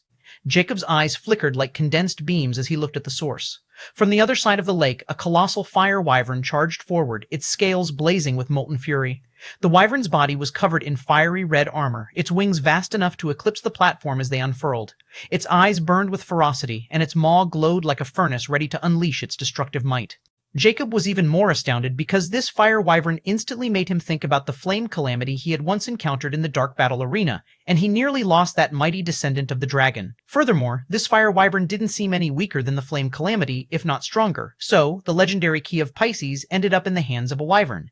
Now the question is if this wyvern is from the lesser or middle galaxies. The chances of it being latter are higher since wyvern are extremely rare in the lesser galaxies. I've only encountered two, Jacob thought deeply as he closely observed the earth-shaking battle. The battle between the two entities seemed to have begun sometime now, and Jacob couldn't help but sigh in relief since he didn't waste any time on those people and come directly here.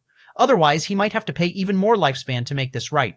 At this moment, the wyvern reared back and unleashed a torrent of searing flames, a cataclysmic breath that seemed capable of incinerating everything in its path. The air heated to a blistering degree, and the fire formed a raging inferno that rushed towards the wisp of Pisces, creating an apocalyptic scene of blazing destruction. Even from far away, Jacob could feel the destructive heat. However, the wisp of Pisces remained unmoved, its serene expression unchanging, which was even more shocking, and suddenly it raised one of its ethereal claws. A pulse of energy rippled from its form, and time itself seemed to warp and twist. The wyvern's fiery breath slowed to a halt, freezing midair as if captured in a moment suspended outside the flow of reality. The flames hung there, an immobile wave of destructive force, while the wisp of Pisces calmly drifted forward, its eyes glowing with the power to command time. Jacob felt a chill run down his spine when he witnessed the power of time manipulation for the first time. It was a power unlike any he had ever seen. Power of time, probably the strongest power in existence. Jacob thought, as he knew something like elusive, as time wasn't something that could be manipulated. The wisp of Pisces, representing the time element, clearly had supreme control over it, and it didn't even seem to be trying to fight with the fire wyvern as it dismissively stood in its place. Furthermore, it seemed to be toying with the fire wyvern as it only stopped its breath, not the fire wyvern.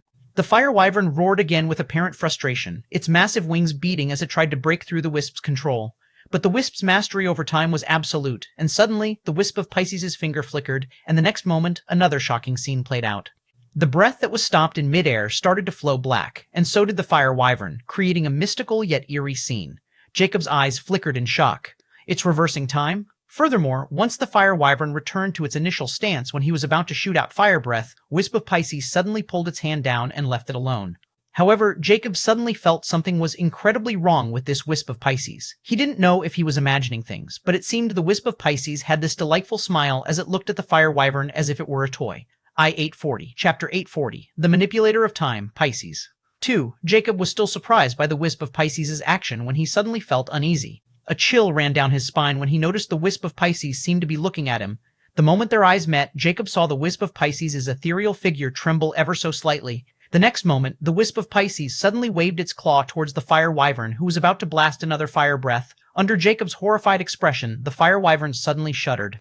The next moment, the fire wyvern's powerful body started to wilt at a terrifying speed. It was aging, and aging so fast that even the fire wyvern didn't realize it until he sensed his longevity slipping away and weakness overcoming his sense. The fire wyvern panicked and terror-stricken and instantly tried to flee from the wisp of Pisces' range, but to his horror, he seemed to be now locked in its place. Mercy, his hoarse voice finally rang, but he was only able to utter this single word before his wilted body started to disintegrate. Even its bones were wilting bit by bit as its life slowly slipped away without having any chance to resist. Jacob witnessed this scene solemnly, and a hint of fear flashed past his eyes that he didn't feel from any other zodiac because the power of time was really too powerful and unpredictable, and Jacob didn't know if he could counter it. Furthermore, the wisp of Pisces was clearly intent on toying with the fire wyvern, but upon seeing him, it instantly got rid of it, which was Jacob's main concern. For the first time, he really hoped this unpredictable wisp of Pisces wouldn't attack him. After the fire wyvern was turned to ashes in the wind, the wisp of Pisces finally looked over as it still stood on its poison, serene like the beautiful ethereal lake. But Jacob was full on alert, and at this moment, the wisp of Pisces' lips curled upward before a terrifying booming voice rang in his head. Jacob thought that he had already become accustomed to these voices since they didn't affect him that much except for giving him a momentary headache. But he was terribly wrong, or the wisp of Pisces was simply too powerful. Its incomprehensible voice shook his entire soul nebula, and for some reason, Jacob felt this voice ringing far longer than any of the other zodiacs. Just when Jacob felt his consciousness slipping away, the dormant, cursed heart suddenly pulsed for a moment, and the next moment, the wisp of Pisces' voice instantly vanished. Jacob was startled.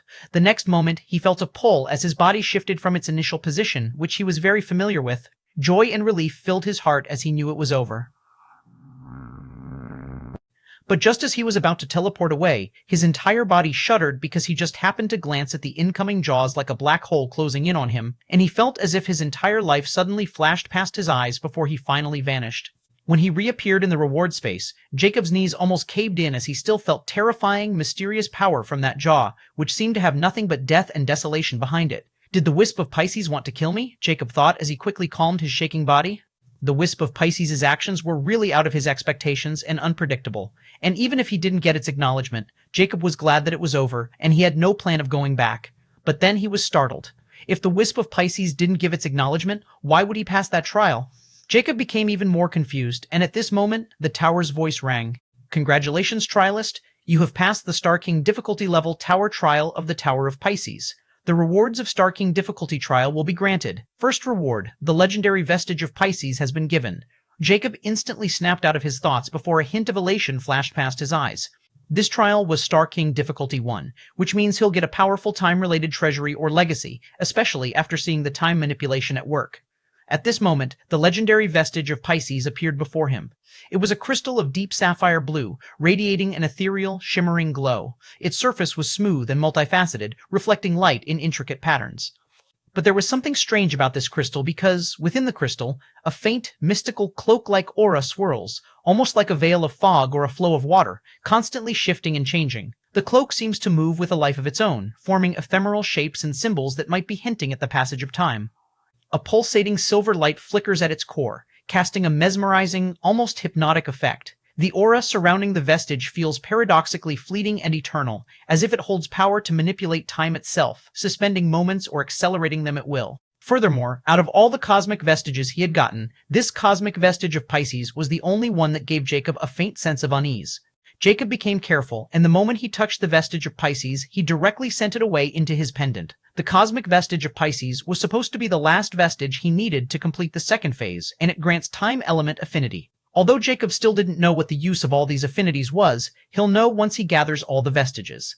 This was his 7th vestige, and he already had the remaining 5 keys. If he wants now, he can start placing the cosmic vestiges in the longevity schema. Cosmic points, at least, he can place the cosmic vestiges of Aries and Taurus. But he decided to gather all of them and complete the entire thing in one go after he completed the immortal chapter, Cursed Blood Progenitor.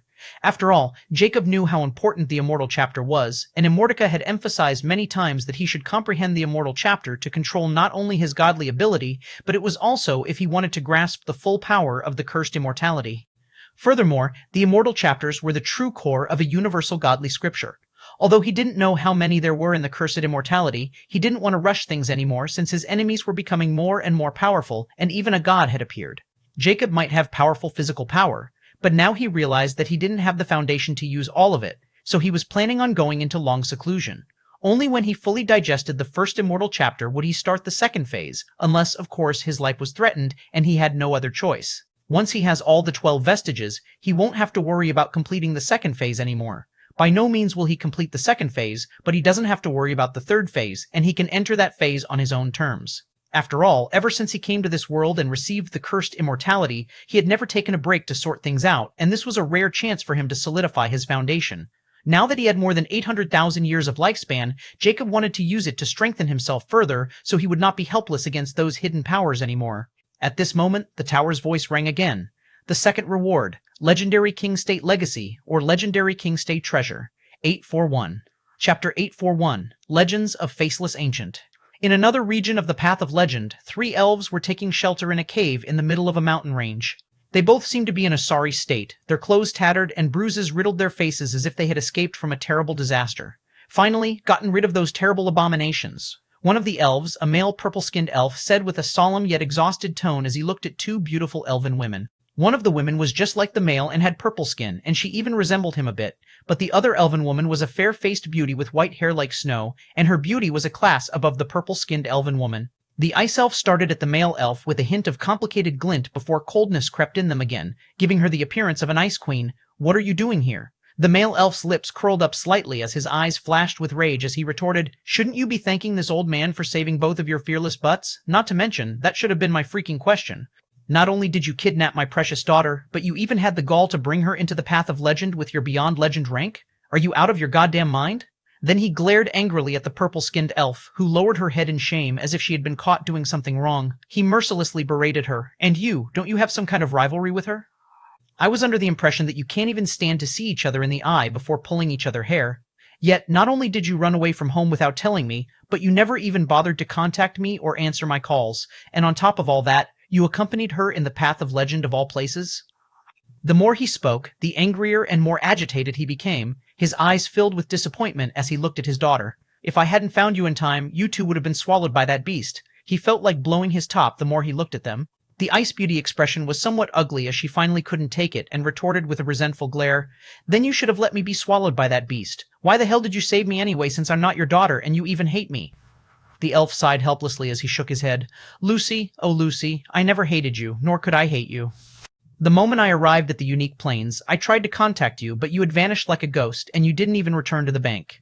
Now, you dragged Ellie into this. Just what have you been up to all these years, and how did you convince her to enter this idiocy as well? It wasn't. You shut up, Nelson coldly shouted before Ellie could say anything. He was really fuming at this moment. Only he knew how much trouble he had to go through to track his reckless daughter all the way here, and he almost died multiple times. He even had to sell himself to track her down, which he hated the most. The more he thought about his difficulties and the people he had to join because of Ellie, the angrier he became, especially now that he was dragged into the path of legend, which he didn't want to enter at all. After all, he wanted to live a peaceful and comfortable life, yet his idiot daughter won't let him, and he even suspects that she was trying to murder her old man. Just what kind of sin he had committed to deserve this? Lucy coldly replied at this moment. You've always been lackluster despite your gifts, and you waste them away lying around. Well, I don't blame you, Nelson, since you were always a coward who only cared about himself, but you even control your daughter to be like you despite the fact that she's clearly not. She wants to experience the world and have ambitions, unlike you. You're repeating the same thing you did with your wife, and yet you still wondered why she ran away from you. Even though you are gifted with the mind of a genius, you're really an idiot when it comes to the sentiments of your own daughter. She screamed as if she wanted to bite Nelson as she was trembling with anger and all the resentment she had accumulated in all these years. Even Ellie was astounded as she peeked at Lucy sneakily, and then her father, who was flabbergasted. Although she's been traveling with Lucy for decades now, she never saw her this agitated before. Even though she hated Lucy in the past, they still managed to bury the hatchet and work together to achieve their goals. Furthermore, it was only after living with Lucy that Ellie realized that she actually cared about her mother, who was Lucy's sister. The reason Ellie agreed to go with her also involved Lucy's sister. Moreover, Ellie felt suppressed in the Lightning Elf clan. Her grandfather even held disdain for her and called her an idiot every time he saw her. Given her arrogance, she decided to leave the clan for good and seek her own path. But who would have thought her father would come after her despite her lack of contact? She was moved and felt ashamed that she put Nelson through all that and even dragged him into this dreadful place. It was only after entering the path of legend that she and Lucy realized how reckless they were and that they had completely overestimated themselves. Nelson sighed again as a remorseful expression appeared on his face. He didn't retort to Lucy because he simply couldn't. Feeling helpless, he said coldly, I admit I've made many mistakes in the past and lack ambition. However, you can't deny that this very cowardliness and lack of ambition have kept me alive all this time. Or do you think if I had been reckless like you and sought power blindly, I wouldn't have already died in someone's hand? Have you both forgotten the reason we all left or fled the epic plains? Do you forget about the faceless ancient, who you both recklessly played like a toy, but he ended up turning into a monster who almost swallowed the entire epic plains in his wake? Now, you both recklessly searched for all medallions all over the unique plains despite knowing about the great war between the Ice Fiend Locusts and the three factions? The fucking Crimson War. Furthermore, do you know who was the one who had been the person who led that Crimson War and put an end to it all when multiple quasi-legends died? Nelson's eyes flashed with a hint of fear as he said that name that still gave him nightmares and chills. That's precisely the faceless freaking ancient who's been playing the entire lesser galaxies of Taurus. Many influential figures who survived that calamitous war are still searching for him, and they even think of him as their spiritual leader or whatnot, for fuck's sake.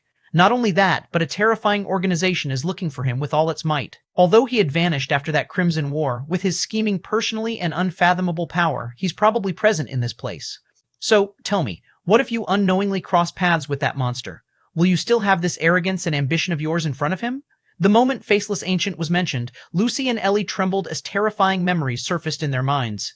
If they both fear anything in this world, it is exactly the owner of this name, and they regret every action in the past. Furthermore, how could they not know about that war? The name Crimson had long been associated with the Faceless Ancient, and they both even planned to flee the unique plains when they found out that the monster was there. Lucy took a deep breath and said, he didn't know what we looked like, and we have no intention of crossing him, period. We've learned our lesson, and as long as we don't go looking for trouble with him, I'm sure he won't care about a bunch of ants like us. Besides, Faceless Ancient is the exact reason we are searching for ways to achieve a higher rank of power, and the path of legend is the only way. Furthermore, we have no intention of vying for legendary keys. We were planning on waiting for others to end the Path of Legend since, in ancient records, it's mentioned that once the keys are used, everyone in the Path of Legend will be teleported to the legendary plains. We just wanted to wait here but ended up in this godforsaken forest. But now that we are fine, we'll wait here for all of it to be over. And you have no choice but to do the same now, since there is no turning back. Nelson nearly vomited blood as his heart ached because there was no falsehood in Lucy's words. He couldn't help but stomp his foot in anger as he glared at Lucy, who seemed to be sneering at him, and then at Ellie, who wore an innocent expression. Fuck, you both will be the death of this old man. Nelson cursed again and felt like crying. In the end, he sighed ruefully. It's not so simple anymore. You have no idea what I've done to track you down, and now I have to pay my debt. 842, Chapter 842, Legendary Master Key of Zodiac. Days passed into months, and the path of legend was still lively. Aborigines of the lesser galaxies were searching for fortuitous opportunities. Some were killed by hidden dangers, and some ended up turning slaves of the aborigines of the middle galaxies. Still, some natives of the lesser galaxies were able to resist with their luck and the opportunities they had claimed in their respective galaxies.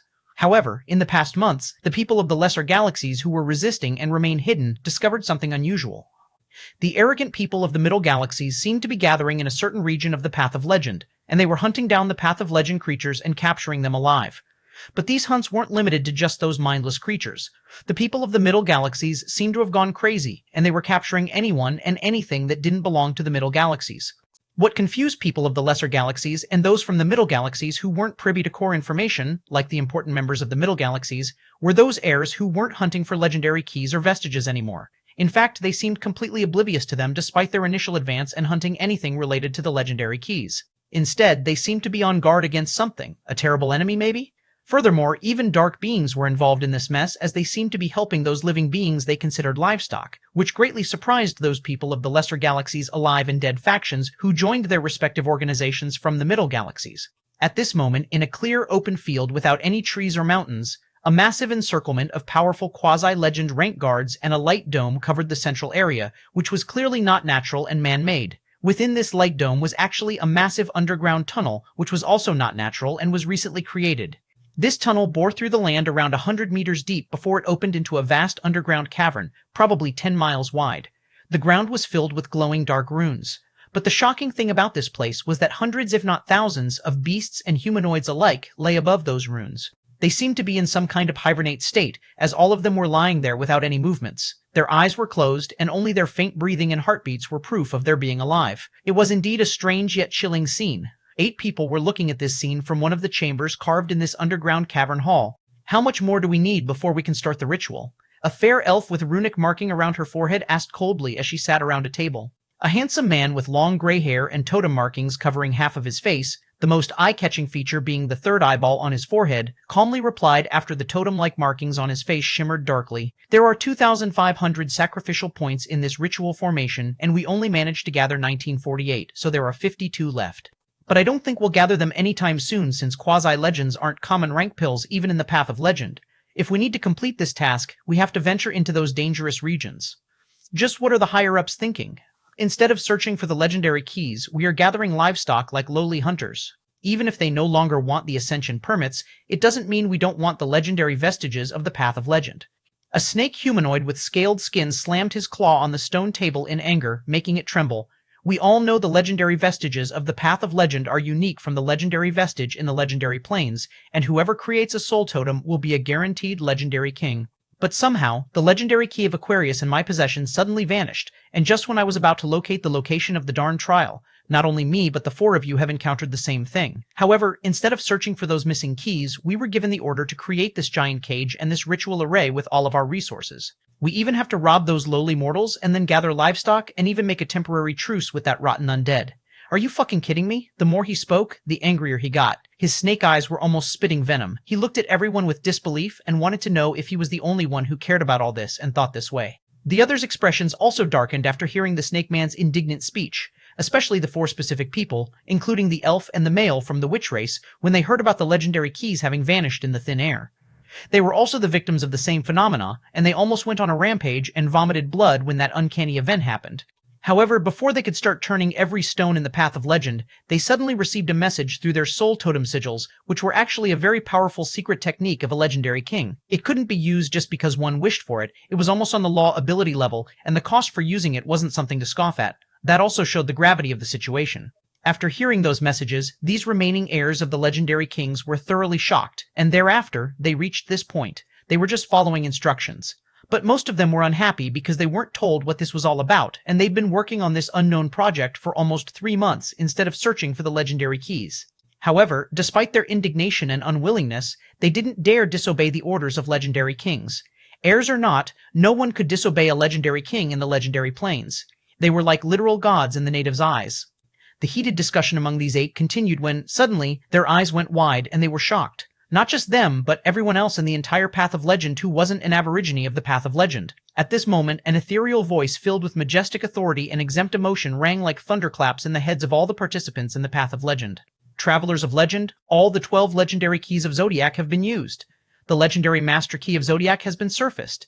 The Path of Legend will be closed indefinitely until the bearer of legendary Master Key of Zodiac uses the legendary Master Key or perish. All the Travelers of Legend will now be sent out in the legendary plains. The Path of Legend bid the Travelers of Legend farewell and good luck to the Seeker of Zodiac. 843, Chapter 843, Path of Legends End. 843, Path of Legends End. Jacob appeared in one of the landscapes in the mystical sky of the Path of Legend, holding the legendary Master Key. However, unlike before, this legendary Master Key shimmered brightly in multiple colors, and all the symbols of the Zodiacs took on different forms and appeared vivid and imposing. I've finally completed the darn thing, and got all the 12 legendary cosmic vestiges. Jacob's burning eyes blazed fiercely as he was finally done gathering all the 12 cosmic vestiges after months of traveling and completing all the trial towers. Jacob's haul from the Path of Legend could be said to be overwhelming, especially the rewards he had gathered from the remaining Star King difficulty trials. Moreover, he learned many things about Soul Force and many aspects of magic by undergoing those trial towers. Nonetheless, now that he had completed the legendary Master Key, Jacob was clueless about what he was supposed to do since he thought he would get an answer from a tower after he finished the key, but nothing like that happened. After all, he has gone through so much trouble to complete this legendary Master Key now, and if he doesn't get a fitting reward for all his efforts, he doesn't know what he'll do. Once he had all the keys, he didn't care about what was happening in the Path of Legend. He took his time to search for the remaining vestiges, and those who were foolish enough to obstruct his path had long turned into drops of his cursed blood. Just when Jacob was about to summon Cursed Immortality to ask the purpose of this legendary Master Key, since Immortica was the one who encouraged him to complete it, his flaming eyes suddenly constricted into beams because the legendary Master Key in his suddenly trembled. Jacob's grip tightened around the legendary Master Key as it vibrated in his hand, sending powerful shockwaves through the air, as if something was changing within. The shimmering symbols of the 12 zodiac signs etched on its surface suddenly glowed brighter than ever, pulsating with a rhythm that seemed to resonate with the very fabric of the Path of Legend. Suddenly, the key's shape began to shift.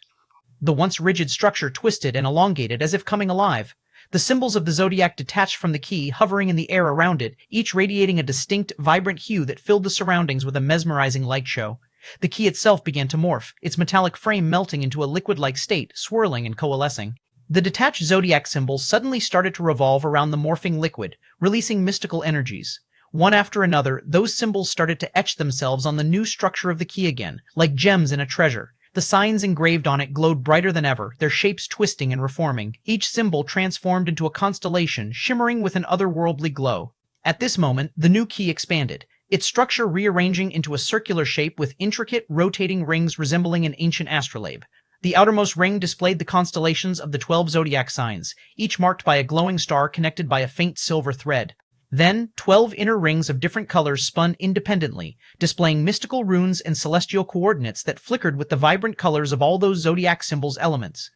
At the center of the astrolabe was a translucent, floating orb that pulsed with cosmic lights, projecting a holographic star chart above it. The map shifted and adjusted as the rings continued their slow, synchronized rotations, almost as if they were aligning with the celestial bodies. Jacob watched in awe as the newly transformed legendary Master Key hovered above his palm, its light casting a soft glow over his surroundings. The mystical device now seemed alive, its gears and rings clicking into place as it oriented itself to some unseen cosmic force, ready for its purpose. Jacob was now even more curious about this astrolabe since it was created after gathering all the 12 legendary keys and highly recommended by Immortica. He knew this thing was extraordinary, and it wasn't just his trust in Immortica. By holding it, he knew it held unimaginable power. Jacob was still studying the astrolabe when an ethereal voice rang in his mind. Travelers of Legend, all the 12 legendary keys of Zodiac have been used. The legendary Master Key of Zodiac has been surfaced. The Path of Legend will be closed indefinitely until the bearer of legendary Master Key of Zodiac uses the legendary Master Key or perish. All the Travelers of Legend will now be sent out in the legendary plains. The Path of Legend bid the Travelers of Legend farewell and good luck to the Seeker of Zodiac. Jacob was bewildered when he heard this voice because it was somewhat similar to the tower's. However, his expression changed because this voice had made this announcement and seemed to be speaking with both travelers of legend and seeker of the zodiac. Jacob instantly felt something was amiss. Don't tell me I'm not the only one hearing this? Jacob instantly thought about this since he had experienced announcements that were not limited to him. All the people were present in a plain trial. If his conjecture were true, he would be in massive trouble since everyone would know about the legendary Master Key. Despite this voice not mentioning his name, those people from the Middle Galaxies wouldn't be satisfied until they got to the bottom of it. After all, Jacob was sure that the legendary Master Key might not have appeared in the Path of Legend before, and if someone knew what this legendary key was, depending on its usefulness and importance, legendary kings might not have been the only ones looking for him at that time. Even if everyone ignored this, just the part about the Path of Legend being closed indefinitely until he used this thing or perished was enough for all those legendary kings to seek him out, since, without the Path of Legend, there wouldn't be any ascension permits, which means the Path of Godhood was cut off for those legendary kings. Jacob even felt like the Path of Legend was screwing with him by announcing this to everyone and encouraging everyone to hunt him down. However, he still does not know if this speculation is true, but he likes to assume the worst, and he won't have peace until he knows if this is true or not. Furthermore, what made Jacob indignant was that he made this key because of Immortality, and he knew that the Cursed Book might have already known this would happen. Now, he wanted to have a chats with the Cursed Book more than ever, but before he could, something obstructed him again. A white runic circle shimmering with unknown runes suddenly appeared under Jacob's feet, and his eyes flickered in shock.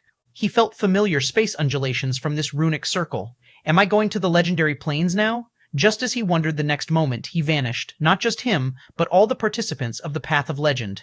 844, Chapter 844, Legendary Plains of Middle Galaxies. The Middle Galaxies, also known as the legendary Middle Plains, were unimaginably vast, so vast that the lesser galaxies or lesser planes couldn't compare to them. The first difference between the lesser and middle planes was their arrangement. Unlike the lesser planes, where each layer was divided by the star ocean and the star ocean boundary of the unique planes, the middle planes of each middle galaxy were a continent of an unimaginable size. It is so large that a quasi-legend rank can't reach the end of it, even in its entire life, even if it flies in the air at full speed its whole life, not to mention the dangers hidden in these vast plains. Only a legendary rank was qualified to move around here. That's why these 12 continents were known as the Great Cosmic Continents and Legendary Plains, and the Star Ocean was what divided them. However, unlike the Star Ocean of the lesser galaxies, which was made with water, this Star Ocean of the Middle Plains was literally a space ocean filled with stars, and the danger it held was extremely deadly, even to legendary ranks. Moreover, these weren't the only wonders of the Middle Plains. There were also the life planets, elemental planets, and even galaxies that could birth in any of the great cosmic continents, and legendary ranks competed to claim ownership of them. At this moment, a hollow, cold wind sweeps across the vast, barren land. The sky above was a swirling mass of purplish-black clouds, occasionally pierced by veins of eerie green lightning that illuminated the valley in brief, unsettling flashes. The constant twilight casts long shadows over the broken ground, cracked and littered with the remains of ancient battles, as if it were a graveyard for countless forgotten wars.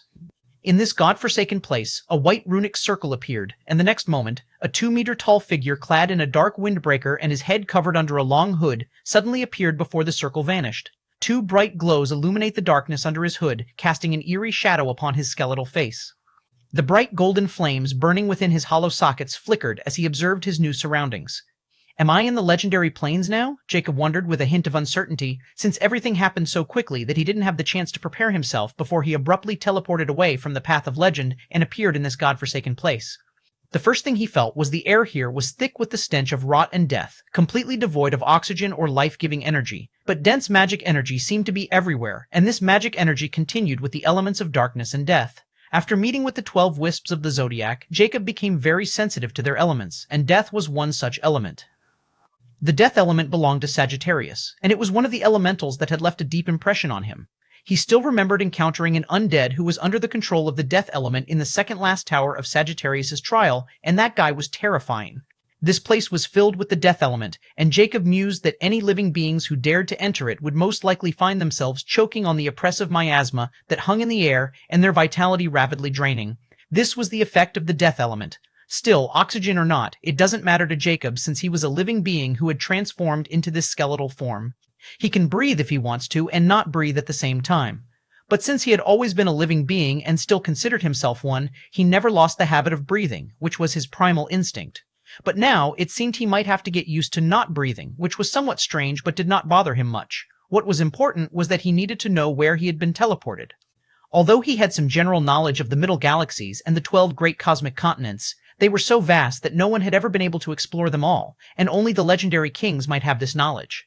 Furthermore, the great cosmic continents were fraught with dangers, and there were some forbidden areas that even the legendary kings dreaded entering. Jacob looked at the purplish-black clouds crackling with green lightning. As far as he could see, those clouds were everywhere. He turned serious and started to walk towards the south. At this moment, he took out his star watch, which he hadn't worn in years, and hoped to connect with the star network.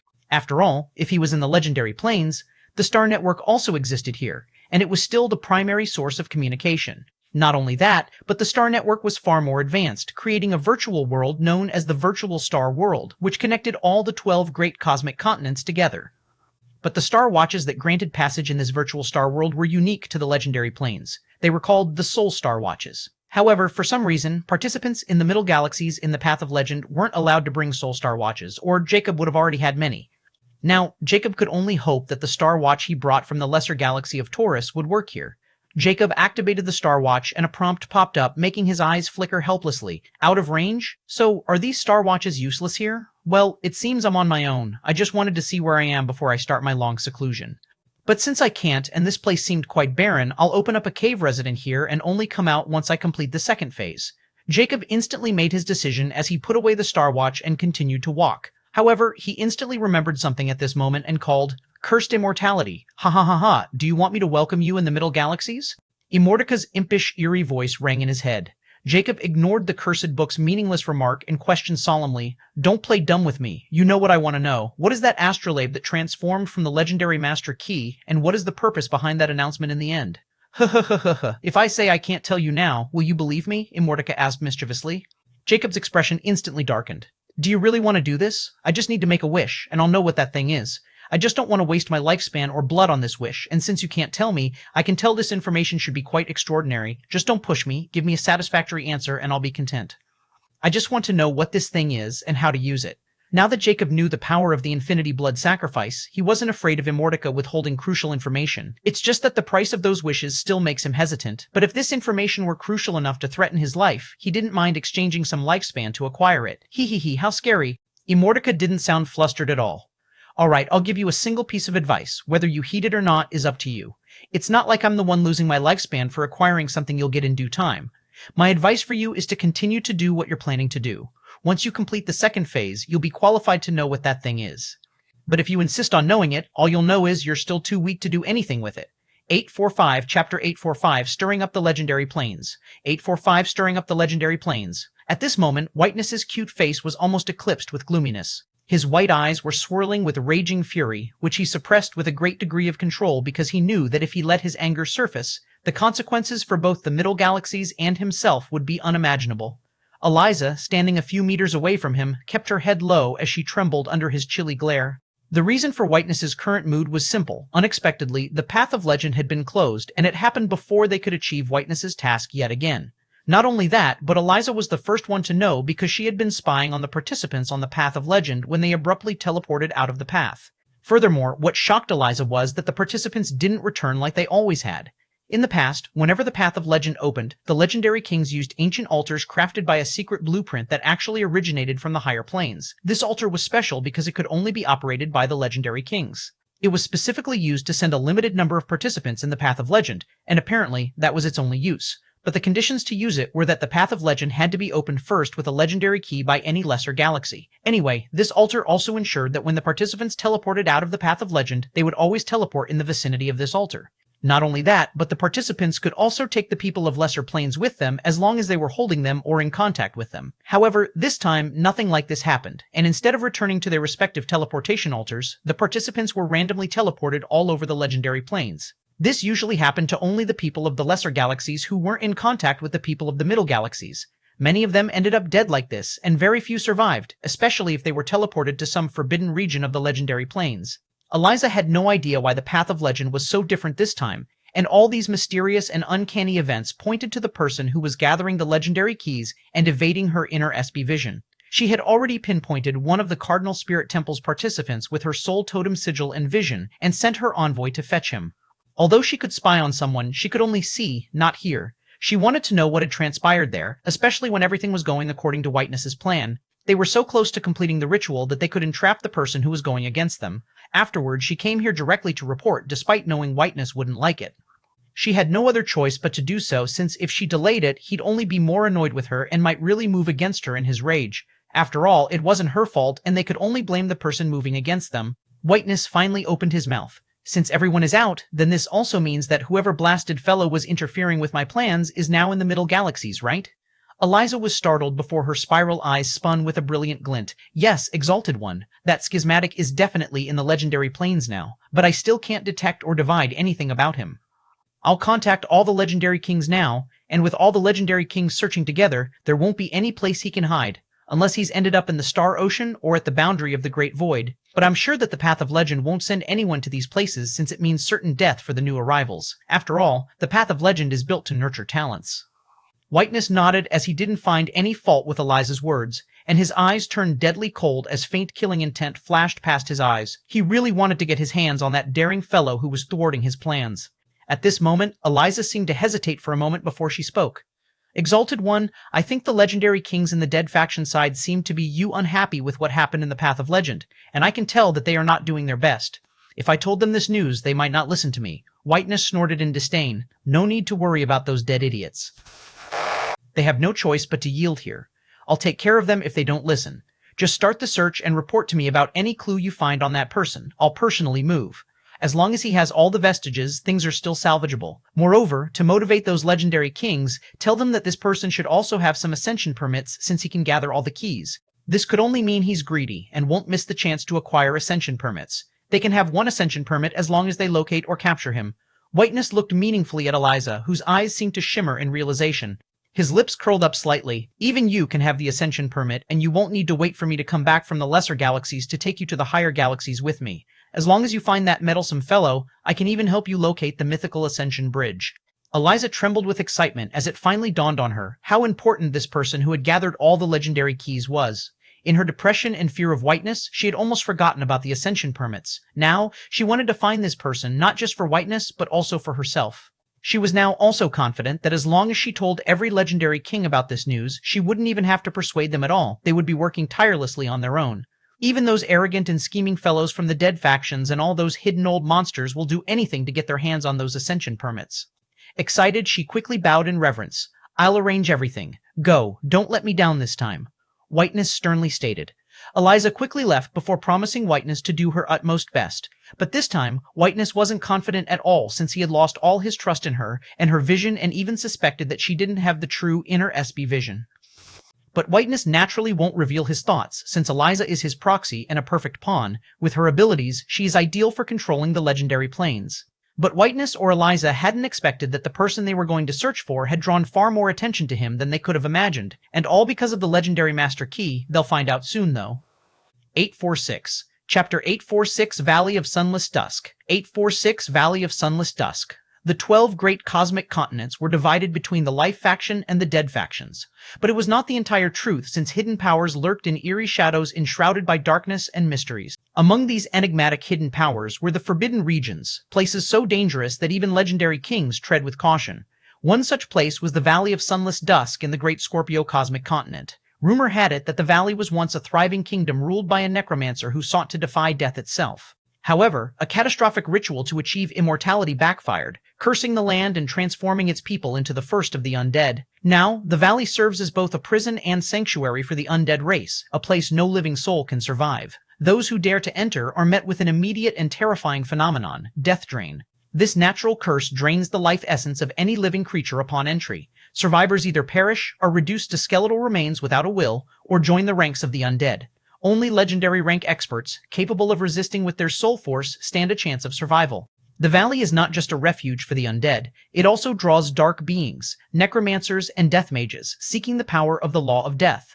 But even they are not immune to the cursed aborigines who still haunt the land, remnants of the valley's tragic past. Surrounding the valley are the necrotic marshlands, where vast swamps of tar-like black water bubble with poisonous gases capable of melting flesh. Twisted, skeletal trees loom from the murky depths, their gnarled branches reaching out like bony claws, attacking any who stray too close. Strange will-o-wisps float above the fetid waters, leading the unwary deeper into the swamp, where death lurks in every shadow. Flying above these treacherous waters, Jacob dodged the branches shooting up from the black waters and the ghostly wisps chasing him like hungry phantoms.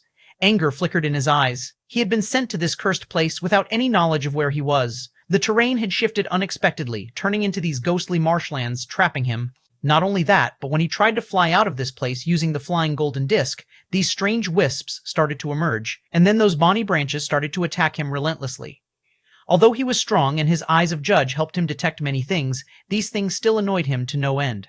For some reason, those bonny branches gave Jacob an extremely dreadful feeling, so he didn't dare attack them. After all, he was in the legendary planes, not the path of legend, where the power rank was limited to quasi-legend rank. However, he was confident in handling Fable legendary ranks. But even then, Jacob knew he was probably as strong as a Tier 6 Fable legendary rank state expert.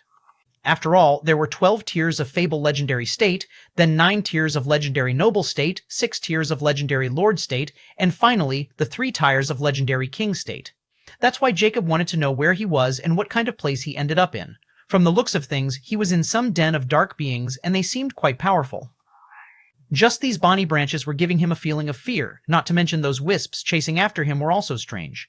What made him somewhat depressed was that he couldn't see the end of these marshlands. It was like he was trapped, and it seemed he had no choice but to make a wish now, which he didn't want to, really. After all, Jacob felt a growing unease. The more he used his wish power, the more he feared getting used to it, and he didn't want to get used to using his lifespan like some currency. He didn't have an infinite amount of it after all, and he had decided to only use the power of wish when he had absolutely no choice left or the reward was worth more than his lifespan. Jacob didn't even think about using only his blood anymore since he knew how difficult it was to replenish it again.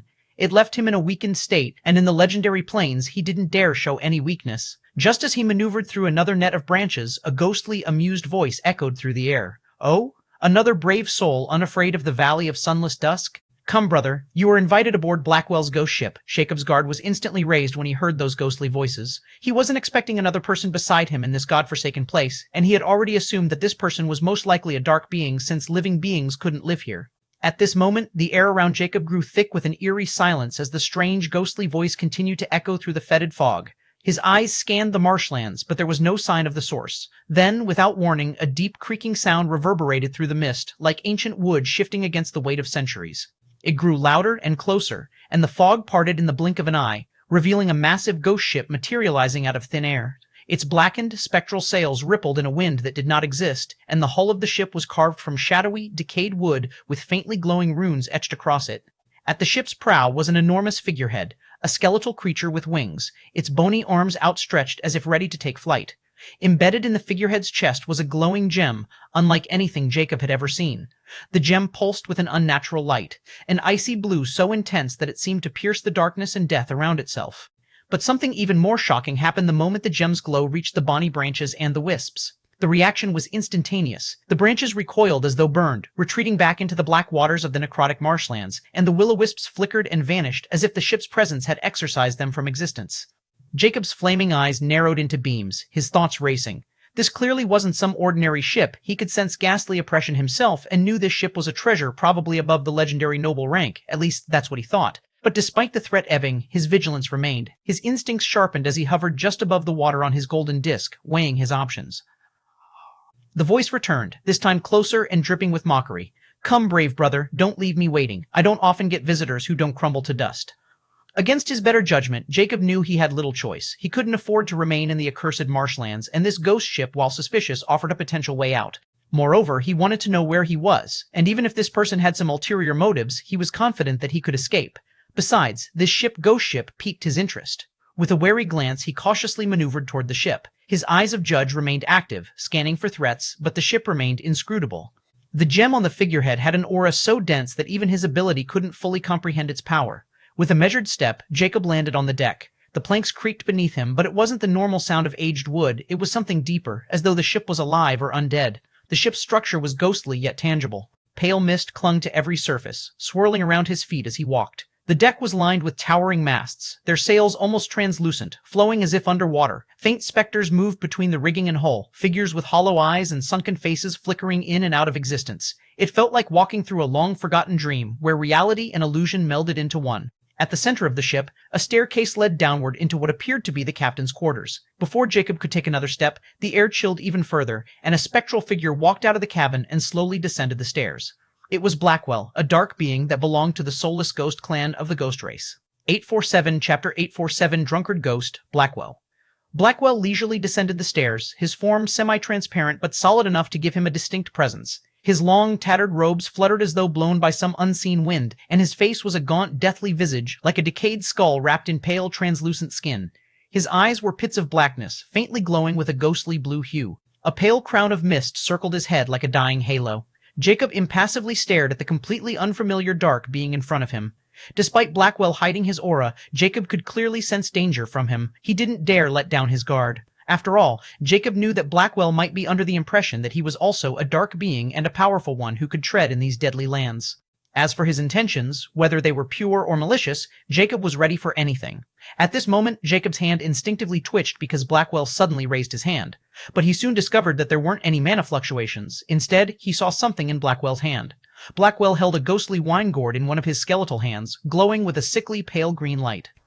As he raised it to his lips, a low chuckle escaped his throat, and the liquid inside swirled like captured souls, their faint cries barely audible. It was clear the wine was no ordinary brew. It seemed to be made from the very essence of living souls. Jacob could hear their tormenting wails, which made him astounded. He never imagined he would see something like that.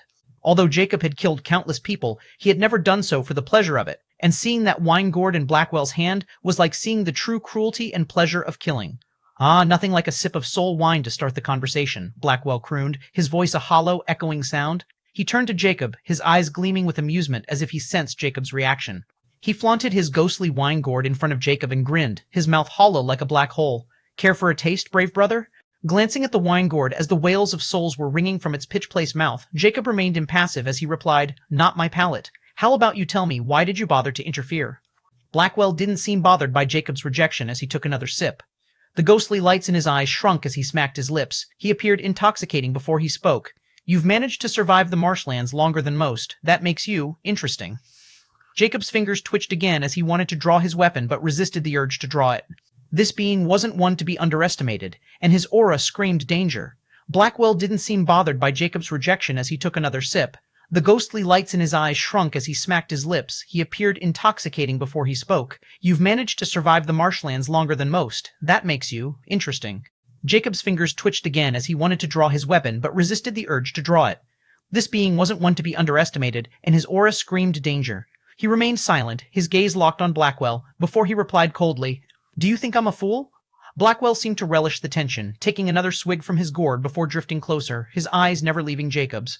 "Relax, brave brother. If I wanted you dead, you'd already be joining my crew as a fine new ghost slave. But no, you intrigue me. Few enter the Valley of Sunless Dusk and leave as anything more than bones, yet here you stand. Oh, forgive my mistake, it seemed you're already bones, ha ha ha ha."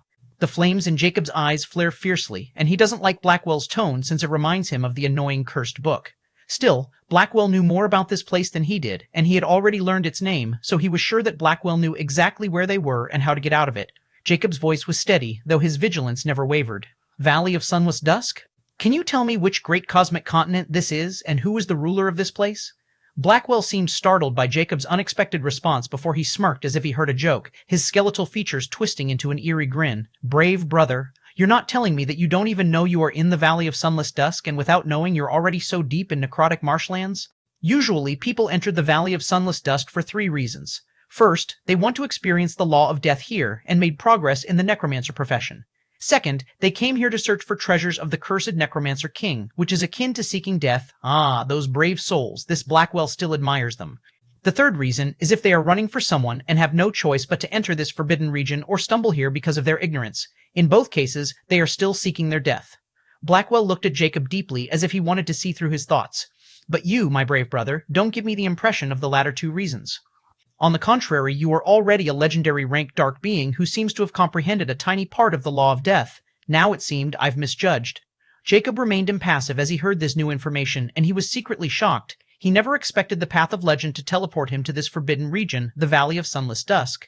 Furthermore, the title Cursed Necromancer King drew his attention more than anything since he already sensed the unusual atmosphere here. But he didn't feel any power of curses since he was more sensitive towards them than anyone. "Then, how about you? What do you want?" Jacob suddenly questioned. Blackwell replied without hesitation with his eerie grin, "What do I want? I'm an adventurer, and the Valley of Sunless Dusk seemed quite interesting, so I came here around 1,000 years ago, or maybe two. Well, I don't remember clearly. However, this place is delightful since there are many wandering souls for my exquisite wine, so I'm living my best life without worry or tension. Well, I also enjoy a little company from time to time. But that won't last long since everyone wants to search for the Necropolis of Shades, an ephemeral city that was the imperial capital when the cursed Necromancer King was alive.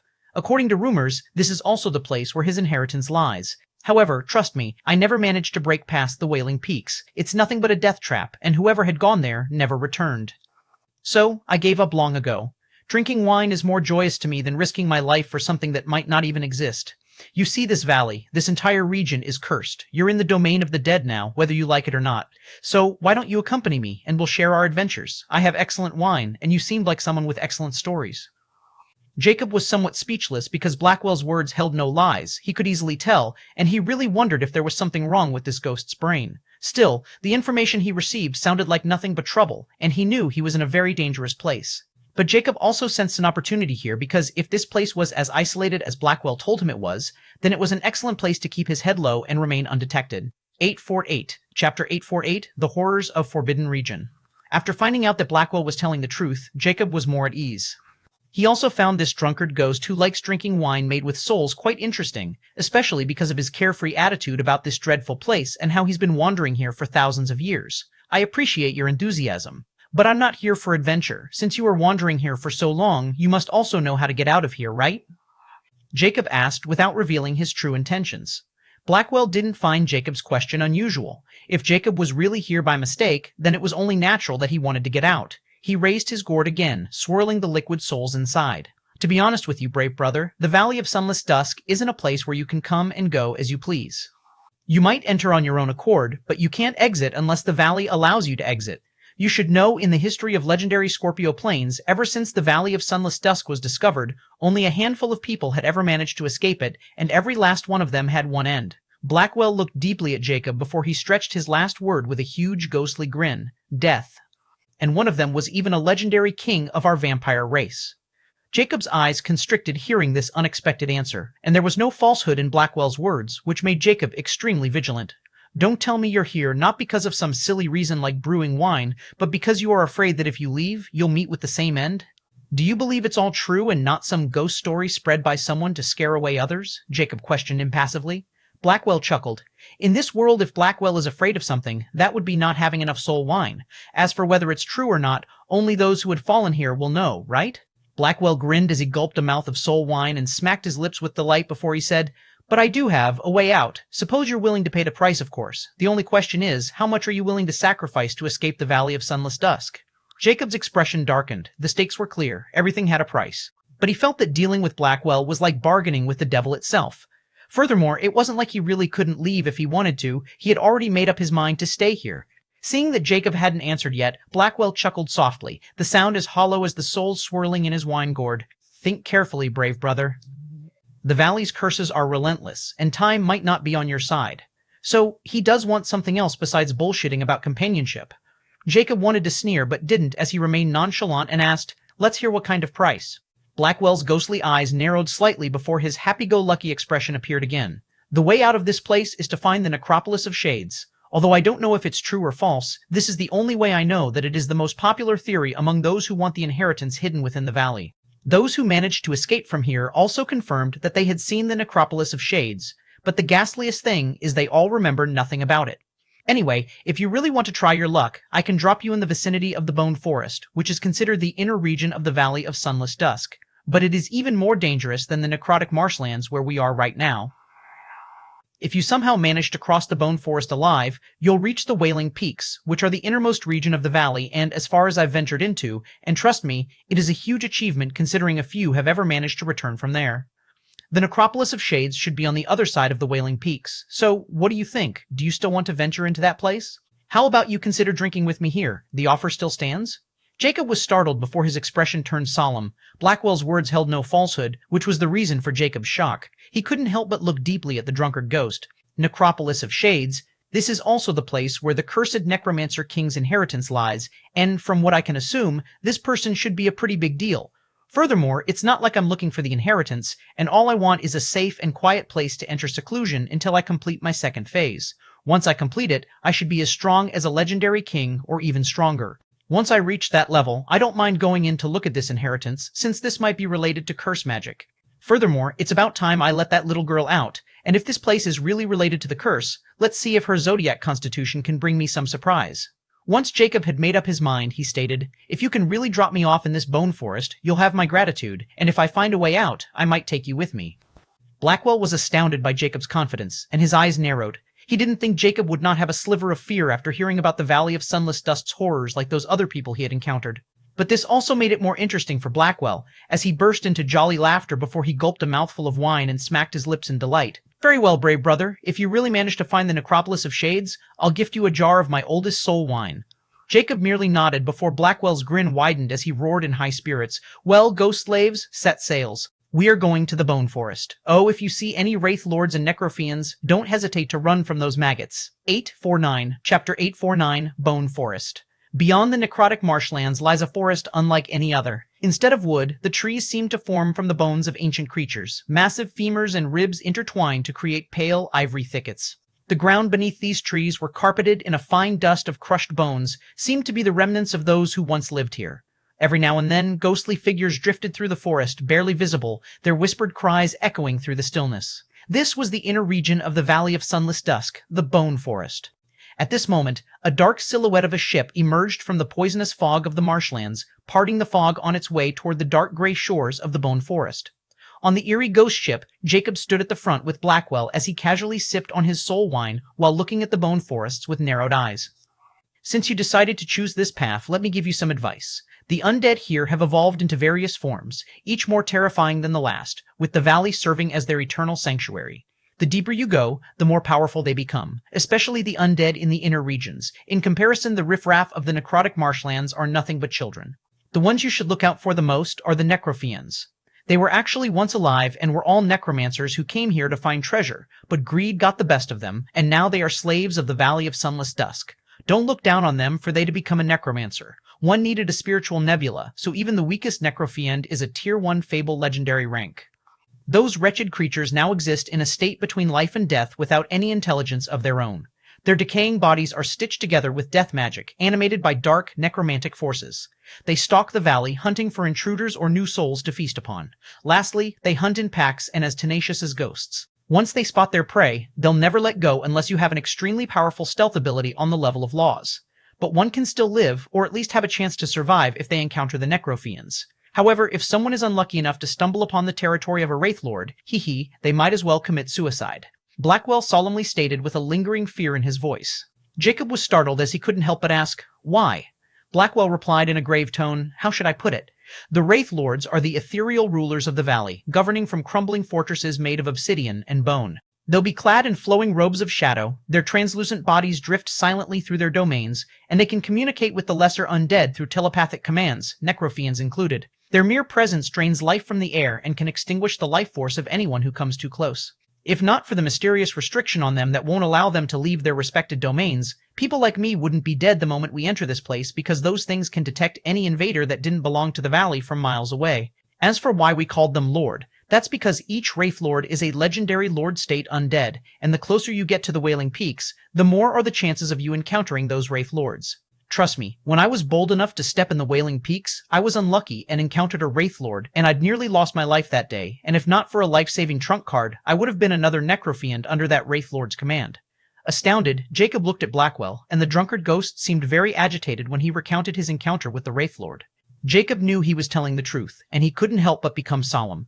Just what is this guy after? He seemed very familiar with this place yet carefree. At the same time, he helped others and led them here without asking for anything in return. Did he seriously want to live here, or he's just afraid of death and waiting for something to clear the way forward? What a peculiar guy, and I'm looking forward to what he's after. Thank you for your remainder. I'll keep this in mind, Jacob plainly said, becoming silent. This startled Blackwell, who mused, just where did his confidence come from? There isn't a sliver of fear in his voice, and his aura is also very strange. I can't determine the actual rank of his soul despite my innate soul sense. At this moment, the ship finally reached the shore and stopped in midair.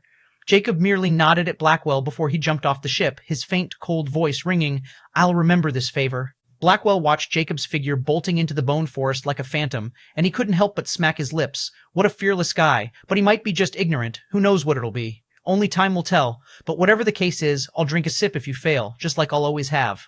The ghost ship faded away in the fog like a nightmare, and Blackwell's hollow yet melancholic voice drifted away like the wails of the dead. Jacob paid attention to Blackwell's actions, and when he saw that Blackwell wasn't following him or using any tricks, he was slightly surprised. But since that drunkard ghost didn't seem to be seeking its own doom, Jacob didn't care about him anymore as he carefully treads deeper in the forest while using his eyes of judge to detect anything unusual. But except for the faint wails drifting in the air, Jacob didn't find anything, and he couldn't be happier since his goal was to find a place to dig a secret underground chamber and live there peacefully. Although the location of his choice was somewhat questionable, since this place was a forbidden region, he didn't mind it at all. In fact, he was happy about it. After traveling for a few hours, Jacob was pretty deep in the forest. He slowed down as he looked around and found a thick bone tree that was quite huge compared to the others. He had already examined the ground, and he knew digging here would not be easy. Even a quasi-legend would not be able to damage this place, but this only made it more optimal. Jacob then made an aura sword with his fire mana and directly cut the ground. He succeeded without any resistance, so he continued as his speed was extremely quick, and he didn't cause any commotion at all. Soon, Jacob was 10 meters deep in the group. He found that the deeper he went, the more solid bones there were, and he couldn't help but wonder just how many living creatures were buried here. Furthermore, the bones were becoming shockingly tougher the deeper he went, and he had to use more mana to continue. Nonetheless, Jacob continued, and he even had Autark control a puppet he had made in the Path of Legend to cover the opening so no one knew he was there. Afterward, he had Autark discard the puppet far away from this location. As for the excessive soil and bones, he stowed them all in a separate space ring. After 3 days, Jacob was over 100 meters deep in the bone forest and had opened a vast cavern with rooms and a hall. Although it was crude, for Jacob it was perfect. Afterward, he spent some time recovering his mana. Once he was in his peak state, his flaming eyes flared as he waved his sleeve, and on a stone bed, a small, delicate, and cute figure appeared. R850, Chapter 850, Cost of Infinite Time Module. The central area of the Valley of Sunless Dusk was the source of dreadful stories and rumors. This place was enshrouded in a thick, dark mist of death, and no one could see past it. But if someone were lucky enough to pass this mist, they would reach the true center of the valley where lies the Necropolis of Shades. The Necropolis of Shades was a massive city made of onyx stone and bone. Its towering spires were adorned with skeletal statues, and its gates were sealed shut. Anyone who had seen this mystical city ended up dead. Deep within this undead city lies a well of pure death energy known as the Font of Eternal Night.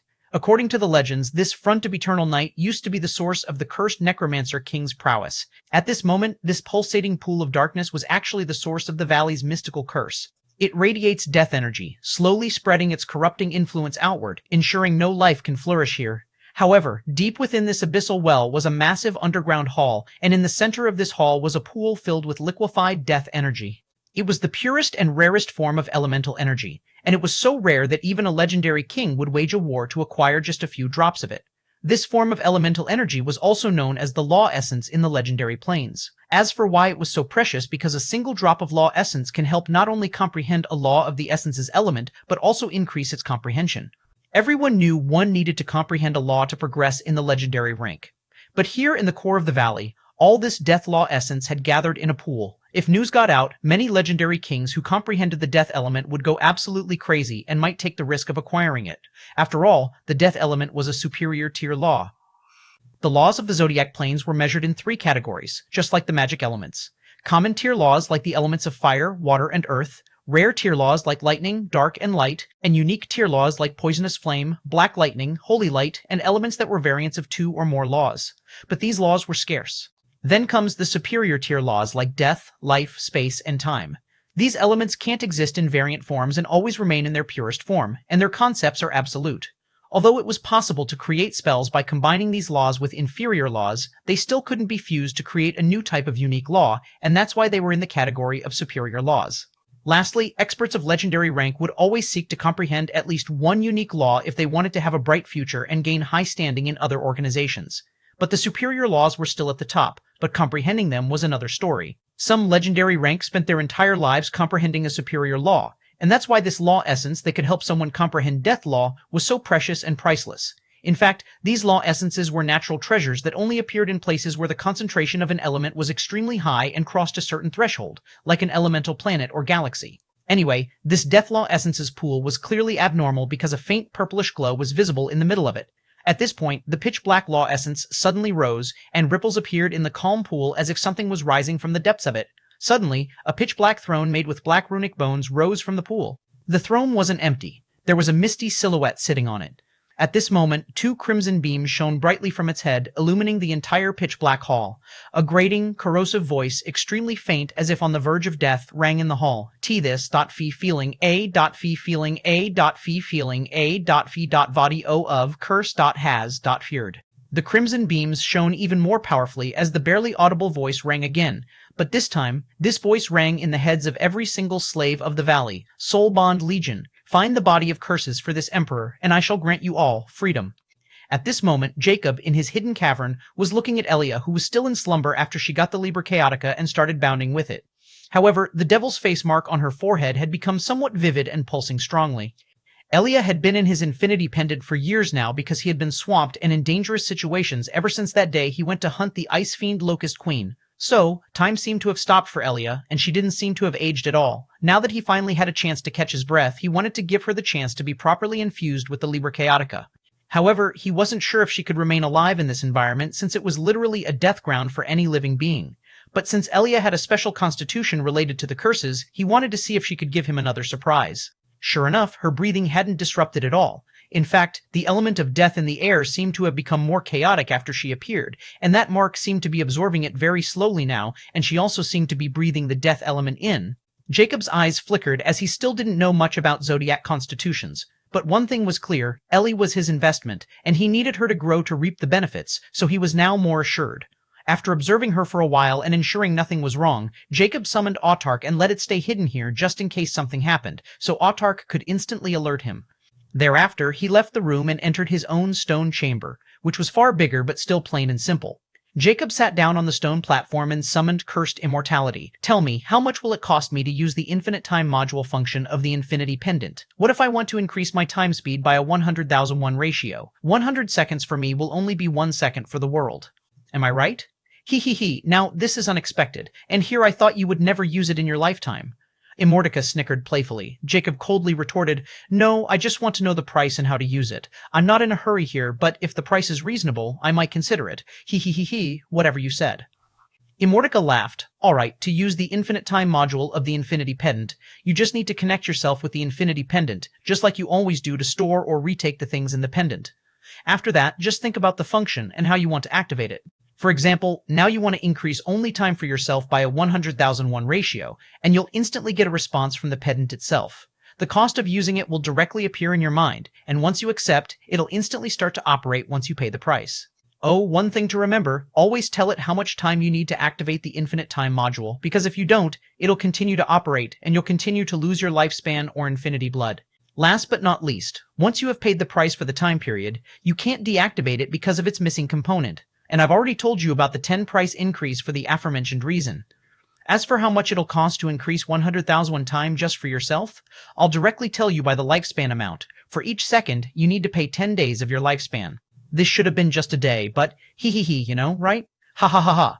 Jacob's eyes were constricted, and this price was simply too absurd, and he directly gave up on using the infinite time module. It was simply too unreasonable. Jacob then issued another command. Forget it, open the immortal chapter. Let's see how long it'll take me to comprehend it. Chapter 851, Cursed Blood Progenitor. 1. After that day, Jacob immersed himself in the immortal chapter, Cursed Blood Progenitor. Jacob had only comprehended 9 out of 99 blood glyphs related to blood manipulation, and once he started again, he naturally started from this point. Furthermore, Jacob noticed that with his spiritual nebula, his comprehension speed and the time it took to comprehend a blood glyph were greatly increased, and he no longer felt oppressed by blood glyphs like he used to. Nonetheless, if he tried to comprehend an enormous glyph before the smaller ones, he would still suffer terrible pain, so he quickly gave up on this foolishness after suffering once and worked on the blood manipulation. As Jacob continued, time started to pass without him realizing it, and the more glyphs he comprehended, the more he started to understand why Immortica continued to emphasize comprehending the immortal chapter, Cursed Blood Progenitor. It turned out he didn't need Immortica's explanation about infinity blood at all, because as he dived deeper into the level of blood manipulation, he became closer to his blood and even felt its overpowered properties, which was extremely strange yet terrifying. The blood manipulation was based on 3 levels: cellular, energetic, and structural, and Jacob only had about 10% mastery over them. But with just that, he had created some terrifying blood-related abilities, and even touched the boundaries of blood magic without even having a blood-related magic core. However, now that he had started working on these concepts, Jacob realized he had been too lackluster with the Immortal chapter. If he had comprehended the entire blood manipulation part of the Immortal chapter, he could easily communicate with his own blood and see through its mysteries and abilities. Furthermore, as Jacob spent more and more time manipulating blood, the runic lines of the longevity schema on his body seemed to glow as the infinity blood became active and started to undergo some kind of change. Jacob slowly realized that this Immortal chapter wasn't about blood, but only about cursed blood. Just like that, 43 years have passed. However, one day, when Jacob was immersed in the 33rd blood glyph of the Immortal chapter, also the final blood glyph about blood manipulation, Autark's mental message suddenly jolted him awake. Although it was not very pleasing to be disturbed, Jacob didn't blame Autark since he had ordered Autark to alert him if any changes were to occur to Elia. Truth be told, he wasn't expecting the little girl to take almost 5 decades to show any reaction. Nonetheless, it wasn't like these years had been boring for Jacob.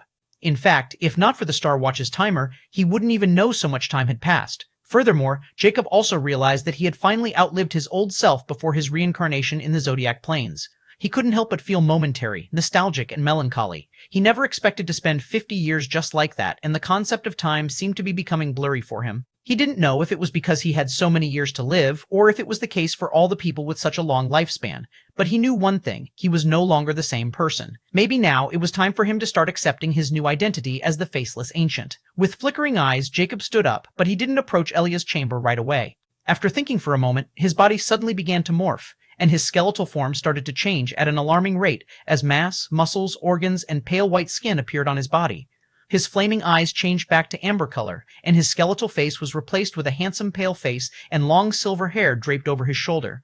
This was Jacob's face, or more accurately, Rudolph's face, which he had saved in the gluttony mask.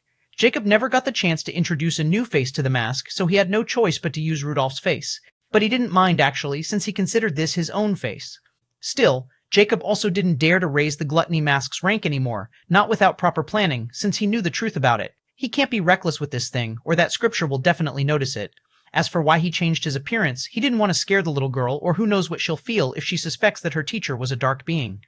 Although he didn't mind this much, he still cared about Elia's mindset since he couldn't have her doubts or other thoughts regarding him. When Jacob entered the chamber not far away from his, he saw the little girl, Elia, now sitting on the stone bed. What shocked Jacob was that she still appeared to be the same as a 10-year-old little girl. However, Jacob's eyes narrowed because Elia's emerald hair had turned inky black. Even her eyes were now dark with extremely pale skin. Lastly, the devilish mark on Glabella now appeared like a ghastly black birthmark.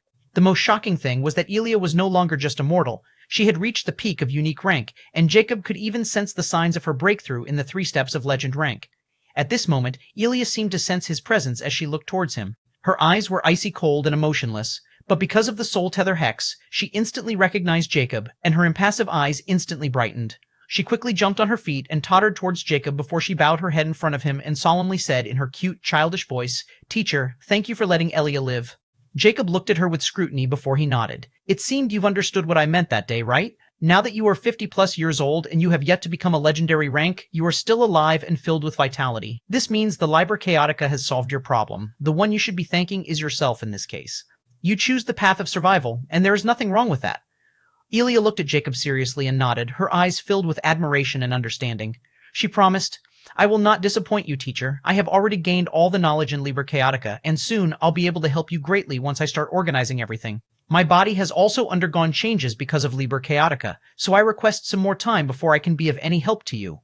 Jacob's eyes narrowed slightly. He wasn't expecting this little girl to be so eager to help him. Is it because of the soul tether hex, he wondered, but he didn't reveal his thoughts. Although he wanted the Liber Chaotica, he didn't have time to be distracted. He only came here to check on Elia to see if she was living or if his plans would drain. Now that he confirmed it, he was relieved and could return and do his own thing without worry. After a moment of thinking, Jacob took out 3 space rings, gave them to Elia, and sternly said, "I'm studying and researching something very important, and I don't know how much time it'll take me to get done with it. That's why I have given you many things that should be enough for you to study and live without worrying about over 200 years. Just focus on your Liber Chaotica and achieve the quasi-legend rank by the time I come out.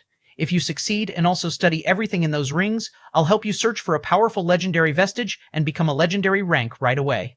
Elia's eyes shone with surprise before determination flashed past them. With her fist clenched tightly, she promised, "I won't disappoint you, teacher." Jacob was pleased with Elia's behavior. At least she knew how to behave, unlike his other apprentice, Nyx, who was still showing no signs of awakening. He wondered just what kind of evolution she was going through after eating that entire soul farm. Jacob then left with another stern warning. "All right, I'm going back. If you have any questions, just write them down until I come out, and I'll answer them for you. But you absolutely can't leave this cave, or you'll die. This is not unique plains anymore." 8852, Chapter 852, Cursed Blood Progenitor, Ch. Once he was done with Elia's matter, Jacob continued his comprehension of the blood glyphs. At the same time, he still left Autark to keep watch over Elia, since he could tell that little girl seemed to have undergone some changes after she inherited the Liber Chaotica. Jacob again lost track of time as he immersed himself in the blood glyphs. It took him 2 more decades to finally comprehend the 33rd glyph and complete the blood manipulation section. In fact, only after thoroughly completing the blood manipulation did he realize that it was the cursed blood manipulation, which was all about his cursed infinity blood and its hidden properties. Furthermore, he discovered that he could use blood magic to control others' blood because it was also the property of his own bloodline. The stronger his infinity blood, the more control he had over the other bloodlines. He could even suppress or kill them. But when Jacob started comprehending the 34th blood glyph, he was astounded because this section was all about blood magic functions. The blood magic function was also categorized into 3 levels, or more accurately, 3 types of blood magic abilities divided into offensive, defensive, and utility abilities. The offensive abilities were related to creating blood weapons or projectiles with his own blood, and their power could depend very much on his bloodline. The defensive abilities were related to using blood as a shield, barrier, or clotting manipulation to gain protection from not only physical attacks but also poisons, magic, laws, and even the soul. Lastly, the utility abilities were related to healing, blood constructs, or sensory manipulation through blood, and even more, like creating unique blood abilities or etching spells on blood and controlling others through blood manipulation, like puppets. This 3rd type of blood magic function was the most mystical and profound. Most importantly, the function of blood magic depends on the foundation of blood manipulation. As Jacob started comprehending the blood magic functions, the longevity schema underwent another refinement process. All his cursed blood seemed to be coming under his absolute control, and Jacob discovered how neglected he had been all this time. Just like that, another 100 years had passed, and Jacob had achieved complete mastery over the offensive blood magic and was now halfway through the defensive blood magic. After almost 300 years since Jacob came to the legendary plains, every power in the region searched for him, but they found no trace of him. Not only that, but these powers weren't searching for Jacob like mad dogs, because Jacob had killed a few descendants of legendary kings, or he had ascension permits. In fact, these orders seem to have come from the upper galaxies, from the gods behind those powers, and some gods even contacted hidden powers to do their bidding. However, what was truly strange was that even those mythical figures from the upper galaxies couldn't deduce anything about Jacob at all, and this had already caused some extremely tarrying existences to start speculating about Jacob. But those legendary kings who came in contact with those beings were going wild about finding Jacob because they were all promised lavish rewards and positions as long as they found him and got their hands on the legendary Master Key. Although no one in the legendary plains seemed to know what this legendary Master Key was, since it could drive those usually aloof and indifferent upper galaxies made with greed, they knew it was something coveted by gods. Yet, it was in the hand of a mortal from the lesser galaxies. The Universal Zodiac Bank still controlled the currency of the middle galaxies. In fact, it was far more prosperous than its small branches in the lesser galaxies, and it was the most powerful organization among the 3 giants of the Life faction. The mercenary agency under the bank here was a force to be reckoned with, and it was known as the Universal Bank Mercenary Association. The bank never showed itself in any matters, but its agents in the Mercenary Association were spread all over the 12 great cosmic continents. Furthermore, the search for the legendary Master Key had become the most luxurious and rewarded quest in the entire association. The bank was even offering a seat in its Elder Council, which made decisions and controlled the entire bank in the middle galaxies. So, all those mercenaries searched high and low for clues, even diving into the Forbidden Regions and the Star Ocean.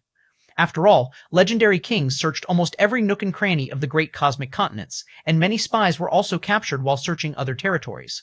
Only the Forbidden Regions and Star Ocean remained, which even legendary kings were apprehensive about and didn't dare carelessly start searching, since there were also hidden powers like Atlas, Star Pirates, and some fearsome hidden clans with powerful bloodlines and races. However, those without any wealth or backers but with high ambitions fear nothing and start to head to these places to try their luck. After all, if they somehow find any trace of this person or this legendary Master Key, their entire life will change. That's why the number of people going to these dangerous places suddenly increased. They all belonged to the 3 main factions, and some belonged to those hidden powers. But the person who was most frustrated in the entire legendary plains was none other than Whiteness.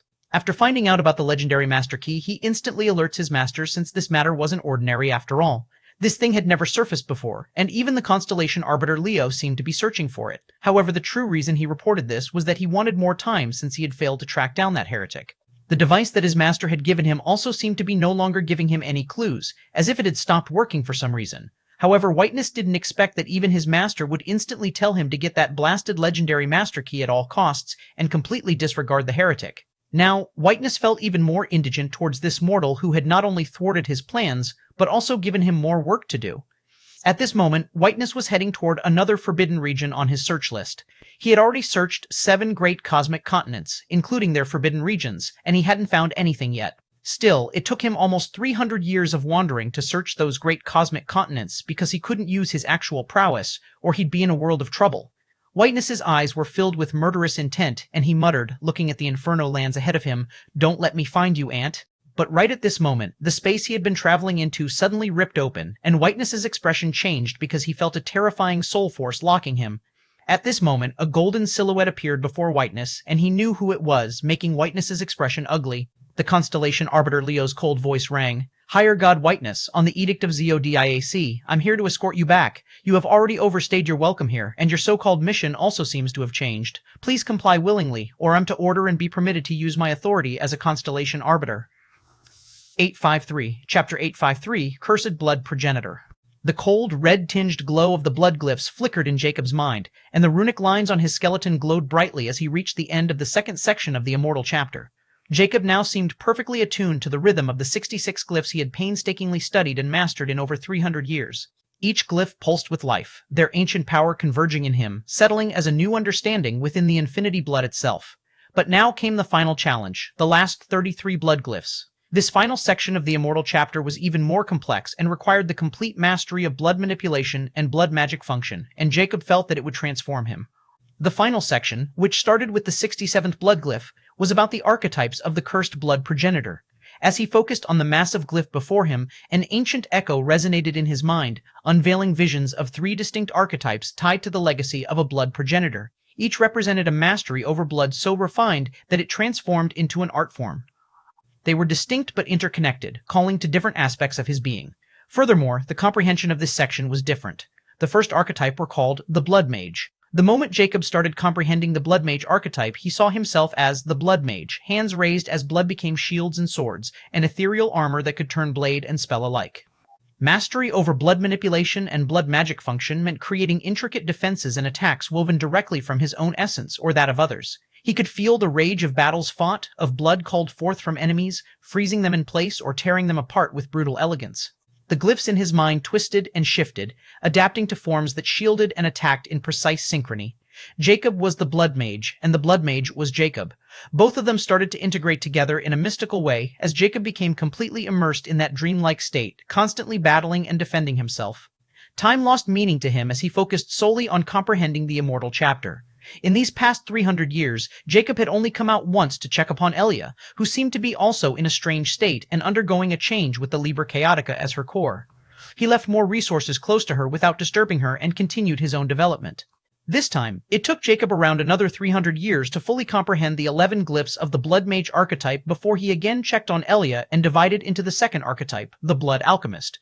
Again, he entered another because of the Blood Alchemist, where his understanding went deeper down to the essence within each cell. Here, he was a craftsman, honing blood as a weapon and a source of healing, transformation, and empowerment. He felt the structure of his own blood change, strengthening his body's resistance. With each shift, knowledge flowed into him about how he could transmute blood itself. If he wished, his blood could enhance his speed, endurance, and resilience, allowing him to reshape his body to fit the demands of any battle. The Blood Alchemist archetype was terrifying, and taught him how to use his blood in alchemy as a source of mass destruction and calamity. After hundreds of years of solitude and comprehension, Jacob finally reached the third archetype, the Blood Shaper. The art of the Blood Shaper, a path focused on the creation of constructs and weaponry. Jacob saw himself forging weapons, armor, and intricate constructs woven from his own blood essence. As a Blood Shaper, he could solidify blood into unbreakable barriers or weapons, each form as flexible as his imagination. He felt the power of creation surge within him, a true mastery that was limited only by his will. Furthermore, with Blood Shaper, he also learned about bloodline abilities and how to create them, which he etched on his own blood. This topic was extremely vast and profound, for it was the final part of the Immortal chapter. As Jacob reaches the end, the power of these three archetypes and their essences fuse within him. The Immortal chapter becomes clearer, its secrets unlocking with each archetype he embraces, each one building upon the last until they solidify his mastery over the infinity blood. When Jacob was about to complete the final and biggest blood glyph of the Immortal chapter, a new surge of energy flooded his body, and those blood glyphs started to appear within his cursed heart. His cursed beat started to beat, resonating with the glyphs etched on its surface, and his infinity blood underwent another substantial change. Jacob felt his body transform as the title seemed settled over him, the Cursed Blood Progenitor. His blood was no longer just a weapon or defense when he was finally done. It was his very essence, an extension of his will, refined by the legacy of a blood progenitor, bound by the infinities that granted him unparalleled power. Furthermore, the moment Jacob comprehended the final blood glyph, the Immortal chapter in front of him slowly vanished as if done serving its purpose. But for Jacob, it didn't matter because those 99 glyphs were now a part of his very being. At this moment, Jacob's hollow eyes ignited with golden flames, but now there was a tingle of scarlet hue around them. The moment he regained his sense, a terrifying pressure that shook the entire cavern surged before it instantly vanished. Moreover, now Jacob's entire demeanor had changed. He appeared more distant, aloof, and indifferent. His old sharp aura had completely vanished, and he seemed like just an ordinary mortal. But only Jacob knew what kind of changes he had gone through after comprehending the Immortal chapter. Jacob then checked the timer, and a hint of astonishment flashed past his eyes. I've been in this place for over 100 years? Heh, I'm already over 2,000 years old, and to think I was searching for ways to prolong my life for just a day once.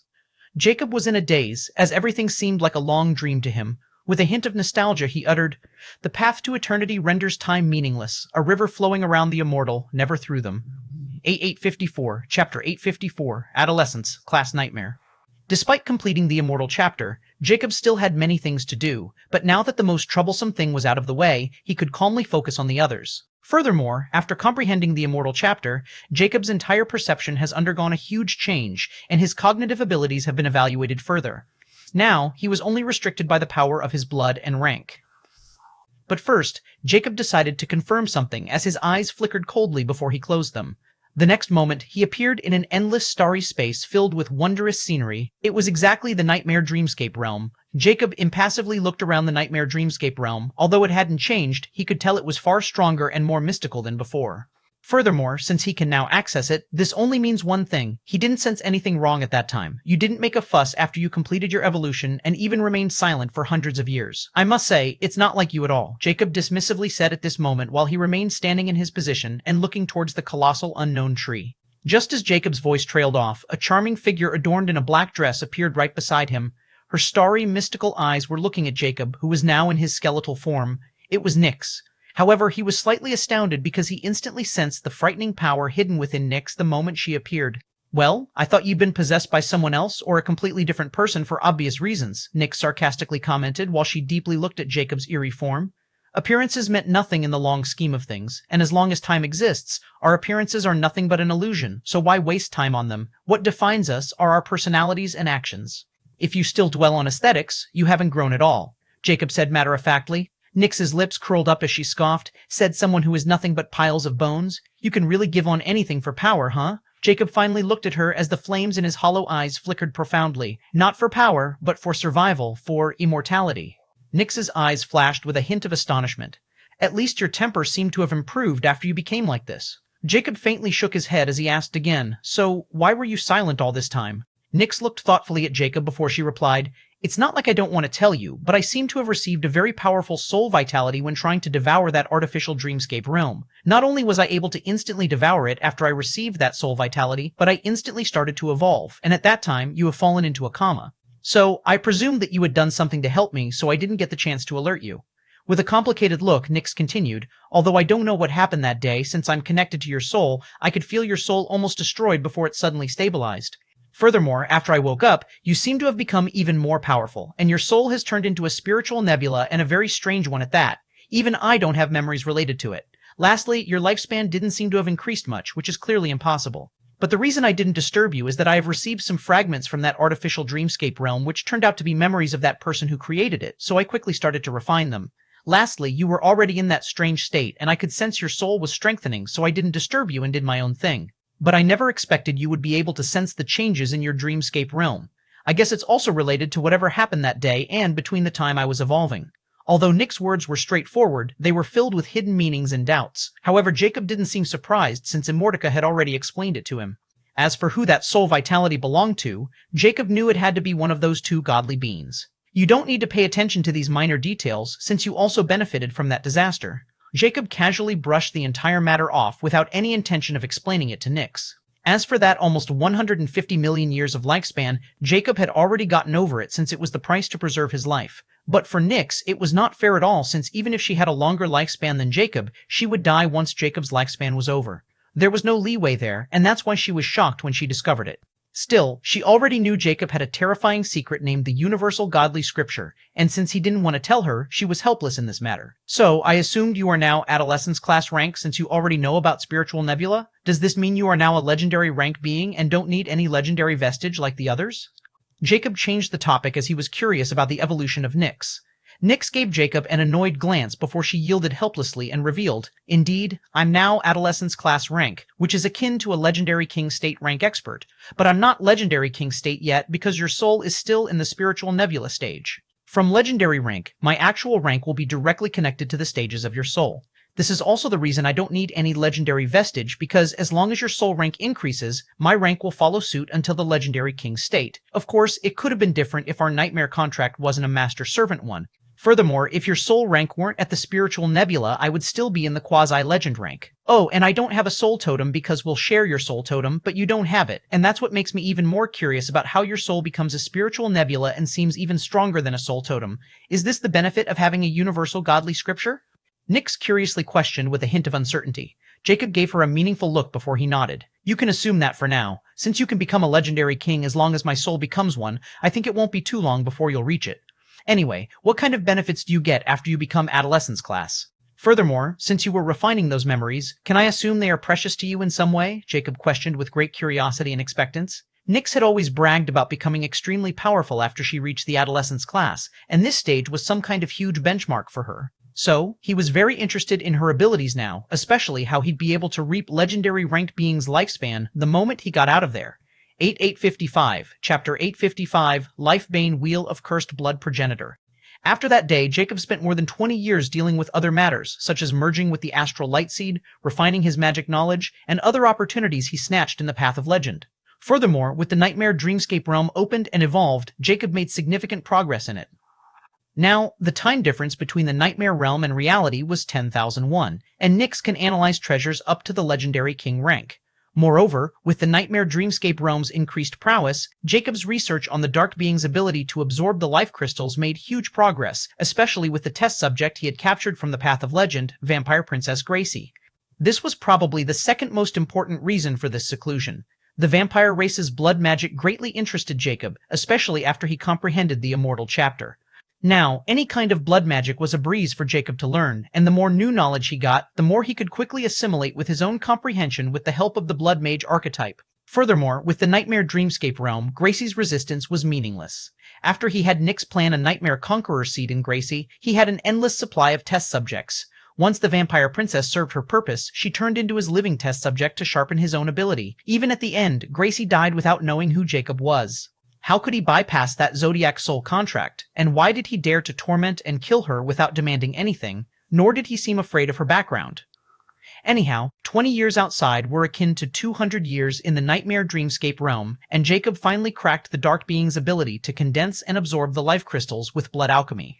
Afterward, Jacob used the Blood Shaper to create the same abilities for himself. He called it the Lifebane Wheel, which had two functions, Life Devour and Life Injection. With Lifebane Wheel's Life Devour, Jacob can not only make life crystals like dark beings by sucking the life force out of a living being, but he can also do the same thing with dark beings as well as natural treasures or anything that has life force. Furthermore, the life crystal he made was 100% pure and contained the full vitality of his target.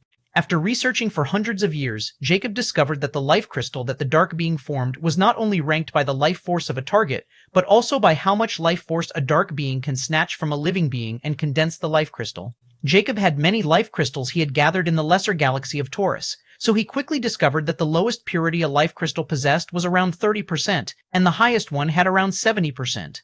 The vampire race seemed to be able to form a life crystal with 85% purity with the blood of their targets.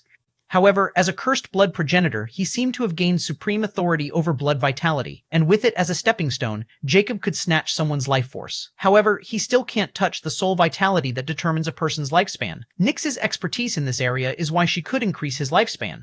Jacob also found this strange, since even with the Immortal chapter, he can't touch soul vitality. Upon asking Immortica, the Cursed Book playfully yet ambiguously hints that blood vitality and soul vitality are completely different topics, and that they hold the truth behind life. Although Jacob already knew about the connection between the two vitalities, he still didn't expect it to be so complex. Despite the Immortal chapter, he only gained control over blood vitality alone. Nonetheless, Jacob wasn't discouraged. He was sure that he'd eventually decipher the soul vitality. For now, he was content with the blood vitality since it solved his problem of running out of infinity blood. The life injection of the Lifebane Wheel's ability was to inject vitality from a life crystal not only into himself, but also into anything he wanted. It was like a super healing skill with excellent healing properties and has no side effects like the life medicines. Still, Jacob had no intention of using it on others since it would be akin to wasting precious drops of infinity blood. Moreover, Nyx, who had assisted him, was also very interested in blood vitality and how Jacob was able to refine the dark being's stolen vitality since she still couldn't. But like Jacob, Nyx didn't seem to control blood vitality but only master soul vitality, which gave Jacob more clues about this strange phenomenon. Anyhow, after almost 2,000 years of seclusion, Jacob had refined and revised everything he had been neglecting, and now his prowess was terrifying even without any external weapons. On this day, Jacob is finally satisfied with everything and opens the Cursed Immortality with determination and hidden anticipation in his eyes. Jacob said impassively, "I'm ready to start the second phase now. However, I still want to ask if any hidden surprises are waiting for me like usual." "Oh, come on, do you think I would hide anything from you?" Immortica's fake, depressing voice rang. "Knowing you, yes." Jacob didn't even think for a second before he agreed to this statement. "Ha ha ha ha ha." Immortica burst into laughter. "All right, I'll give it to you straight. There is nothing hidden there, and it's all written in the second phase. Just one thing, though. He he he he he. I knew it." Jacob instantly scoffed as he knew there was nothing simple with this damn book. "Shoot," Jacob coldly barked. "He he he. Why angry? It's not a big thing at all, and there is nothing wrong with the explanation. After all, I have my own integrity. It's just that there are some things I can only tell you when he meets certain requirements, like completing the Immortal chapter before moving to the second phase and having all the cosmic vestiges. Anyway, the thing is, if you integrate with the 12 cosmic vestiges at the same time instead of going through them one by one, you'll have a chance to gain a law ability related to the Zodiac. However, let me warn you, if you go through it, that'll create a cosmic-wide phenomenon, meaning every person in the middle galaxies will witness this. If that were all, it wouldn't be so big of a deal, but the true danger lies with the universal void. Because this phenomenon is special and related to a universal godly scripture, that'll stir up the zodiac beasts hidden deep within the universal void because they are very sensitive towards it and flood over the middle galaxies like hungry wolves. Although the universal boundary between the zodiac planes and universal void is extremely terrifying and can keep the zodiac beasts in check, the problem is that phenomenon. Because that phenomenon will weaken that boundary until it continues, and if those terrifying zodiac beasts crossed over in that time, you can only imagine what kind of calamity it'll bring to the middle galaxies. But don't worry, no one can track this back to you. Now, it's up to you whether you want to expose countless lives to this danger for this law ability. Ha ha ha ha ha! Immortica's voice was like the devil who wanted to see everything in chaos yet pretended to be an angel by giving a warning to none other than a demon. After all, if Immortica hadn't revealed this peculiar fact, Jacob was really planning on integrating the cosmic vestiges one by one. But now that he knew there was something like this attached to them, Jacob's mind instantly changed.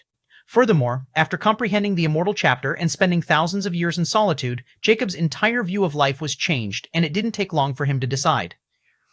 856, Chapter 856, Universal Cosmic Sequence completed. Once Jacob decided, he didn't hesitate. The next moment, one after another, legendary cosmic vestiges of different shapes appeared in front of him, hovering in the air in a circle, releasing colorful brilliance and the dense presence of the purest elements. If someone saw this scene, they would be absolutely gobsmacked by the number of vestiges in the hands of a single person. Only an entire faction could have so many vestiges. After all, each legendary vestige means a legendary rank expert, not to mention Jacob's legendary vestiges weren't ordinary but cosmic rank ones, the highest ones there are. Looking at all the legendary vestiges in front of him, a hint of complicated glint flashed past his eyes as the second phase's preparations were the easiest, yet they weren't at the time. However, just when he thought he could pass this phase without doing any mass genocide, the law ability mentioned by Immortica completely changed it. Although it was still Jacob's decision, he had already accepted this fate of being a demon and didn't blame anyone for his choices. Perhaps the path he chose towards immortality was a wrong one, or there was no other path at all, but Jacob won't regret it.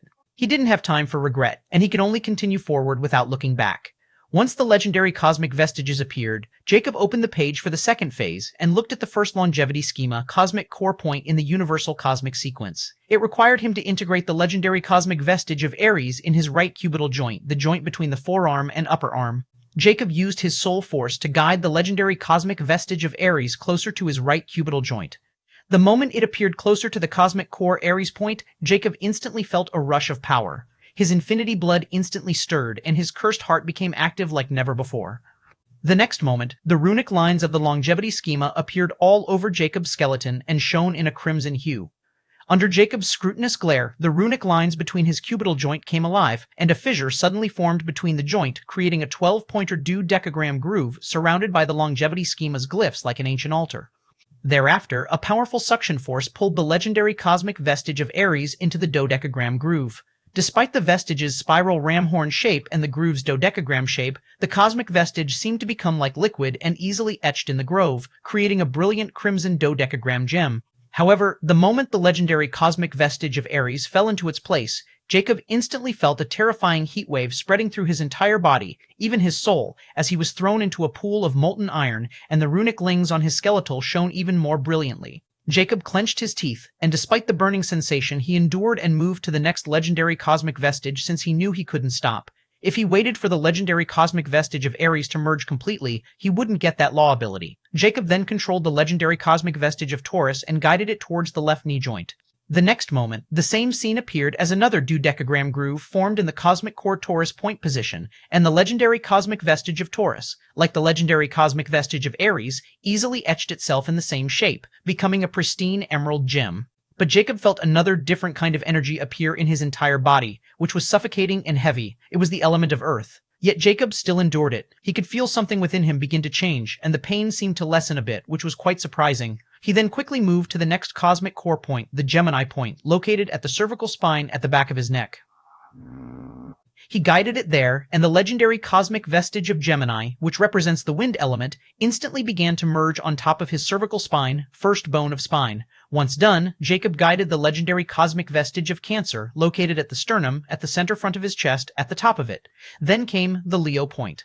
Located at the sternomanubrial junction, it was the joint between the upper two parts of the sternum. The sixth cosmic core, the Virgo point, was located at the occipital bone, a flat bone that forms the base of the skull and the back of the cranium. At this moment, Jacob had already etched 6 legendary cosmic vestiges and started the integration process, and 6 types of elements were completely active in his body. Jacob could feel his spiritual nebula changing and his power rising, while the initial seemed to have been suppressed. This could be the result of all these different elements clashing together and canceling their destructive properties, or it could be because of the uniqueness of his longevity schema. Nonetheless, since things progressed smoothly and the pain was greatly subdued, Jacob was even more glad that he decided to merge with them all together. If he had chosen to merge with them separately, he might have endured terrifying torment 12 times. Jacob then quickly moved to Libra Point, which was located at the mandible, the lower jaw of the skull. Without stopping, Jacob moved to the Scorpio Point, located in the middle section of the thoracic spine. Continuing, Jacob placed the legendary cosmic vestige of Sagittarius on the lumbar spine, the lower spine.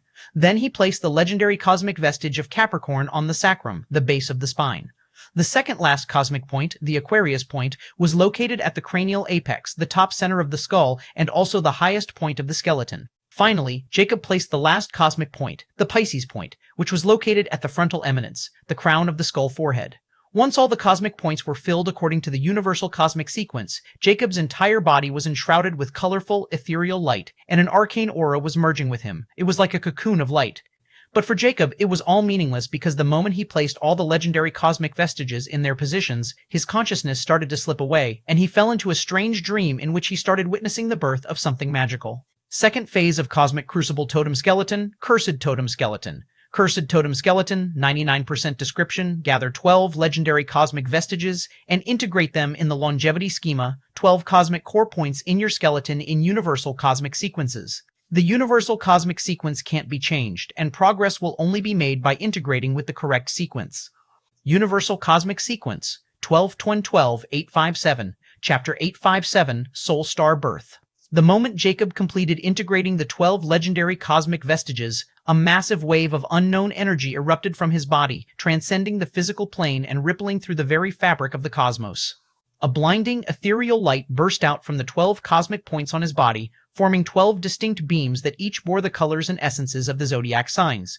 These beams ascended, piercing through space and spreading across the legendary planes, merging high above into a colossal celestial sigil that rotated with an ancient, unstoppable force. It was the symbol of infinity. The infinity symbol pulsed like a heartbeat synced with his cursed heart, each beat causing tremors that spread across the middle galaxies. In every corner of the legendary planes, experts, warriors, and seers alike lifted their gazes, awestruck as the phenomenon painted the starry space with arcs of shifting, vibrant energy that showcased the essences of each element of the zodiac signs.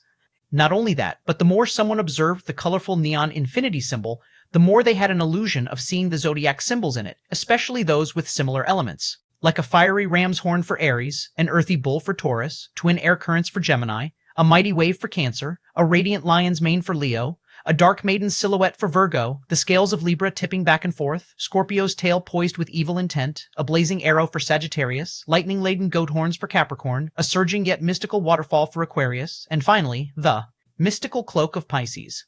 As the infinity symbol reached its zenith, the universal boundary between the zodiac planes and the universal void began to waver unbeknownst to those great cosmic planes. This phenomenon tore through the void like a thunderous call, stirring ancient entities lying dormant within the depths of the universal void, the zodiac beasts. Each beast resonated with the cosmic essence representing its zodiac, and they felt a magnetic pull toward the legendary planes. Their primal instincts were stoked by the presence of a universal godly scripture, or, more accurately, the zodiac plane's mysticism. In the planes below, the sudden shift in cosmic power created an atmosphere charged with a mixture of awe and fear. Elemental currents surged wildly, and storms of raw energy began to brew, scattering lightning and thunder across countless regions. Some extremely powerful and hidden beings, sensing the divine resonance, realized the boundary was weakening and hurried toward the universal void to confirm it. Inwardly, they start fearing the unspeakable calamity that might arise if the universal void was really effective with this strange phenomenon and the zodiac beasts crossed over. In the depths of the universal void, an eerie dark grayish eye suddenly tore open the pitch black void. The moment it appeared, the entire void was filled with boundless killing intent that could swallow anything in its path. At this moment, an ancient devilish voice reverberated in the universal void. Hi he he he he, found you, cursed one. The moment this voice rang, the zodiac beasts who heard it suddenly turned frantic and started to roar in lunacy before they pounced toward the weakening universal void in droves. The entity that was most panicked about it was none other than the constellation arbiters, who were the first ones to find this abnormality because they were the wardens of the zodiac planes. Anything related to the universal void was a huge matter, especially if those zodiac beasts somehow got into the zodiac planes. Those constellation arbiters instantly started to investigate and also sent this information to the supreme existence of the zodiac planes, the zodiac will. This matter was going to cause a huge tremor to the entire zodiac planes, and this was just the beginning. Yet, as the cosmos fell into chaos and panic, Jacob's form was wrapped within a shimmering, multi-hued light, his consciousness caught in a timeless void. An unknown energy pulsed around him, and he heard whisperings of authority. It was very strange as he couldn't understand any of it, yet he could comprehend the intent behind it. He was oblivious to the chaos unfurling across the legendary planes. Yet, the energy that coursed through his veins hinted at the tremendous price others might soon pay for his pursuit of immortality. At this moment, Jacob mysteriously found himself standing amidst a cosmic storm of power surrounding him. He felt his consciousness drawn inward, spiraling into the depths of his very soul. There, within the center of his being, he perceived a vast, hazy cloud, a sprawling spiritual nebula. This was his spiritual nebula, which was now undergoing a world-shattering change. It shimmered with a dark, otherworldly glow, stretching as far as he could sense, a landscape of swirling soul gas and drifting particles. The sight was both humbling and exhilarating, for Jacob recognized this growing nebulous field as the first stage of soul cosmic evolution and also the symbol of fable legendary state. Suddenly, a profound, rumbling energy coursed through him as if the universe itself pulsed within his soul. The elements of the 12 vestiges suddenly flood into his spiritual nebula, making the entire nebula colorful. Moreover, Jacob suddenly felt those elements started to etch themselves in his very being and evaluate his spiritual nebula further, each resonating with his soul. As time passed, Jacob found his spiritual nebula began to change with his comprehension of those elements, and they finally reached the stage of elemental law. The moment those elemental laws appeared, the spiritual nebula responded. Slowly, tendrils of elemental laws began to snake through the nebula cloud, weaving between pockets of soul gas and particles of soul dust. It was as if he were orchestrating the forces of nature itself, manipulating the gravitational pull to bind the scattered elements of his soul. He could feel the strain, the resistance of his own essence pushing back. Yet the cursed heart, which was in the center of the spiritual nebula pulse, forced it to obey. Gradually, the soul gas and dust particles began to condense, drawn closer by an invisible gravitational pull that the cursed heart directed with meticulous control. The nebulous cloud grew denser and more compact as the essence of his soul gathered inwards. The spiritual nebula, once vast and dispersed, now transformed into a concentrated core of shimmering, purified neon soul ether containing all the elemental laws of the zodiac signs. This was also a sign of achieving the legendary noble state, the first stage of true cosmic mastery. But this wasn't the end. Far from it, as the next step, soul protostar formation, suddenly began. This was no simple evolution. One needed to ignite this concentrated soul ether, using his elemental law and vitality as fuel. However, Jacob unknowingly formed the soul ether with 12 laws, which also include superior laws like the void, space, and time, which means the difficulty of this stage for him has increased to a terrifying degree. Yet the cursed heart seemed to be in charge here, and nothing seemed to be restrained it from advancing as it started to pulse even more powerfully. The next moment, that unknown energy, seemingly boundless, suddenly poured into the core of soul ether. The energy flowed into the concentrated core, igniting it with a brilliant, searing heat. Thereafter, a sphere of blinding radiance blossomed within his soul. It was a protostar. Its brilliance was overwhelming, its density threatening to consume anything in its wake entirely. Jacob could feel his soul stretched to its limits, his vitality ebbing, yet he clung to his purpose with unyielding determination and observed this mystical scene. Soon, as the protostar stabilized, he felt an overwhelming surge of power coursing through his very soul, which also solidified his entry into the legendary Lord state. But the cursed heart still didn't stop pulsing. In fact, it became even faster as it was now surrounded by terrifying crimson light, and the next moment, the soul star birth being. Jacob's protostar had to achieve fusion, requiring the perfect balance of power and control over the comprehended law. But with Cursed Heart, this step was completely bypassed, and Jacob even got the required comprehension that would take any legendary lord thousands of years, yet still with a huge chance of failure. Soon, the protostar's energy compressed, amplifying its heat and density. Then, it ignited a chain reaction, unleashing a monumental force.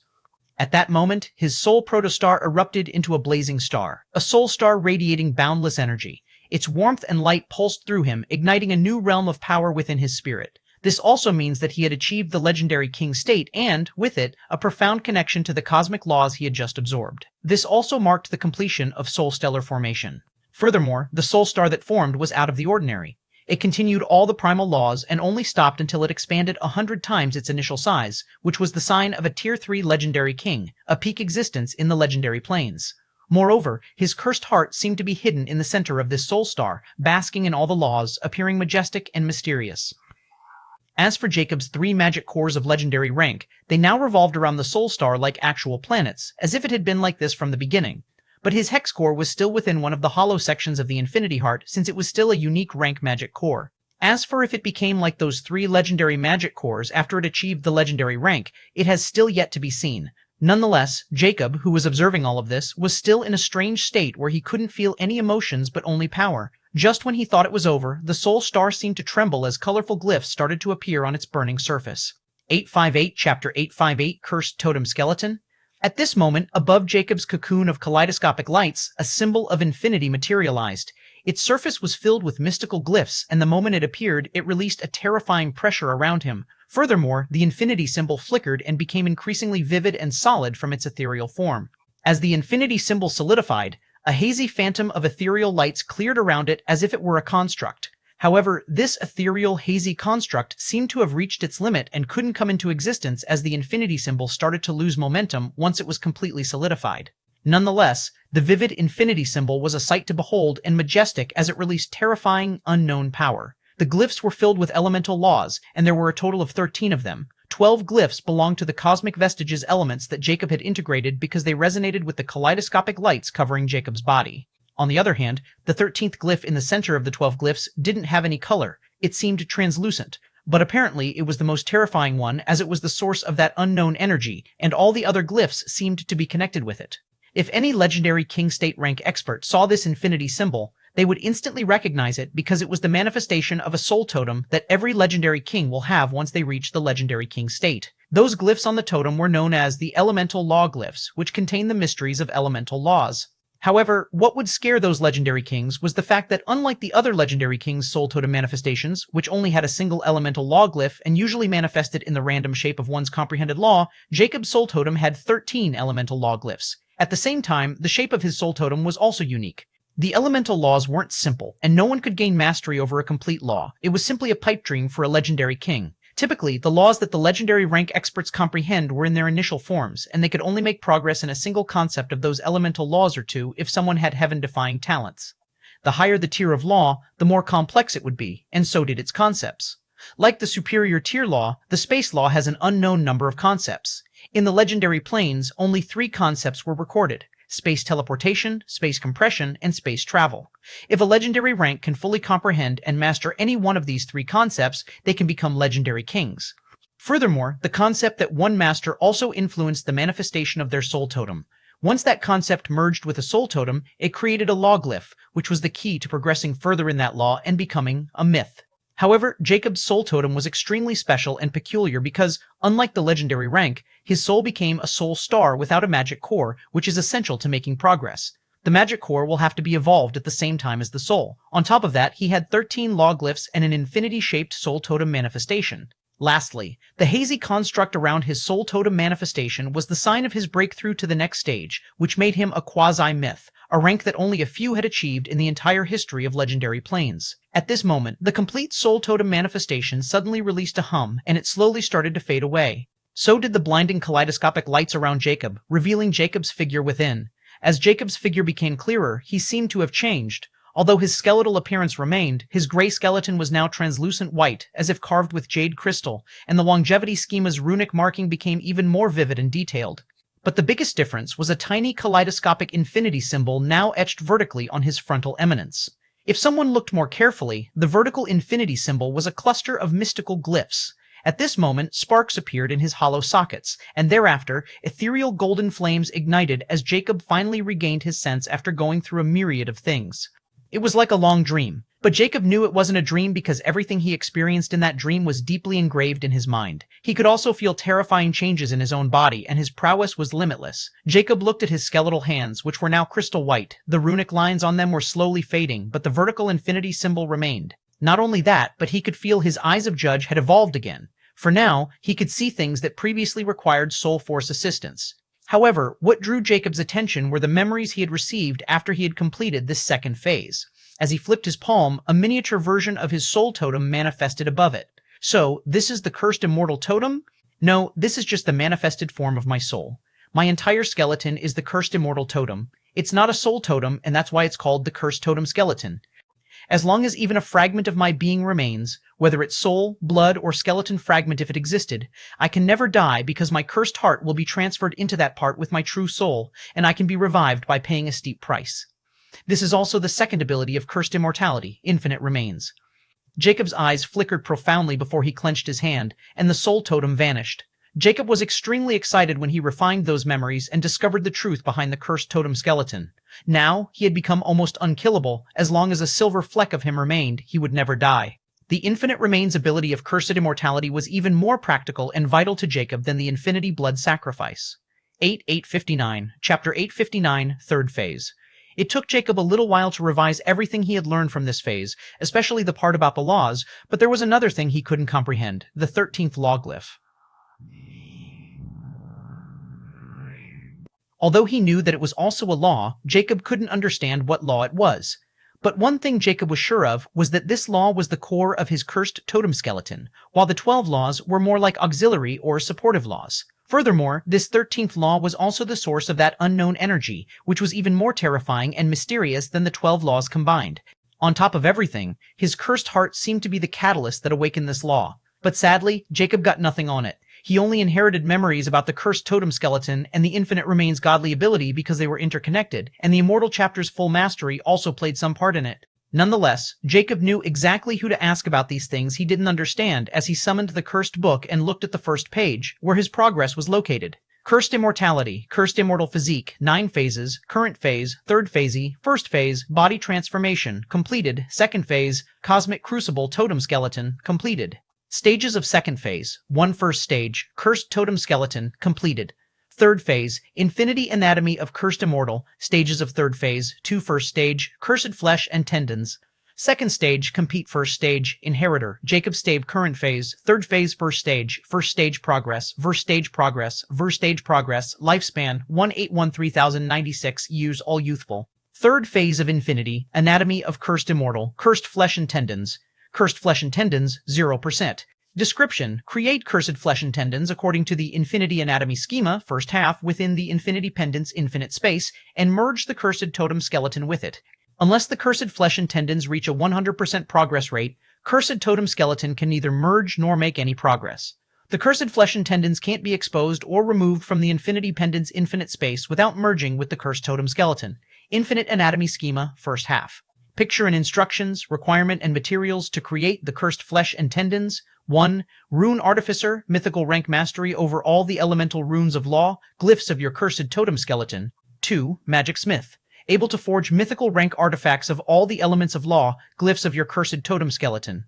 3. Vitality Architect, able to construct at least mystical, perfectly real, biological bodies that mimic life down to the cellular level and can forge entire beings who possess free will. 4. Arcanist of Infinity, master the law of infinity's first concept. 5. Flesh of 10, mythical rank, being of 10 different races.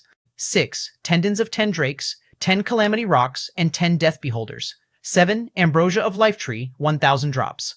8 to 10,000 drops of law essence from 12 elemental law of your cursed totem skeleton. 9. Godly Faith Nectar, 100,000 drops. Completion of this stage will result in 10 years of lifespan. Jacob, who was excited about completing the second phase, was suddenly startled when he saw the details of the third phase, and the more he read, the graver his expression. Although he got the gist of what this phase was about, he was still quite shocked when he saw the requirements mentioned at the end, which had never appeared before. The materials he needed this time were specific, and he had never heard about most of them. Jacob was also uncertain about the Infinity Pendant's infinite space mentioned in the description, which was the only place he could create this cursed flesh and tendons, and then merge with them. With too many questions and uncertainties, he finally asked the cursed book, which had been silent all this time, "Start explaining." Amortica's eerie yet usual jolly voice rang at this moment. Hey, your advancement calls for congratulations on reaching the third phase, which is the point that only one person other than you has ever managed to reach. You should be celebrating instead of still being grumpy and serious.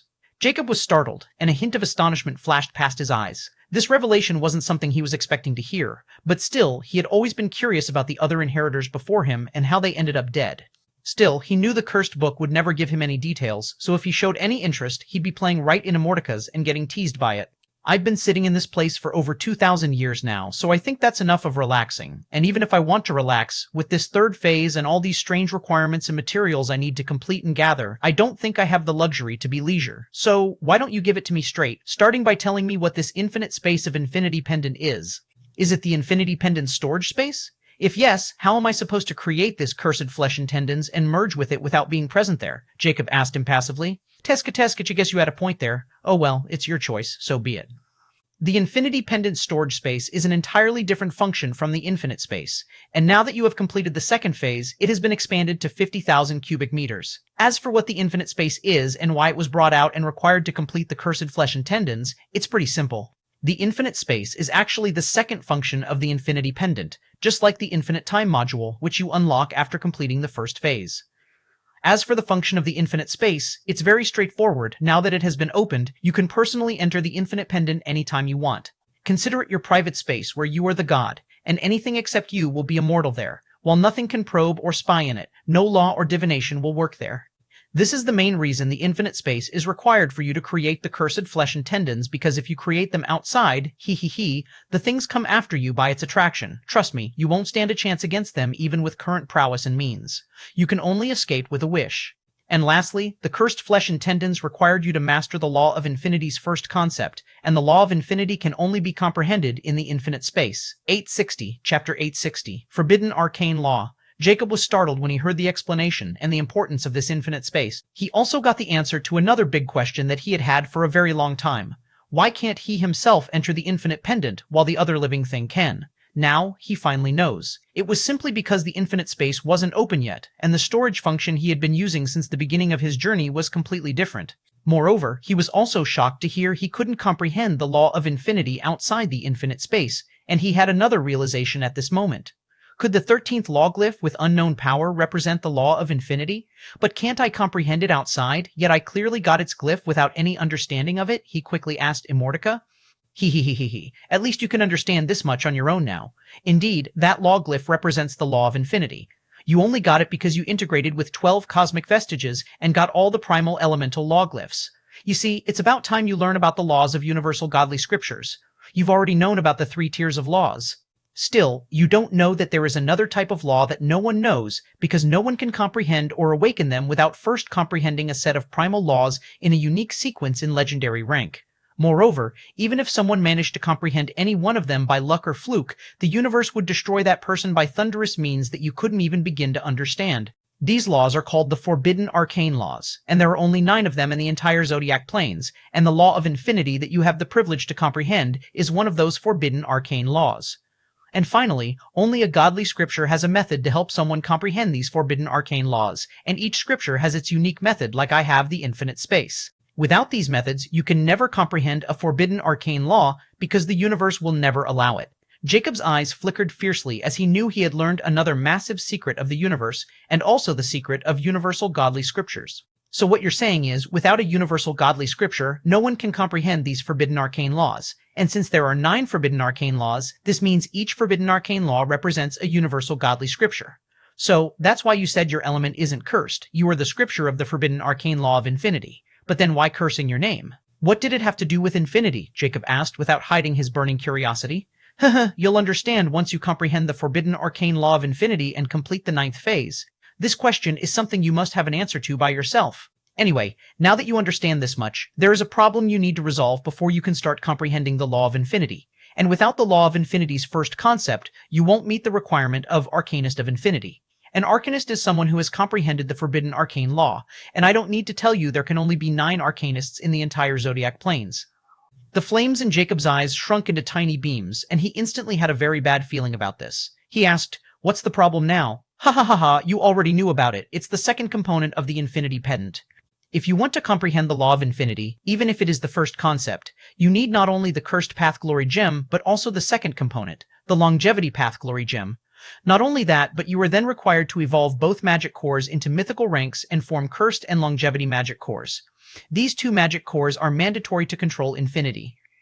That's why it's about time you start searching for the Longevity magic core while, in the meantime, you can gather the remaining materials and complete the requirements. Jacob felt as if someone had poured icy water on him at this moment, and his expression was extremely gloomy. He coldly asked, "Are you being serious? Didn't this mean if I never find this Longevity Path Glory Gem, I'll never be able to make progress?" Well, that's the gist of it. But it couldn't be helped since, in the next phases, the Infinity Pendant's infinite space will become even more important. But look at the bright side. Now that you are in the 3rd phase, I can sense the Longevity Path Glory Gem's direction more clearly, and once you get close enough to it, I can lock onto it directly. Immortica causally stated. Jacob's expression softened once he heard this, but then he suddenly asked solemnly, "What if I use a wish to get it? How much lifespan do I need to spend?" "That's a good idea, but I don't think you will be able to pay it even if you have the capital. I know you won't agree to it. Not only the Longevity Path Glory Gem is part of a universal godly artifact, which alone raised its value to the extreme, but it is essential for you to comprehend a forbidden arcane law, which increases its value even more. And finally, the person who had it in the mythical or upper planes right now should not be an ordinary person. So if I add everything up, it would be at least 500 million years of lifespan, if not more, to make this wish. 500 million? Jacob was speechless, since this cost was even more terrifying than Immortica's making its move personally last time. Furthermore, just as Immortica said, Jacob would rather spend millions of years searching or planning to get the Longevity Path Glory Gem back than wasting 500 million years of his lifespan to get it directly. Even still, he hesitates to spend even a year of his lifespan on a wish, much less 500 million years, which he hasn't even had yet. Even with Nyx's much improved and powerful abilities, he knew if he sucked the entire Legendary Plane's lifeforms dry, he would only get this much lifespan. Jacob had never imagined that he would hit such an iron wall in the 3rd phase. Now, it seemed that his peaceful days were over, not to mention that there were still those other requirements and materials he needed to complete. Calming the raging frustration, he changed the topic. "Tell me about the mythical rank and that legendary master key." 8861, Chapter 861, God's Crown, Celestial Astrolabe. Since Jacob changed the topic, Immortica didn't dwell on the matter of how Jacob would find the Longevity Path Glory Gem. After all, no matter how Jacob tackles this problem, Immortica will have its entertainment. Since you are already only a step away from reaching the mythical rank, and the third phase also demands it, I guess this is about time you learn about the mythical rank. The mythical rank, unlike the legendary rank, can't be reached just by having a legendary vestige because, in this rank, a mortal breaks free from its feeble shell and transforms into a cosmic entity that is no longer bound by racial elements or limitations of space. That's why the mythical rank is the benchmark to become a god, and the beings in the mythical rank are titled as lesser gods because they are beings of laws and divine. The mythical rank has 3 states, and like the legendary rank states, these 3 states have unique titles. The first state is called the mythical king state, and to enter this state, one is required to transform their soul totem into celestial astrolabe. The celestial astrolabe, also known as the god's crown, is essential to ascend to the mythical rank just like the legendary vestige. However, unlike the legendary vestiges, the celestial astrolabe is formed through complex steps. The first one is to completely merge one's law glyph into the magic core, or, more simply, integrate your comprehend law into your world core seed until your stellar energy or mana turns into law energy. But this is just the easiest part, and every peak tier of the legendary king has completed it. What is complex is the second step, which is the evolution of the soul totem and forming the vague construct of a celestial astrolabe, which also symbolizes the pinnacle of spiritual mastery and gets you closer to the gateway to true godhood. Its formation is a monumental event, transforming from a legendary being into quasi-myth, a stage between the legendary rank and mythical rank, and the stage where you are now. Once someone became a quasi-myth, they are already at the doorstep of becoming a mythical king or entering the realm of a lesser god. But this is also the most challenging step, because to form a complete celestial astrolabe, you not only need to be in the upper galaxies, because the laws of the middle galaxies can't support a celestial astrolabe birth, nor the space here can handle its presence, and if someone dares to expose such power, they'll be courting death.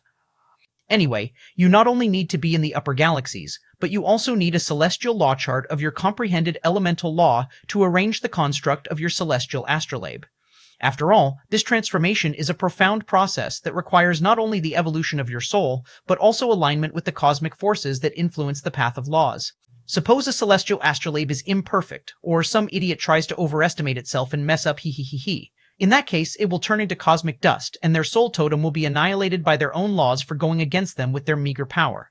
Even if someone had the celestial law chart of their law, they still require deep perception of soul force and law mastery, and once someone succeeded, it will result in a celestial astrolabe, which is a highly intricate device, appearing as a cosmic mechanism with rings that orbit around a central core, which is none other than a newly born divine soul. A divine soul is protected by the celestial astrolabe because it contains the soul planetary formation, the next stage of soul cosmic evolution after the soul stellar formation, and the mana nucleus formation, the next stage of planetary magic evolution. That's why killing even a mythical king is quite troublesome. It is because of the celestial astrolabe, and it is called a god's crown for a reason. But this isn't even the beginning of the true purpose of the celestial astrolabe. The celestial astrolabe serves multiple purposes, primarily centered around the path of godhood and the manipulation of universal laws. It acts as both a symbol of godhood and a tool to harness the power that only a mythical rank could use, the divine power. Divine power can only be used through the celestial astrolabe and divine soul. However, divine power isn't like mana, which you can just recover through the atmosphere. It is limited. In fact, divine power is mandatory to progress to a higher state of mythical rank. Every time a mythical being reaches a bottleneck, they will have to gather a sufficient amount of it. There are 2 main paths that a mythical rank can take to gather divine power: the faith path and the law path. The faith path revolves around the cultivation and absorption of faith energy. The celestial astrolabe acts as a conduit to collect and channel the faith of believers, transforming their devotion into divine power, and the divine soul refined it. As God gains more followers and believers, the astrolabe absorbs their faith while also empowering the followers and increasing their rank and strength.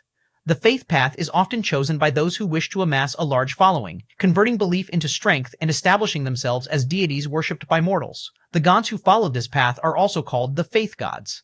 As for the law path, this path requires the gods to imbue the celestial astrolabe with universal laws. God must comprehend and master specific laws, such as fire, time, space, or darkness, and inscribe their essence into the astrolabe itself. This path is significantly more challenging than the faith path, as it demands deep understanding and mastery of the laws of the universe. But the benefits are just as great. The gods who choose this path are called the law gods. Law god can use the astrolabe to manipulate laws, granting them powers that reflect the laws they have integrated.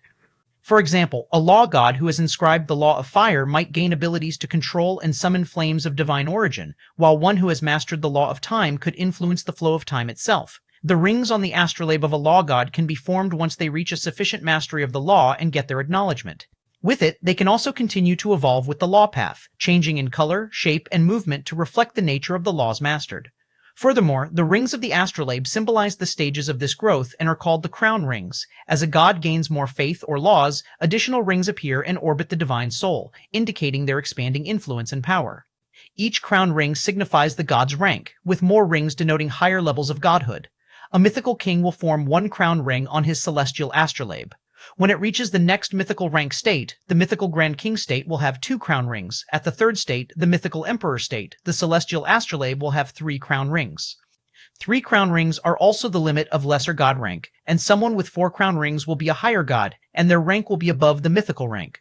The complexity and arrangement of these rings demonstrate the god's proficiency and rank in their chosen laws. All in all, the celestial astrolabe is the foundation upon which a god builds their power and legacy. It serves as a constant reminder of their status and their chosen path, whether it be through the faith path or the law path. In the cosmic order, the astrolabe is recognized as the symbol of a true god, and it is a tool that allows them to interact with, influence, and control the forces of the universe. Nuke 862, Chapter 862, Mandate of Zodiac. It took Jacob a while to absorb all that astounding information about the mythical rank, celestial astrolabe, lesser gods, and crown rings. Although the mythical rank had 3 states, a mythical king, the mythical grand king, and a mythical emperor, these 3 states were still only considered a lesser god in the realm of gods. Furthermore, what was truly shocking was God's crown, the celestial astrolabe, which seemed to be the true core of God's standing and prowess. Moreover, God can walk on either the faith path or law path, and by advancing through either path, God can further refine their celestial astrolabe, unlocking greater powers, abilities, and status. The progression was also visually represented by the crown rings. As a god ascends in rank, the astrolabe gains additional rings, each more complex than the last, showcasing the god's evolution. After summarizing Immortaka's explanation, ultimately, the celestial astrolabe wasn't just a tool for power, it seemed to be a gateway to the mysteries of the universe and the connection to the cosmos. At this moment, Jacob also considered the appearance of the legendary Master Key. It was also an astrolabe, but not just any ordinary astrolabe. It had 12 rings representing the laws of the 12 zodiacs. Since 3 crown rings of the celestial astrolabe symbolized a lesser god, and the 4th crown ring marked the realm of a higher god, what about a celestial astrolabe with 12 crown rings? The more Jacob thought about it, the more ecstatic he became as his imagination ran wild. He quickly asked to confirm his guess. So, the legendary Master Key is a celestial astrolabe? This time, Immortaka didn't hide it and replied with a playful tone, "It is indeed an astrolabe, yet it is not at the same time." The legendary Master Key is actually the highest-ranking celestial law chart in the entire zodiac planes, which not only contains the method to create all the elemental laws celestial astrolabes, but also the 9 forbidden arcane laws. However, this isn't its most important function, but its ability to help someone create a perfect celestial astrolabe one time no matter which law it is, and after it is used, a terrifying plane trial will descend in the upper planes. That's why it is called the legendary Master Key. Jacob was startled when he heard the truth behind the legendary Master Key, and a realization dawned on him. So, you want me to get to, so I could create the Infinity Law's celestial astrolabe? No, wait. Didn't this mean, if I use it now, I'll have the celestial astrolabe of Infinity Law? Ha ha ha ha ha. Immortaka burst into wanton laughter before it replied with a hint of disdain. You really think you need help to form a celestial astrolabe? What do you take me for? Once you complete the cursed flesh and tendons, you'll from your celestial astrolabe, and it's not a celestial astrolabe evolved with a soul totem, and you should know it by now. But I want you to get it so you can trigger that plane trial. The reward of that plane trial is exceptional, even for an inheritor of a universal godly scripture. However, you should know it won't be easy because the trial plane system doesn't exist in the higher planes, nor this trial planes will be overseen by a random nobody. Instead, the trial will be controlled by the zodiac planes, and even gods can't cheat or have any kind of privilege. But I suggest you only use the legendary Master Key after you complete the entire 3rd phase and enter the 4th phase. The rest of the information has to wait until you reach that point. Jacob's mind was shaken when he heard this unexpected secret, and he finally understood why Immortaka had him gather this legendary Master Key. He also realized that he had jumped the gun too soon. If it was just forming the celestial astrolabe, a godly scripture should be more than enough, and Immortaka had told him before that the legendary Master Key was an opportunity, not a necessity. Oh, by the way, as long as you won't try to use the legendary Master Key's celestial law chart to create a celestial astrolabe of a forbidden arcane law, you can help anyone from their celestial astrolabe with its help. Got my meaning? Hee ha ha? Immortaka suddenly stated with a devilish cackle. How could Jacob not understand the meaning behind Immortaka's subtle hint? His eyes flickered coldly before he nodded and didn't make any comments. Jacob moved to the next topic. Now that this matter is clear, what about the law ability you were talking about? I didn't get any memories or any kind of feeling of having any new ability. Now that I think about it, I've suddenly gotten memories of not only the infinite remains, but the Eyes of Judge's new law ability, the Divine Inquisition after it entered its advanced awakening stage, and the Fighting Giant spirits also seem to have awakened another ability, the Undying Giant Will. Why is that? That's because of the Immortal chapter, and all the laws you've comprehended and awakened all of their first concepts. So, naturally, these abilities in your body have completely integrated into your very soul and are no longer just foreign aspects. Even the astral transcendence, yin ice, and those two other abilities you got from the towers have completely become your own. However, this new law ability is far more powerful than all of your abilities, just a level below a godly scripture's ability, and won't show itself if you don't know how to activate it. This law ability is called the Mandate of Zodiac, which can allow you to take the form of a Zodiac and use their prowess for a period of time depending on the Zodiac's corresponding law comprehension and your own prowess. However, to activate it, you need a celestial astrolabe with crown rings of the same elements of the Zodiac that you want to take the form, and then you need to form a reasoning with that Zodiac through the Zodiac planes. As for how to figure it out from here, you're on your own. Harder 863, Chapter 863, Infinite Space. At this moment, Jacob stood in a vast expansion of kaleidoscopic space.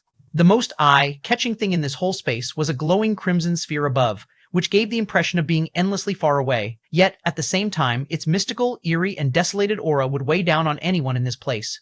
But for Jacob, the aura of that crimson sphere was extremely familiar, kind of warm and gentle, as if he had returned home. This was a very strange feeling for him. So, this is the infinite space? Jacob couldn't help but muttered while he profoundly stared at the sun and commented, "Is that the Cursed Path Glory Gem?"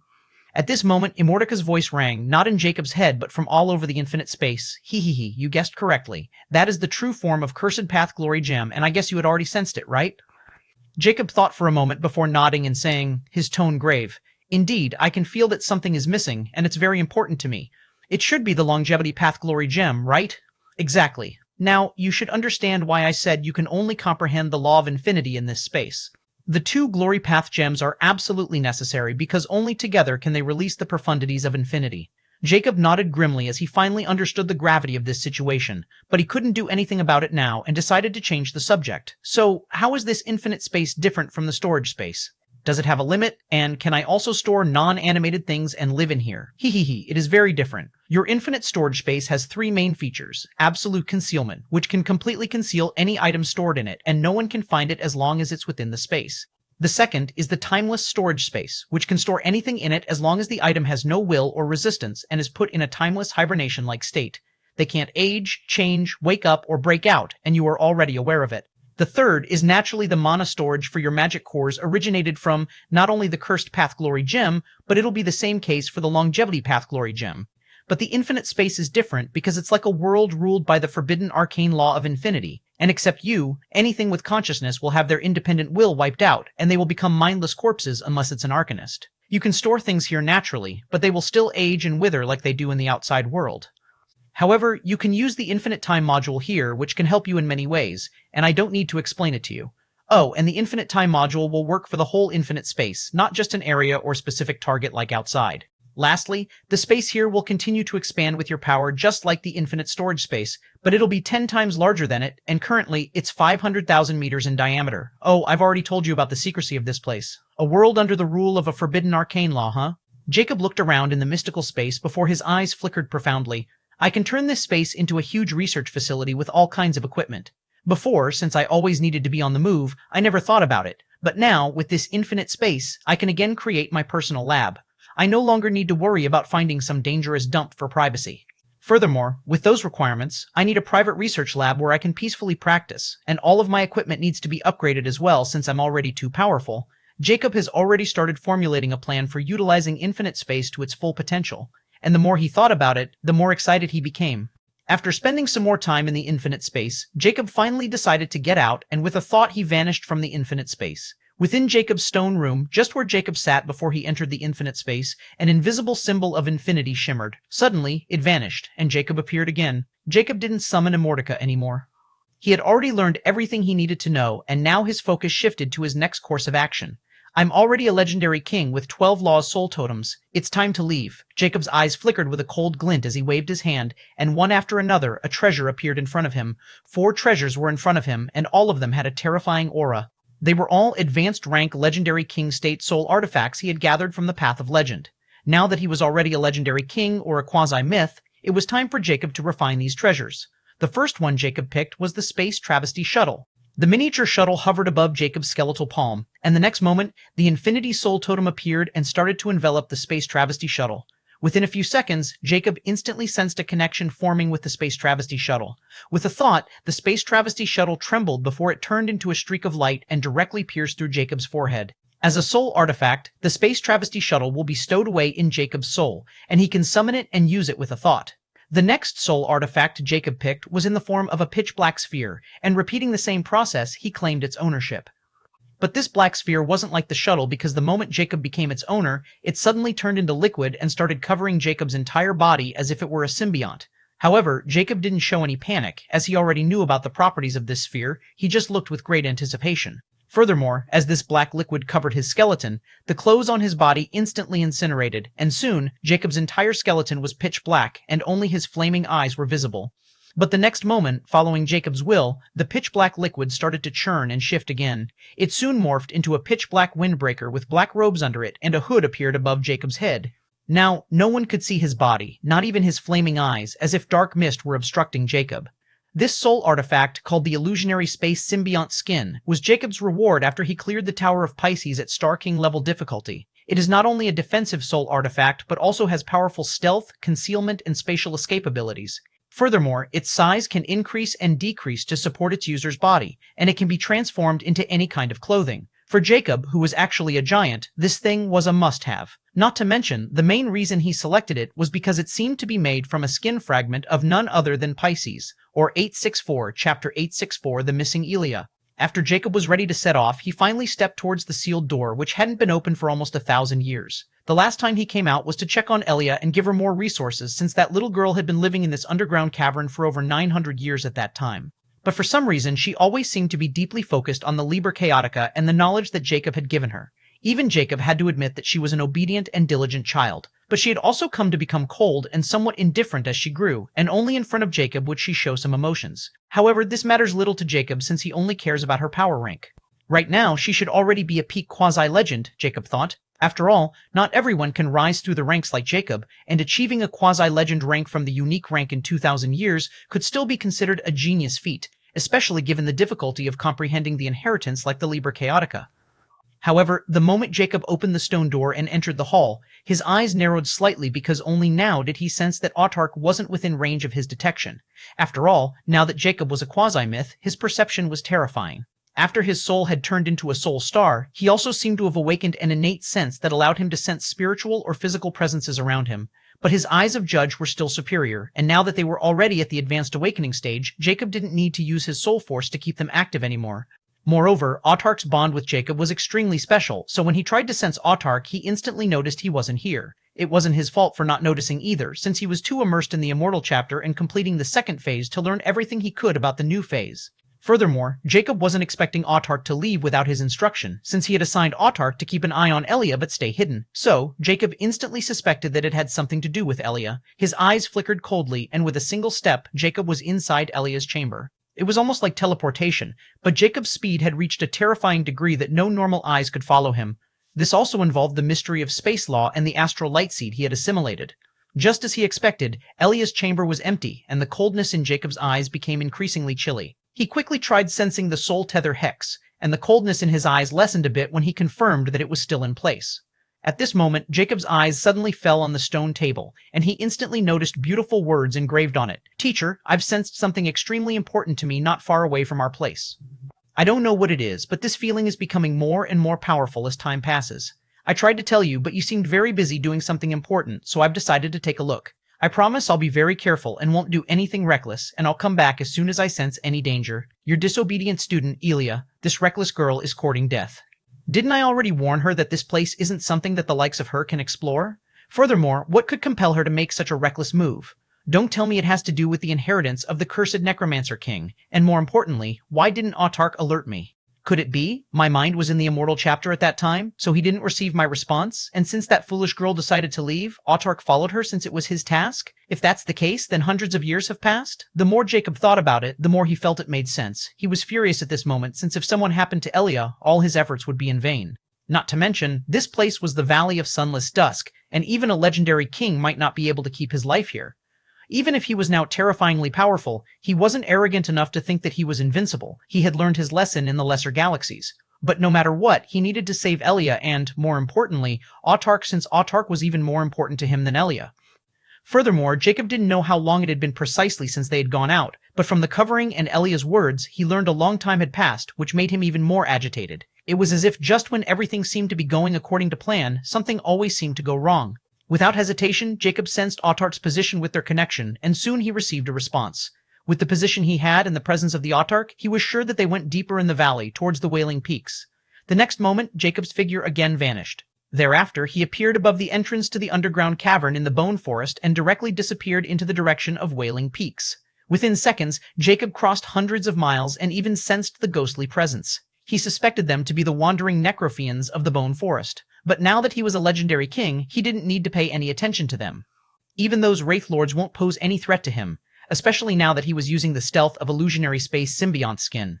Only a quasi-myth or lesser god might be able to detect him if they were looking for him. As Jacob headed deeper and deeper into the bone forest, he started to sense the dense presence of the law of death, and something else only now entered his perception. Curse. There was a faint aura of curses.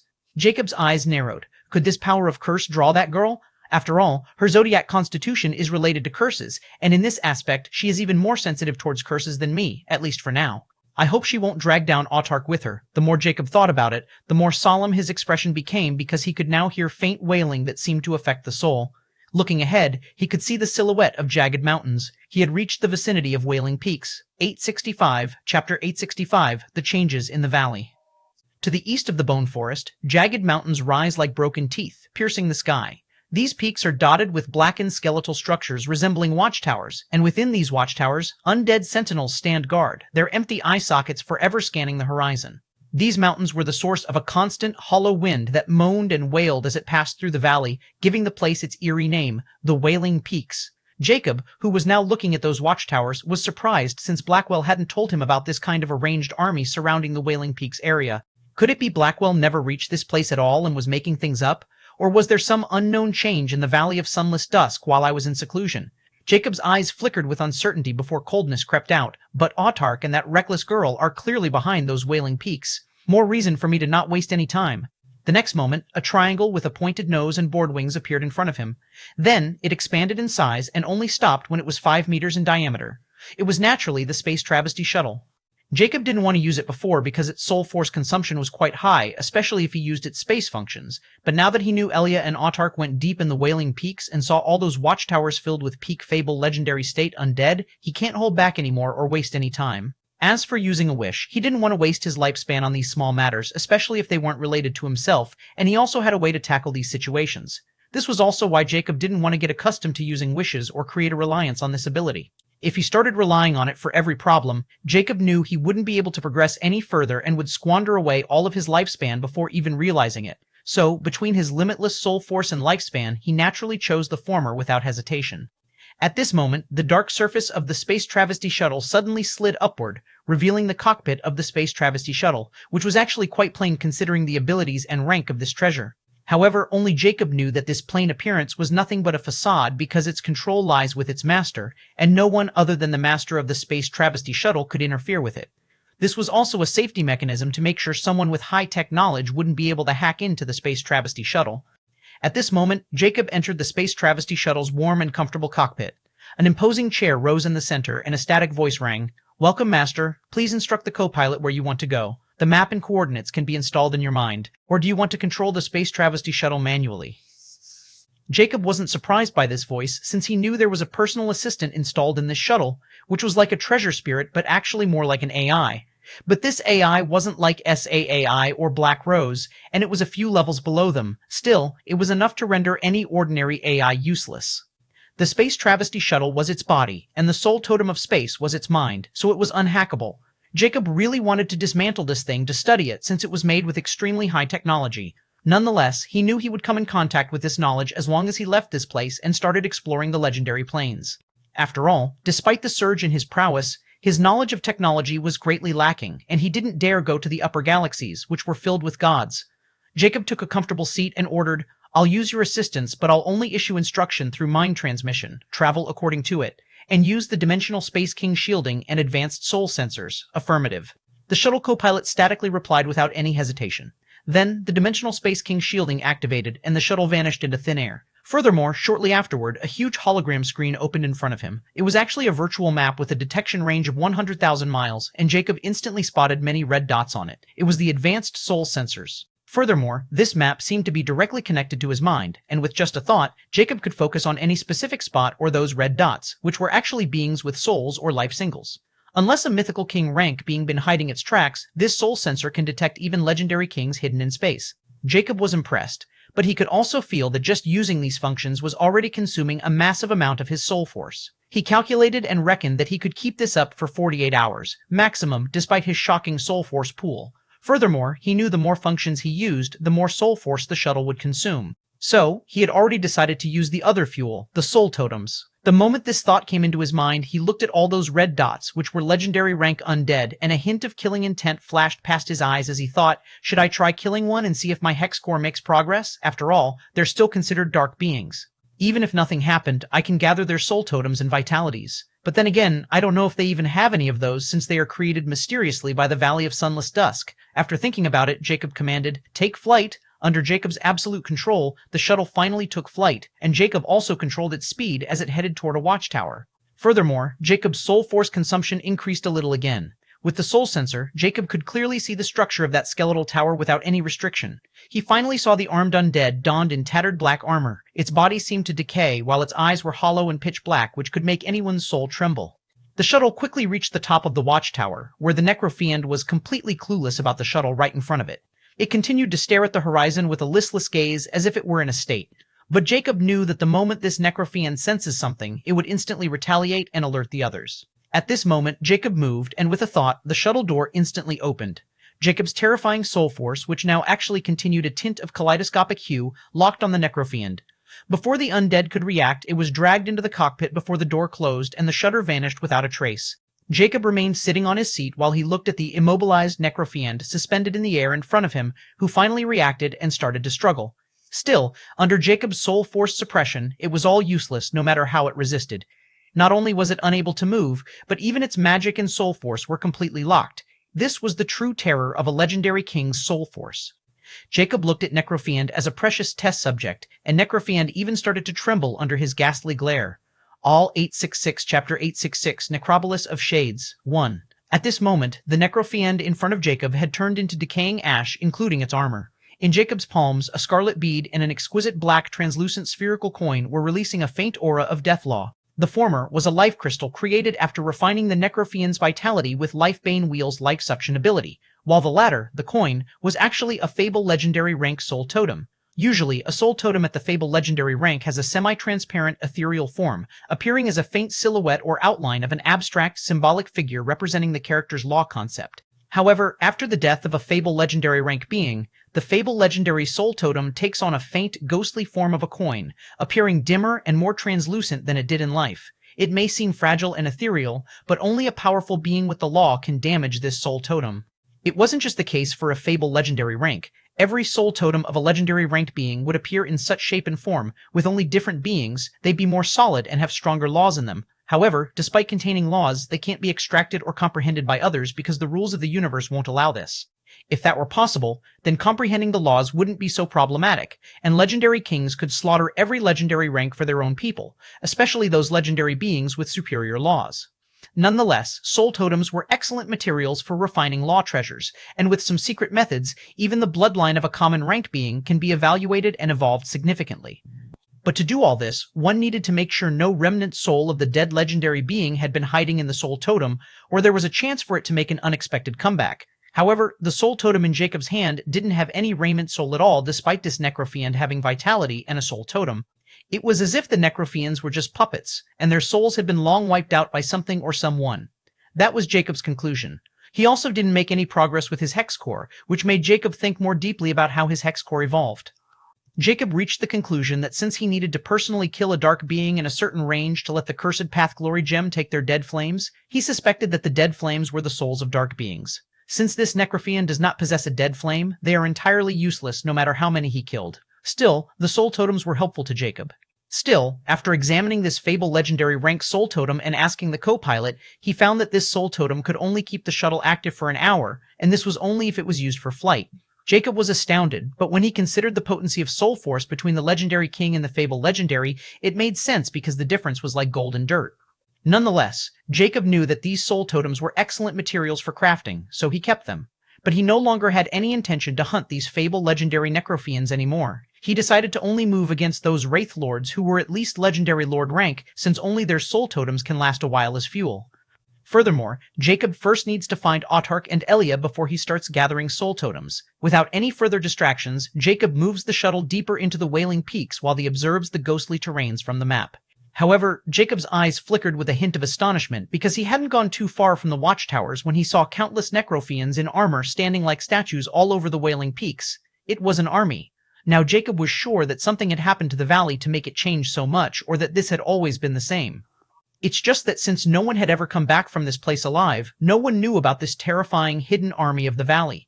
At the same time, Jacob was confused about how Elia was able to bypass this terrifying enemy, and he increased the shuttle speed again because he suddenly felt something was not right. As Jacob went deeper into the Wailing Peaks, he found that the fog was becoming darker and thicker, yet Autarch and Elia were still far away. After increasing the speed once again and almost exhausting his soul force, Jacob finally saw something shocking through the map. It was a massive city made with onyx stone and black bones straight from someone's darkest nightmares. Furthermore, the entire city was surrounded by the undead army, and this wasn't just an army made of those necrophians, but the weakest among them was a Tier 1 legendary noble. In contrast, the closest undead to the city were peak legendary lords, and there were at least 10 of them. Could this be the Necropolis of Shades? Jacob instantly made a guess and knew it was probably right, since only this nightmarish place could be worthy of being the legendary Necropolis of Shades.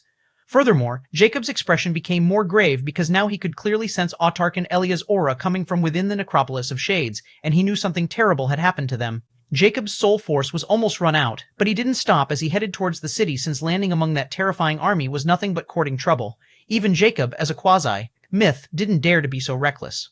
As the shuttle approached the Necropolis of Shades, its towering spires adorned with skeletal statues and its gates were sealed.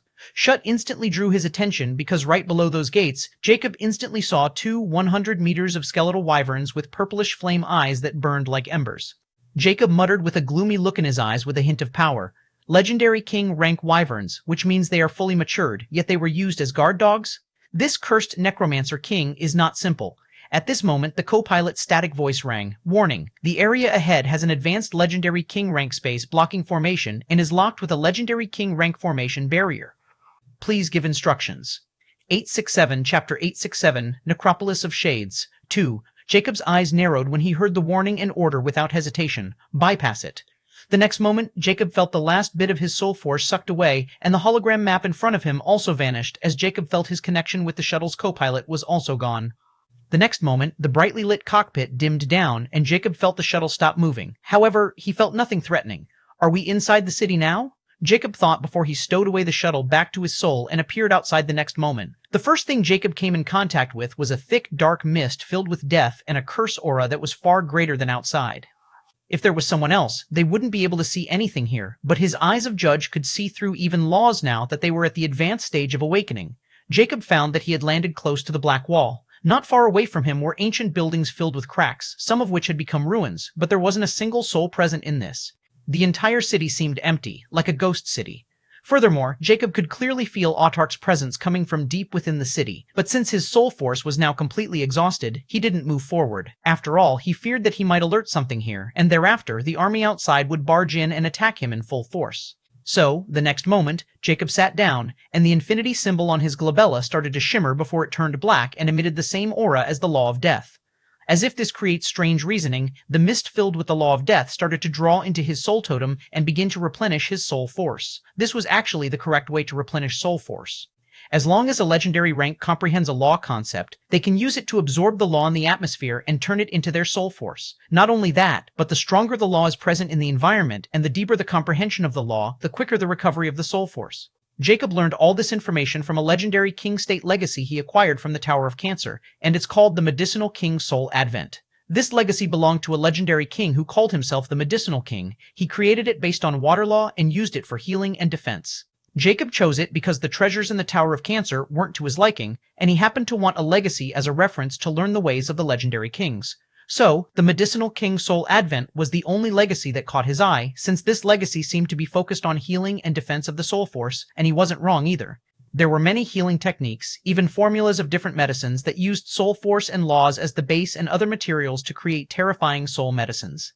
The way to recover with laws was also mentioned in this, but for Jacob, who had 12 laws at his disposal, his option wasn't just limited to the water element. That's what he's doing right now. He was using the death law in this area to recover his soul force, and he didn't expect he would succeed so easily. This technique was just the basic information in the Medicinal King Soul Advent legacy. Jacob wanted to start going through the entire legacy once he left this damn place. But he never thought Elia would cause this trouble, so he didn't have time, but he had already decided to study this legacy more thoroughly. Although he wasn't interested in medicinal alchemy, it could still save his life, and he didn't mind having knowledge of a medicinal legendary king. As Jacob interacted with the Law of Death glyph within his cursed immortal totem, the Law of Death in the mist gathered around him even more, and Jacob felt as if warmth was pouring into his body as his exhausted soul force was recovering at astonishing speed. He didn't know if it was because of the cursed immortal totem or because he was a legendary king, but the recovery speed seemed extremely normal, and he wanted to find a legendary king to interrogate about it.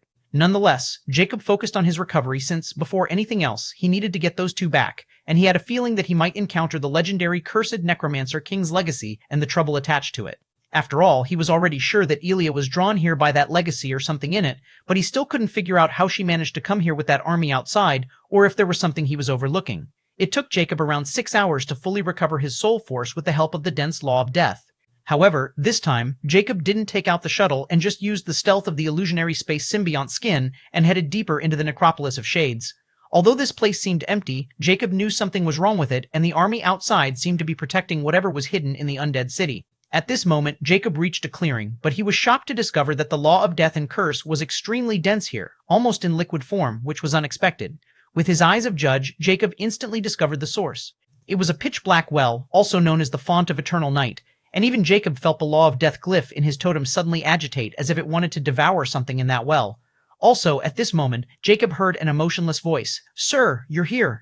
Jacob's eyes flickered with a hint of relief as he instantly recognized Autark's voice. He was finally within range of communicating with Autark and could even summon him back. But he wasn't going to do it because this way, he could easily reach Autark's position, where Elia should be as well. Without Autark, he couldn't find Elia by relying on the Soul Tether Cheta. After all, Soul Tether Hex was like a contract. He could only feel its general location and the life status of the being on which it was used. It might change once his Hex core evolved, but he needed Autark with Elia for now. Jacob quickly asked, "Where are you? And where is Elia? I hope she's with you." "Sir, Miss Elia had fallen into the trap of this undead around 300 years ago. I don't know what this undead is up to, but for 300 years this undead seemed to be creating something. However, over 100 years ago, someone suddenly barged into this place, and this undead had a huge fight with this intruder. In the end, the assaulter was forced to retreat. However, this undead was also gravely injured and fell into a deep slumber. This undead had yet to awaken, but Miss Elia is also trapped in this undead's array. I only managed to escape this undead's detection by hiding within Miss Elia's ear, and this undead seemed not to want to harm her in any way. However, I can't move as well, or this array might be triggered. I knew Sir would come eventually, so I was waiting patiently for this day. Now, please give your order. If you want, I can devour Miss Elia's mind right for going against your instructions and troubling you." Autark's voice was still emotionless, even as he talked about killing Elia politely, as if it were a causal thing. But Jacob wasn't angry at all. In fact, he was glad that Autark didn't kill Elia for going against his orders and waiting for his instruction. This showed just how loyal Autark was, and without his instruction, he wouldn't have taken things into his hands. Jacob thought momentarily before his eyes flickered with killing intent. "Tell me everything about this undead and what kind of structure this place has where you're being held. Since he dares to covet my things and he's injured, there's no need for him to live any longer." 868, Chapter 868, The Curse of Sunless Dusk. 1. After conversing with Autark, Jacob got a pretty good idea of what had happened, and just as he speculated, it was all Elia's fault. Although Jacob was furious, Autark and Ilya were still somehow alive. However, that doesn't mean he would let Ilya off the hook, since she not only fell into a trap, but almost dragged Autark down with her. If he hadn't come out of his seclusion when he did, they would have been dead. Furthermore, Jacob had already guessed who that undead who trapped Ilya and Autark was. It had to be the Cursed Necromancer King, since only he could order so many undead in the Valley of Sunless Dusk. This city was also completely empty, which means it was a forbidden area even for those mindless undead. So, the only person who could be here has to be the Cursed Necromancer King. Thereafter, Jacob looked at the dark well, which was like a maw of abyss, and he could sense the terrifying presence of death coming from it. Jacob knew that this well was the gateway to the Cursed Necromancer King's lair. Even though the Cursed Necromancer King was injured by someone over 100 years ago, he still can't be underestimated. So, with extreme vigilance and using the stealth function, Jacob jumped into the font of eternal night, and with Windlaw, Jacob was now completely capable of flight. In fact, flight is a natural ability of every legendary lord because, in this state, the law restrictions on legendary lords will greatly reduce, so after some practice, they can take flight even without any wings or spells. Legendary kings were supreme existences in the Middle Planes, and law restraints on them were almost equal to none here, so walking on air was akin to walking on land for them. If a legendary king had comprehended the concept of wind, light, lightning, or any law related to speed, they were terrifying beings to fight against. However, Jacob innately comprehended the first concept of every law of the 12 cosmic vestiges, including the wind law's first concept, free drift. On top of that, he had the aspect of astral transcendence, so flight came naturally to him as if he had known it since his birth. Now that he had tried it, Jacob easily grasped its mystery. With a hint of excitement, he started to control his descent, and soon he didn't even need to manipulate the wind law before he could easily control his body in the surrounding space. Although Jacob knew he was now capable of flight, it still excited him to no end since he was still human by heart, and who human hadn't dreamed of flying in the sky. However, this excitement didn't last long as he regained his calm soon. He knew he wasn't here to have fun, but he was currently in the enemy's lair, and he couldn't be distracted. As Jacob descended deeper and deeper into the front of eternal night, the death law and the presence of the curse became more potent. At this moment, Jacob suddenly had this strange thought. This curse is not the law of curse or energy like the hex mana, but it's more like some kind of peculiar complete curse like my hexes. Just what is the secret of this valley and cursed necromancer king? Could it be this guy was cursed by something? The more Jacob thought, the more he couldn't get this thought out of his head. Ilya's matter also made him think that he was probably right.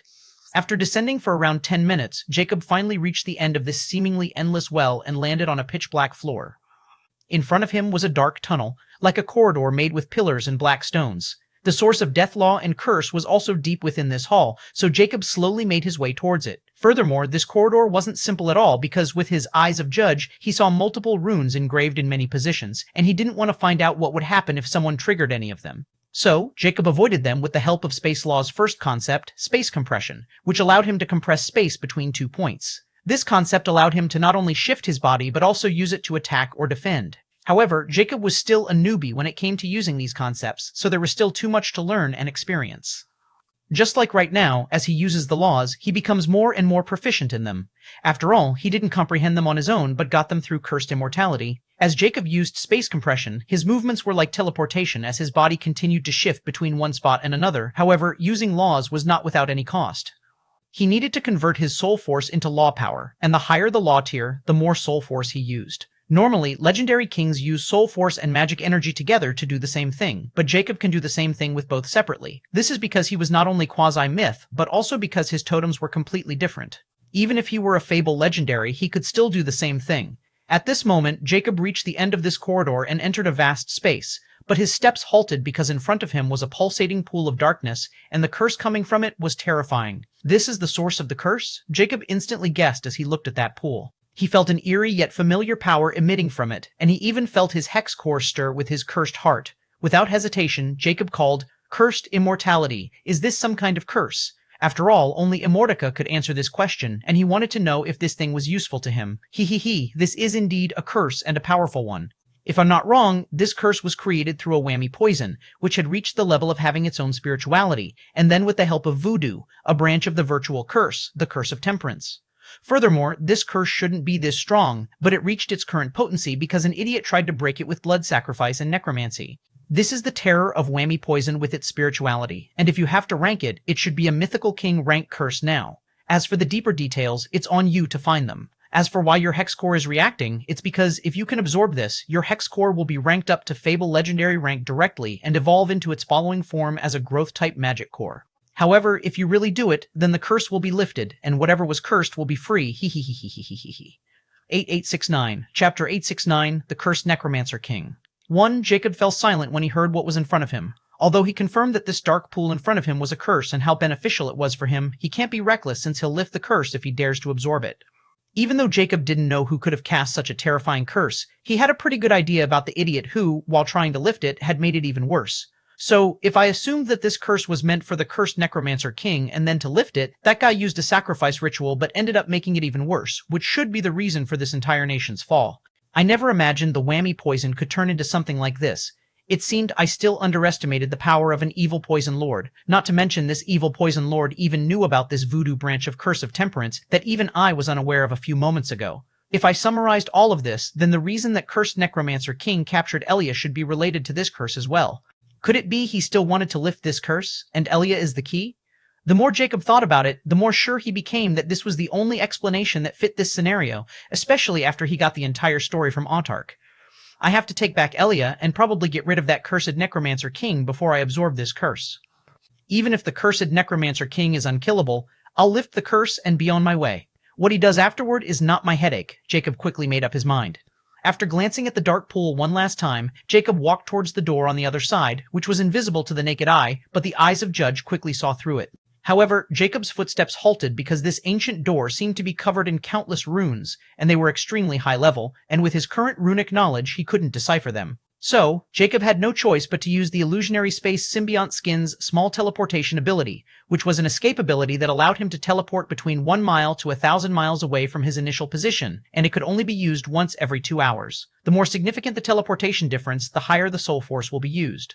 Moreover, small teleportation was only restricted under the blockade of a mythical rank being or treasures, which means no one can stop Jacob from leaving as long as he wants to unless they can bring out mythical rank space treasures. At this moment, Jacob only wanted to go on the other, so he chose to use it for a 1-mile teleportation distance. The next moment, Jacob's figure was wrapped. The next moment, Jacob appeared in the middle of another large hallway that was going further down. He looked back and instantly saw the sealed door a mile away. Still, he was a little surprised when he noticed the size of this hallway. Looking around, he noticed more sealed doors that were fairly distant from each other. However, Jacob's target was Autark, and he could sense Autark from the other side of this hallway, not in those sealed doors. Still, he was curious about what could be hiding there, so he decided to explore it if he got rid of that Cursed Necromancer King. This place used to be a kingdom under a legendary king, so they should have a vast amount of treasures. Jacob moved forward, and after another 500 meters, he finally reached the end and entered another massive underground hall. In the center of this hall was another dark pool. However, this pool wasn't even half the size of that cursed pool he saw under the well. But Jacob's heart raced because he instantly sensed terrifying death energy from that pool. It was as if the death law had taken a form, and the death law glyph became restless. At this moment, Immortica's voice rang. That's law essence of death law. What luck. There should be more than 10,000 drops in that pool. Who could have thought you'd find one of the materials for the third phase so soon? But the thing is that neither human nor ghost hidden in this pool of death law essence will definitely not agree to share it with you. After all, the only reason that thing doesn't succumb to that curse is because of death law essence. Jacob was also shocked, as he had already gotten the information about those materials required in the third phase. He needed to collect the law essence of 12 elements, excluding infinity, and the death element was one of them. But he wasn't expecting to encounter law essence in the legendary planes, and so soon at that. It was even hidden so close to him, but he quickly became somber when he heard Immortica's subtle warning about the thing hidden in this pool. At this moment, realization dawned on him as he started channeling soul force in his eyes of Judge, and the law essence that was obstructing his vision finally couldn't obstruct it anymore. At this moment, Jacob finally saw a silhouette covered with crimson and black smoke at the bottom of this pool. There was no sign of life, but I knew it was definitely alive because of the faint white wisp of soul force hidden in this silhouette. Furthermore, Jacob also saw a runic diagram etched at the bottom, which seemed to be powered by the law essence and channeling unknown black energy into it. Not only that, but Jacob noticed that dark crimson energy seemed to try eating away this runic diagram. This black energy was constantly fighting it, and they seemed to be in some stalemate. Let's secure those two first before I stir this hornet nest. This cursed necromancer king is simply hoarding too many good things alone. Jacob's eyes flickered with a hint of greed before he averted his eyes. From the dormant soul fluctuations, he knew that the cursed necromancer king was in deep slumber, and that it was best not to awaken him before he got Elia and Autark back. Jacob then sensed Autark's presence again, which was now extremely close. Soon his eyes landed on the wall on the other side, where two stone statues stood and a dark shrine was in the middle. But under Jacob's eyes, it was nothing but an illusion. A toothy, eerie smile appeared on his skull face. Found them. 870. Chapter 870, The Cursed Necromancer King. 1. Jacob stood in the middle of the towering stone statues and looked at the black shrine, which was empty. However, in Jacob's eyes, there was nothing empty about it. He could clearly see that this shrine was built with exquisite craftsmanship. Many mysterious runes were hidden in its structure, making it a formation, but some part of it remained unfinished in the center. However, Jacob's eyes were locked at the core of this formation right below that shrine because Elia's listless figure lay there covered in runic chains. She was unconscious, and Jacob's eyes were cold. All right, come back. Jacob then directly summoned Autark back, and this time Autark appeared in the middle of his soul star in an isolated dark space filled with law powers. This was another change that occurred after creating a soul totem. The solar plexus space merged with the soul totem and became an independent part of the soul. This space became an exclusive space to keep tamed entities that were connected to the soul totem owner by life and death and was called the Nexus Point. Since Autark considered Jacob's tamed beast directly connected with the life and death bond, Autark was qualified to enter here and nurtured by Jacob's innate laws. Nyx would have also been here if she wasn't a special case. Autark successfully retreated without any interference, and only Elia left. Since she wasn't bonded to Jacob like Autark, he had to take her back the old-fashioned way. Nonetheless, Jacob had already discovered that this shrine was incomplete. According to Autark, this shrine was exactly the formation the Cursed Necromancer King was creating around Elia when he was suddenly attacked by that unknown attacker.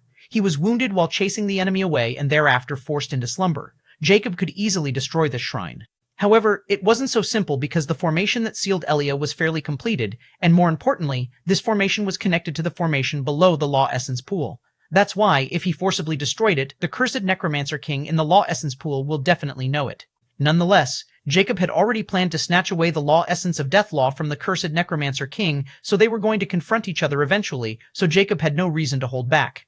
At this moment, an extremely vivid purple lightning blade formed in Jacob's hand. This was no normal lightning mana, but it was imbued with lightning law, and even legendary kings wouldn't dare to get slashed by it for fear of getting a law injury, which was very difficult to heal. Jacob's hand moved, leaving behind a purple streak. In a fragment of a second, Jacob had already slashed the lightning blade many times before the blade faded away. However, the next moment, the entire shrine was cut open, creating a small shockwave. Even the two giant statues beside it were cut in half. At this moment, Elia's figure appeared below the shrine. In these 2,000 years, she had grown from a young child to a tall, beautiful young lady. She had the terrifying charm of an elf. Yet unlike any elf, Elia had this dark and sinister cold vibe, making others keep their distance from her. However, Jacob's eyes were cold and impassive as he looked at Elia, who seemed like a sleeping beauty. The runic chains around her were also completely cut loose. The moment the runic chains were cut apart, the suppression that was keeping Elia in slumber also vanished, and the next moment, her closed eyes suddenly trembled before they sprang open. A pair of bewitching dark eyes with a tint of crimson revealed themselves, and they were icy. The devilish mark on her glabella seemed to flicker in crimson sheen the moment she regained her consciousness. After a moment of confusion, Elia quickly regained her senses, and a hint of fear flashed in her eyes when she remembered how she had ended up there. With a hint of panic, her eyes finally locked on Jacob's hooded figure. The ghostly golden flames of his eyes illuminated his skeletal face, making anything scream with fright. However, Elia's eyes suddenly showed a hint of confusion because she instantly felt a familiar closeness to Jacob. Her eyes widened while her body trembled with agitation. Although she had never seen Jacob's skeletal appearance since Jacob never showed it to her, she was still connected to Jacob with the soul tether hex so that she would recognize him in any form. Furthermore, Jacob was furious and disappointed in Elia's action, so he stopped maintaining his facade. Teacher? Elia softly muttered. She felt extremely fearful under Jacob's cold glare, and with his current sinister form, Jacob was even more terrifying in her heart. After all, Jacob held a special place in Elia's heart since she was alive because of him despite his separation from her father. But after comprehending the Liber Chaotica, she also understood just how big of a chance Jacob had granted her. With all the resources and knowledge, on top of everything that Jacob provided her, Jacob became even more important to her, and her father's image became extremely vague. Now, even if Jacob told her to leave, she wouldn't because she had developed a dependence on him and was extremely loyal to him. With the soul tether hex, it had only grown stronger and it would continue this way. I'll deal with you later, Jacob impassively said before he turned around and glanced at the Law Essence pool, which was now starting to ripple violently. His eyes flickered. Stand up and stay close to me. Let's greet our host. Elia's body trembled. She didn't dare utter a word, as she knew Jacob had to be angry and disappointed with her, and this was the thing she feared the most. However, Jacob didn't care about Elia's minor mental breakdown as his eyes were locked on the pitch-black Law Essence pool, which now suddenly rose with violent ripples. Thereupon, the thing in the pool finally appeared. It was a pitch-black throne made with black runic bones. A misty silhouette filled with a terrifying aura of death and curse was sitting on it. The only visible thing on it was its two crimson beams on its head, illumining the entire pitch-black hall. Those crimson eyes were filled with killing intent as a terrifying aura descended on the entire hall, and a furious, grating, sinister voice rang, "You're courting death." Jacob didn't even flinch under the Cursed Necromancer King's peak legendary king pressure because he could clearly sense this aura was empty and had no power behind it. A toothy smile appeared on his face as he spoke in a cold tone. "You did not only scheme against my student, but now you're threatening the only person who can lift this curse, which has tormented you for countless years. Cursed Necromancer King, I wonder who's courting death, you or me." Chapter 871, The Cursed Necromancer King. The misty figure of the Cursed Necromancer King suddenly flickered as if trembling when he heard Jacob's words, and its crimson eyes glowed even more intensely. "Who are you, and what do you know about curses?" He spoke again, but his voice no longer had any killing intent but agitation. Jacob coldly replied, "I'm someone you can't afford to offend in your current situation. As for what I know about cures, I know enough to understand that this curse should be cast by a powerful evil poison lord on you, but when you try to break it with a blood sacrifice ritual, you only make it worse, thus turning your current situation and your nation into this walking dead. You're only sane because you're using the law essence and that formation to keep the curse in check, and if I'm not wrong, you wanted to use my student's special constitution to give another try breaking the curse." Jacob's voice grew colder and colder. "But it seemed you're lucky that no harm came to her, or we won't be having this conversation." The Cursed Necromancer King's figure trembled even more violently because Jacob had almost guessed everything, especially the part about this curse cast by an evil poison lord. After all, only an evil poison lord or someone with high attainment in curses can see through the curse on the valley, or more accurately, on the Cursed Necromancer King. Now, the Cursed Necromancer King almost believed Jacob's words since, despite his terrible situation and living between life and death for countless years in torment, the Cursed Necromancer King never gave up hope on getting rid of this curse, and Elia was the biggest chance he had to finally achieve it. However, Jacob's prowess and his means of entering this place without alerting his army or triggering any traps in this black, while also remaining fine from the corrosion of the curse source outside, held more weight than Jacob had expected. If you can really lift this curse, everything in the Necromancer Kingdom is yours. The Cursed Necromancer King spoke, his tone somewhat respectful yet still eerier as it quickly promised without even hesitating, as if getting rid of the curse was more important than anything to him. Jacob was surprised because he wasn't expecting things to go this smoothly. He thought the Cursed Necromancer King would negotiate with him, but it seemed he had underestimated the Cursed Necromancer King's obsessive obsession with getting rid of this curse. Nonetheless, there was a huge possibility that the Cursed Necromancer King was only agreeing on the surface, and once the curse was lifted, he would turn on Jacob. So, Jacob wasn't going to do it without any insurance, despite knowing that what the Cursed Necromancer King just said was the truth. On the other hand, Elia, who was now standing behind Jacob, looked at him with reverence. She wasn't expecting this terrifying entity to be subdued by her teacher so easily, and she felt even more ashamed of herself for going against Jacob's command. Jacob paid little heed to Elia and said, "Since that's the case, I need some assurance that you won't go back on your words. After all, words mean little in the face of benefits, and that army outside makes me a little uncomfortable." The Cursed Necromancer King seemed to expect this as he asked, "How should I address you? What is your esteemed king title?" It seemed every legendary king had a title in here. But being called a king, forget it, Jacob thought before he replied, "Just call me Faceless Ancient." "Faceless Ancient," Cursed Necromancer King repeated before it asked, "Faceless Ancient, what do you know about necromancy practiced by the alive races?" "I don't know how this question is relevant to our current situation," Jacob replied with a hint of coldness. He didn't know why this guy suddenly became so talkative. "It has everything to do with it, especially your concern." The Cursed Necromancer King replied, "It's common knowledge in Zodiac planes that necromancers are powerful practitioners who manipulate death and the forces that govern it. Their magic revolves around commanding the undead, communing with spirits, and wielding death energy, also known as necrotic energy. They are often feared and revered for their ability to control life's end, walking the boundary between life and death. But the thing is, everyone confused necromancers with dark beings since they all had a common conception that only dark beings can manipulate evil elements like death, poison, curse, darkness, and many more. However, this is only the view of a frog thinking from the bottom of a well. The boundary between dark beings and living beings became extremely thin when they became legendary rank beings because they started to tap into laws. You might agree with me that laws are unbiased and impartial. They won't distinguish between right or wrong, alive or dark beings. They can be comprehended by anyone who is worthy of comprehending them. Necromancy is also the same, since at the legendary rank, it won't be exclusive to the lich race of the dark beings, and even living beings can also practice it as long as they can grasp the law of death's first concept, necrosis. But the living beings didn't accept necromancers, dark alchemists, or even evil poison lords of their own race and even consider them traitors. Yet those with the holy magic at their command are considered heroes and saviors. So, they live in hiding or are even compelled to join the dark beings out of sheer resentment and a sense of betrayal, and the biggest enemy who drives them to this extent is the Cardinal Spirit Temple. On the other hand, the dark beings use this to turn more talented people into their pawns, and they grew stronger and stronger. That's why I created the Necromancer Kingdom, to give a place to such individuals, and we only have one goal: to earn acceptance among the living.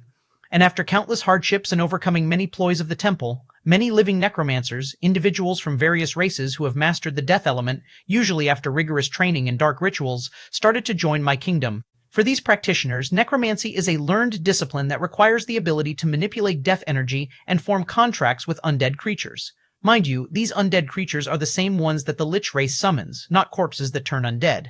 Because these summoned creatures possess their life force, which means they must rely on external sources to draw on necrotic energy, like resources filled with life such as herbs or ores with life energy, unlike the dark necromancers of the dark beings who feed their summons living beings or life crystals.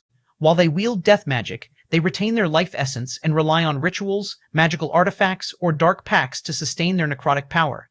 And it's tough to make progress without committing a mass genocide. Moreover, living necromancers are often more versatile because they retain the adaptability of living races and can combine necromancy with other magical disciplines or elements. Some can integrate their necromancy with life elements for unusual abilities, like drawing from both the living and the dead to perform hybrid spells. Lastly, unlike dark necromancers, living ones are bound by natural aging. They can still die unless they resort to unnatural methods to extend their lives or perform a taboo ritual and turn undead themselves, becoming undead necromancers. But not many will do it, since becoming undead necromancers means losing our identities as living and, thus, our emotions and attachments will become a genuine part of the dark being's undead race. Undead necromancers are beings that have transcended life and become part of the undead. These necromancers typically started as living beings, but through dark rites or powerful death magic, they embraced undeath to harness greater necrotic power. These beings are often leeches, wraiths, undead, or other races of dark beings. However, the temptation is also very hard to resist, since undead necromancers no longer age, and their life essence is preserved through undeath. They do not require food, air, or rest, making them ageless and relentless. Unlike living necromancers, undead ones are directly linked to the death element, allowing them to summon necrotic energy from their own bodies or the surrounding environment with ease. They can control a more significant number of undead minions, and their influence over necrotic forces is often more potent and instinctual. However, undead necromancers are even more vulnerable to life element magic, which can disrupt their existence or sever their control over undead creatures, than the dark necromancers of the dark beings. That was also the reason the Necromancer Kingdom forbade their necromancers to become undead necromancers, and we became almost on par with 3 factions of the legendary planes. But as the saying goes, the closest wolf has sharper teeth. I was stabbed in the back by my own kind, who worked with the very beings I was trying to fight and stand against.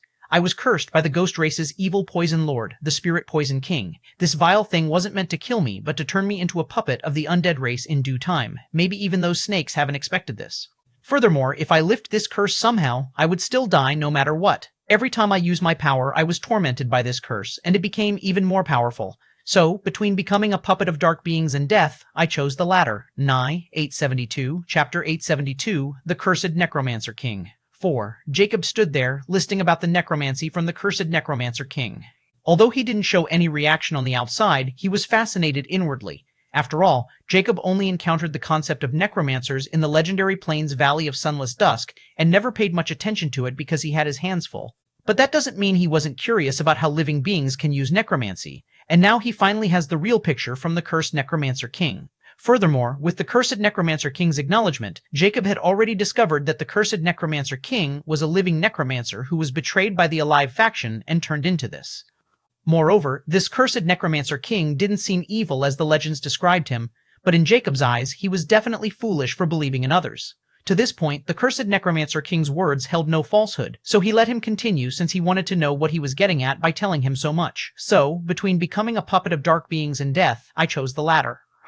Around that time, when I was about to take my own life, my Prime Minister found a way to get rid of this curse, which was to perform a blood sacrifice to the death law. A taboo spell of the necromancy, but it required the sacrifice of millions of living beings, which I disagreed with, but my people were adamant since without me, those dogs would devour the Necromancer Kingdom. So, you know what they did? The Cursed Necromancer King suddenly asked, his voice icy cold as if coming from the depths of hell. Jacob thoughtfully looked at the Cursed Necromancer King and replied, "Let me guess, they sacrificed themselves? That's how your entire capital was wiped out overnight, or so the legend said." The Cursed Necromancer King's aura fluctuated violently before his voice rang. "Indeed, countless citizen volunteers and I remained unaware until it was too late, and by the time I realized, I was tricked by the Prime Minister and trapped in the ritual core because I was too weak at that time. That fool, my friend, he died right in front of me. But you know what? Just when the sacrifice ritual was about to be complete, the Spirit Poison King showed up with 3 more legendary kings of the dead factions and the pontiff of the Cardinal Spirit Temple. Together, they interfered, making this curse even stronger and turning the ritual that was meant to cure me into a weapon of mass genocide. The entire kingdom fell prey to the curse, and since they were weak, they turned into mindless undead. But I was still left alive by my people's sacrifice because one thing that those backstabbing bastards hadn't expected was the death law reaction to their interference. This law essence pool was created with the lives of countless people, and the ritual formation turned into this unknown array that kept me sane all this time and even gave me control over undead in my kingdom. But I can't leave this place, nor can I destroy this formation, and lastly, I can't die. But I know that if the altar under this pool were to break, I'd be completely at the mercy of this curse. So, my only choice is to lift the curse because, once the curse is lifted, those countless innocent souls and I would finally be free of this entral torment and find solace. That's also my point. Once you lift the curse, I won't be alive to do anything against you, nor will there be any army left to oppose you. I have no attachments after countless years of suffering, nor do I want revenge. I only want a peaceful ending for my people and their sufferings. At the end of the day, I'm the biggest sinner who brought this calamity on them because of my ambitions and beliefs, so I have no will to live on. There is nothing left for me to live for. So I plead to you, faceless ancient, if you are capable of granting me and my people true death, go ahead and put us out of our misery. After that, you can take everything in this place. In the end, we all came with nothing and will go with nothing. That's the natural cycle of universe. The Cursed Necromancer King finally fell silent as his crimson eyes were intently staring at Jacob. So, that's what happened, huh? Jacob thought with a profound look in his eyes. Unless he can trick my eyes of judge, he really wants to die despite his partial immortality. But for what? Just for those people, because he committed an unforgivable sin, for he trapped here, or has he lost everything he cares for? Immortality is not for those who don't want it. Only those who can go against everything and are willing to sacrifice everything can get a glimmer. After a little while, Jacob finally said, "One last question. If I lift the curse and you die, does that mean this law essence will also be gone?" "No, law essence is the purest state of laws, a gift from the universe for the fortuitous ones. It won't wither nor deplete." The Cursed Necromancer King replied. Jacob nodded before he looked at Elia and said, "Follow me." He then started walking towards the entrance point under the Cursed Necromancer King's flickering eyes without any hint of fear or nervousness, while Elia was the opposite. But the Cursed Necromancer King didn't seem to have any intention of stopping Jacob. "If you ended up lifting the Cursed Necromancer King's voice rang again, making Jacob stop in his tracks. The Cursed Necromancer King continued, "Once I passed away, please do me another favor and see if you can find a little golden brocade bell. It belonged to my little daughter. She loved to play with it and run around the palace with it. Just bury it here if—" That's all. Jacob started walking again without looking at the Cursed Necromancer King, and Elia silently followed. Her mood was complicated and even melancholy. Just as Jacob's figure entered the entrance, his cold voice sounded in the dark chamber. "I'll see to it." 873, Chapter 873, Absorbing the Curse Source. Jacob walked out from the passage and stood in front of the curse source again, and Elia was right beside him as her eyes were locked on the pitch-black pool with a hint of desire and intoxication. "So, you were drawn here by this curse?" Jacob impassively asked as he could easily sense Elia's emotional fluctuations with his current power. Elia quickly snapped out of her daze. Her body trembled, and she lowered her head sheepishly and replied, I was wrong. Please punish me, teacher." Jacob shook his head and asked coldly, "Tell me, what did you do wrong?" Elia timidly replied, "I went against your order to stay in the cave, and then I dragged you into this dangerous place. I overestimated myself by thinking that I was strong enough after becoming a quasi-legend." Jacob nodded before he looked at Elia with a cold glare. "It's not just that. You let your greed and emotions control your actions. You were blinded by your desires and failed to notice the obvious trap. You should have sensed the danger from miles away when you easily reached this place without encountering any enemies. Even if you wanted to go alone, you should have never let your guard down just because you have some power. The Zodiac Plains are riddled with mysteries and dangers. Even when you reach the top, this place will put you up against something that can easily kill you before you even realize the gravity of the danger you're in. I was once like you, and I nearly died many times. Even before coming to the legendary plains from the lesser galaxies, I nearly fell into an enemy trap. I'm not disappointed in you because you went against my wishes. What disappoints me is that you let your emotions control you, putting yourself and those around you in danger. If I hadn't had legendary king rank level power myself, and the cursed necromancer king wasn't injured and not confident of keeping me here, and if I hadn't convinced him of my abilities, do you think we would have been having that conversation?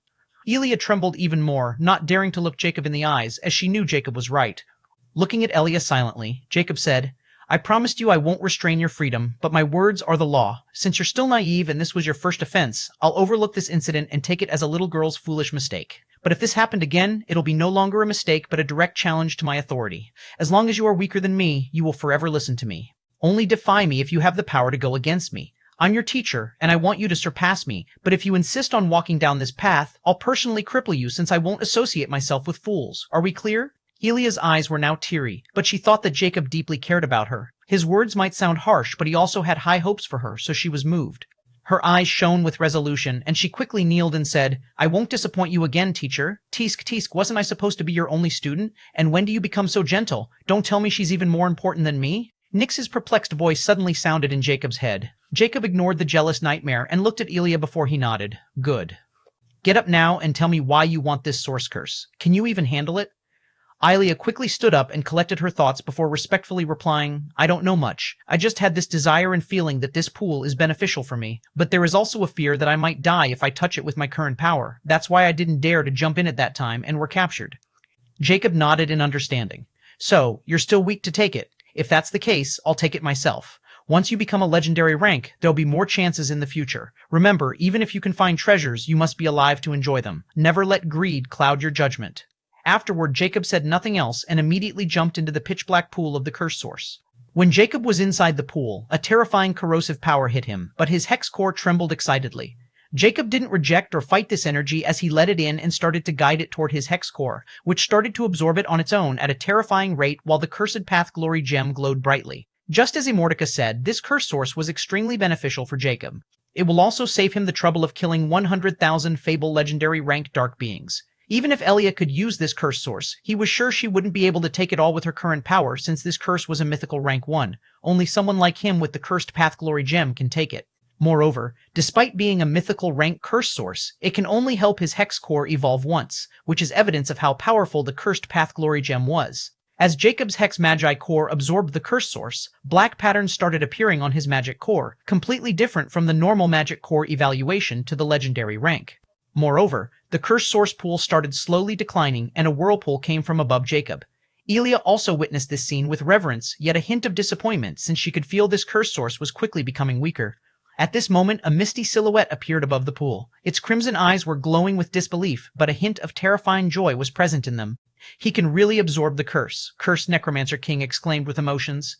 Elia quickly became vigilant when she heard the voice of the Cursed Necromancer King. She glared at him warily and coldly said, Don't try to play any tricks or my teacher will not let you off. Little girl, you're overthinking. I just want to die. The Cursed Necromancer King replied with a hint of grief as he glanced at Elia, and guilt surfaced in his eyes. If my daughter were alive, she would have been just like you. I wasn't able to protect her, and that is my biggest sin and guilt. You are very special, and so is your teacher. He seemed to care about you a lot. I have no excuse for what I do to you, but I'm glad I won't have your blood in my hands at least. Once this curse is lifted, if you want, you can have my throne. It's the legacy treasure of my kingdom, and I think it's very suitable for you because it has also been corrupted with curse and death essence and evolved. There is also a unique storage space in the throne, and in it should be a remarkable legendary vestige that I was saving for my daughter, but you can have it. There will also be my comprehension of the necromancy and death law. This'll be my compensation for what I did to you. I hope you can forgive me one day. The Cursed Necromancer King's voice became gentler as it faded away with its misty figure. Elia was in a daze before she quickly looked at the pool, which was now almost empty, and a terrifying change began to appear. 874, Chapter 874, Jinx's Core. The Valley of Sunless Dusk had long been shrouded in an oppressive gloom, the swirling mass of purplish-black clouds, and a perpetual twilight where sunlight could never reach. The cursed land groaned under the weight of its own despair for countless years. But right at this moment, the purplish-black clouds with eerie green lightning suddenly started to churn, and a tremor shook the valley, faint at first, but growing with a resonant hum that reverberated through the bones of the earth. Cracks splintered through the blackened soil, and the eerie waters of the marshlands started to rise. Suddenly, bursts of golden light, stark and brilliant, appeared against the suffocating shadows. It was not the light of ordinary sunlight, but something purer, more primal light, imbued with the essence of life itself, as if breaking away from the suppression of the death. Above, the sky quivered even more violently, as if something vast and ancient was stirring. The thick, oppressive clouds started to ripple, unraveling thread by thread. A gale of wind surged through the valley, carrying the tang of fresh air. It swept away the toxic mist, scattering it into nothingness as though erasing the remnants of an ancient curse. In the heart of the valley, the necropolis of shades, long hidden by darkness, began to crumble. Its surface, etched with runes of despair and agony, glowed with a burning intensity before shattering into 1,000 fragments. From its core, the front of eternal night erupted a column of golden radiance, spiraling upward like a beacon. As the light reached the heavens, the purplish-black sky finally gave way. The clouds dissolved into streams of molten gold, revealing a vast expanse of cerulean blue for the first time in countless years. The sun, a blazing orb of unmatched brilliance, broke through, its rays cascading down like divine blessings. The cursed landscape began to transform. The once blackened trees groaned and creaked as their gnarled forms straightened, vibrant green leaves unfurling in a jubilant display of rebirth. Once choked with poison, rivers roared to life, their waters turning crystalline and precise as they carved fresh paths through the valley. Flowers bloomed in bursts of radiant color, painting the barren ground with a kaleidoscope of life. The air was alive with sound, the rustle of leaves and the gushing of rejuvenated streams. Even the ground seemed to sigh in relief as if freed from an unbearable weight. Moreover, as the valley suddenly transformed, the countless undead started to turn into golden particles as their listless and decayed bodies crumbled under the sunlight as if finally meeting salvation from their countless years of suffering. But what remained was a ruin of the Necromancer Kingdom. The once vibrant kingdom capital was now completely crumbled, but there was a hint of serenity in this scene, yet it was filled with the sorrows of the past. The once pitch-black and eerie hallways within the underground palace were no longer riddled with cracks and decay. Above the Death Essence pool, an ethereal figure of a handsome middle-aged man with runic markings around his neck, wearing black robes, sat on a pitch-black throne, bathed in the radiant glow of the lifted curse as winds carried away the lingering echoes of suffering, replacing them with the symphony of life and renewal. This was the cursed Necromancer King, who had finally been liberated from the curse and regained his appearance, but his figure was slowly fading away with the golden radiance. Yet there was no panic or fear, but only relief and sorrow as he looked at the ruins of his once grand and majestic palace. His eyes suddenly locked on the hallway as if he could see the figure sitting in the center of a deep trench surrounded by black mist, and countless emotions flashed past his eyes. As his figure slowly faded away, he suddenly stood up from his throne after countless years and bowed in that direction as his emotional voice rang. On behalf of my entire kingdom and I, you have my eternal gratitude, Faceless Ink. The hall remained silent as only the hovering throne above the Deathlaw essence remained.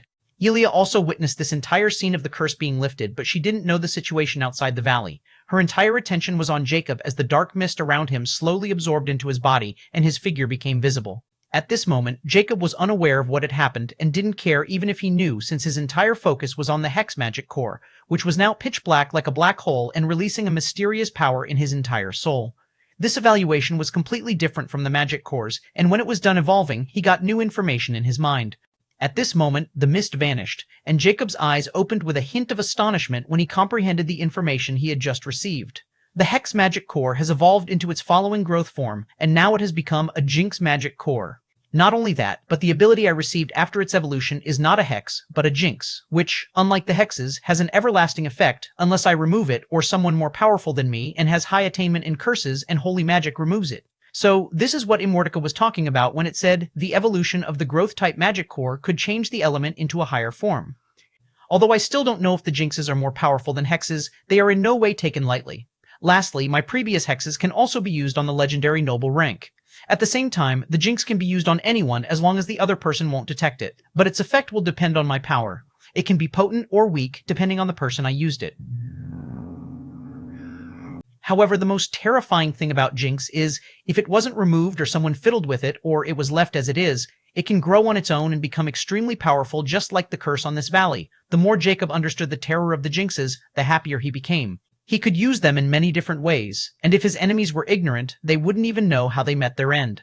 At this moment, Jacob suddenly snapped out of his thought process because he sensed something, and his eyes flashed with killing intent. That ghost is still here. 8-875. Chapter 875, Playing the Pig to Eat the Tiger, 1. Jacob stood up from the giant black pit, and the next moment he appeared beside Elia, startling her for a moment before she quickly said with reverence, "Congratulations, teacher." Jacob glanced at her and nodded before he looked at the hallway leading towards the law essence. His head suddenly turned upward to where the entrance was located, and now he could see the light coming from a pitch black hole. Jacob coldly uttered, "You're still as sneaky as ever, huh, Blackwell?" Elia was instantly alarmed and quickly looked in Jacob's direction. She saw nothing, and she did not sense any kind of presence, but she knew Jacob was far stronger than she could imagine, so she fully trusted his words, especially after personally witnessing what had happened earlier. Just as Jacob's cold voice trailed off, the empty space suddenly trembled, and the next moment, a ghostly, shadowy ship with glowing runes materialized out of thin air. Its blackened, spectral sails rippled without any wind, and the enormous figurehead, a skeletal creature with wings and bony arms outstretched, was exceptionally eerie and eye-catching. Jacob instantly recognized this ghost ship, since he had encountered the drunkard ghost Blackwell of Soulless Ghost Clan when he had just arrived in the legendary plains and ended up trapped in the Valley of Sunless Dusk over 2,000 years ago. Blackwell also helped him cross the marshlands and gave him information about the Valley of Sunless Dusk. Although 2,000 years had passed, Blackwell was still here, and the ghost ship was also the same. But Jacob wasn't expecting to encounter this drunkard ghost who made wine out of living souls the moment he lifted the curse of this valley. However, it wasn't as if he hadn't thought about it, since he knew many people would notice the sudden changes in the valley, and those greedy fellows who were eyeing the treasures of the valley would come in droves, even legendary kings. However, Jacob was confident of leaving here while taking everything. By the time others react, he'll be gone, and Blackwell, whom he once was wary of, is no longer a threat to Jacob. Since Blackwell helped him 2,000 years ago, Jacob didn't attack Blackwell the moment he sensed the ghost ship's familiar presence, or it was anyone else. He wouldn't even bother with them and attack them while collecting their soul totems for fuel. However, if Blackwell showed any greed and coveted his things, Jacob wouldn't mind sending the drunkard ghost on its way and taking his ghost ship as well, since he was very interested in it. "Oh, brave brother, it's you!"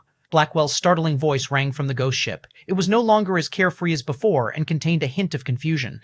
"Since you recognized me, I'll overlook your intrusion this once. Now, I want you to turn back and leave. This place is under my control and will be until I'm here. If you want to find treasures, search somewhere else." Jacob impassively declared without any intention of chatting with Blackwell. After all, he couldn't waste his time with Blackwell since there might be others on their way, so he had to clear this place and leave since he didn't want any unwanted attention from him. Blackwell on the ghost ship looked at Jacob with its ghostly eyes silently, but the more he looked, the more shocked he became because he couldn't see through Jacob's power at all. In fact, when he met Jacob, he still wasn't clear where Jacob stood in legendary rank, but he never sensed any danger from him. However, now that he saw Jacob after 2,000 years, not only had Jacob survived, but he seemed to become truly unfathomable, and a faint sense of danger originated in Blackwell's soul. When the curse on the valley suddenly lifted, Blackwell was naturally the first one who noticed it. In fact, he was very close to the necropolises of Shades, and that's how he quickly got here, as he thought the cursed Necromancer King was finally dead. But he hadn't expected to see Jacob here, and it also seemed that Jacob had something to do with the curse being lifted in this place. Blackwell wasn't just a drunkard, he was shrewd and concealed himself very well, so he guessed many things in this short time. However, despite sensing danger from Jacob, he didn't want to give in and suddenly pulled an eerie smile. "Brave brother, first of all, I must congratulate you for killing that pesky cursed Necromancer King and getting rid of the curse. But you can't take all the credit since I helped you in this as well, in a sense. After all, you might have noticed that the cursed Necromancer King was wounded, and the person who did that was none other than me. So, how about you share half of the spoils with your brother here, and then we can both celebrate with my most precious wine. It'll be my treat." As Blackwell revealed his aura, it started to climb, breaking from legendary noble to legendary lord. Blackwell suddenly stepped into the air and walked out of the ship. His aura finally reached its peak, becoming majestic and terrifyingly heavy. It was the aura of a Tier 3 legendary king. Jacob was truly surprised when Blackwell revealed his true rank. He also learned the identity of that mysterious attacker over 100 years ago. It was Blackwell who seemed to be playing the pig to eat the tiger. At this moment, many things also started to make sense, especially how Blackwell was able to roam in the Valley of Sunless Dusk for many years without any harm while others died. But this also made a fact clear that when Blackwell talked with Jacob 2,000 years ago, he was lying about not being able to reach the necropolis of Shades. However, Jacob's eyes of judge weren't strong enough at the time, and neither was his power, so he wasn't able to detect lies and take it as if Blackwell was telling the truth.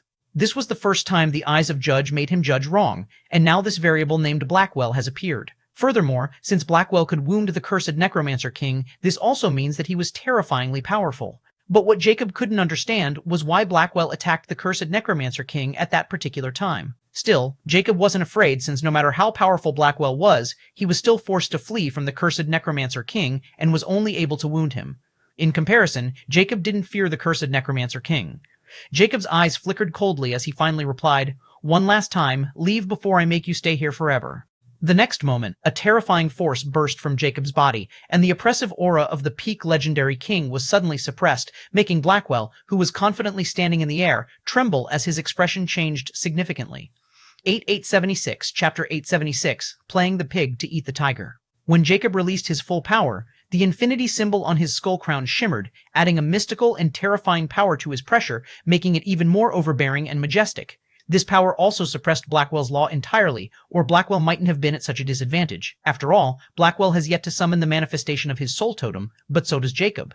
Blackwell, under Jacob's suppression, was finally convinced of Jacob's prowess. He also started to understand how Jacob could get rid of the cursed Necromancer King, which he or anyone from the Dark Beings couldn't for thousands of years. But Blackwell still doesn't understand why Jacob was so clueless when he first met him. There was only one explanation that Blackwell could think of. Jacob was just like him, pretending to be weak. This also explained Jacob's confidence in going deeper into the Valley of Sunless Dusk at that time. No matter how badly Blackwell wanted to get that treasure that the Dark Beings had been coveting for countless years, Blackwell still cherished his life. Since the situation wasn't optimal and Jacob didn't seem easy to deal with, especially with that suppression he was feeling from Jacob's law, Blackwell knew fighting with Jacob was akin to suicide. Furthermore, Blackwell was still injured by the cursed Necromancer King, and he was only suppressing those injuries to appear strong. If Blackwell really engaged with Jacob, those injuries will definitely surface. After all, an injury caused by a legendary king's law wasn't easy to heal, and not many healing treasures could heal them. At this moment, Blackwell finally raised his hand in surrender and pulled an ugly smile as he quickly said, "Ha ha ha, brave brother. Since you want the treasures here so much, they are yours since you worked so hard to earn them. Forget about what I just said. I didn't do much anyway. I only need my wine after all. All right, if there's nothing else, I'll be taking my leave." Blackwell gave Jacob a deep glance before he looked at Elia, who was hiding behind Jacob, and looked at him with disdain and hostility before he quickly turned around and entered the ghost ship. The next moment, the ghost ship released terrifying wails before it left a dark streak and vanished towards the opening. Blackwell left just as quickly as he appeared, but he came with grandeur yet left with his tail between his legs. Jacob's eyes flickered coldly as he didn't stop Blackwell from leaving. It wasn't like he was showing mercy, but because he knew Blackwell was full of tricks, dealing with him would be very bothersome, and he was in a hurry. Nonetheless, Jacob now clearly saw that Blackwell was lying about giving up on the treasures, which means the part about the eyes of Judge failing on Blackwell was correct. But Jacob still didn't know how much of a power difference it would require to render the eyes of Judge useless. "Teacher, did you know that evil ghost thing?" Elia hesitantly asked with a hint of curiosity. Jacob glanced at the little girl before he nodded. "I know him enough, and don't be rude. He's still a legendary king, and he might be the reason you were able to live until I arrived." Elia nodded obediently before she said, with a hint of scorn, "No matter what, he still has bad intentions, and you make him flee with just your power." Jacob shook his head. "I don't think it's the last time we'll see him. He has just retreated since he can't beat me. If I'm not wrong, he's here with a purpose, and there might be more troublesome fellows behind him. So we better leave before he calls for backup. This place is about to become extremely hectic." Elia nodded seriously before she glanced at Jacob, who had a hesitant look on his face as if she wanted to say something but was too afraid to ask. Jacob naturally noticed this and impassively said to Elia, "I've heard what the cursed Necromancer King said to you while I was in the curse source. You can keep the treasure he gave you, or do you think I would snatch it from you?" Despite being the curse source, Jacob never let his guard down, so when the cursed Necromancer King appeared beside Elia, he naturally noticed. But when he heard their conversation, he didn't take action. Furthermore, Jacob already had many legendary king-rank treasures, and since Elia was under his command, he didn't mind her taking this treasure if it was suitable for her. On top of that, there was even a special legendary vestige that she could use, so it would save him the trouble of looking for it. The only thing he was interested in was the necromancy knowledge, which he could easily get from Elia. Lastly, he needed Elia to be strong, so this treasure could help not only with that, but also keep her safe. Elia shuddered when she heard Jacob's words, and she quickly shook her head as she replied, "No, I won't dare. Actually, I wanted to ask if Teacher is a dark being yourself since you're different. Ha ha ha ha ha." Realization dawned on Jacob as Nyx's laughter rang too, making Jacob perplexed as his flaming eyes flickered coldly. He sneered, "You talk too much. Let's go before that guy arrives." Elia sheepishly lowered her head and didn't dare say anything more before following Jacob as they walked towards the Death Essence pool. However, Jacob coldly spoke to Nyx at this moment. "How did it go?" "Tiesk," Nyx's annoyed voice rang. "What do you think? I naturally succeed, but it would take some time. But no worries, since your soul is almost beyond the legendary king rank, Teske, your rate of improvement is even more shocking than mine. Anyway, it would only take around 10 days to get that ghost's lifespan with my improved Nightmare Conqueror seed. But if you want me to use the Nightmare Sepsis on him and extract his knowledge, then it would take around a month. But it'll also alert him since he'll die if he does not get rid of it. However, the chances of that happening are extremely low since not many can see through my new ability. But during this time, I won't be able to use my other abilities on others, so it's your choice." Jacob's eyes flickered with astonishment before a killing intent flashed past them. It's quite fast. Use it on him. Since he's a legendary king, he should have quite a deep knowledge of the legendary planes and the dead faction, so I want his knowledge. Since I've spared his life and let him go this once, the debt has been paid, and now it's his turn to pay for conspiring against me. Your sense of justice is simply unparalleled, huh? Nick snickered. Jacob sneered. It's called retribution. 877, Chapter 877, Throne of Death. Blackwell's ghost ship stopped at this moment far above the sky, but his hollow ghostly eyes were still affixed to the ground, and faint killing intent and unwillingness were apparent on his corporeal skeletal face. Since I can't take the throne of death alone, I'll just muddle the waters and wait for a perfect opportunity to strike. I can't let someone else take the fruits of my thousands of years of labor. Blackwell muttered with dense killing intent emitting from his eyes as he took a big gulp from the wine gourd. But how could he kill the cursed Necromancer King without getting the Spirit Poison King's curse affecting him? Although I had calculated wrong when I detected the Cursed Necromancer King's strange movement over a century ago and thought he was finally going to die, it still didn't make any sense for him to kill the Cursed Necromancer King. After all, when those guys tried to kill him last time, there were some strange changes in the curse, making the Cursed Necromancer King almost an unkillable roach. Not only that, but he was also creating something when I attacked him. Was it something to do with it, and that unknown guy just happened to be lucky? The more Blackwell thought about it, the more frustrated he became. However, when he considered Jacob's power to suppress his law, his expression became somber. He knew that Jacob killing the Cursed Necromancer King without being affected by the curse wasn't a fool's luck or coincidence. Jacob actually had the power. At this moment, a black paper with an eerie purple marking appeared in Blackwell's hand. The next moment, he channeled his soul force, and the paper started to burn in ghastly blue flames. Blackwell said, Soulless Ghost King, it's your favorite junior brother, Drunkard Ghost speaking. I hope you haven't forgotten about your drinking buddy in 6,000 years. Yeah, there's no need to worry about me. So, here's the thing. I don't know if you got the news, but the curse on the Valley of Sunless Dusk has been lifted, and that roach, Cursed Necromancer King, is finally dead. Good riddance, right? Anyway, I don't need to remind you that since that roach is gone, the Throne of Death, yeah, the same soul artifact of necromancy that the Cursed Necromancer King acquired from the mysterious region of the Star Ocean, and the reason he was able to become almost unstoppable and create his kingdom with it. I don't need to tell you that the Spirit Poison King, Blood King, Black King, and that two-faced skank of the Temple, Holy King, all attacked the Cursed Necromancer King for it, but failed. And all these years they had tried to claim it back, but failed before giving up. But now is your chance to acquire it before they get the news. I'm already on my way there, so hurry up. The next moment, the black paper and blue flame suddenly turned into a dark streak before it vanished into space. But Blackwell wasn't done. Another black talisman appeared this time with a different pattern and a crimson pattern. Just like before, the talisman burst into crimson flames, and Blackwell spoke with a big grin. Senior Spirit Poison King, it's your favorite wine supplier, and I have huge news for you. I hope you're ready. Blackwell repeated this action 5 more times before he gulped a few mouthfuls of wine as he sneered while looking down. Heh, brave brother, we'll meet again. With his hollow words, the ghost ship fades away, leaving behind antagonizing wails of ghost slaves. Leo, Jacob was unaware that Blackwell had just stirred a huge storm in 3 factions, especially in the Dead faction, and terrifying hidden entities that the legendary planes hadn't seen would soon be on their way. But Blackwell was also unaware that the situation in the legendary planes had completely changed in the past 2,000 years and was extremely chaotic right now. Anyhow, Jacob would have only scoffed even if he knew, since he wasn't going to be here for long, no matter how many people Blackwell tricked into coming after all. Not to mention, those guys can't stop him at all if he wants to leave. At this moment, Jacob stood in front of the Death Law Essence Pool and gazed majestically at the dark throne hovering over it. Furthermore, Jacob also saw a black corporeal coin on the seat of the throne, and his eyes flickered with a hint of surprise as he instantly recognized that coin. It was the Soul Totem, and with the terrifying, dense power of Death Law releasing from it, Jacob knew it was a legendary king. The Soul Totem belonged to the Cursed Necromancer King. Jacob didn't hesitate. With his powerful soul force, he locked the throne and pulled it towards him. The throne didn't resist at all, and Jacob could feel that it was really a legendary king rank soul artifact of Death Law, and there was also a terrifying power of curse hidden in it. Jacob also felt that this throne was somewhat different. As the Cursed Necromancer King had said, it had evolved into something else and more power. Jacob glanced at Elia, and her eyes were fixed on the throne without even blinking. When the throne appeared in front of him, he immediately picked up the Soul Totem and carefully examined it, since he was afraid that the Cursed Necromancer King might have left behind some trick to be revived again. After all, a legendary king can be revived as long as they can escape with their Soul Totems. But the Soul Totem seemed clear, so Jacob stowed it away in his pendant since he would use it as fuel. He then looked at the throne and said to Elia, "It's a soul artifact. You need a powerful soul force for it to recognize you as its owner. Try it and see if you succeed with your quasi-legend rank soul force. If this treasure is compatible with you, it might recognize you as you are now. If not, then I'll keep it until you become a legendary rank." Thank you, teacher.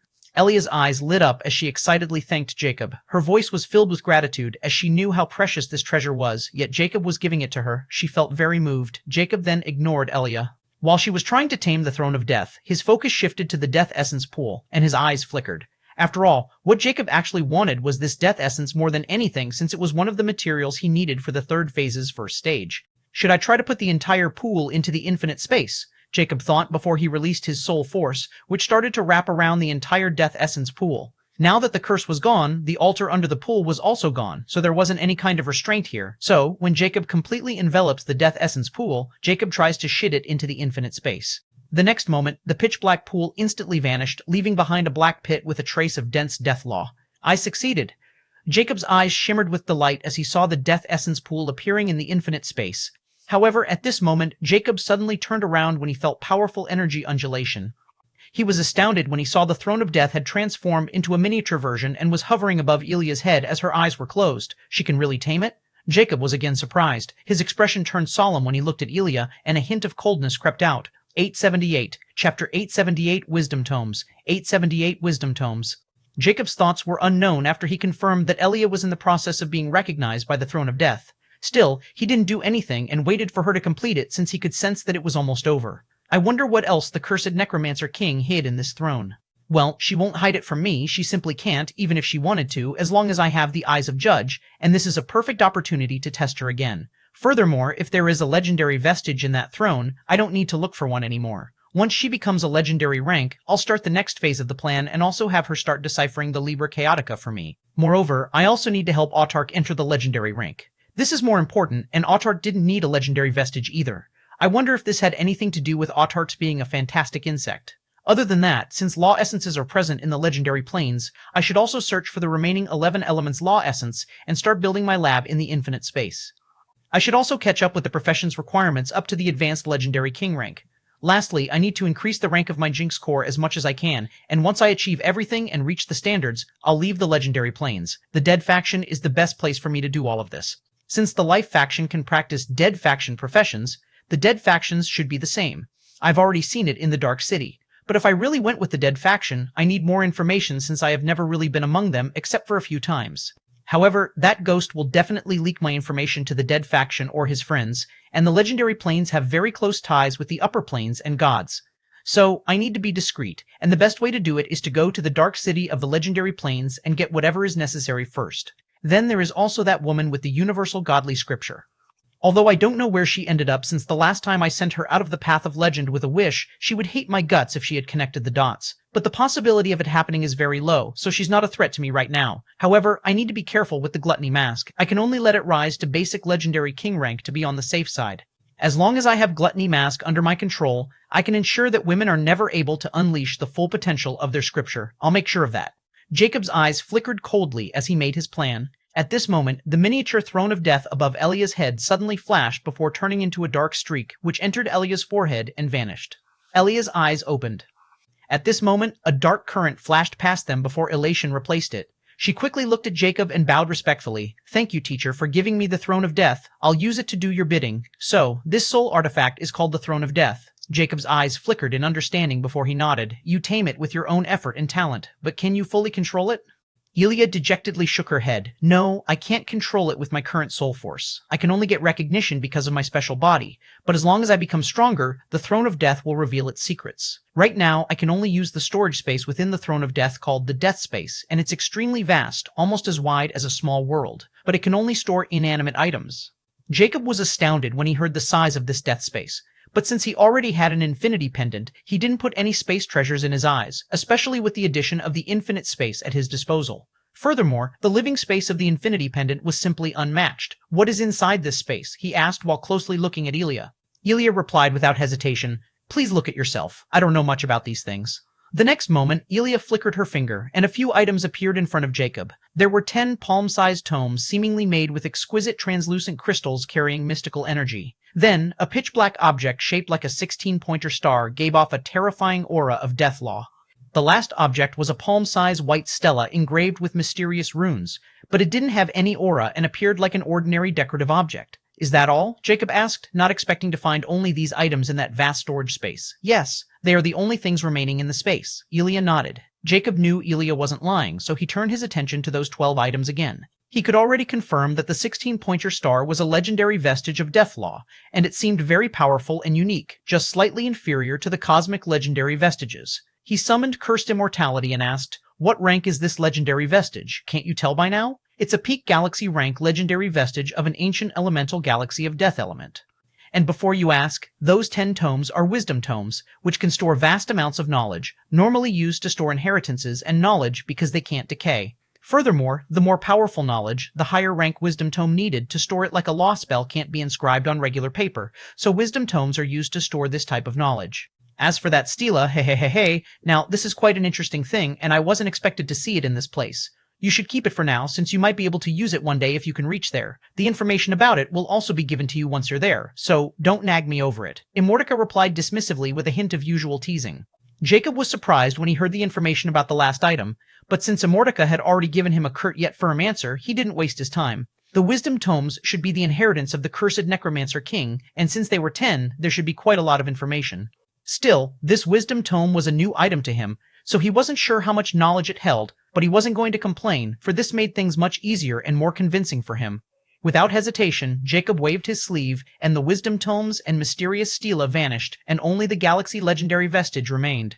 Jacob then looked at Elia, and when he sensed she showed no sign of indignation, he was secretly pleased and said, "The items I took have no use for you now. Especially those 10 tomes, they should hold the knowledge of the cursed necromancer king, so I'll study them before giving them to you. As for the stela, it'll be helpful to me. For now, you should keep focusing on merging with this legendary vestige to create your soul totem and become a fable legendary rank. Other things are merely distractions for you. Libra Chaotica should have the method to create a soul totem, right?" Elia didn't mind Jacob taking those things. Even if he took everything, she wouldn't have said anything. So she didn't mention them again and replied to Jacob's question, "Yes, teacher. The Libra Chaotica has a method for creating a dual law soul totem called the Chaotica Soul Totem of Pride and Wrath Laws. Only after creating this soul totem can I start comprehending the Curse of Pride and Curse of Wrath." Jacob was astounded since this was his first hearing about this matter. He wasn't expecting the Liber Chaotic to help someone create a dual law soul totem, which was extremely rare. Still, he himself had a 13-law soul totem, with the 13th law being a forbidden arcane law, so he wasn't envious at all. Jacob nodded. "All right, you can start once we leave this place. Let's search this place and leave before others arrive." 879, Chapter 879, Chaos. In Legendary Plains. 879 Chaos in Legendary Plains. A towering obsidian fortress stood in the heart of the Black Domain, shrouded by dark clouds and crackling lightning. It was the Black King's citadel. The throne room, dimly lit by eerie purple flames, resonated with the tense murmurs of high-ranking dark beings. On an eerie throne, the Black King, an imposing figure clad in pitch-black armor with a skeletal crown, sat, his fingers tapping rhythmically on the armrest. His crimson eyes flared as one of his commanders rushed in, bowing deeply. "Speak," the Black King's voice echoed like a death knell. "My king, news has arrived from the Valley of Sunless Dusk. The curse, it's been lifted. The cursed necromancer king is dead." The throne room fell into stunned silence, broken only by the flickering of the ghostly flames. The Black King's fingers stilled. He rose to his feet, his aura of death law thickening. "Dead? Impossible. That roach survived our combined assault centuries ago. How could he fall now?" "We're uncertain, my king, but reports indicate the throne of death remains in the valley," the commander stammered, beads of sweat forming despite the cold air. The Black King's eyes narrowed. "So, that fool Blackwell's message wasn't a stunt, huh? It seems someone had stirred the pot, but knowing that scheming ghost, he seeks the throne for himself. This means he encountered something he couldn't handle, so he wanted to muddle the waters. Since he dares to reveal this to me, the other would also know. But with those things roaming around, things are no longer as they used to be." His voice thundered through the hall. "Go and see if there's any active teleportation channel close to the Valley of Sunless Dusk. As you command." The commander retreated quickly, leaving the Black King to brood over the sudden shift in power. He muttered darkly, "The Spirit Poison King, Blood King, and the others will probably know soon, and they will be in the same situation. Let them." It seemed Blackwell didn't know what has been happening in the Middle Galaxies. Deep within a toxic jungle, where the air reeked of venom and the ground pulsated with poison, the Spirit Poison King sat cross-legged in a misty chamber. His greenish skin shimmered with a toxic hue, and his eyes glowed with malevolent intelligence. A black streak shot through the air, forming a burning talisman before him. The Spirit Poison King snatched it mid-air and read Blackwell's message. A twisted smile curled his lips.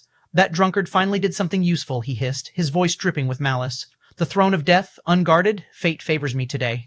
He flicked his wrist, summoning a bone ship. It has been a long time since I last set foot outside my domain. Let me see who could have lifted that curse that I lost control of, but I need to be wary. Blackwell's schemes never come without strings attached, but that throne shall be ours.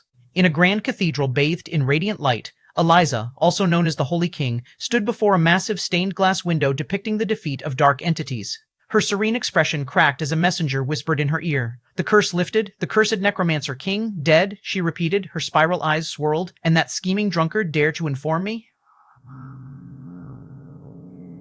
Eliza turned, her eyes turning colder, and she muttered, "This isn't a blessing, it's a warning. The balance we upheld is on the verge of collapsing, and now, if that throne falls into the wrong hands—" The golden radiance gushed out of her body, and her voice became ethereal and majestic as it rang throughout the temple. "Assemble the Templars. We must act swiftly, or darkness will engulf the legendary plains." While news of the curse's lifting spread across the factions, an even more terrifying phenomenon ensued in the legendary plains over a century ago and continues to plunge it. Across every territory, zodiac beasts, elusive creatures associated with the universal void that few people knew about before, began relentless assaults on all factions, sowing panic and destruction. In the great continent of Libra, scorpion-like beasts with shadowy tails dripping decaying venom rampaged through places with life. Their stingers obliterated any trace of life, leaving behind despair and destruction. In the great continent of Ares, a towering beast radiating fierce black flames clashed with entire armies. Its roars shook the earth and sky, sniffing any trace of light and life alike. On the other hand, in the great continent of Scorpio, a colossal ghost-like beast cloaked in dark energy unleashed devastating waves of void power, erasing everything in its path. The star ocean was teeming with zodiac beasts, and even legendary kings might fall if they travel through it. The attacks were relentless, coordinated, and devastating. No faction was spared. The beasts seemed driven by an unknown force, their eyes glowing with eerie light as if heralding a greater calamity on all the great continents of legendary plains. After realizing the gravity of this situation, for the first time in thousands of years, representatives of the major factions gathered in a neutral zone, a vast, ancient hall beneath a sacred plateau. The tension was palpable as sworn enemies sat across from one another.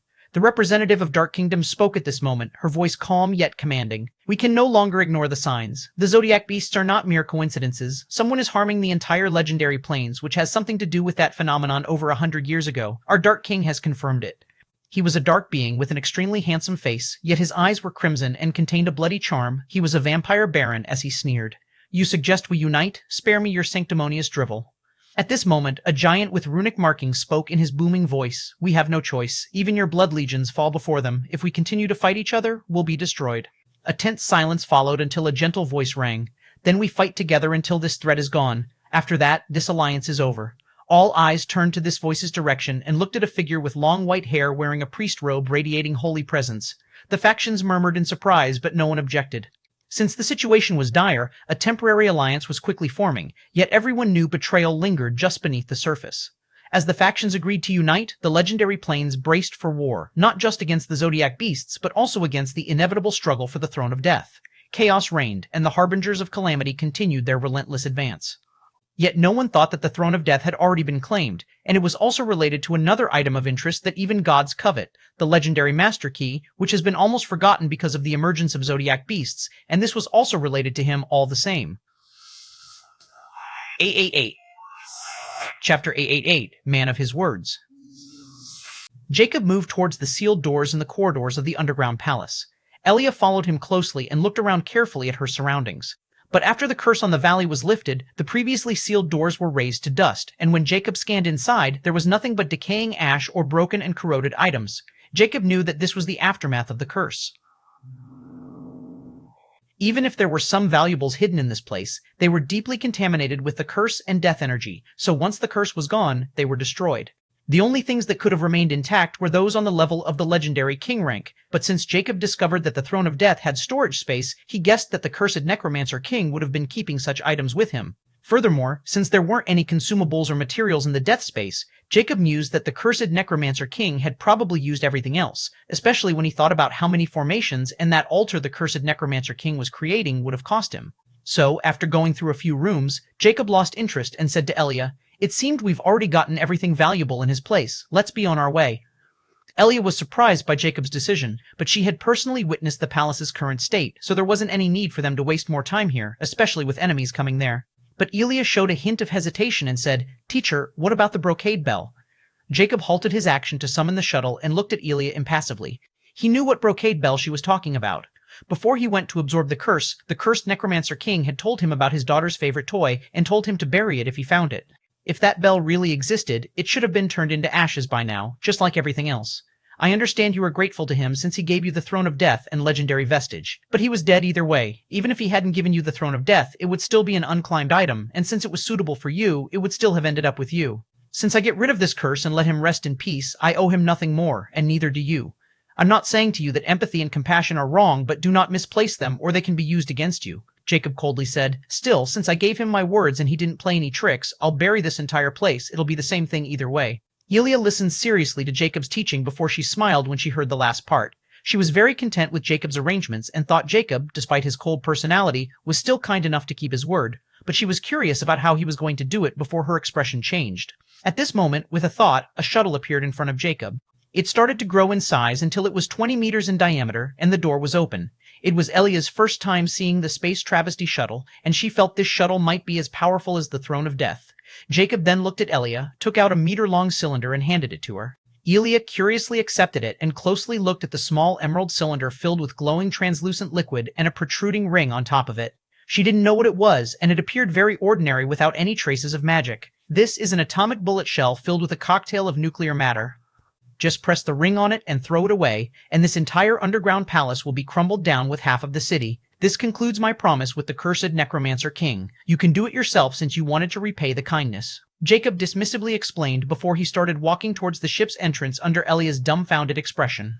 She was clearly in disbelief about the might of this tiny item, which didn't have any trace of magic, but she still believed Jacob's words, and he had no reason to doubt him. Jacob's voice rang again just as he entered the cockpit. Oh, and let me remind you, once you press the ring, you'll only have 10 seconds before it goes off. So, hurry inside, or you'll be exploded into bits and buried here with everything else. Elia's face paled when she heard this, and her hand, which was holding the bullet shell, trembled. She no longer dared to take this task lightly and was afraid this strange thing would kill her. So, she carefully examined the protruding ring before pressing her finger on it.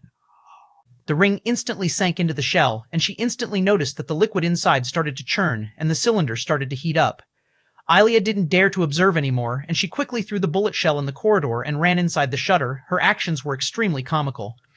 Jacob's eyes flashed with amusement when he saw Elia's actions. He had just inserted the soul totem of the cursed Necromancer King into the shutter's fuel slot. Take flight, Jacob casually ordered while he controlled the direction of the shutter. Elia's face became paler with every second, as she was afraid of getting caught in the destruction, but she didn't dare urge Jacob. The shutter was now powered by a peak legendary King Soul totem, and no longer took Jacob's soul force, which Jacob had complete control over it, without feeling the soul force in his soul getting sucked away constantly. The shuttle instantly lifted off and vanished into the entrance of the underground palace, turning invisible. But Jacob wasn't in a hurry to leave, as he stopped the shutter extremely high in the sky, and the city below was now like a tiny dot. Elia's eyes were filled with awe when they experienced how fast this shutter was, and they reached so high in the sky in a matter of 2 seconds. Jacob suddenly said, "It's about time. Now, witness the power of technology. This will also be a lesson for you never to underestimate anyone, because you can never tell what kind of trump card your opponent is hiding. After all, that bullet shell can kill quasi-legends, and even a mortal child can activate it." Just as Jacob's voice trailed off, a powerful tremor suddenly ran through the city ruins below before a blinding white dot suddenly expanded in the center of the second, and the next moment, a thunderous boom rang. 881, Chapter 881, Trouble in Space. 881, Trouble in Space. 1. As the explosion occurred abruptly, Blackwell, who was hiding with his ghost ship, naturally noticed and was shocked. What the fi? Blackwell was startled when he noticed the blinding white light covering the entire ruined city below, and a terrifying cloud rose like a volcano. Still, Blackwell didn't sense any danger to himself from that explosion, and he knew that if he used his full power, he was capable of far more. Nonetheless, he was furious because he knew what kind of condition the city was in, and this explosion would destroy whatever was left. Did that guy trigger some trap? Blackwell naturally thought Jacob was behind it, and his expression became grave. Because he still thought that it would take Jacob at least a month to fully subdue the Throne of Death, even if he was more powerful than him. By that time, the news he had sent would naturally bring wolves, and they could fight Jacob to death while he sneakily took the throne. Yet, this sudden turn of events threw his entire plan into disarray, and without hesitation, he steered his ship down to check it closely. But at this moment, a painful look appeared on Blackwell's face as he quickly pressed his finger on his temple. This again? What is happening with my soul totem? But there is nothing wrong with it, yet why do I feel restless whenever this pain appears? Blackwell didn't have time to dwell on this strange matter, which started to occur when he confronted Jacob, at least not now, while the throne of death was on the line. But Blackwell didn't know that this was just the start of his suffering, and, nightmare, teacher, that little thing really caused that huge destruction. Elia exclaimed after she snapped out of her stupor from experiencing the atomic explosion. If she hadn't seen everything herself, she wouldn't dare to believe that something so small and without any magic could cause such mass destruction. This made her revere Jacob even more, and she wanted to learn about it. Flight ahead at full speed. Jacob gave the co-pilot a command since there was nothing here for him anymore, and it was time for him to enter the waters of the legendary plains. He then looked at Elia and casually said, "You would naturally be surprised after seeing this. This is nothing. Wait until you start learning about runes properly. All those books and knowledge I gave you to study have set a solid foundation for you, but you still lack practical experience. Learning cultivation of power and crafting are two different things, but in my opinion, they go hand in hand with each other. The former is about gaining power and evaluating your body and mind, while the latter will teach you discipline to control that power and mind. So, you can walk on any path, either an alchemist, rune artificer, or even magic smith. These three are complex professions with countless branches and even related to each other in many ways. Each will teach you a different discipline, but their effect on your mind and body would be the same. They will teach you control and perception." When Elia heard this, her eyes glowed with deep curiosity. She asked, "Then, teacher, have you mastered everything?" Jacob shook his head. "No one can say they have mastered everything. There are always new things to learn and room for improvement. Those who think they have learned everything just stop making progress and reach their limit. But this is also because they grow old and run out of time. It's a natural phenomenon that no one can escape. But I will escape this cycle." Jacob's eyes flashed with nostalgia as he thought about his old self, who stopped making progress and let go of his obsession when he realized those things would be useless to him once he was dead. Elia nodded seriously as she said, "Don't worry, teacher. I'll never be arrogant and always make progress." Easier said than done. To make progress, you need to reach the pinnacle first, and from what I can tell, the Zodiac Plains pinnacle is almost impossible to reach. Jacob stated. He knew far more about the Zodiac Plains, especially when the universal godly scriptures came into play. Jacob knew that if there was a pinnacle of the Zodiac Plains, it could only be achieved through these scriptures since the rules of this place wouldn't allow anyone else to touch it, or they would be destroyed if they came too close. But Elia didn't know that, so she thought Jacob was being humble. In her heart, Jacob was like an undefeatable existence without any match. She might be over 2,000 years old, but she was still a naive little girl without any worldly experience. "Where are we going now?" Elia asked curiously. The shuttle was moving at lightning speed, and everything was blurry. She didn't know where they were heading, but she was excited nonetheless. Jacob also had no idea where he was. All he knew was that he was in the Valley of Sunless Dusk, and as for which great cosmic continent he was in, he still had no clue. But since he had already put Nyx on this task, he'll soon know everything he needed about the legendary plains once Drunkard Ghost meets his miserable end. "You'll know soon enough." Jacob dismissively replied, telling Elia that all this was meaningless. But at this moment, co-pilot's static voice rang.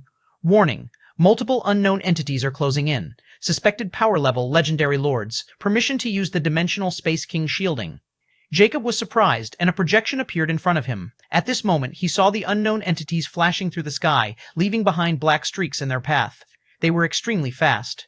They were hideous creators with bat wings and worm-like bodies, with a sharp, glistering black stinger. They only had a single white eyeball. They released a black miasma mist from their bodies, and they seemed to be locked on the shutter, which wasn't in the Dimensional Space King shielding mood. After all, the Dimensional Space King shielding uses a huge amount of energy, and Jacob doesn't want to waste it unless necessary. But those creatures were bizarre because, despite their suspected Legendary Lord rank, they were as fast as Legendary King rank, giving Jacob a bad feeling about them. Furthermore, despite the shuttle's protection, Jacob could tell that these creatures weren't dark beings or living beings. They were very strange and unique. At this moment, just when Jacob was busy observing them, the co-pilot's voice rang again. "Warning, warning, detect an unknown space distortion. Suspected power level, Legendary King. Permission to use the instant hyperdrive." Now Jacob was finally alarmed and quickly ordered, "Use it." 882, Chapter 882, Trouble in Space. 12. The 12 cosmic continents of the legendary plains were extremely special and magical, and there was a reason they were called cosmic continents. The first reason a cosmic continent can birth life planets and life galaxies, also known as elemental planets and elemental galaxies, is that they are a unique and rare phenomenon of legendary plains. These elemental planets and elemental galaxies exist within the chaotic space of the Zodiac Plains. Chaotic space is a special place where only law-tier entities can enter, and anyone else will be torn into shreds. Anyhow, when an elemental planet or elemental galaxy appeared, it caused a special phenomenon in the area known as the cosmic providence, and a cosmic gateway was formed that led to an elemental planet or elemental galaxy filled with rare resources, sometimes even ancient artifacts and unknown treasures. But the biggest enticement of these elemental planets and elemental galaxies was naturally the legendary vestiges, which is why they were always fought over by many powers. However, if someone could claim the legendary vestige of an elemental planet or elemental galaxy, they would cease to exist and vanish with everything within. Now, some elemental planets and galaxies were very special, and they were more useful to keep around than to destroy them by acquiring their legendary vestiges. So many powers sealed such planets and galaxies and used them as training grounds, herb fields, or even rearing rare resources like magic beasts or other rare beings that could not exist in the legendary planes. Only the most trusted members were given access to such places because if someone with malicious intent entered and secretly claimed the legendary vestige, their efforts and resources would be gone for good. Furthermore, these kinds of places were very good for hiding as long as they could hide the cosmic gateway. Mostly, these elemental planets and elemental galaxies were homes of legendary kings who also called themselves cosmic kings. In the great cosmic continent of Scorpio, there was a place called the Myriad Galaxy Guardian Mountains. It was a power afflicted with the Alchemy Guild, and the Myriad Galaxy King was actually a king alchemist and part of the Alchemy King Council of the Alchemy Guild, which held the highest authority in the Alchemy Guild of Legendary Planes. The ranks above the Great Elder of the Alchemy Guild were the same as the legendary ranks: Fable Alchemist, Noble Alchemist, Lord Alchemist, and King Alchemist. There are 3 levels: Basic, Intermediate, and Advanced, depending on what rank a legendary treasure an alchemist can create. They also do not have unique titles for their specialty, such as Pills, Rune Artificer, and such, in their names because at the legendary rank, even a Fable Alchemist can create quasi-legend rank pills despite never indulging in the profession of pill creating because of the soul force and laws. Nonetheless, creating a legendary rank treasure was still not easy because the materials required were extremely precious and limited.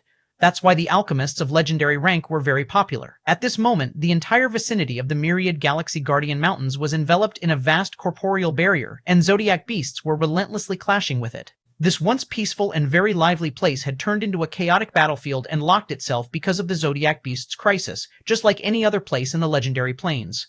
Even those usually protected and arrogant alchemists had no choice but to enter the battlefield, support the barrier, and kill those abominations outside from time to time, just to make sure they wouldn't overwhelm the barrier and breach it, or things would turn worse for the entire Myriad Galaxy Guardian Mountains.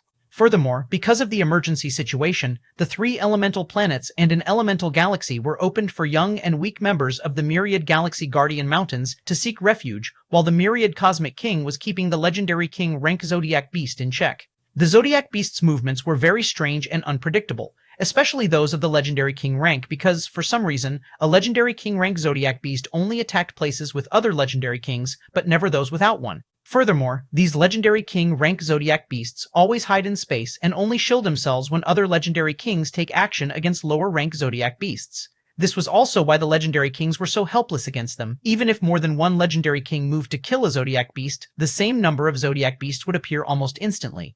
It was almost like someone or something was controlling the tides and setting up strange rules. The strangest part was that if a legendary king retreated, the Zodiac Beast fighting it also retreated. But the thing was, those Zodiac Beasts still harassed them from time to time as if they were playing with them, which made the legendary kings fumed. One legendary king even went as far as burning its own soul to kill a Zodiac Beast and succeeded, leaving the legendary king barely alive.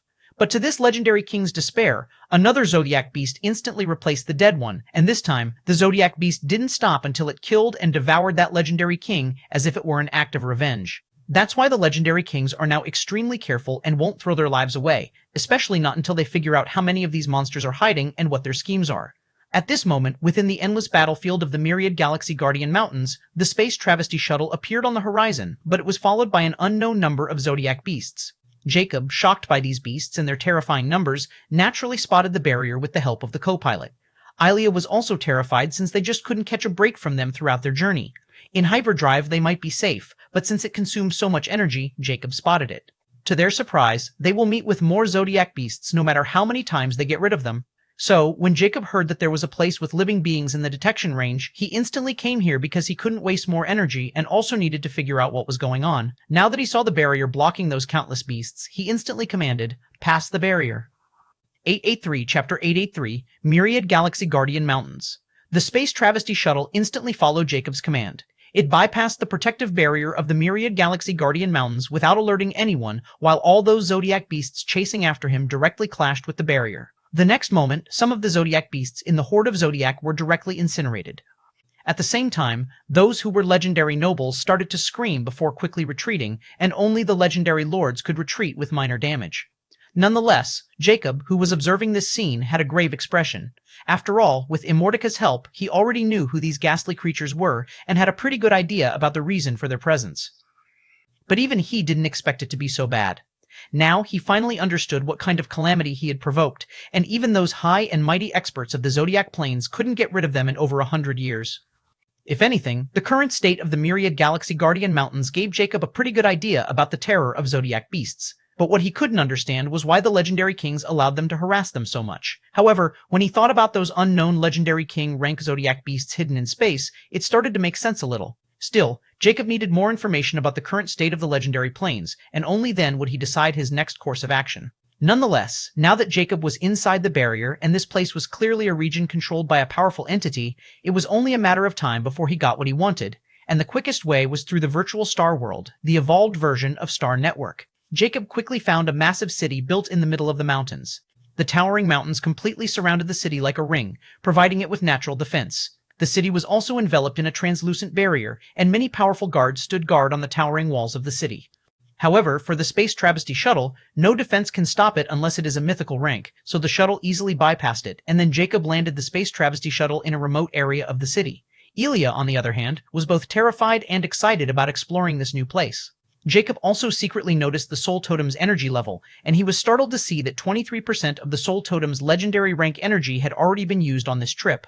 Furthermore, Jacob knew that if his soul force had not been used, he would have never made it this far, so this also made him realize how much he needed soul totems, especially legendary king rank ones, for the Space Travesty Shuttle. At this moment, Jacob and Elia disembarked the shuttle before Jacob stowed it away to his soul. Elia looked around the tall structures of the lively city and felt rejuvenated by the fresh air. After all, the Valley of Sunless Dusk was filled with death and desolation. But Elia also felt comfortable there because of her special physique. She was still a living being and preferred this environment more. Furthermore, after Jacob took her, she came in contact with so many people for the first time. Teacher, Elia was about to say something to Jacob when she suddenly stopped and her eyes widened because she saw Jacob's skeletal figure suddenly morphing. Thereupon, Jacob completely transformed from a ghastly skeleton with flaming eyes into a handsome young man with long white hair and amber eyes. Even his dark clothes changed into white scholarly robes, giving him the appearance of a harmless scholar. But Elia noticed the most significant change in Jacob's aura, which was now far weaker than hers and completely contrasted with his unfathomable demeanor. However, Elia's eyes lit up when she remembered Jacob's appearance. Truthfully, she liked this one more because his skeletal form was simply too terrifying and ugly. What is it? Jacob, who now wore Rudolph's appearance, which was the same as his actual appearance, noticed Elia's expression and questioned. He had no intention of explaining anything to Elia since the gluttony mask was the universal godly artifact visor of chaos, and it was too sensitive to reveal its presence to anyone. After all, Jacob knew that the woman was still in the legendary plains and that she might be looking for him. Elia quickly snapped out of her stupor and shook her head. Nothing. I want to ask, what should we do now? Jacob dismissively answered, we'll keep our heads low for the time being. From what I can tell, this population is far less than its size, so either the city's residents are dead or fled somewhere. I think it's the latter since there is no sign of those things breaking in. We just need to gather information first and also get the Soul Star watches. We are both from lesser galaxies, so we need to hide this fact at all costs. If someone becomes suspicious, I'll handle it. You remain quiet and observe. Elia quickly agreed without hesitation and followed Jacob closely. They were in the middle of a small clearing filled with trees and grass, and soon they arrived at the paved streets filled with rows of high buildings in a unique style.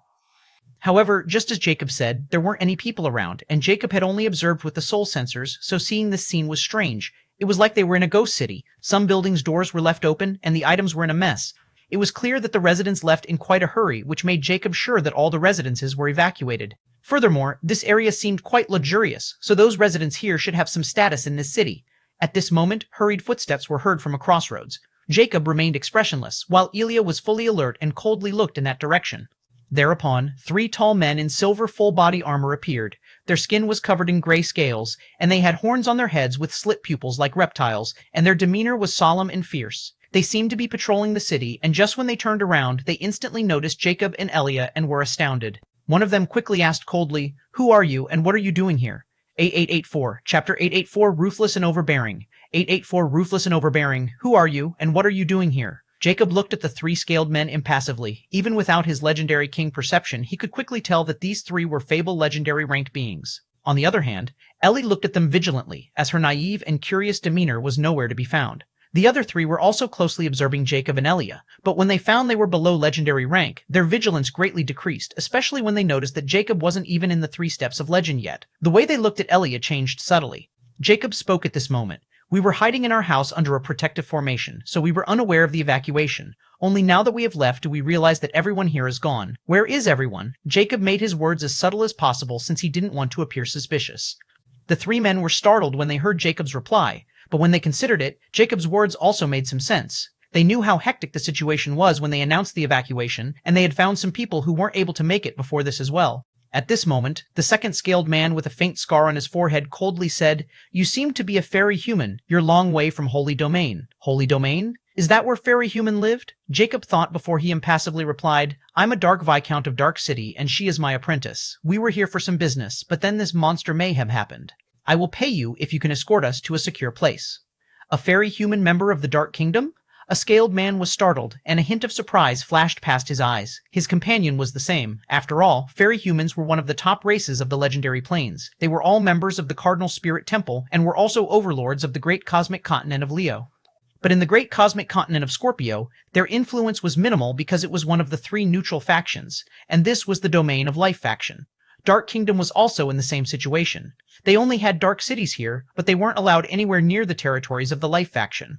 That's why Jacob's appearance was an anomaly, and he didn't know about it yet. "Show us your badge," one of the scale men coldly said. However, Jacob didn't comply this time since he needed his Star Watch to show his Dark City's badge, but they might turn hostile if these guys realized that his Star Watch was different from Soul Star Watch. Furthermore, Jacob wasn't naive enough not to figure out what was happening, and since they were asking too many questions, he became impatient. "Tell me, if you attack and rob us, aren't you afraid the authorities of the city will punish you?" Jacob coldly questioned. The 3 guards were startled by Jacob's abrupt question. They looked at each other before suddenly bursting into cold laughter. "Is there something wrong with Pretty Boy's head?" "It has to be, after all, he's a fairy human. They always thought of themselves as God-chosen and above everyone else. Despite his twig-like strength, he still dares to show his arrogance? Well, since he's suspicious, and we are in charge of patrolling this area, no one will blame us if, boom." Before the third one could finish his sentence, Jacob's figure suddenly vanished, and his bony palm connected to his face. The strength behind Jacob's slap contained the power of the legendary king, and the guard's head was instantly turned into blood mist. Even his soul totem was completely shattered. Within a second, he was deader than dead, and when the other 2 realized what had happened, they were in too much shock, and another slap was already on the second guy's face. Boom. A powerful shockwave followed by a crisp and deadly sound reverberating, and the second headless corpse fell right after the first one. The third one finally reacted, and his expression was abhorrent and filled with terror as he wanted to flee since he didn't even think about fighting back because his 2 friends of Fable legendary rank died within 2 seconds. He knew this fairy human who they were looking down on was a terrifying being. However, he was too slow, and by the time he could react, Jacob was already standing behind him in his true form. The flames in his hollow sockets flickered coldly before he gripped the guard's head, and soul force gushed out. Jacob's soul force was extremely terrifying, and whatever natural defense the guard had instantly shattered. His body trembled violently under Jacob's soul force, and within a second he started to suffocate. His expression was filled with pain as black blood gushed out of his orifice. However, as soon as he lost consciousness after taking terrible soul damage, Jacob stopped since he had no intention of killing this one. On the other hand, Elia was standing on her spot dumbfoundedly. The killing intent in her eyes was replaced with disbelief. She was also angry because of those 3 guards' disrespectful attitude towards her teacher and was ready to attack, but Jacob beat her to it. Furthermore, Jacob was so fast that before she could react, it was already over, and he was very ruthless with his actions. But Elia didn't feel fear at all. Instead, she was ecstatic and even felt pride for being Jacob's student. Jacob's appearance begins to change back again as he causally stows away those 2 headless corpses, since their blood is still quite precious to him. As for the last one, who was now in a coma and would never wake up without a heaven-defying medicine, he dragged him towards the vacant building and said to Elia, "Follow me." Elia snapped out of her stupor and quickly followed Jacob, her eyes filled with reverence and respect. She sneered at the unconscious guy with disdain and muttered, "You guys deserved it." Jacob paid little heed to her comment as he sent a mind transmission. "Autarch, can you take control of this guy and get his memories? I've destroyed 90% of his soul. I'll soon find a legendary king, and then you'll have a chance to evolve further." 885, Chapter 885, Myriad Galaxy City. 885, Myriad Galaxy City. The Myriad Galaxy City of the Myriad Galaxy Guardian Mountain is extremely large, expanding over millions of miles. That's why the city is divided into different domains: outer, inner, and noble domains. The outer domain was open to everyone. As long as they had no criminal background and paid the toll, they could gain access to the city's outer domain. As for the inner domains, this area was only open to 3 steps of legend rank or above rank experts and influential and high-ranking members of the factions. The noble domain was the area only for legendary nobles and above rank experts, and the Myriad Galaxy Guardian Mountain's higher-ups lived here. Jacob was in deep thought as he contemplated the information that Autark had just given him. Autark had successfully turned a fable legendary rank scaled man, who, by the way, was a magic beast called Ascaris Viper after he underwent its metamorphosis phase like a wyvern. But magic beasts with ordinary bloodlines can only gain hominoid form after they evolve their bloodlines further and turn into legendary rank beings, especially those who have no relationship with mystical creatures like dragons. Moreover, once a magic beast hit the full potential of its bloodline, it was common knowledge that it would never evolve. The only solution was to search for an even more powerful bloodline and hope for bloodline mutation. But this also had its own risks and limitations. Anyhow, it took Autark half a month to fully consume Ascaris Viper, and that's because Jacob had almost destroyed its soul, and Autark didn't meet with any resistance. Because if the Ascaris Viper were still in its heyday, then Autark would have to be extremely careful. It would have taken almost 50 years before he could turn this fable legendary into its puppet. As for the legendary king, which was the requirement for Autark's evolution, it was impossible to succeed because eating a legendary king's brain without him first realizing it was simply impossible. A legendary king was in full control of his body, and they could instantly sense the differences in their body no matter how small or insignificant it was, because of the soul totem. So, the moment Autark sneaks into it, Autark will die within a second. That was one of the reasons why the Zodiac Plains had never seen a brain hunter of legendary rank. It was a gulf that couldn't be crossed, and no one in their sane mind would be willing to help this terrifying insect while knowing just what they were capable of, especially with their mastery over puppetry magic and uncanny abilities to control others without them even realizing it. But for Jacob, it was very different. He knew Autark was completely loyal to him, and that's why Jacob was determined to let Autark evolve into legendary rank. This way, Autark would be even more helpful to him. Furthermore, Jacob hadn't forgotten the fantastic insect's corpse he acquired from the dark ruins of Rare Plains, but he didn't dare to take the chance because Autark might go out of his control. Jacob finally said, "So, we are currently in the inner domain of this Myriad Galaxy City? But where did the people go? In the noble domain?" Ascaris Viper, who was now Autark, expressionlessly replied, "Yes." Over 2 decades ago, the Myriad Galaxy King evacuated all the higher-ups and families of his loyal subordinates, including the army, into the elemental galaxy, Eamon, under the Myriad Galaxy King's control. But according to the memories of this body, this situation is more like hostage and captive. When those monsters attacked, everyone was caught off guard, and many people died. As time passed, it became quite clear that the Myriad Galaxy City was their prime target, and their attacks were relentless. That's why some of those high-ranking officers of the city who were enjoying the lives of luxury started to flee the city while taking away their wealth and also private forces, and some even took away city guards by beguiling them. When Myriad Galaxy King found out, he was furious, and he quickly captured those deserters before skinning them alive in front of everyone with their entire families. Furthermore, to make sure this never happened again and the city wouldn't fall because of those spineless cowards, the Myriad Galaxy King opened Aemon's cosmic gateway and took everyone below Fable legendary rank inside, or anyone related to them under the pretext of sheltering them. Not only that, but those who had no living leverage. The Myriad Galaxy King took away their wealth and treasures, and no one could resist, even the 8 legendary lords of the city who are Myriad Galaxy King's blood relatives. But no matter how tyrannical the Myriad Galaxy King has been, this move also worked because Eamon's cosmic gateway can only be opened by the Myriad Galaxy King. Those Fable legendary and above-rank experts now have something they cherished held hostage by the Myriad Galaxy King. So, they had no choice but to play their roles and guard the city faithfully. These 3 were in the same situation, and their families were inside Eamon. As for those who could pass through the net, they were all worthless and deliberately left alone by the Myriad Galaxy King, and they couldn't get out of the encirclement of those monsters. That's why they become the target of some of these people's resentment, lust, and even torture.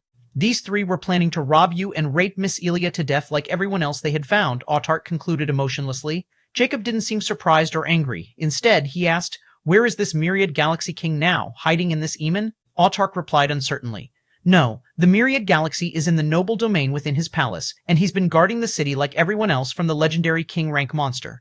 Actually, the Myriad Galaxy King has found the Myriad Galaxy Guardian Mountain and Eamon and established the Myriad Galaxy City with the help of Alchemy Guild, but he holds the true authority here. For him, this city is his life's work, and he would rather die protecting it than abandoning it. Apparently, he wanted the others to do the same, so he won't allow anyone to leave. He even enslaved powerful members of the other factions and powers after the monsters appeared. It's like he had completely gone mad, and anyone who tried even to mention abandoning the city would be skinned alive and made an example of.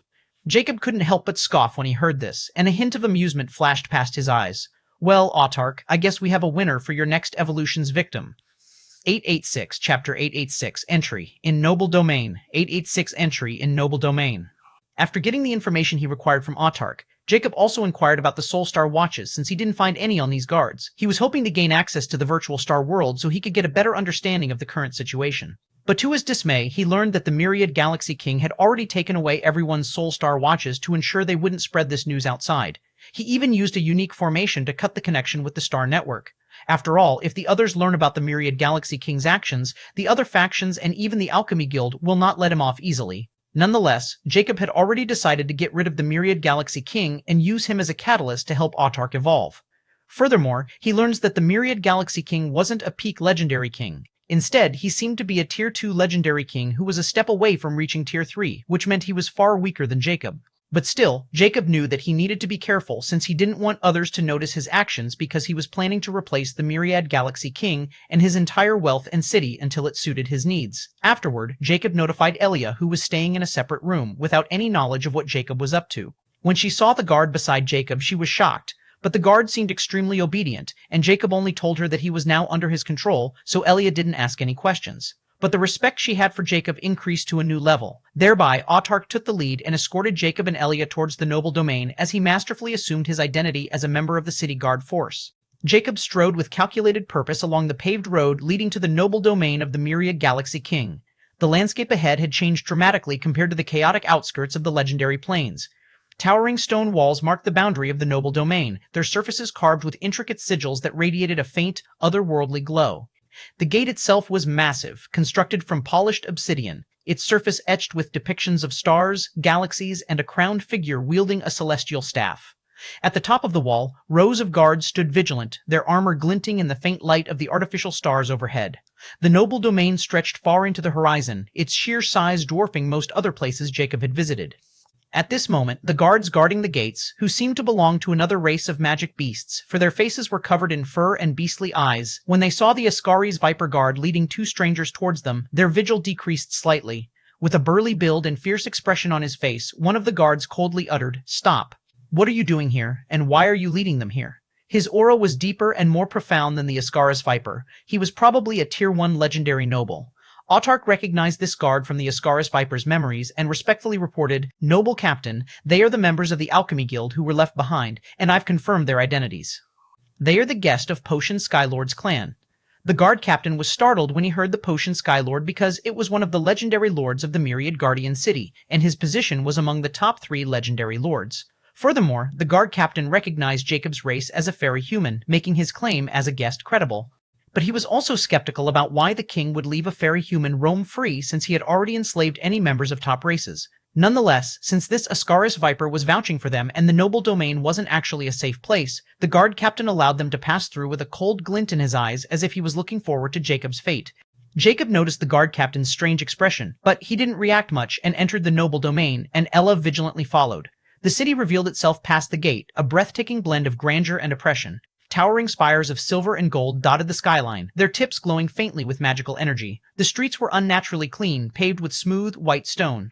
The buildings lining the roads had elegant facades adorned with celestial motifs, yet an air of dread lingered in the atmosphere. Jacob noticed the increased presence of soldiers. Squads of armed guards patrolled every street, their expressions grim and their movements hurried. Occasionally, groups of weary soldiers stumbled back into the city through teleportation circles, their armor stained with blood, their faces pale from exhaustion. Thereafter, they were immediately replaced by fresh reinforcements, who marched out with the same grim resolve as they entered the teleportation circles. Along the streets, small clusters of civilians, who were actually alchemists, gathered, apparently left behind, whispering anxiously to one another, their faces painted with fear and frustration. The Zodiac beasts had left their mark on the city. Their presence, even at the edge of the legendary plains, was enough to send waves of chaos rippling through the population. Jacob overheard snippets of conversations as he moved closer to the heart of the domain. Another squad was wiped out near the southern barricade. The casualties keep piling up. How much longer can we hold? Why is the Myriad Galaxy King insisting we protect this city instead of retreating? We can't keep this up. Despite the people's attempts to remain composed, the cracks in their resolve were evident. The Myriad Galaxy King's overbearing decision to stand and fight to protect the city at all costs was taking its toll. The guards' movements were mechanical, their eyes hollow. The civilians had lost any semblance of hope, their faces twisted in a mix of fear and resentment. Even the merchants, who usually thrived on the city's bustling trade, had shuttered their shops, unwilling to risk the wrath of the beasts or the king's growing demands. Jacob navigated the crowded streets easily. He could feel the tension in the air, almost as if it were a tangible force pressing down on him. The city was a powder keg ready to explode, and the slightest spark could set it ablaze. But Autark didn't stop, and according to Jacob's plan, he carefully led them toward the palace of the Myriad Galaxy King. The Myriad Galaxy King was unaware of a terrible calamity approaching his doorstep. 0887, Chapter 887, Sneaking into the Palace. 887, Sneaking into the Palace. As Jacob moved closer to the palace, the once thronged streets became eerily sparse, the crowd thinning out and giving way to an even heavier military presence. Guards patrolled with grim determination, but when they noticed the Ascaris Viper slithering ahead of Jacob, they averted their gazes, pretending not to see him. These experts, normally vigilant and disciplined, were far from their best. Their minds were clouded with fear and resentment, the oppressive weight of their predicament crushing their resolve. Almost 90% of the Myriad Galaxy King's loyal subjects harbored deep-seated grievances, their faith in their leader shaken. Jacob's sharp gaze didn't miss the whispers of defiance brewing among them. Some of these experts were already scheming to escape, willing to abandon whatever leverage the Myriad Galaxy King held over them. However, the thought of fleeing filled them with equal dread. Everyone had seen what happened to those who tried. The Zodiac beasts, relentless and unyielding, pursued deserters with horrifying precision. Survivors of failed escape attempts were non-existent. Some had perished mere moments after making their move. It was a grim certainty. Leaving the city meant death. This knowledge left them trapped in a torturous dilemma, their anger festering into silent rebellion. Jacob observed all this quietly, his expression unreadable. He couldn't help but reflect on his own harrowing encounters with the Zodiac beasts. Their persistence was unparalleled, and he knew their hidden forces included legendary kings lurking just beyond the spatial barrier. Yet, he couldn't fathom their true intentions. Why did they toy with the city's defenders instead of launching a decisive assault? It was as if their actions concealed a greater agenda. Finally, Jacob's group emerged onto a vast marble road, its polished surface gleaming faintly in the fading light. Ahead, the palace of the Myriad Galaxy King loomed, a breathtaking structure that seemed to pierce the heavens themselves. The palace's architecture was unlike anything Jacob had ever seen, a fusion of ancient grandeur and celestial majesty. Its exterior was made of shimmering crystal, reflecting the skies above like a colossal mirror. Intricate golden runes wove across its surface, constantly shifting and reforming in mesmerizing patterns, radiating an aura of overwhelming authority. Massive steps carved from pure white stone ascended to an enormous pair of double doors. These doors, each crafted from a single slab of radiant crystal, shimmered faintly with an internal light. Guards clad in ornate, star-engraved armor stood at attention along the steps, their spears crackling with elemental energy. Yet despite their imposing presence, Jacob could see the exhaustion etched into their faces. Even these elite soldiers, standing at the threshold of the palace, bore the weight of unending tension. The relentless attacks of the Zodiac beasts had drained them, both physically and mentally. Jacob paused at the edge of the grand plaza before the palace, taking in the bustling activity around him. Supply carts were being unloaded near the steps, brimming with weapons, armor, and provisions for the troops. Messengers darted back and forth, their expressions harried as they carried orders to and from the king's inner circle. In one corner, injured soldiers were being hastily treated by nervous healers, their movements hurried and uncertain. Even the once pristine plaza bore the scars of the ongoing chaos. Cracks ran through the marble, and faint traces of dried blood hinted at earlier clashes. It was clear to Jacob that the Myriad Galaxy King's overbearing decisions were tearing apart the morale of his subjects. The soldiers' loyalty was fraying under the strain, and their king's oppressive rule, meant to secure the city, was instead sowing seeds of despair. With a faint smile tugging at the corner of his lips, Jacob took a step forward, his eyes fixed on the magnificent palace. The turmoil, the fear, and the chaos, it was all a testament to the precarious balance of power. He wondered, with grim amusement, just how long this fragile order would hold. As Jacob approached the grand steps leading to the palace, the energy crackling from the elite guard's spears created an invisible wall of menace. These soldiers, though fatigued, were well-trained and alert. Breaching their formation without causing an alarm would have been a near impossible task for anyone else. Autark didn't respond verbally. Instead, a subtle wave of power emanated from him, weaving itself into the air like an unseen melody. The next moment, gray miasma suddenly burst out from Ascaris Viper's body, 11,051. But Jacob wasn't alone. Autarch, Jacob sent a mental message. Distract them, Jacob commanded, his tone calm and resolute. Instead, a subtle wave of power emanated from him, weaving itself into the air like an unseen melody. The next moment, gray miasma suddenly burst out from Ascaris Viper's body. It was the Ascaris Viper's innate poison, and at this moment, Autarch used all the soul force in the Ascaris Viper's body to fuel it, instantly covering the entire area. The elite guards nearest the base of the steps suddenly froze, their eyes widening as they weren't expecting someone to dare to cause such a scene right in front of the palace. But when they thought about how the Myriad Galaxy King had almost driven everyone to the brink of despair, they knew something like this was bound to happen. Someone finally couldn't take it and attempted to retaliate, and they were even lamentable for this guard. However, they can do nothing but perform their duties, and instantly, legendary noble rank soul forces gushed out from the guards as they quickly covered the poison. Although this poison could even harm fable legendary rank beings, it was easy to suppress for them. However, the reason behind this mist wasn't to harm them but to distract them, which Autarch succeeded in doing splendidly. The next moment, the air around Jacob seemed to ripple. A faint, formless presence materialized beside him, like a shadow blending into the ambient light while covering Elia as they both seemed to vanish into thin air. He also summoned Autarch back, and the Ascaris Viper's lifeless corpse fell. Taking full advantage of the distraction, Jacob stepped into the palace's shadowed corners, his movements silent and precise. At the same time, Elia was completely under his soul force's control, incapable of resisting, but she had no intention of resisting at all. In fact, she was witnessing everything with ecstasy and shock. Jacob blended seamlessly with the surroundings and easily bypassed those distracted guards. The shimmering double doors, despite their grandeur, were no obstacle. Jacob placed his bony hand on the surface, and the next moment, under his power, a small opening in the massive doors eased open just enough for him to slip inside, any sound swallowed by the commotion. Inside, the palace was even more overwhelming than its exterior. The walls were adorned with moving murals depicting celestial scenes of battles and conquests. The floors shimmered like liquid starlight, and the air was dense with an oppressive energy, making each breath feel heavy. Jacob didn't stop to admire the architecture. His eyes followed the faint trail of energy leading deeper into the palace, a trail left by a powerful being which should be none other than the Myriad Galaxy King himself.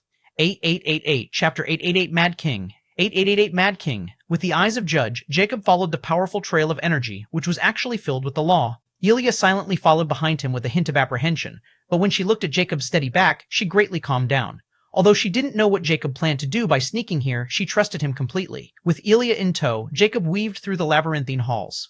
Because of Myriad Galaxy King's recent actions, almost all the powerful experts were on the front line or preparing to go there, so the security here was minimal. Furthermore, because of the consumption of the protective barrier around the Myriad Galaxy City, the palace's formations weren't working like they used to, so it became even easier for Jacob to infiltrate it. Moreover, who would be mad enough to go after a legendary king? Finally, they reached a massive chamber at the heart of the palace. The air here was suffused with a potent, almost suffocating aura of authority. The throne room was a vast expanse of dark crystal, its walls lined with towering statues of past kings. At the center of the room, a massive throne carved from starry black obsidian loomed, its surface inlaid with pulsating veins of gold and silver. But this throne wasn't vacant. Sitting atop it was an imposing being. His appearance was both regal and unsettling. His skin was ashen gray, etched with glowing red runes that seemed to pulse in time with his heartbeat. His long, wild hair spilled over his shoulders, a mixture of jet black and streaks of silver that gave him an almost feral look. His eyes were perhaps the most unnerving feature, two orbs of molten silver swirling with madness and unrelenting fury. In contrast, a third vertical violet eye on his glabella was icy cold and filled with mystical charm. His two eyes darted around the room, never settling on one spot for long, as if they were searching for threats where none existed. He was dressed in flowing robes of deep crimson, trimmed with dark gold, but the fabric was frayed and torn in places, a testament to his increasingly unhinged state. His fingers, tipped with claw-like nails, drummed incessantly on the armrest of his throne, each tap echoing ominously through the chamber. This was the Myriad Galaxy King that belonged to violent witch race. The Myriad Galaxy King exuded an aura of overbearing confidence, yet his entire demeanor betrayed a man on the edge, paranoid, restless, and utterly defiant in the face of the chaos outside his palace walls. At this moment, Jacob, followed closely behind by Elia, stepped into the room. The king's silver eyes snapped to him instantly, while his violet eyes seemed to flash in a strange. The Myriad Galaxy King was shocked when this unknown intruder suddenly stepped in this place without any fear or apprehension.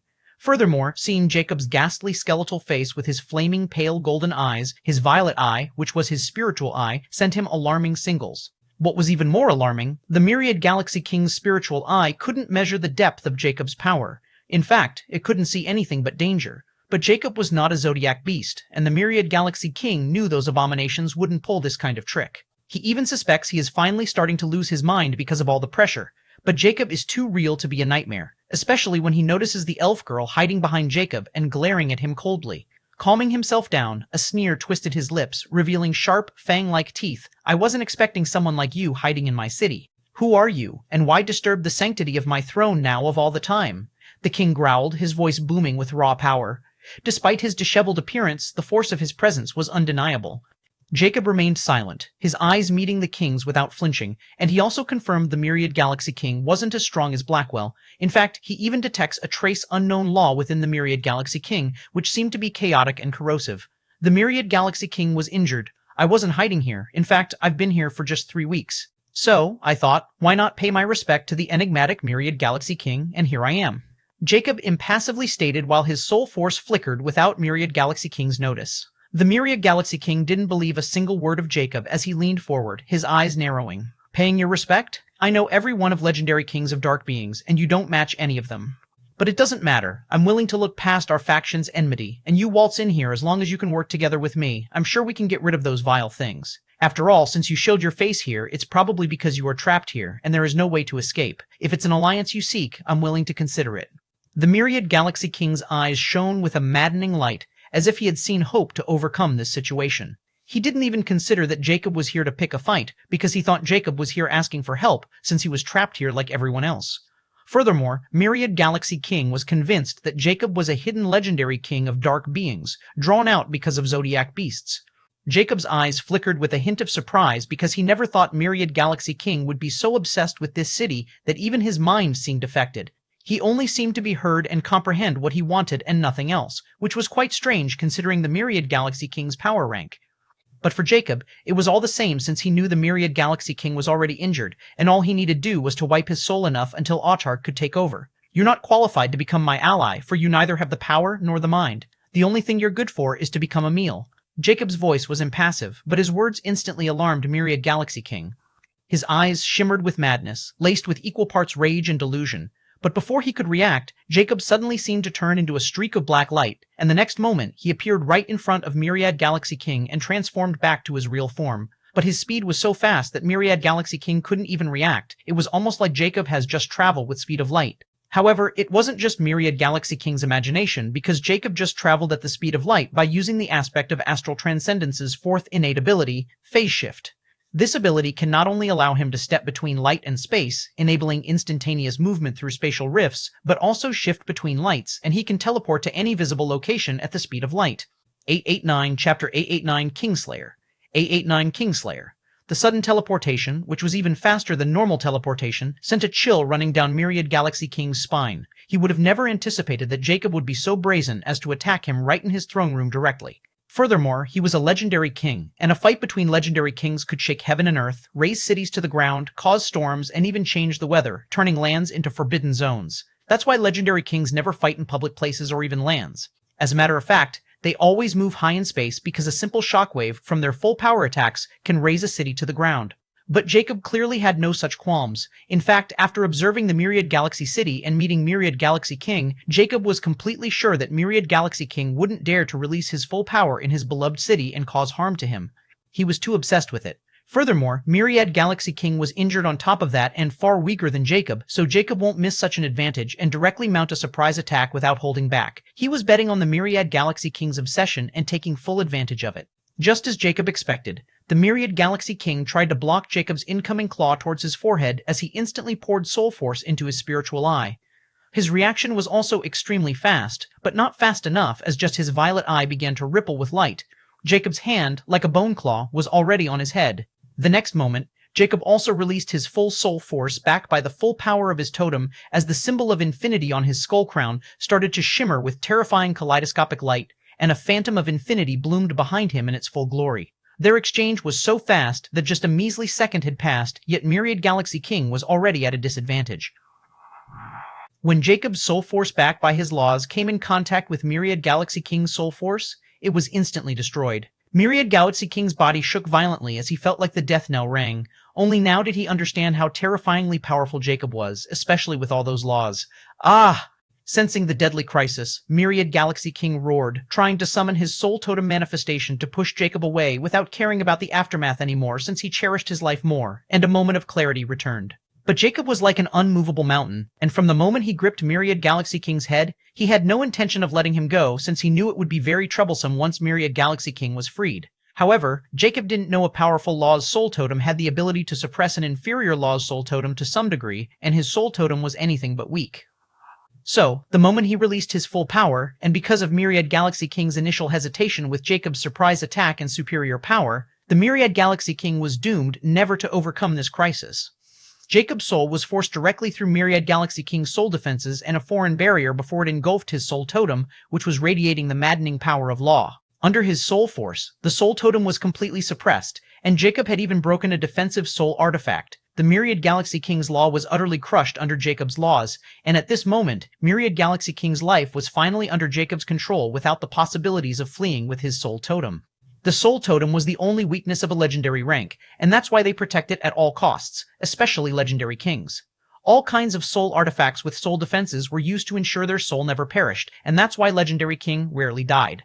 But Myriad Galaxy King just happened to meet an anomaly like Jacob, who was on the crux of becoming a myth, and his soul totem contained a forbidden arcane law that destroyed all of his defensive measures. Eyes wide open with terror and disbelief, Myriad Galaxy King could feel his soul totem was now completely under Jacob's mercy, and if he destroyed it, he'd perish. Jacob was well aware that now he held Myriad Galaxy King's life under his hand, and he could see the Myriad Galaxy King was filled with terror of death. If he wanted Myriad Galaxy King to be a slave, he would probably agree, but sadly for Myriad Galaxy King, Jacob has no intention of enslaving him. Thereafter, Jacob's eyes flickered with merciless light as he ruthlessly destroyed Myriad Galaxy King's consciousness in his soul totem. The light in Myriad Galaxy King's eyes vanished, and the struggle ended as he was lumpen on his beloved throne. Although Myriad Galaxy King still has a life force, he was nothing but a living corpse now with a soul totem and complete soul star and magic core. However, there was no consciousness to control them. This was a meticulous way to kill someone, which required powerful control over soul force and laws, which came to Jacob naturally. Jacob finally let go as he emotionlessly looked at the Myriad Galaxy King on his throne. That was quite ironic, for in a sense he died protecting his city just as he wanted, just not as he had imagined. Yulia was completely shaken as she finally snapped out of her stupor. She had moved so abruptly and fast that before she could even comprehend what was happening, the Myriad Galaxy King was now lying lump on his own throne, and Jacob stood there the same as ever. All she saw was Jacob gripping the Myriad Galaxy King's head before he screamed, and then everything was over. Jacob had again relived his image in her mind, and right now she holds absolute obedience and reverence towards him just like a god. Jacob gave the Myriad Galaxy King a final glance before he let Autark do his thing. The next moment, Autark had already vanished into Myriad Galaxy King's ear with a rare excitement. "How is it?" Jacob asked with a hint of anticipation. Although he had wiped Myriad Galaxy King's consciousness, he didn't know if it would hinder Autark's advancement in any way. But he can't risk leaving even a sliver of Myriad Galaxy King's consciousness behind, because only after coming in contact with a legendary king does he understand just how territory their consciousness was, and he can't take chances with Autark. If this didn't work, he would have to think of another method. At this moment, Autark's voice rang. "It's sufficient. Thank you, sir." Relieved, Jacob pulled a faint smile before his eyes flickered coldly as he looked towards the entrance. Yulia shivered when Jacob looked over but quickly discovered he wasn't looking at her but at the entrance, and her expression also changed when she heard hurried footsteps approaching. 890, Chapter 890, New King, 890 New King. Jacob thoughtfully looked towards the throne hall entrance. Although he had ended the battle quickly, he still wasn't able to make it clean, and legendary lords clearly felt the fluctuations from his soul force and Myriad Galaxy King's struggle. However, Jacob didn't panic and waved his sleeve, and the body of Myriad Galaxy King vanished into his infinity pendant. Since Autark needed time to absorb the Myriad Galaxy King before starting the evolution, he needed to ensure no one disturbed him. He then looked at Elia and impassively said, "What are you doing there?" And he casually sat down on the empty throne of Myriad Galaxy King. Elia reacted quickly as she instantly got what Jacob was saying, and her eyes shimmered with excitement the next moment. She was already standing beside the throne, wearing a cold expression just like Jacob as she waited for those people. Although Myriad Galaxy King's fate has shaken her, she also feels this is the best way to take over this place since no one would dare oppose Jacob anymore. In fact, she has already started to notice that power can make anything happen. At this moment, three tall men donned in armor entered the throne hall. Their physical features were just like the Myriad Galaxy King. They belonged to the violent witch race. Furthermore, these three were all Tier 6 legendary lords of the Myriad Galaxy City and were members of the royal bloodline.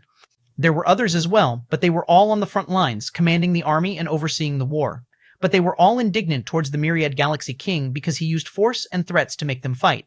However, because of a powerful formation, they weren't a match for him, especially within the palace. But they didn't know that Myriad Galaxy King had deactivated it long ago to sustain consumption and support the city's barrier. They were all busy with their task while also planning to try to persuade the king to stop this madness when they suddenly heard the king scream before they felt terrifying soul fluctuations of the Myriad Galaxy King and another foreign one, which was even more unfathomable. The first thing they thought was the Zodiac Beasts were finally taking things seriously and had attacked the king. But the fluctuation only lasted a few moments before everything returned to normal, so they hesitated before coming here. Furthermore, they wanted to confirm if the Zodiac Beasts had really started to take action since this could mean the city's destruction. But they were flabbergasted when the three peak-level lords saw an unfamiliar figure sitting on the galaxy throne and an elf beside him. But their expression grew grim when they noticed the figure was actually a dark being, and the Myriad Galaxy King was nowhere to be seen despite his lingering aura. However, they all knew that the king would never allow anyone else to sit on his beloved throne, yet this unknown Lix was sitting there without any care in the world, and their king had mysteriously vanished. At this moment, their expression went pale when they thought about the screams and those soul fluctuations, and their eyes widened with horror. At this moment, a terrifying pressure descended upon them as Jacob's eyes were flickering with killing intent, making the three lords' hearts tremble with anxiety, and his pressure was far more terrifying and profound than the Myriad Galaxy King. I dealt with your mad king. Now, you can either join him and prove your loyalty to him in the afterlife, or earn your lives back by working for me. I know you all were forced to fight without any purpose and wanted to flee this place. But let me tell you this, there is no place out there that isn't teeming with those things. In fact, this city is the only safe place I've seen. Those monsters haven't overturned that. Work for me and convince the others to do the same for your own survival. If you worked in fear before, now you need to work for survival, and I can give you all that chance since I'm in the same boat as you guys. Now that this lunatic is dead, you guys don't need to be as aggressive on the battlefield, you can just focus on defenses and protecting your own men. I even give you some weapons of mass destruction. In return, all I need is your and your men's full cooperation and secrecy until this calamity is over. After that, I'll return to my home, and you can have your little city back for all I care and divide among yourselves, Jacob declared without beating around the bush. Jacob's entire purpose in taking over this city was to get himself more familiarized with the legendary planes, increase his crafting techniques, and get a deeper understanding of his prowess, especially the laws. Although he already had deep comprehension and knowledge about those laws, he knew he needed to work hard to make them his own and also learn to utilize them in different situations. He also required considerable resources to practice his own skills, and taking over a legendary king-level establishment was the only thing that matched his requirements. The Myriad Galaxy King just happened to be the unlucky one. Moreover, Elia also needed time to become legendary, and now Autarch as well, so Jacob decided to turn these guys into his pawns and let them keep those Zodiac Beasts in check while he focused on his own things, and once he was done, he would be really gone just as he promised. Those legendary lords were clearly shocked before disbelief flashed past in their eyes. Now that Jacob was admitting that he had killed their king, his pressure also made his claims more authentic. Furthermore, Jacob's offer was terrific, and when they heard about the situation outside, their expression grew unsightly, as they were planning on running away. Moreover, even someone like Jacob was telling them he was here to seek shelter, which made his claim about the danger outside even more realistic. After all, they all could tell he can kill them with a snap of his fingers, there's no need to lie to them. Jacob was also far stronger, not to mention reasonable, so those three lords really started to consider his offer, especially once Jacob left, the city would be theirs. The three looked at each other as their eyes shone with profound lights before looking at Jacob, and quickly bowled down to their waists. We greet the new king. 8891, Chapter 891, Star Crystals. Elia's eyes shone with delight when she saw those lords lowering their heads in respect before she glanced at Jacob and saw he wasn't reacting in any way. Jacob was neither pleased nor disappointed since he was expecting this outcome. After all, those lords weren't muddle-headed like the Myriad Galaxy King, and they all wanted to survive rather than this city. Why, your majesty, is the old king really dead? One of the lords, a wizened-faced man with long hair, hesitantly asked. He was known as the Runic Lord, a lord-rank alchemist specializing in rune crafting. He was the oldest among all the lords of Violent Witch Clan and was also the Myriad Galaxy King's younger brother. Although Runic Lord might have accepted Jacob as their new king, he was still the Myriad Galaxy King's brother, and their entire clan was imprisoned in Eamon. Apparently, only the Myriad Galaxy King knew where the Cosmic Gateway Eamon was and how to open it. Jacob also guessed what Runic Lord wanted to ask, but didn't dare to, so he casually replied, "He's gone." A chill ran down Runic Lord and his two companions' spins when Jacob acknowledged it, and with his casual tone he made it as if it wasn't a big deal at all. But they knew that killing a legendary king wasn't an easy feat. It was so tricky that it rarely happened, yet Jacob had pulled it off in such a short time they still couldn't quite believe it. "Can you open Amon's cosmic gateway?" The second legendary lord, known as the Potion Sky Lord, another Lord rank alchemist, questioned. His eyes were slightly bloodshot as he looked at Jacob with hope. It was quite clear whatever the Myriad Galaxy King had on Potion Skylord was quite important to him, and now that the Mad King was gone, he probably wanted it back. Truthfully, Jacob had no idea how to open this cosmic gateway. He didn't even know where it was, for he only recently learns about them from Autarch. But he wasn't too worried about it since he knew he would learn his every secret once Autarch devoured the Myriad Galaxy King. "I don't know where it is since that guy wasn't really cooperative, and I don't really have time to ask him about it since I was busy killing him before he blew the entire city in his madness," Jacob impassively stated, making the three lords' expressions sink with despair. But Jacob wasn't done as he continued. "However, don't worry, it would take some time, but I will find it since I also want something from that elemental galaxy. Now, I want to ask you guys some questions before you can start with the plan of defensive strategy." The three lords were startled when they heard his next words and finally sighed in relief since this meant they could still have their families and wealth back. After all, a legendary king didn't have to trick them with something like this, and they all knew every legendary king was capable of analyzing space. Although there was still a huge difference between the king with the space law soul totem and the one without it, legendary kings can detect change in space because of laws, and some can even compress it to some extent, creating an ability of minor teleportation unique to legendary kings. After getting Jacob's assurance, the three lords finally decided to cooperate. They had no choice but to be surrounded by a vast sea of zodiac beasts, so there was no escape in this situation. "How long is that barrier sustainable?" Jacob asked. Since they were now on the same page, he needed to know how long this city can last. The third lord, Pill Lord, replied to this question since he was the military general of resources of the city. "With all the star crystals in reserve for the Myriad Guardian formation, it would probably last for other decades before we'll run out of star crystals and have to use legendary nobles to fuel it. After all, the Myriad Guardian formation is a basic legendary rank formation, and to fuel it, we need 100 king-tier star crystals daily, or the support of at least 100 legendary nobles, or 10 legendary lords to maintain it, unless we have a legendary king to maintain it." At this point, Pill Lord quickly glanced at Jacob before quickly looking down. Jacob's eyes flickered as he knew the star crystals were actually a higher version of magic gems. But unlike the magic gems, star crystals were naturally formed in the depth of elemental planets. They had 4 tiers: Fable, Noble, Lord, and King, like the legendary rank states. Not only were these star crystals used in various aspects of alchemy, like the magic crystal, but they also contained soul force and stellar energy. This means star crystals can not only help to quickly recover the soul force and magic of legendary state experts, they were also used to make quick progress through the ranks, and the king tier star crystals even contained a wisp of elemental laws in them which were extremely beneficial for any legendary lord. Although the king tier star crystals have a minimal effect on a legendary king, they were still quite useful as an excellent recovery medicine. However, king-tier star crystals can only be found in an elemental galaxy, and that was another big reason for keeping an elemental galaxy instead of destroying it by taking away its legendary vestige. Lastly, the star crystals were also used as currency. Their value was higher than ZC, such as one Fable tier star crystal, equal to 10,000 ZC, one Noble tier star crystal, equal to 100,000 ZC, and one Lord tier star crystal, equal to 10 million ZC. As a king-tier star crystal, there were demands but no sellers since all of them were in the hands of legendary kings, and if by chance some did appear, there would be huge bidding wars among lords to get them. That's why Jacob was quite surprised when he heard this protection formation was using 100 king-tier star crystals daily, and they still have enough to keep this up for another decade. He already knew how precious these crystals were, but it seemed he had underestimated the wealth of an alchemy king associated with the Alchemy Guild. Still, he had no intention of touching those reserves since it meant he wouldn't have to worry about the city being breached anytime soon. At this moment, he suddenly thought of something and asked, "I saw that this barrier is currently surrounding a vast area outside the city. Why not just focus it on the city? It'll save us a massive amount of star crystals." It was the Runic Lord who replied with a bitter look.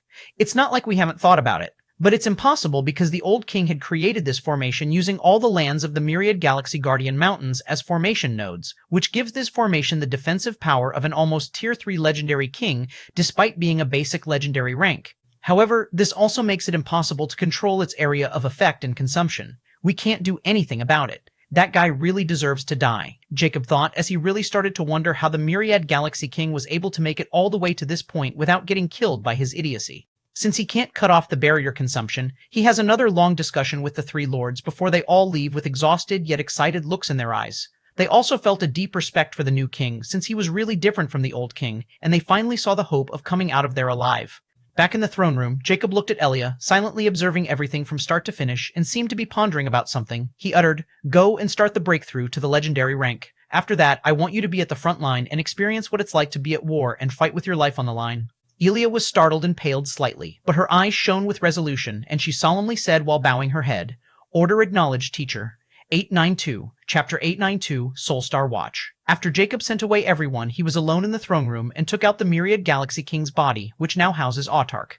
However, he didn't disturb Autark and instead started to scan the Myriad Galaxy King.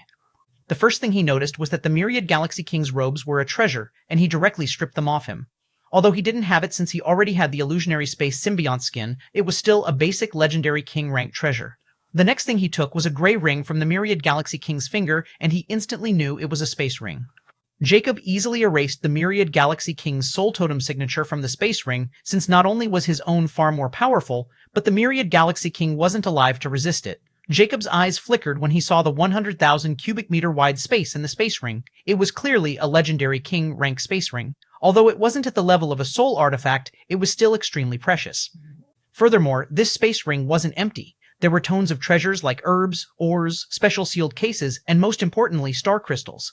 Since the Myriad Galaxy King was a king alchemist, he was naturally rich and had tones of alchemy materials that were hard to find. More importantly, he saw 3 wisdom tomes. At least he wasn't poor like the Cursed Necromancer King. Jacob's eyes shone brilliantly as he felt it was all worth it. Keeping the space ring, he then finally looked at the Myriad Galaxy King's wrist and used his soul sense to pull something. The next moment, an invisible symbol suddenly surfaced on the Myriad Galaxy King's wrist, and under his soul force's influence, a sleek, bracelet-like device forged from a radiant alloy that glows faintly with shifting star-like patterns appeared. Soul Star Watch. Jacob's eyes flickered as he pulled the Soul Star Watch from the Myriad Galaxy King's wrist, which landed in his hand. Ever since he arrived in the legendary planes, he had wanted to get his hands on this Star Watch, but it was simply too elusive and difficult to obtain. Now he finally had one. From what he could tell, it should be the highest rank one available in the legendary planes. After confirming that there was nothing more on the Myriad Galaxy King, and he seemed to have destroyed a soul artifact with his soul force, he stowed away the Myriad Galaxy King's body back in his pendant, since he had yet to find an appropriate safe place to hold it. Only then did he start to observe the Soul Star Watch in his hand.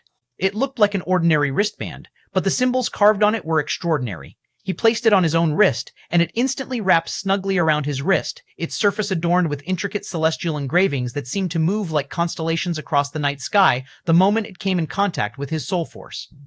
At this moment, in its center, a circular interface resembling a miniaturized, starry void with a shimmering gem embedded in the middle appeared, and an unknown force probed his body.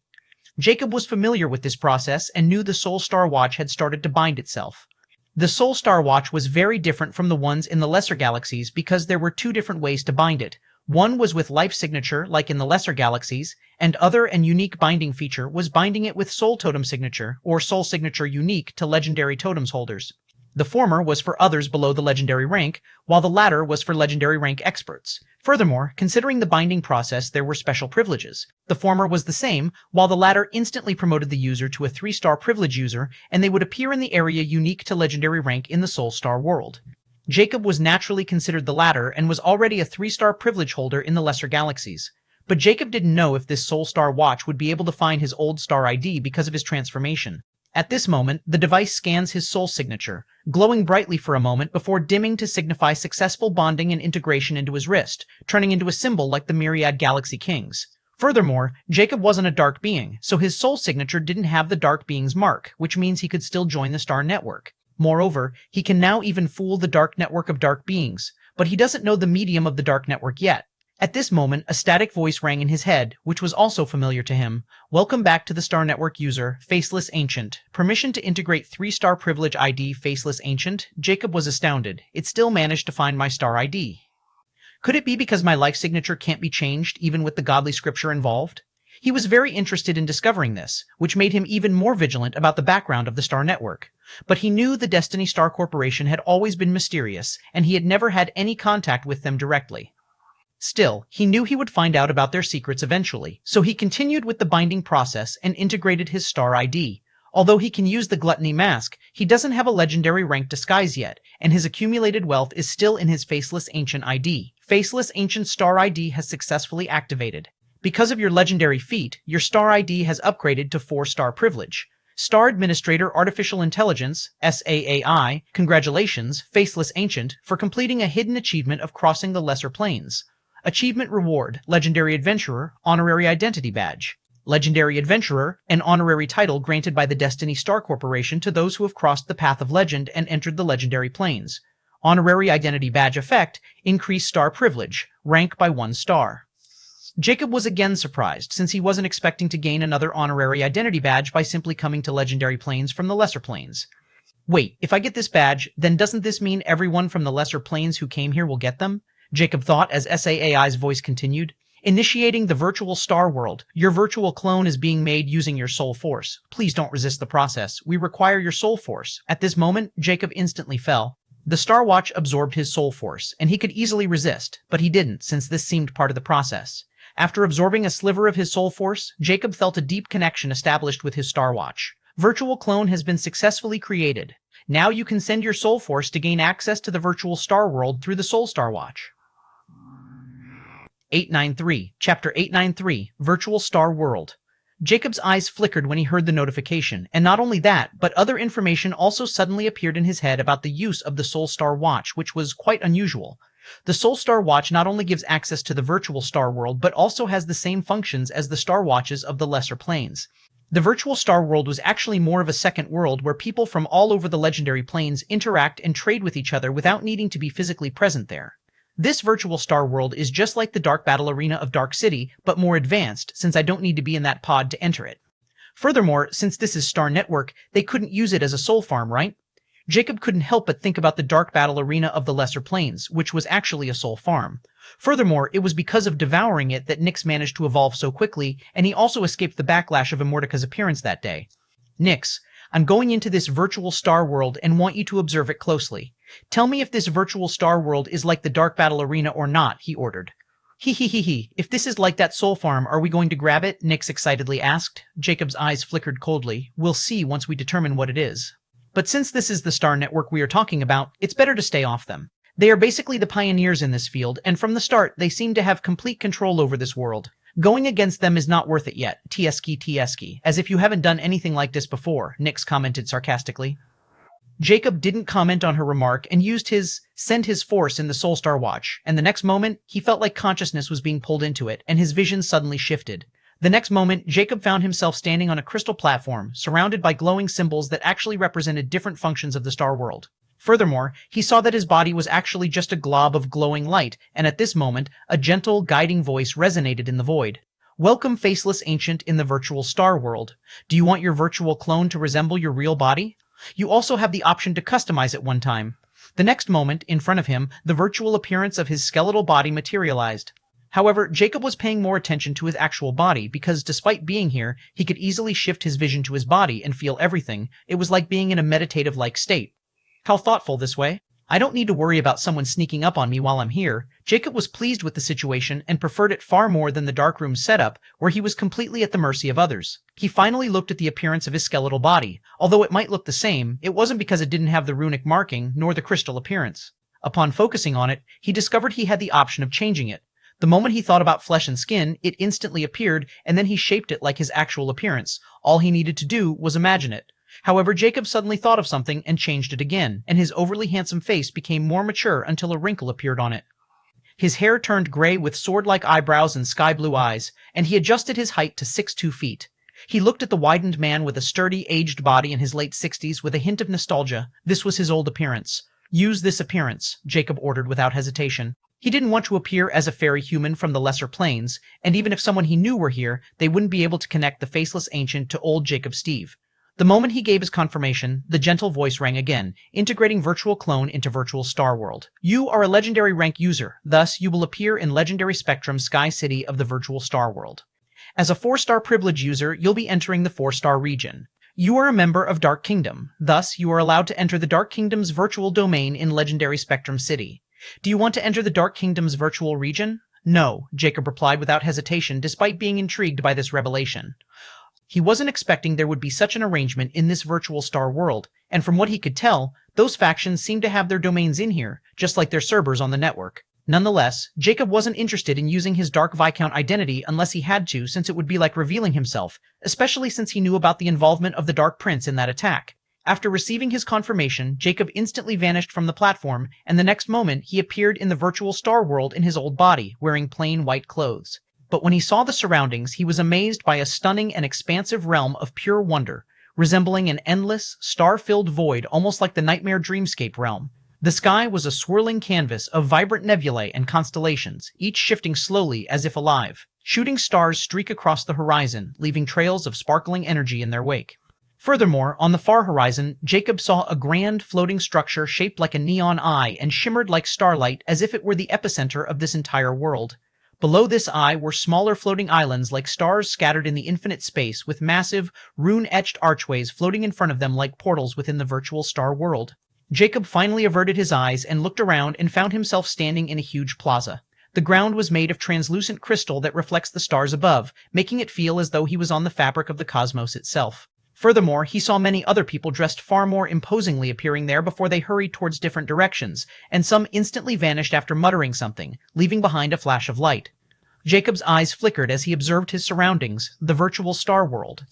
894, Chapter 894, Legendary Spectrum, Sky City. The virtual star world was a massive digital construct designed as a meeting ground for warriors, merchants, and powerhouses across legendary planes.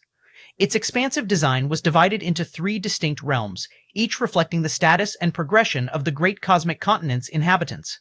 The first realm was called the Mortal Realm, which sprawls across the lowest level of the virtual star world, forming the foundation of this word. Basically, all the lands were considered the Mortal Realm, and there were many bustling cities with a mix of simple dwellings, communal spaces, and entry points for participants below the legendary rank. The Mortal Realm's terrain was flat, filled with broad plazas and streets, with ambient energy illuminating the skies, giving it an ethereal glow. There were many training grounds and networking hubs for the aspiring generation. Essential goods, common trading stalls, and introductory missions by factions could be found everywhere. These people could even freely interact, forge alliances, and seek guidance from their peers.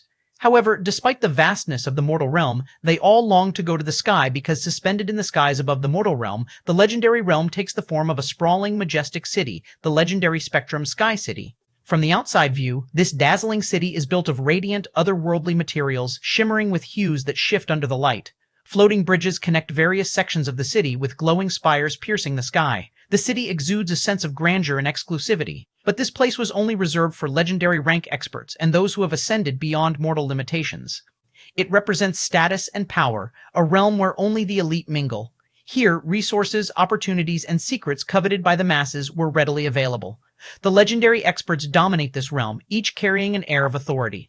Conflicts were rare due to the oversight of powerful factions, but the tension of competition was palpable. Lastly, encircling the eye of the virtual star, which is also called the world's eye, at the very top center of this world was the privilege realm, also called the private islands. These islands were isolated sanctuaries floating around the world's eye, shrouded in mystical veils to ensure privacy. Each island reflects the wealth and culture of its owner, ranging from lush, garden-like landscapes to metallic fortresses brimming with energy. Now, these islands were reserved for the most powerful factions and corporations with legendary king members. These realms were impenetrable sanctuaries to which only organization members were granted access. Here, strategies are planned, resources are hoarded, and exclusive deals are made. The privilege realm symbolized absolute authority and influence, where legendary kings and their factions oversee the affairs of the legendary planes. The legendary Spectrum Sky City was divided into distinct sections, each catering to the specific needs and roles of its legendary residents. In the heart of the city, there is a grand circular area where public announcements, grand auctions, and major events take place, all of which are held by the SAAI. There were towering statues of some legendary figures of the faction who once roamed the legendary planes and left their marks worthy of the Star Network's remembrance. Then, where was the trading district, a bustling area filled with trading shops, auction houses, and rare item merchants? Legendary rank gathers here to exchange treasures, techniques, and even intelligence. All shops have a kaleidoscope of glowing shop signs and holographic displays advertise treasures from across realms to draw the legendary rank experts. Then, finally, there was the Star Battle Coliseum, a designated arena for combat where legendary rank experts could duel to test their skills or settle disputes. Many spectators gather in amphitheaters to watch legendary battles unfold, and even the Mortal Realm experts can watch by paying ZC if the battles are made public, which was a very lavish income source for legendary rank experts. There were also luxurious private manors and floating estates where legendary experts resided when not trading or fighting. These areas exude opulence and privacy. It took Jacob some time to gather all this information, which was actually relatively easy since all he needed to do was to buy a virtual Star World guide for 10,000 ZC from the digital trading system of this world, which became available after he entered the legendary Spectrum Sky City's central plaza.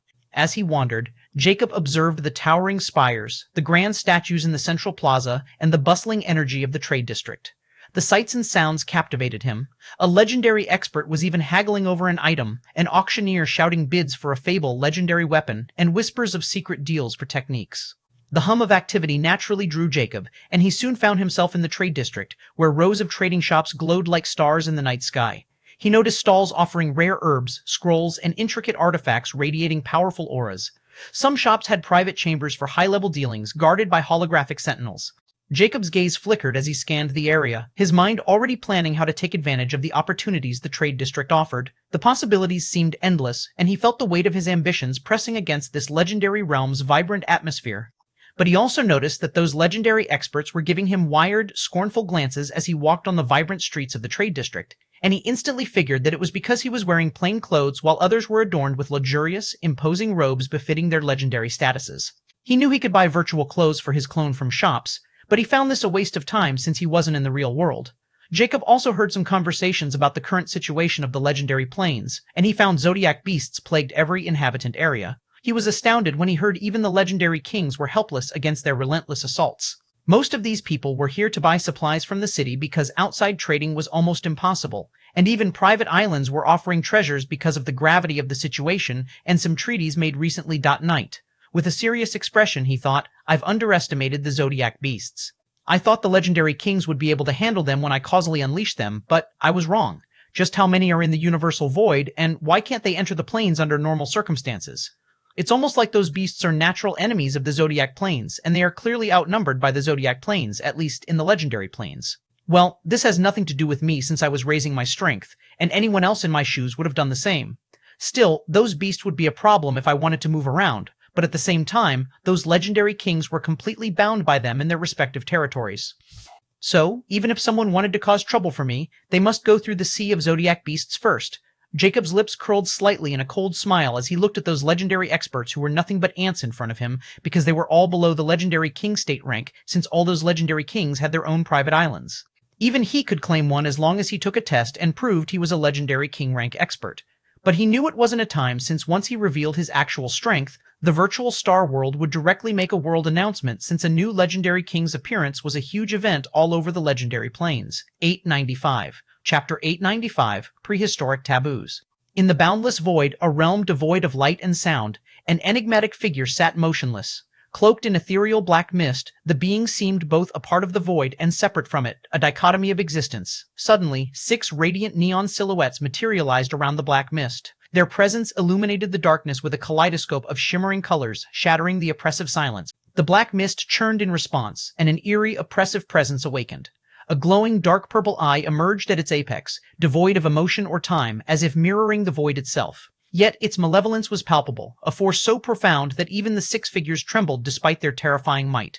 Oh, you came with friends this time, Constellation Arbiter? What feeling shy this time around? Hehehehe. An eerie, sinister voice rang from the black mist, but from the hearer's point of view, it seemed to emerge from the void itself. The neon-white silhouette, the Constellation Arbiter of Leo, spoke in a grave tone, Please forgive our offense, O Great One. We bear the message of our Lord. Hehehehe, about time, I suppose. The voice sounded amused yet wary as it continued, Let's hear what the old schemer had to say. The moment the voice rang, the neon emerald silhouette trembled furiously. A heavy voice rang, You! What gall! Don't be disrespectful, Constellation Arbiter of Taurus. Don't forget our Lord's revelation. We ought to show utter revelation. We ought to show utter respect to Great One. The Constellation Arbiter of Leo quickly cut the Constellation Arbiter of Taurus short with a hint of apprehension as it promptly looked at the black mist and apologized. Please forgive the Constellation Arbiter of Taurus's offense, O Great One. No harm done.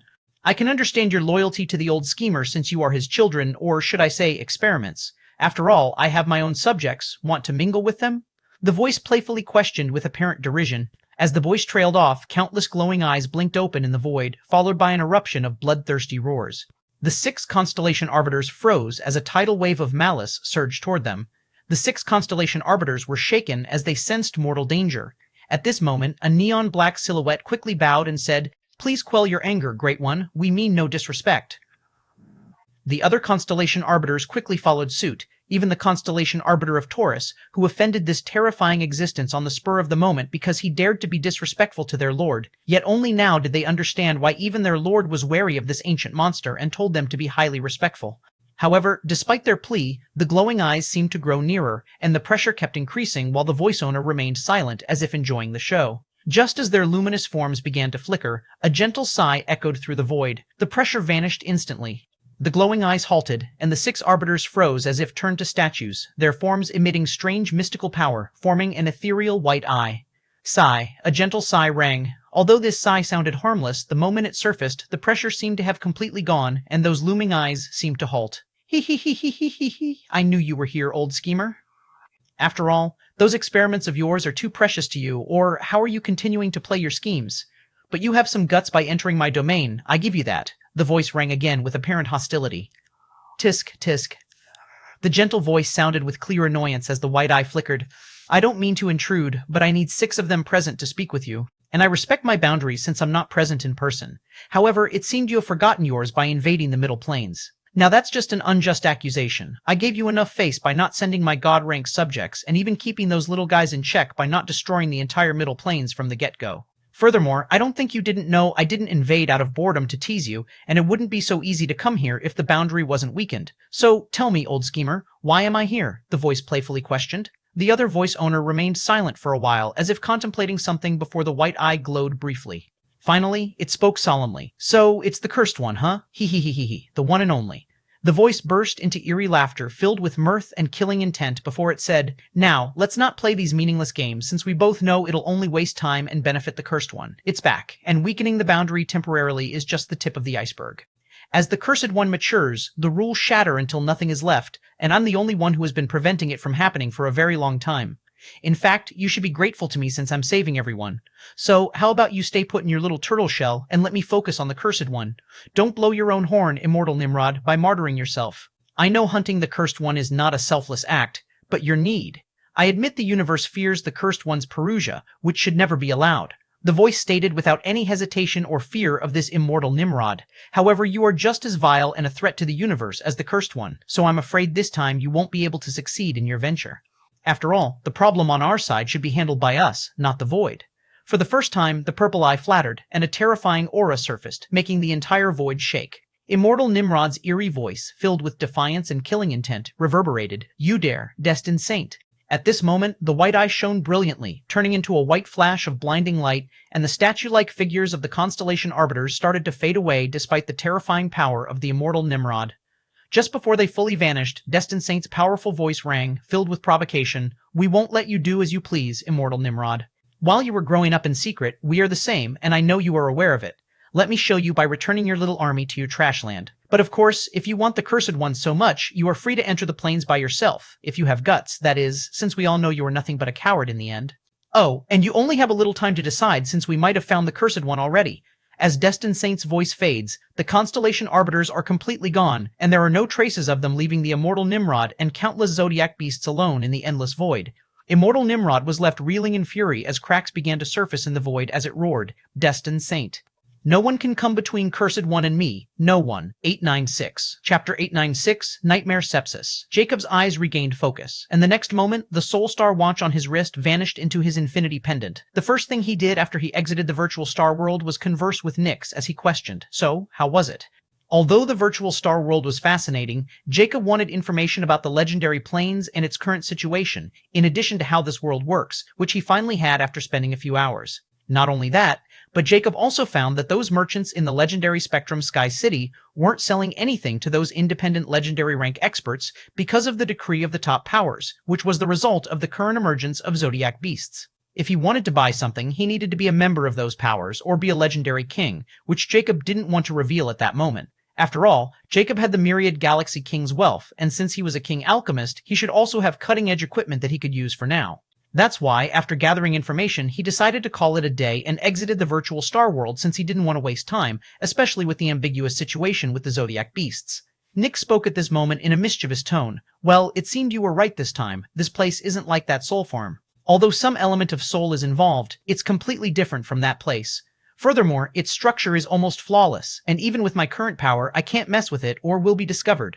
Jacob nodded in acknowledgement since he had been expecting this much from the Star Network, but he still felt somewhat pity. On another note, Nick suddenly said with a hint of anticipation, "Can you give me this Soul Star watch? I think I can also use it to enter that world and try spreading my seeds from there. After all, not only will it grant you lifespan if I succeed, but I can be your eyes and ears in that place?"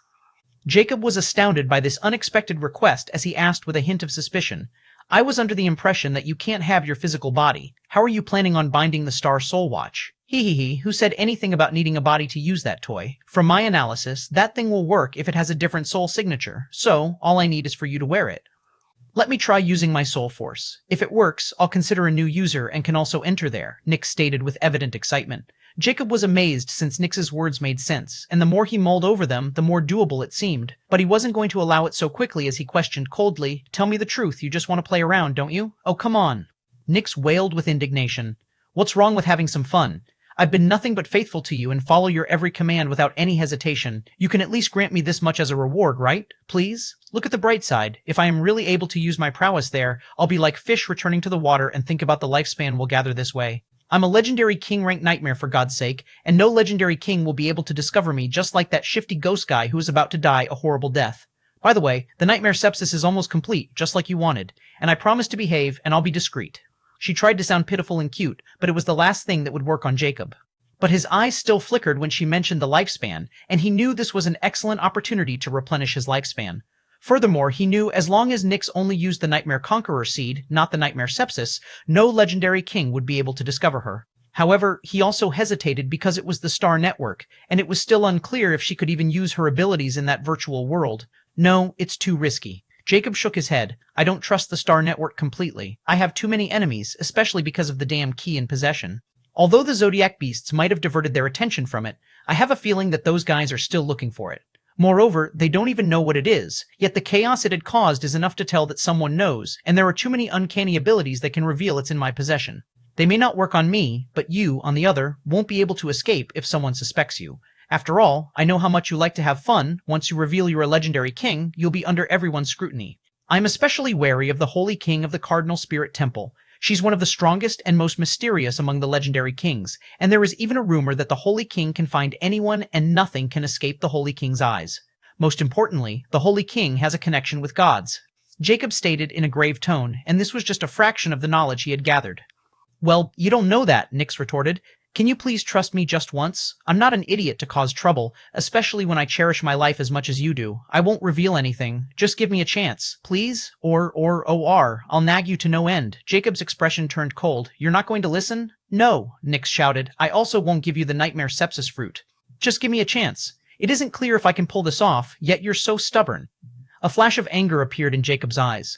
He could easily cut off Nyx's connection and confine her into the Nightmare realm, but she was very important, especially that Nightmare Sepsis fruit from Blackwell, because Nightmare Sepsis was Nyx's new ability she awakened after she evolved into legendary rank. Nightmare Sepsis not only torments its victim, but like a neoplasm, it eats their entire soul and produces Nightmare Sepsis fruit, which has two uses. The first one was that it could heal soul injuries, like soul medicine, and strengthen the soul. The second and most important one is that it also contains 40% random life memories of its victim. Although it can't extract 100% memories like Autark, it was still enough for Jacob to hold this ability in high regard. Moreover, Nightmare Sepsis can be countered as long as the soul of the Nightmare Contractor, which means Jacob's soul was weaker than Nyx's victim because it inflicts extreme pain, especially when it's reached its completion. At the same time, Nyx can use her abilities on Nightmare Sepsis victims no matter where they hide. However, Jacob wasn't too worried since he knew Nyx wouldn't dare to go against him and only throw a tantrum. However, this could also lead to some consequences that Jacob didn't want. After all, as Nyx evolved, Jacob started to understand just how powerful and uncanny her abilities were, and she could use them without even him realizing it. Although there was the Nightmare contract in play and she couldn't betray him, he was never able to confirm its exact contents and only had Immortica's assurance. Nonetheless, Nyx was loyal despite her annoying personality, and just as she said, she cherished her life as much as Jacob himself.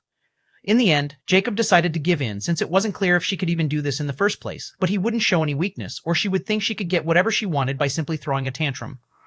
I'll think about it once I have the result of your nightmare sepsis fruit, but this will be the last time you try to threaten me. Is that understood? Jacob asked in an icy tone. Nyx pursed her lips since she knew Jacob's personality, so she knew pushing this further would only cause herself trouble. She replied, fine, 897. Chapter 897, The Fall of Blackwell. Far away from the myriad Galaxy Guardian mountains, Blackwell clutched his chest as he stumbled across the wasteland riddled with the remnants of his battles where dense corpses of zodiac beasts lay in fragments. His once ethereal glow now flickered erratically like a dying flame. The pain was unbearable, a searing, gnawing agony that burrowed into his very essence and soul. No matter what he tried, no salve or incantation could quell the torment coursing through him. His breath came in ragged gasps as he stood atop the fractured remains of a legendary king-stake zodiac beast he had just slain. Its monstrous form lay crumpled, its life extinguished by Blackwell's wrath and desperation. Yet even this triumph brought no relief.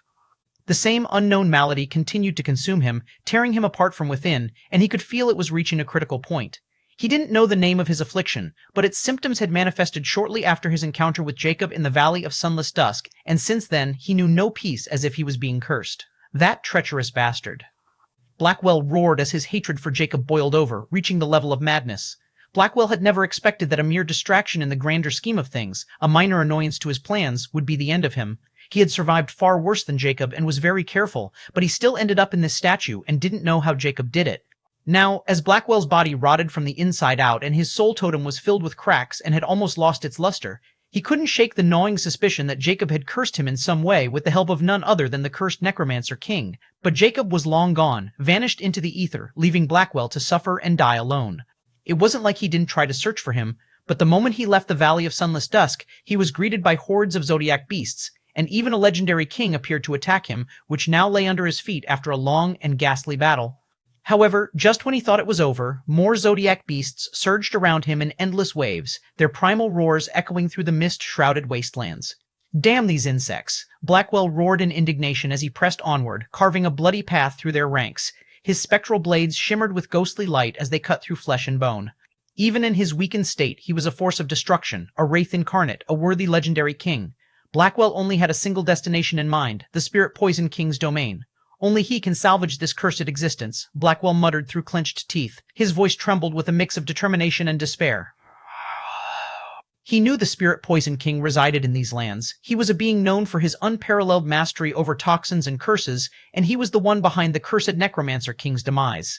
If anyone could cure him, it would be the Spirit Poison King, so he naturally searched for him because he had already used his only talisman with the Spirit Poison King's soul totem signature to put him after Jacob. Now he regretted it so much he could die. As he moved forward, the ghost ship loomed behind him, its spectral sails rippling with an otherworldly glow. It had been his sanctuary, his fortress. Now, even its oppressive aura felt like a mockery of his own failing power. Whine. As Blackwell approached the Spirit Poison King's domain, the ground itself seemed to rebel against him. The air grew thick with venomous miasma, and the zodiac beasts became fiercer, more relentless. He was at his limit. Blackwell's once proud form faltered, his steps became staggered, his vision blurred. He reached out, clawing at the air as the pain in his chest exploded, consuming him in a torrent of agony. It was actually the nightmare sepsis, which had reached its critical point, and it seemed impossible to escape his doom. No, not like this, Blackwell roared, his voice raw with defiance. He unleashed a final surge of power, cutting down a charging zodiac beast with a desperate swing of his spectral blade. But it wasn't enough, as his power was like a dying candle. At this moment, a massive zodiac beast, its form cloaked in shadows and eyes glowing like molten fire, emerged from the mists like a spectral ghost. At a terrifying speed, it struck with unrelenting ferocity, its claws raking through Blackwell's ethereal body. With his current dying power, it was impossible to blow, and he fell to his knees, coughing out spectral mist, his essence unraveling with each breath.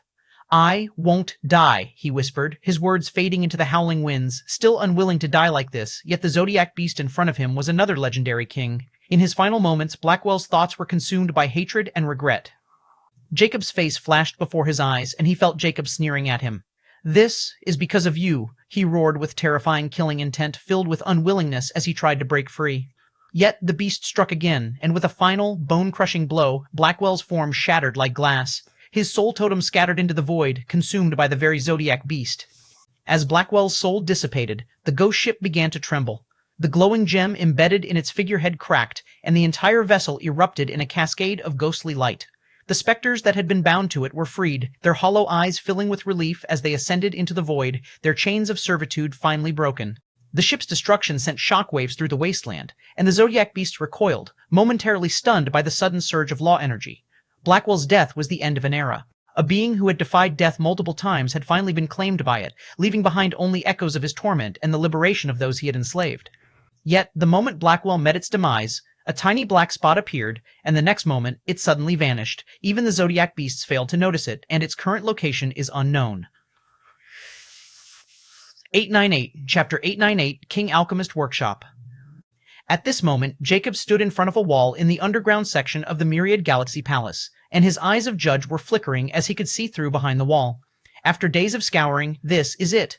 Jacob thought before directly punching the wall, and at the moment of impact, countless symbols appeared, forming a runic wall. But Jacob didn't flatter and increase the force behind his punch while adding more soul force, and the symbols started to dim down, and the wall finally caved in. However, when he destroyed the formation, the wall transformed into a metal door, which was now bent. Jacob easily pulled it out, revealing a stairway corridor going further down. Jacob continued forward before reaching the pathway's end, which led to another giant door. Just like the door at the entrance, he destroyed it. Although the protective formations and materials were of legendary King State rank, they were still just at the basic rank, which couldn't hold Jacob at bay. The moment Jacob pulled this door apart, a spacious chamber was revealed, and inside was a futuristic lab filled with all kinds of alchemy materials, shelves, experiment subjects, and even some ongoing and unfinished experiments. This was the alchemy workshop of the Myriad Galaxy King that Jacob wanted other than his wealth and knowledge. After all, Myriad Galaxy King was a king alchemist, which aligned with Jacob's purpose and needs. The equipment here was tough to get in the legendary planes, and probably the Alchemy Guild was the only place with them. To get them, one needed an identity like a king alchemist. Although Jacob was confident that he could develop his own tools and equipment, he knew it would take him a long time, so the easiest way was to raid an Alchemy Guild base. Jacob's purpose was simple. He wanted the Alchemy Guild's technology after he got the infinite space. Now that he had a place of his own and didn't need to worry about abandoning it, he wanted to develop his own workshop, and what could be a better start than Alchemy Guild's technology? Furthermore, with the third phase heavily focused on alchemy, Jacob needed all the advantages he could get, and having the Alchemy Guild's technology was just the start since there were Vitality Architects in the requirements even though he didn't know existed before.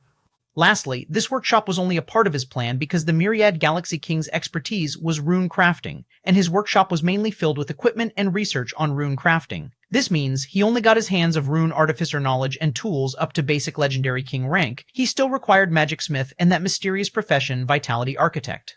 Nonetheless, Jacob knew it was a good start, and this entire city was an alchemist city in a sense, so Jacob could take his time to get his hands on every alchemy-related knowledge and tool he needed. After all, his infinite space was massive, and it happened to be rather empty. Jacob didn't waste any time and focused his mind on the workshop in front of him as his soul force started to spread in space, which was 10,000 meters in diameter, and there were even some hidden compartments that didn't escape his detection. Once Jacob's soul force covered the entire workshop, he tried to pull it all into the Infinity Pendant's infinite space, and just like what happened with the Deathlaw Essence Pool, the entire workshop became empty the next moment, squeaky clean without any traces of the lab before Ch. Jacob smiled faintly in satisfaction since things were going smoothly, and now he could get busy with his rune crafting and absorb the wisdom tomes in his possession, especially the one he got from the Cursed Necromancer King. After all, he was still a relatively new legendary king, and there were some things he wasn't sure about, such as soul force. He wanted to see if he was missing something and then reinforce his own power further. The Myriad Galaxy City has become his base of operation, and he had no intention of leaving until he was done. Ilia and Autark also needed a place to finish their breakthrough in evolution. Now that I've taken care of the professional requirements to some extent, I need to search for those requirement materials as well. Besides those obvious mythical rank ones, I should be looking for Ambrosia of Life Tree, Law Essences, and Godly Faith Nectar. I do know the Law Essences exist in the legendary planes, and I've already gotten Death Law Essence, which has left me with 11 other Law Essences. But from what I've found in the virtual Star Worlds Information Trading Center, there is no clue about Law Essences or these other two. The Ambrosia of Life Tree should be something related to a rare natural treasure like the Earth Tree of Vitality, while the Godly Faith Nectar should have something to do with God and faith, so I might find some clues in the Cardinal Spirit Temple. Or, I can use Wish to learn about them and even locations. But since these things were extremely important to me and related to Immortica, they'll cost me a huge amount of lifespan, so I shouldn't take this route before exhausting my other options. Jacob's eyes flickered with a hint of dilemma. This made me think about Nyx's proposal again. If she can infect others with her abilities through the virtual Star World, like in the Dark Battle Arena, I can gather her lifespan without risk. but I still have a bad feeling about letting her loose in the virtual star world. My enemies are no longer just mortals but literal gods, and their means are profound. Jacob shook his head before putting the matter back in his head and looked at the empty workshop. Well, this place will do. The next moment, Jacob used his soul force to dig out a massive pit in the floor, which was actually made with legendary Lord rank metal, and after carving another section out in the pit, he waved his sleeve, and Myriad Galaxy King's body appeared in that section. There was a tiny vial below him but hidden. Anyhow, Jacob then sealed the pit with the section he dug out, and now Autark was buried, but he wasn't too concerned since he knew Autark wouldn't die because of suffocation. Once Autark completed its evolution, Jacob could summon Autark, and the Myriad Galaxy King wouldn't serve any purpose. However, Jacob didn't stop just after he left the underground workshop. He used his power to collapse the entire underground workshop and bury it, including the pathway. Now, even if something discovered this place, they would have to dig through all those metals, and he then used his soul to force to seal the door in the wall. It was very easy with his current control, and he used an array to make it look like the other walls. It took him over 2 days to find this place with the help of his Eyes of Judge. The others won't be able to discover it unless they know what they are looking for. Then Jacob returned to check on Elia when Nyx's excited voice sounded, "It's done. I got the Nightmare Sepsis fruit. Come and roam quickly." 899, Chapter 899, Confused Nyx. In the nightmare dreamscape realm, floating in the middle of starry space, was a gigantic, grand palace, seemingly made with twinkling stars. This was Nyx's home she conjured with her ability. Everything was luxurious and aesthetic in this castle, especially the center, where a grand, fantastic hall was like an ethereal rainbow filled with countless stars and cosmic phenomena. Nyx, in her goddess form, wearing a beautiful queen's dress, sat on a floating rainbow throne that seemed to be part of this hall, giving off a regal air like an empress as her starry eyes glimmered with anticipation. At this moment, Jacob appeared clad in black, and his appearance was the same as he became a skeleton. Jacob cocked an eyebrow as he noticed the rainbow theme and commented, "You changed this place again?" Nyx pursed her lips in disappointment when Jacob didn't react and annoyingly scoffed, "Thanks to a certain someone, I had ample time in my hands." Jacob gave her a reproachable glance before summoning a simple chair and sitting in front of her. He retorted impassively, "And instead of wasting it on useless aesthetics, you should be doing research and making progress in your alchemy profession. What's the point of allowing you to analyze everything in my possession? You have almost the same knowledge as me and infinite resources. I'm expecting more from you than this. You're wasting your talent." Yeah, I know, and I've already made more progress than you. If you don't believe me, I can show you," Nyx protested as she felt wronged and indignant by Jacob's impassive attitude. Jacob nodded. "I believe. How about you get to the point?" "Unlike you, I want to spend time developing my powers and abilities since I'm more aware of the danger out there." Nyx clenched her fists as she really wanted to bite Jacob. However, she knew that Jacob's authority was still superior despite her absolute control over this place. She didn't want to earn his irony since she wanted access to the Star Network, and only Jacob could give her that. Nyx didn't try to butt head with Jacob anymore and tapped on her throne in exasperation. A black, ethereal glow gathered in front of Nyx the next moment, and Jacob observed it closely. Thereupon, the black mist took a spherical shape and became solid, yet on this sphere was a dark purple pattern like flickering flames, giving one a nightmarish sense of dread. The sphere soon solidified and turned crystalline, and the purple flame pattern came alive, making it look like an alive flame within this sphere. This is Nightmare Sepsis fruit of that dumbass Blackwell. I had to admit, he was one tough nut to crack and almost managed to pinpoint the Nightmare Sepsis' location. He would have had a slight fighting chance if not for his mindset and constant attack of Zodiac beasts. But only slightest, Nyx sneered with a proud expression, as she clearly knew how Blackwell had died since she could observe him through Nightmare Sepsis.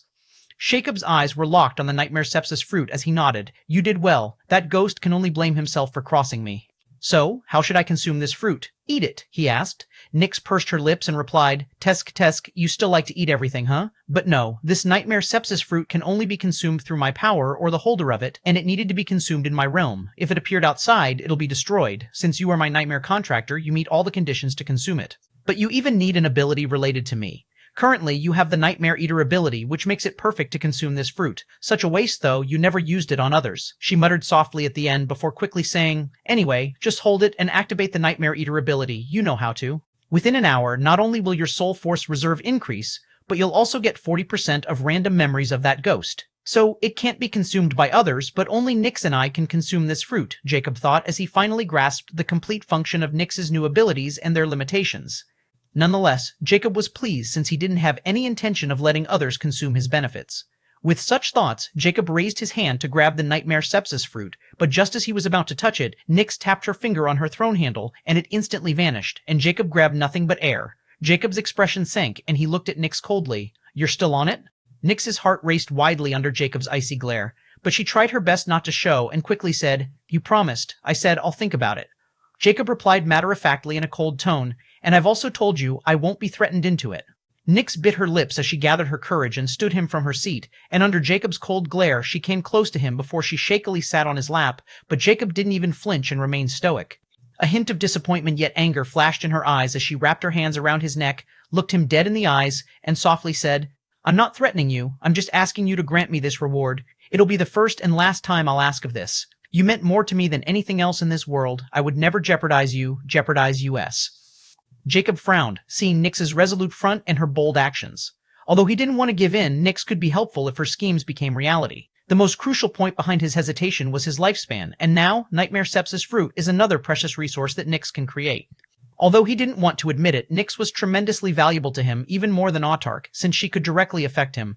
He never retaliated despite her tactless behavior. He wanted to keep her happy and ensure her loyalty remained the same. He even knew she was attracted to him, but he feigned ignorance since he had no interest in sleeping with her. He also knew Nyx in front of him was just a facade. The primordial nightmare beast had no gender. She had probably taken this form because of his influence on her, and it would benefit her if Jacob fell for her, whether she was doing it instinctively or intentionally. After all, Nyx can also gather information through her nightmare conqueror seeds and experience almost anything with her nightmares. Most of all, Jacob knew Nyx's nature. She was inquisitive and wanted to experience the world out there. Maybe it was her imprisonment in the trial planes, but she craved adventure, and now her personality was acting up. Now that she wanted to enter Virtual Star World, which was a chance to roam free and interact with the outside world freely, she became bold and acted in a way that could help her achieve it, and it was seducing Jacob. She was doing it without even realizing it yet, and another reason was her mentality as a woman had taken root in her mind at this point. She emulated it perfectly without even noticing it. So, her fear and respect for Jacob turned into attraction and maybe even love. But Jacob was different, for he dreaded forming bounds the most in this world, especially when his end goal was immortality, and no woman could replace hope in his heart. But this didn't mean he wouldn't take advantage of love to fuel his progress. Since Nyx was showing such signs, he would take advantage. This way, he could control her even better. Jacob looked at Nyx, who was inches away from his place, and he could feel her hot breath, but he showed no signs of infatuation and mercilessly pushed her away, startling Nyx as she snapped out of her strange state. This was a completely new experience for her, and a hint of confusion surfaced in her eyes as she didn't know why she felt hurt. Jacob spoke at this moment. "All right, you can try entering the Virtual Star World, but if it doesn't work, give up on it and continue developing as I told you to." But in case it works, Jacob looked at dazed Nyx meaningfully and said, "Let's create some rules you absolutely can't break." 9900. Chapter 900, Threat of Star Network. Jacob exited the Dreamscape Nightmare Realm, and the Soul Star Watch reappeared on his wrist. Since he agreed to let Nyx into the Virtual Star World and created the ground rules in case she succeeded, now was the moment of truth. As for the heated moment between Nyx and him, from start to finish, Jacob never even mentioned it as if nothing had transpired, making Nyx confused. "All right, I've removed my ID from the Star Watch. You can try now," Jacob stated. What?" Nyx's absent-mindedly replied before she quickly said, "Oh, I'm ready." Although she was still quite confused, the matter of entering the Virtual Star World still excited her, and she quickly focused on it. The next moment, Jacob felt familiar, yet a foreign soul force suddenly stirred in his body. Jacob always wondered where the Dreamscape Nightmare Realm or Nyx was in his soul since, despite progressing so much in his soul, he never found any traces of it or Nyx's existence. So, Jacob determined that the Dreamscape Nightmare Realm had completely fused with his soul and was an indispensable part of it that couldn't be removed, and they were a single entity, just like Nyx had told him before. But then, why would Nyx have her own storage of soul force and magic power? Now that Nyx was using her soul force through his body for the first time, he clearly felt that her soul force's characteristic was different, but it was familiar as if it was his own. She said the law she awakened through evolution, not comprehended, is dream law, and her soul totem is actually the Dreamscape Nightmare Realm. Since my soul totem is my entire body, her soul totem is also unique like mine. But I could only achieve it through a universal godly scripture, while she inherits it with evolution. I wonder if there are other entities like her out there. Jacob's thoughts were suddenly disrupted when he heard a familiar static voice in his head. "Welcome to the Star Network. New user detected. Would you like to register your new Star ID? It freaking worked." Nyx exclaimed with ecstasy as she also heard the static voice of the Soul Star Watch, and a virtual interface also materialized above Jacob's wrist. Jacob was also momentarily shocked since he wasn't expecting this to work. But the new user registration interface in front of him was evidence of that. "Can you control it?" Jacob clearly implied the Soul Star Watch interface. After all, this just opened many new possibilities, because if Nyx could use the Star Watch without his help, it would mean she could do many things independently as long as Jacob wore it, and he didn't like it. But Jacob got his answer the next moment when the new user interface started to change, and the Yeses button on the interface was activated. Please select your Star ID username. It's really working. Nyx was over the moon, and she didn't notice the grave look in Jacob's eyes. It's really working username is available. Do you wish to proceed with it? She can even communicate with it. Jacob's eyes flickered fiercely as he didn't think Nyx's voice could also reach the Soul Star Watch. No, I wasn't talking to you. Cancel it. Nyx panicked as she realized what had happened and was greatly concerned about her username. The interface instantly returned to the naming screen, and Nyx's relieved sigh could be heard. At this moment, Jacob suddenly spoke. Input the name Nightmare. Hey, what are you doing? Nyx instantly protested, but Jacob ignored her as his focus was on the interface. But to his surprise, nothing happened, and he tried to control the Soul Star Watch, but an unexpected notification popped up. New Soul Force detected. You wish to erase the previous Soul Force and proceed with yours? Jacob didn't say anything before the Soul Watch on his wrist vanished again, and Nyx's piercing voice rang in protest. What are you doing? Don't tell me you're going back on your promise. Just as I thought, Jacob coldly said. Your soul signature is different, and now that you have activated it through yours, it can hear you, and my interference was registered as a third party's, which also means it did not consider us one entity. Oh, so that's what you were doing? Nyx sounded relieved. But then, isn't it good? I don't need your help to use this Star Watch at all. However, why did you stow it away? Why? Jacob curtly replied. Because I'm no longer sure if this thing has also heard our previous conversations. After all, I don't trust the Star Network, and if someone from the Star Network took an interest in me, it would be a disaster. But I'm not sure if only the Soul Star Watch is capable of it. However, I can only blame my ignorance since we found it too late. However, now that I know, we need to be very careful. No more conversations when Soul Star Watch is out. You can use it, but you will have to pretend I'm not here. Oh, and I want you to start analyzing this Star Watch and go through data we had collected previously. Nyx seemed to have calmed down after she heard Jacob's reason behind doing what he did and replied, all right. But we couldn't crack the core encryption on the old Star Watches, which always ended up in an explosion. Our knowledge wasn't enough, and now this Soul Star Watch is even more powerful, and the technology behind it will be even more superior. I don't think we can crack it even if we gather all the knowledge in the legendary planes, but we succeed with old Star Watch. Jacob didn't retort since he knew Nyx wasn't making things up. The Star Watch was something he had been interested in for a long time, and he always wanted to find its secrets, but always failed. But the Soul Star Watch had surprised him, so his interest was rekindled. Well, previously, I wasn't trying enough since I was taking it as a side project, but I can't ignore the Star Network anymore since they are a huge variable, and it's concerned my safety. Jacob's eyes grew cold, his thoughts unknown before he told Nyx. All right, you can continue with the registration, but you need to be extra careful now. Nyx quickly promised since she didn't want Jacob to change his mind, and this new discovery was enough reason for Jacob to stop her. Jacob was about to take out the Soul Star Watch when Nyx suddenly said, now that it's confirmed, I'll be entering the virtual star world. Can you, what is it? Jacob asked curtly. With a hint of embarrassment, Nyx said, gee, give me some spending money.